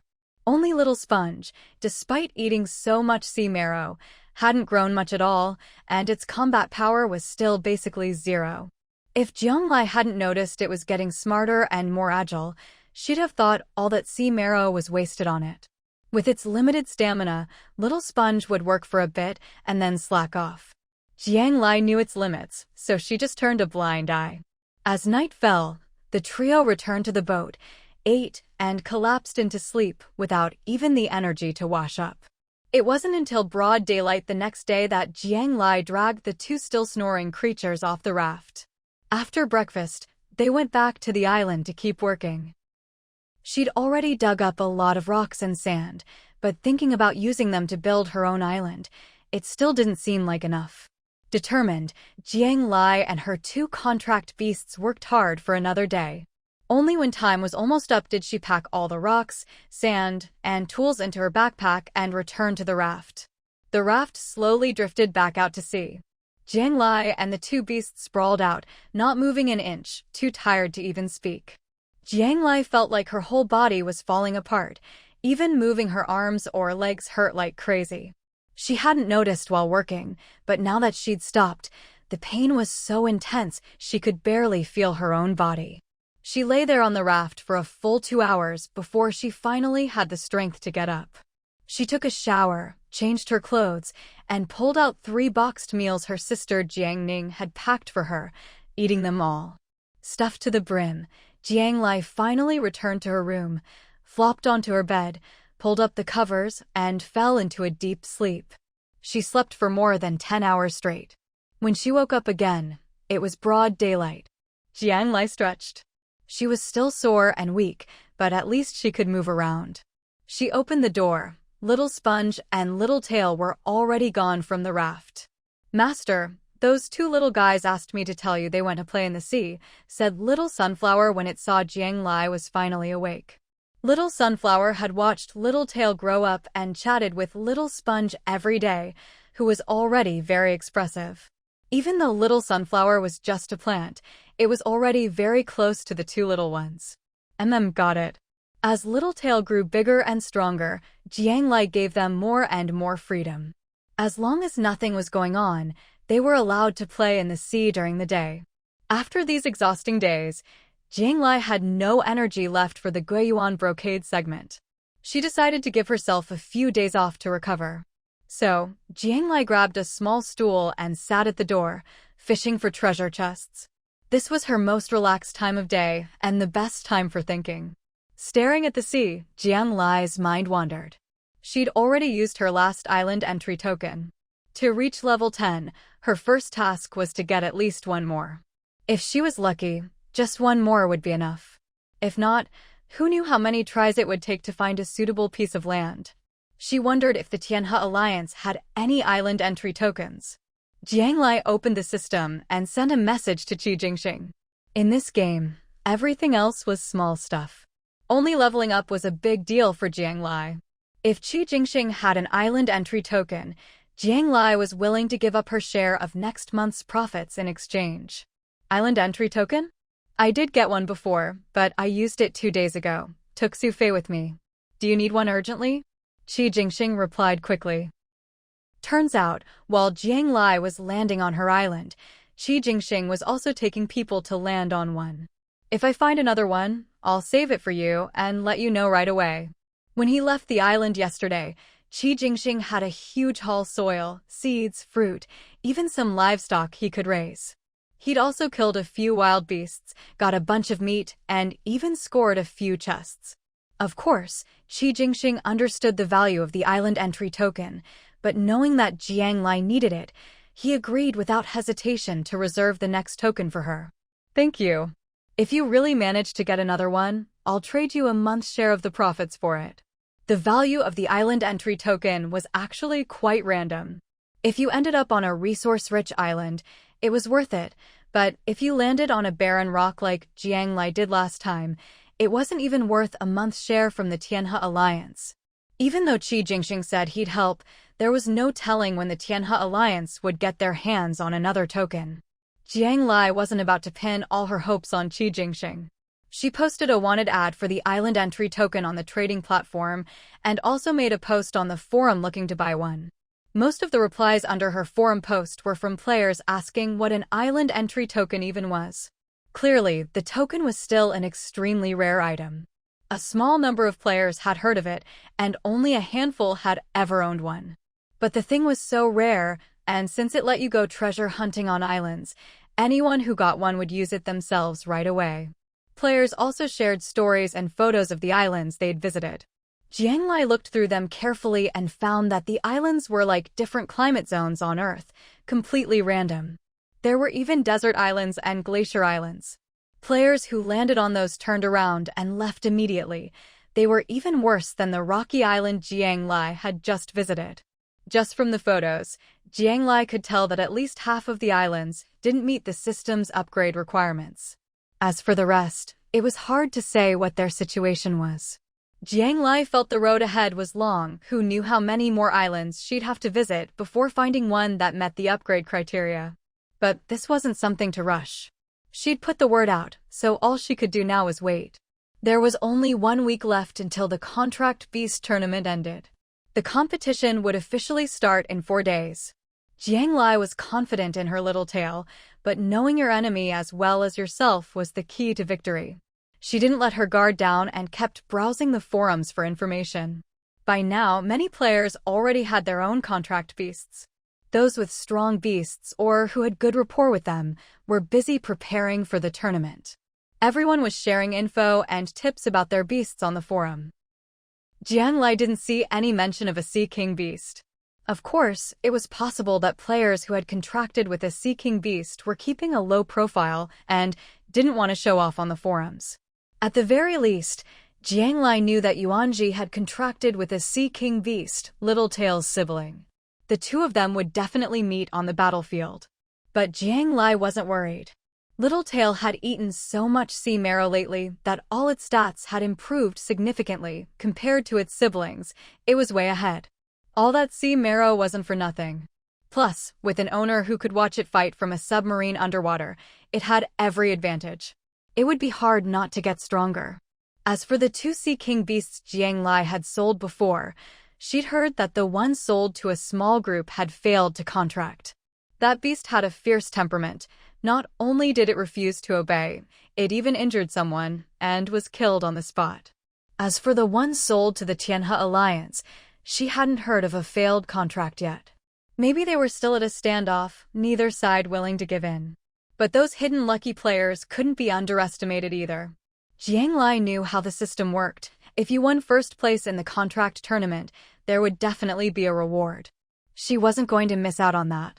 Since she hadn't found another island entry token yet and had nothing urgent to do, Jiang Lai decided to put Littletail through some special training.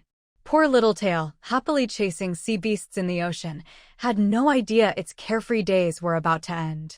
Just as Jiang Lai was planning out Littletail's training schedule, she suddenly got a video call from Li Shui. She hadn't even sent a message first. Was something wrong? Jiang Lai's heart skipped a beat as she quickly answered. But on the screen, there was a chubby baby, staring at her with big, round eyes full of curiosity. Those eyes looked so familiar to Jiang Lai. Tada! Lai, look who this is. The baby was suddenly picked up, and both Li Shui and Turing's faces appeared on the screen. Seeing this, Jiang Lai smiled. So you really went and rescued that little one. Jiang Lai hadn't expected Li Shui to be so determined. Once she made up her mind, no amount of persuasion could stop her, even knowing there would be difficulties ahead. Having a friend like that made Jiang Lai feel a little proud. Honestly, she herself couldn't have done it, taking in a troublesome little one when she could barely protect herself. But for those who could, Jiang Lai truly admired them. Turing, standing beside them, looked a little helpless, but when she looked at the baby, her face was full of affection. That's right. We've given her a name, Tuanzi. From now on, we're her moms. Lingling is her first mom, I'm her second mom, and you're Tuanzi's aunt. Without even asking Jiang Lai, Li Shui had decided all the relationships. Jiang Lai smiled, reached out to touch the little one on the screen, and accepted her new title as aunt. Tuanzi reminded Jiang Lai of her beloved niece Shuangxi, same age, same round eyes, same healing smile. The child's parents might still be alive. If you raise her like your own and they come back for her, that could get complicated.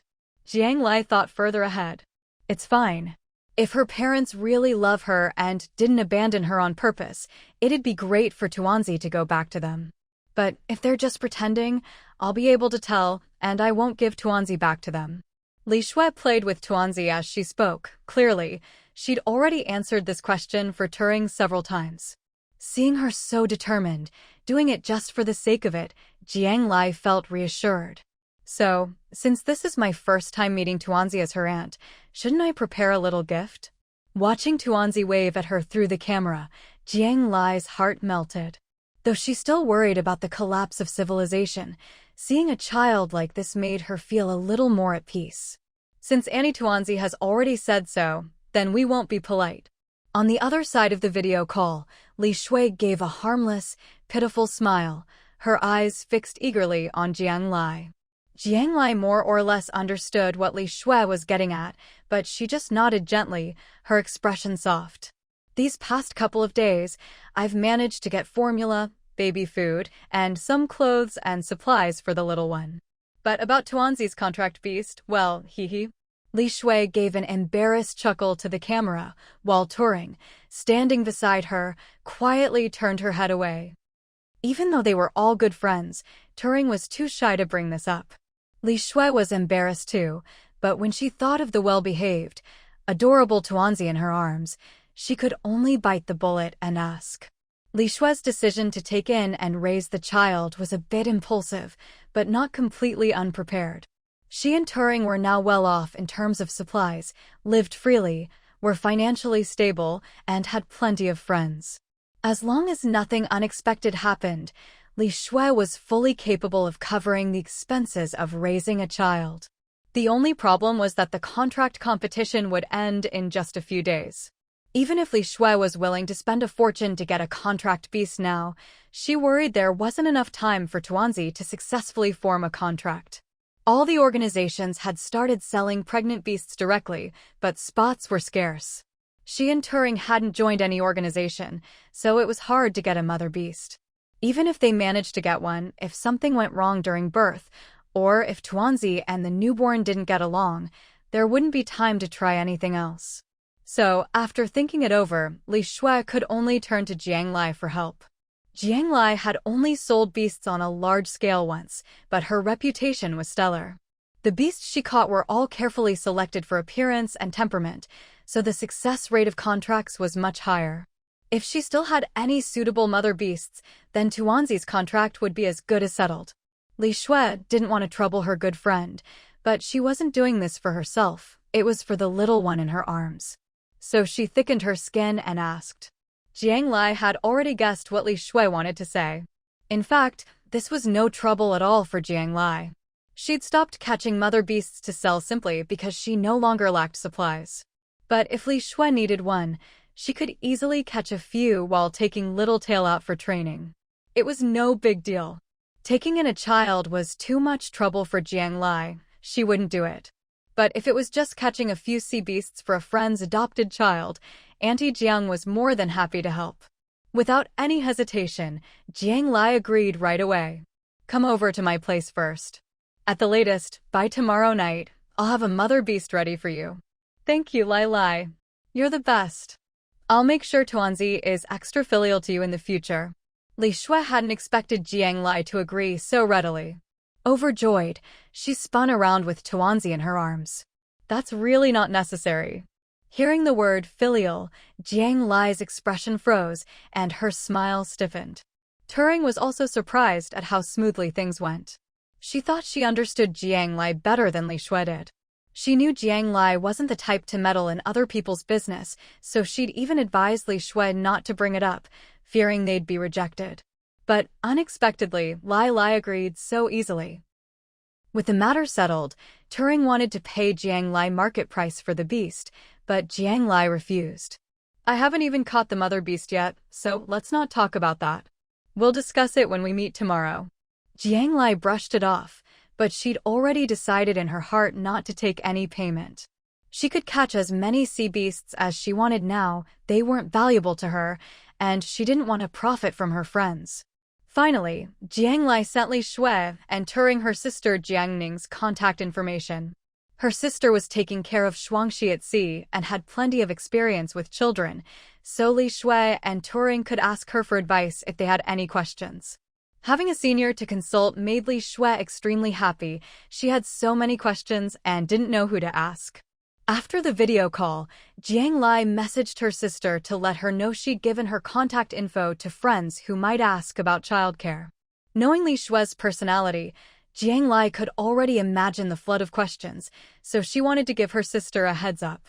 When Jiang Ning heard that Jiang Lai's female friends had adopted an abandoned baby from the sea, she praised them repeatedly. If I didn't already have Shuangxi and a job, no time or energy, I'd have taken in that abandoned child myself.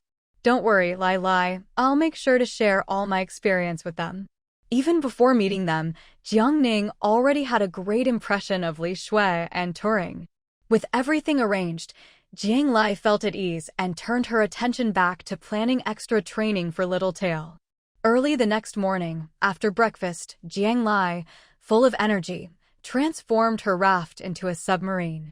She kept Little Sponge by her side and sent Little Tail into the sea alone, with the submarine following not far behind. Today's training plan was simple. Take Little Tail to challenge Sea King beasts in different areas. Given the growth and development of Sea King beasts, Little Tail was no longer a baby, but still just a child, not even a juvenile, let alone an adult.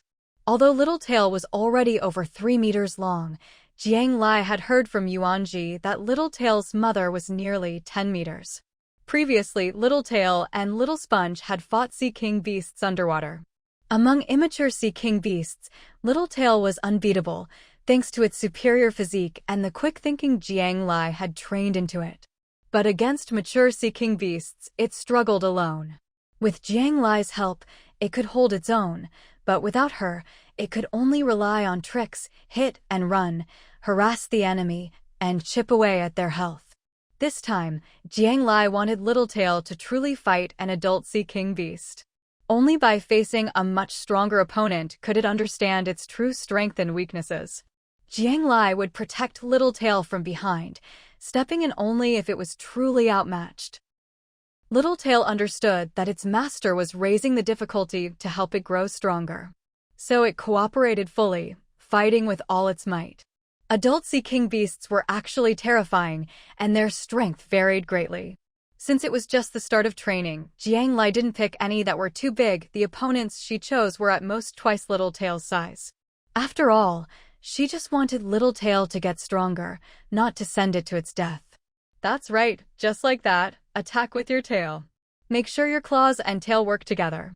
Jiang Lai stood inside the submarine, watching the battle outside through the observation window.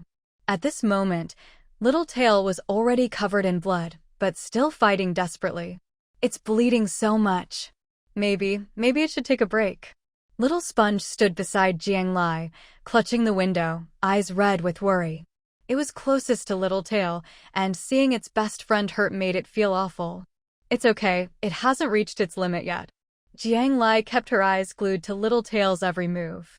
Because she was watching so closely, she hadn't noticed any fatal wounds on Little Tail, so she wasn't worried.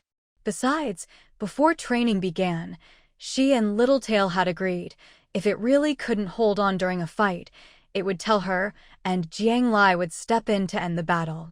But Little Tail was still hanging on. The opposing Sea King beast wasn't doing much better. Its fish tail had been bitten off, and one of its eyes had been clawed blind. Now it had gone berserk, attacking wildly. The crazier your enemy gets, the calmer you need to be. Look for its weaknesses, strike at its vital points. At the same time, remember to defend and dodge. Don't let yourself get hurt again. Jiang Lai taught Little Tail to fight with a human mindset. She had to admit, having a bit more strategy in its heart, combined with Littletail's powerful Sea King beast abilities, made its combat strength soar. Littletail trusted Jiang Lai's words completely. It gradually calmed itself, and when the Sea King beast attacked again, it dove down, slipping into the blind spot below its opponent's line of sight. Its tail whipped hard across the beast's face, stabbing straight into its one remaining good eye. Then, twisting around, it used its claws to rip open the Sea King beast's belly. Oh! The Sea King beast let out a whimper. Its blurred vision and pain made it dizzy. But it forced itself to adjust, using its sense of smell to quickly close in on Littletail. Without a moment's hesitation, it opened its mouth and bit down. The bite landed squarely on Littletail's tail. Jiang Lai's breath caught. She didn't have time to warn Littletail. But Littletail had already made its move. Ignoring the pain in its tail, it didn't instinctively try to shake free or escape. Instead, it seized the moment while the Sea King beast's jaws were locked on its tail, and used its claws to tear open the beast's head. Even in its final moments, the Sea King beast refused to let go, until it dissolved into a burst of white light and vanished into the sea. The body was gone, but the blood it had shed still lingered in the water. Carried by the currents, the scent of death spread far and wide. All the weaker sea beasts in the area had hidden away, leaving the waters eerily empty. As for Littletail, badly injured, Jiang Lai brought it back into the submarine. Though it had defeated an adult Sea King beast on its own, the price was steep. Its body was covered in wounds, and its tail had nearly been bitten off. Fortunately, Sea King beasts had strong regenerative abilities. Even if its tail had been bitten off, it would eventually grow back. And besides, Littletail still had sea marrow to use. After recovering from these injuries, it would only become stronger than before. While Littletail rested and healed, Jiang Lai piloted the submarine to another part of the sea. She still needed to capture some female beasts. By the time Li Shui and Turing arrived at the coordinates Jiang Lai had given them, Jiang Lai was already sitting on the raft, enjoying the breeze as she waited. Littletail had returned to the pet backpack to recover. After all, this hellish training was far from over. Little Sponge had been left on the raft, but wasn't idle. It patrolled among the large cages on the raft, making sure no sea beasts tried to bite through the cages or give birth prematurely. From a distance, Li Shui waved at Jiang Lai from the raft, holding Tuanzi in her arms. Jiang Lai opened the gate, letting their raft pull up alongside so Li Shui could board with Tuanzi. Where's Turing? Why isn't she coming up? Off taking another job. Jiang Lai looked around, noticing Turing wasn't with Li Shui. She's too embarrassed to come up. Li Shui, holding the child, looked a bit awkward. Under Jiang Lai's questioning gaze, she stuck out her tongue sheepishly. What did you do this time? Jiang Lai crossed her arms, questioning Li Shui. They'd already agreed on everything in yesterday's video call. There was no way Turing would still be embarrassed unless Li Shui had done something. I picked up 2 more kids. This time Li Shui was truly embarrassed. She knew how hard it was to raise kids now. She hadn't meant to do it. But who would have thought, on the way to see Jiang Lai, she'd run into 2 more abandoned children. This time was even more ridiculous, a brother and sister on a small boat. The younger one was 5, the older one already 9. Both kids could talk. When they saw Li Shui's raft, they waved desperately, making it impossible for her to pretend not to see them. Lai, you don't know. I thought those 2 kids had just been abandoned, but after asking, I found out their parents couldn't afford to buy them young beasts, so they had to go searching in dangerous waters. Then something happened, and only these 2 kids survived. The older brother is amazing. He's been drifting at sea for days, taking care of his little sister, even though he's so hungry he can barely stand. He's only 9. When Li Shui picked up Tuanzi, she'd promised Turing it would be the last time. But Li Shui lowered her head. It's my fault. I broke my promise, so Ling Ling is mad at me. As she spoke, Li Shui started to cry. On one side were children who would die if she didn't help. On the other was her best friend. Li Shui had never felt so torn. She knew Turing was only looking out for her, but seeing Mom cry, Tuanzi anxiously reached out a little hand to wipe her tears. So, do you think you were wrong? After hearing the story, Jiang Lai asked. No. Everything I did was following my heart. I have enough supplies and food to keep these kids alive for now. Maybe they won't survive to the end, but at least I'm giving them a chance. I know Lingling is right. In this survival game, it's best to look out for yourself. But I just can't watch them die in front of me. Lai, I really can't. If everyone becomes that cold, then what's the point of surviving to the end? Rejected, misunderstood, and struggling alone, Li Shui finally broke down in tears after making her own choice. Jiang Lai took Tuanzi from Li Shui's arms and set him down on the floor. The little 1-year-old, though still unsteady on his feet and not speaking clearly, clung tightly to Li Shui's leg, his big eyes full of worry. Jiang Lai reached out and gently embraced Li Shui, resting Li Shui's head on her own shoulder. Li Shui, who had already been feeling helpless, now had a shoulder to lean on. She pressed herself close, feeling much more at ease. When she had cried enough and gradually calmed down, Jiang Lai finally let her go. Take me to see the 2 new children you picked up. Jiang Lai wanted to see for herself whether those 2 children were really, as Li Shui described, worth saving. She also wanted to see just how good Li Shui was at judging people. After all, there's a world of difference between a kind-hearted person who thinks things through and a bleeding heart saint. There were 3 bedrooms on Li Shui's raft, one for herself, one for touring, and the 2 children were now staying in the guest room. Jiang Lai knocked on the door, and it was quickly opened.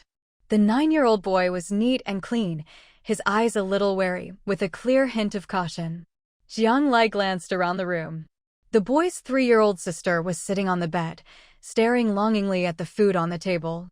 The food was obviously provided by Li Shui, but it looked like the 2 children hadn't touched it at all. I heard you drifted at sea for a few days. How did you survive? Jiang Lai's tone wasn't exactly gentle. She sat down in a chair, her gaze scrutinizing. My parents put food in my backpack before they left. It was enough for my sister and me to last at least a week. The boy stood in front of Jiang Lai, his tone calm and composed. What do you plan to do next? The boy didn't sound like a child, so Jiang Lai threw the question straight at him. I can work for you. I'm strong and can do anything as long as you give my sister and me something to eat. It seemed the boy had already decided to earn food for himself and his sister by working. To be fair, though he was only 9, he was built like a 12 or 13-year-old and could indeed do some work. But food isn't the main issue. You should know that there's less than a week left before the Contract Beast tournament ends. By then, if you and your sister don't have contract beasts, you'll both die. Jiang Lai raised another question. If you're willing to help us, I'll work for you for the rest of my life. Once my sister grows up, just let her go, but I'll stay and work for you forever. The boy wasn't stupid, on the contrary, he was very smart. When Li Shui rescued them and he saw her spacious, well-equipped raft, he knew she was a high-level player. But until Jiang Lai brought up the topic, he hadn't asked Li Shui for anything. Instead, he'd already decided in his heart what he could offer in exchange, waiting for his benefactor to mention it.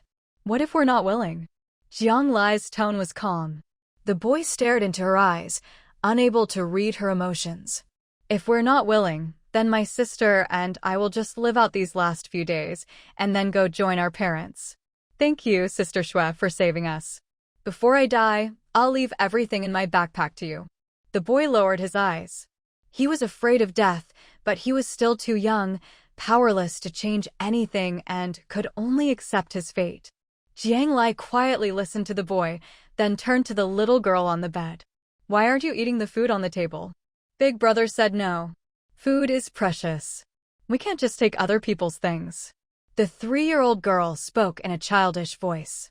Though drool was already at the corner of her mouth, she still sat up straight, trying her best to behave. What are your names? My name is Shang Xiaohe, and my sister is Shang Xiaoxi. A little river, a little stream, both born of water. How could they not find a way to survive on this vast sea? You've done very well.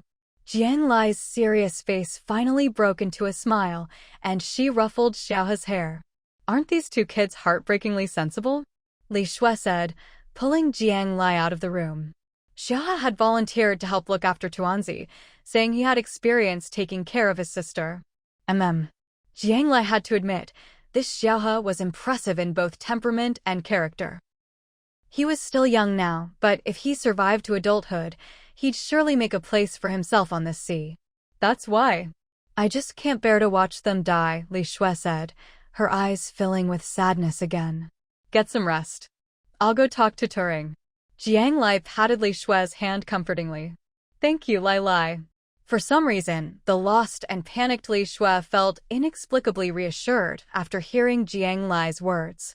Jiang Lai always had this magic about her. She made people feel infinitely safe just by being around.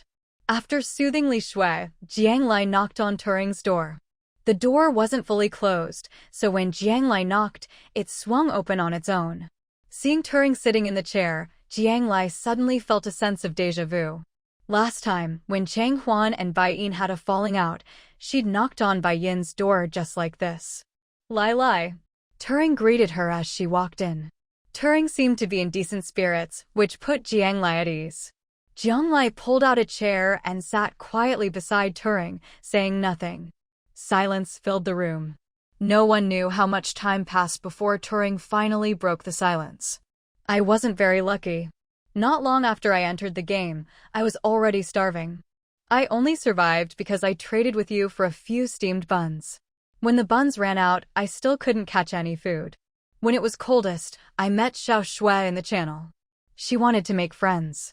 We hadn't talked for long, but when she heard I was cold and hungry, she gave me food and warm clothes without me even asking.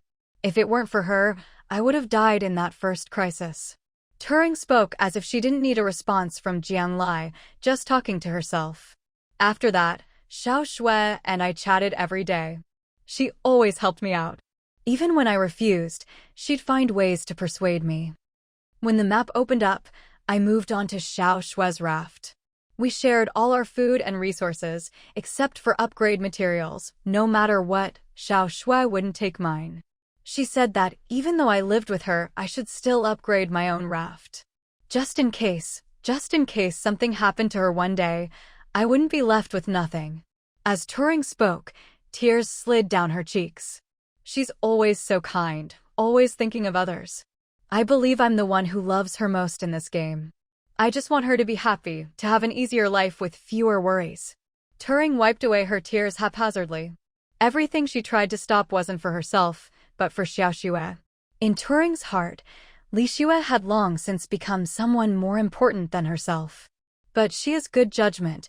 She's never misjudged anyone. If you hadn't come to beg me back then, Xiao Shui would have bled to death that night. Jiang Lai spoke slowly. People always want what's best for others, but sometimes that so-called kindness only brings more pain.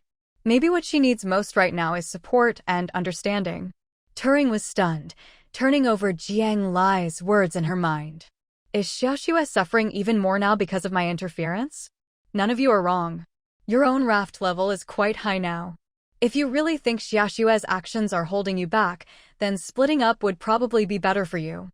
But if you don't want to separate, maybe you should have a proper talk with Xiao Shui. Jiang Lai paused, then added one last sentence. All the kids in that room are just like you were when Xiao Shui saved you. They're longing for someone to reach out and help them. Just like you were when Xiao Shui saved you. That sentence hit Turing hard, leaving her mind blank for a moment. As Turing fell into deep thought, Jiang Lai quietly left the room. How is it? Is Lingling still angry? At the door, Li Shui was waiting anxiously. Give her some time. She'll figure it out soon. Jiang Lai pulled Li Shui down to sit beside her. Although she'd given Turing two options, Jiang Lai knew Turing would choose the second one. Sure enough, half an hour later, just as Jiang Lai expected, Turing called Li Shui into the room. The two of them talked for a full hour, then came out hand in hand. Both of their eyes were red from crying, but their faces were smiling. Jiang Lai smiled too. It looked like her work as a mediator had finally succeeded. With Jiang Lai's reminder, Turing finally understood. She had been saved by kind-hearted Xiao Shui. How could she now selfishly erase that kindness and snuff out someone else's light? even if she claimed it was for Xiaoxue's own good. She needed to really think about what Xiaoxue needed. Once they reached this understanding, everything else became much easier. Jiang Lai had already caught 5 female beasts. Now, even with 2 more kids, it was more than enough. Turing and Li Xue insisted on paying Jiang Lai the market price for the beasts, but Jiang Lai refused. But she wasn't giving them away for free either. Instead, she proposed another solution. She would let the children make contracts with the beasts, but they'd have to sign an agreement. That is, in the future, Jiang Lai would have the right to ask these children for payment at any time. This way, it can prevent any of the kids from going astray, and also keep those parents who want to swoop in and take advantage after the kids grow up in check. Lai, you really are smart. When Turing heard Jiang Lai's condition, her eyes lit up. The last bit of hesitation in her heart disappeared completely. Li Xue had no objections either. Her original intention was simply to give these kids a chance to survive. As for the price behind those chances, that was a responsibility the kids themselves should bear. Jiang Lai wasn't just saying this. She meant for the contract to be formally signed in the system. Xiuhe and Xiaoxi were a bit older, and Xiaoxi had her brother to make decisions for her. Once Jiang Lai explained everything, they gratefully agreed on the spot. Xiuhe even dropped to his knees and kowtowed 3 times to Jiang Lai and the others. Tuanzi was too young to communicate, which made things a bit tricky. But Jiang Lai managed to call up Tuanzi's system and had the system sign the contract on Tuanzi's behalf. With a chance to survive, even the system didn't want its player to die. This was a rule Jiang Lai had figured out long ago. So, Jiang Lai signed 3 contracts, then handed all 5 female beasts over to Turing and Li Xue. All the beasts Jiang Lai had sold before had received glowing reviews. In most cases, just 1 was enough for a child to make a contract with, so she wasn't worried about 5 not being enough. Turing insisted that if there were any left over, they'd pay Jiang Lai the market price for them. This time, Jiang Lai didn't refuse. As night fell, the 2 rafts stayed together for the night, until the next day. Early the next morning, with the sun shining bright, Jiang Lai got up early, changed the raft's form, and entered the sea to train Xiaoweiba even harder. Maybe it was all the injuries, or maybe it was eating too much sea marrow, but Xiaoweiba's self-healing ability was now incredibly strong. Yesterday, its tail was almost severed, but after a night's rest in the backpack, it was lively again today. Seeing Xiaoweiba so happy, Jiang Lai picked an even stronger opponent for it than yesterday. Progress is always tedious and painful, but the surprise and satisfaction after hard work are all the more precious. In this way, Jiang Lai spent several days training Xiaoweiba in the sea. Until the day before the contract tournament began, Haibao arrived. Haibao hadn't shown up lately because it had also eaten a lot of sea marrow. Its family elders seized the chance to ramp up its training, leaving Haibao with no time or energy to come play with Jiang Lai. This time, it had finally finished its training requirements ahead of schedule and begged its mom for a day off. Knowing how hard it was for Haibao to visit, Jiang Lai gave Xiaoweiba a day off too, letting them and Xiaohai Mian play together in the sea. The raft was empty again. Just as Jiang Lai settled into a rocking chair to enjoy the sea breeze, the system notified her of a friend's message. The message was from Censhi. Ever since Jiang Lai had helped block Censhi for Qi Jingxing in the sea, and the Tianhe alliance had won a big victory, she hadn't been in touch with Censhi. It was a bit awkward. They'd once been on speaking terms, but after picking sides last time, Jiang Lai really didn't know what kind of relationship she had with Censhi now. Enemies? Jiang Lai didn't think so. After all, things had turned out well for everyone. Friends? Jiang Lai didn't think so either. She'd never sided with Censhi. Of course, this kind of awkwardness didn't really bother Jiang Lai. But after seeing Censhi's message, Jiang Lai realized she should probably make an effort to patch things up. Jiang Lai, I have the island entry permit you wanted. What are your terms? About 5 minutes later, Jiang Lai replied to the message. Given what she knew about Censhi, there was no way he'd bring up the island entry token without wanting something in return. Jiang Lai wanted to see what exactly he was after. If it was reasonable, she didn't mind making an equal exchange.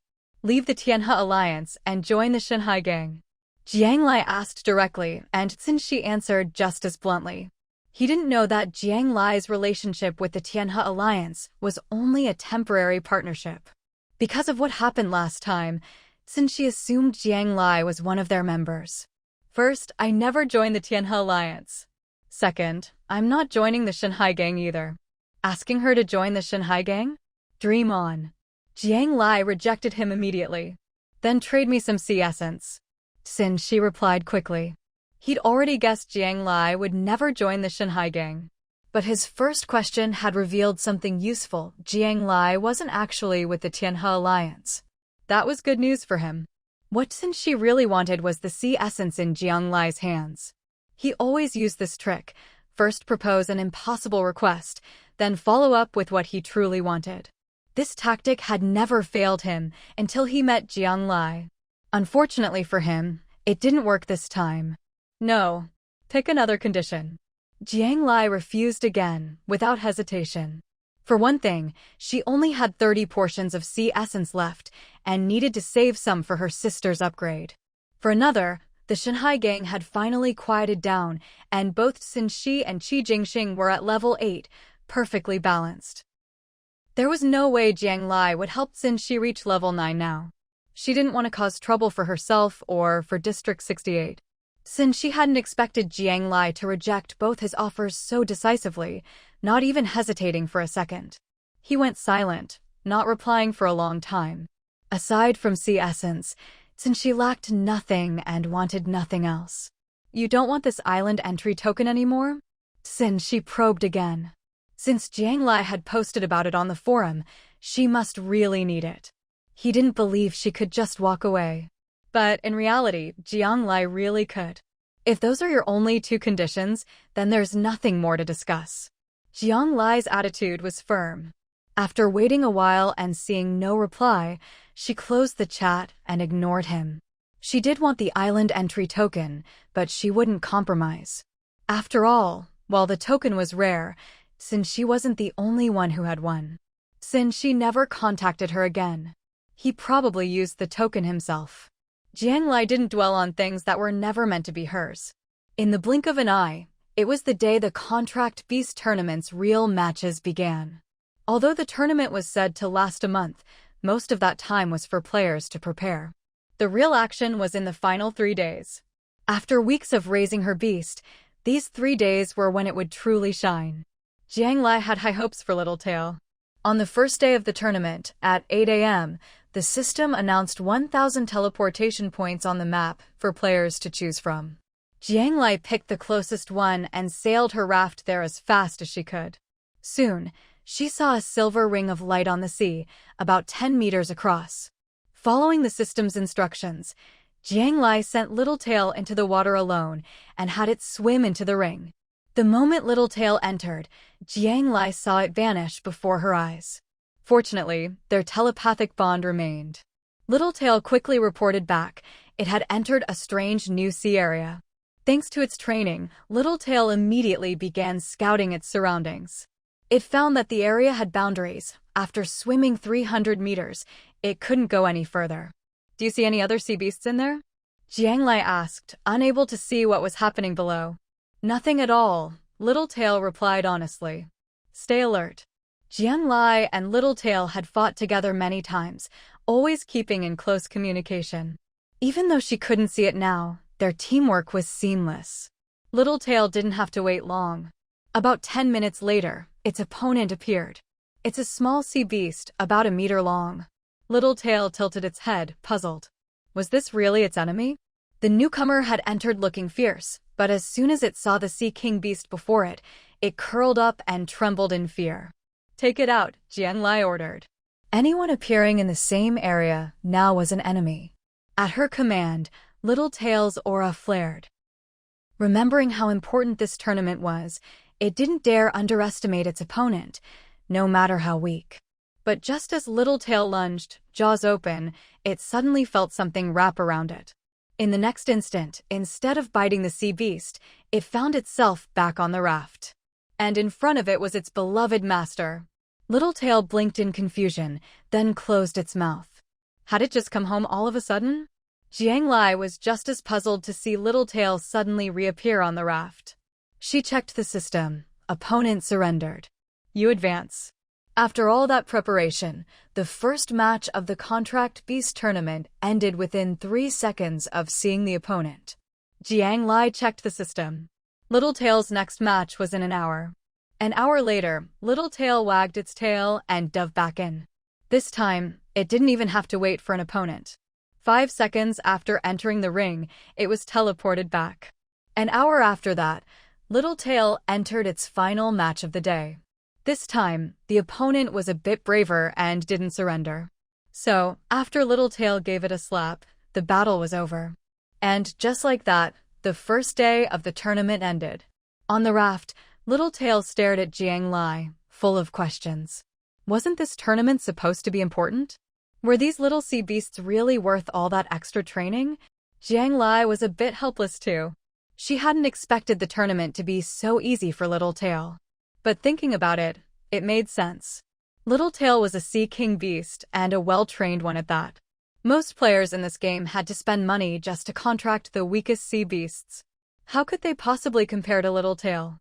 It wasn't arrogance on Jiang Lai's part, but the 3 sea beasts Littletail encountered today weren't even as strong as the ones she'd previously caught and sold. If Jiang Lai had seen these sea beasts in the ocean, she wouldn't have even bothered to catch them. They were the kind of trash sea beasts she wouldn't even spare a glance at. However, just because Jiang Lai's matches were so easy didn't mean the Contract Beast tournament was all harmonious and peaceful for everyone. In the chat channel, many players were currently complaining about how much of a trap this tournament was. My Contract Beast went down there just fine, but came back with its paw bitten off. Does the tournament have to be this brutal? You should count yourself lucky. The Contract Beast I spent a fortune on never even came back up. It lost its life down there. That's what you get for being greedy, hoping to win the tournament rewards. I know my limits. There's no way I'd send the sea beast I worked so hard to contract down there to fight. Help! Does anyone know how to heal a wounded Contract Beast? If my Contract Beast dies now, will I be counted as having succeeded or failed the contract in 3 days? Am I going to die along with it? Aside from players like Jiang Lai, whose Sea King beast could crush the competition, most of the sea beasts weren't that different in strength. When beasts of the same level fought, the matches were pretty brutal. Most of the time, neither side wanted to lose, and by the end, even the winner was covered in wounds. And this was only the first day. If a beast was seriously injured on the first day, there was basically no hope for the second or third day. At first, players had been confident in their Contract Beasts and wanted to give it a try. But after seeing how badly others were faring in the chat, many gave up on the idea and quit the tournament altogether. After all, as long as you had a Contract Beast, you passed the event. Why take the risk? If your Contract Beast really died on the last day, who knew if you'd even survive? Honestly, these players had the right idea. Because in this game, if you only had an ordinary sea beast, there was no way you'd get a good ranking in this tournament. The second day brought another 3 matches. As expected, Littletail won each one in record time. One of the opponents was even a sea beast Littletail recognized. It was one they'd helped catch before and Jiang Lai had sold. Since it belonged to one of her own customers, Jiang Lai told Littletail to go easy, not to injure it too badly. After scaring it a bit, Littletail eliminated it. Then, on the 3rd day, the real competition finally began. On the 3rd day, Littletail had 5 matches in total. The first 2 weren't worth mentioning. It wasn't until the 3rd match that Littletail finally met an opponent worth taking seriously. The 3rd opponent was just a sea beast, but whether it was due to good training or natural talent, it was extremely agile and far smarter than the average sea beast. Its combat power and size weren't as great as Littletail's, but it was quick to react, good at self-preservation, and skilled at sneak attacks. Littletail tangled with it for 10 minutes before finally eliminating it. In the 4th match, Littletail's opponent was a Sea King beast. Jiang Lai and Littletail were both familiar with this one. It was the Sea King beast Jiang Lai had previously caught and sold to Qi Jingxing. She hadn't expected Qi Jingxing to actually succeed in contracting with it. Jiang Lai couldn't help but admire Qi Jingxing's skill. However, this Sea King beast hadn't been able to beat Littletail before, and now, with only average rapport with Qi Jingxing, the match ended in just over 20 minutes, with Littletail holding back and not going all out.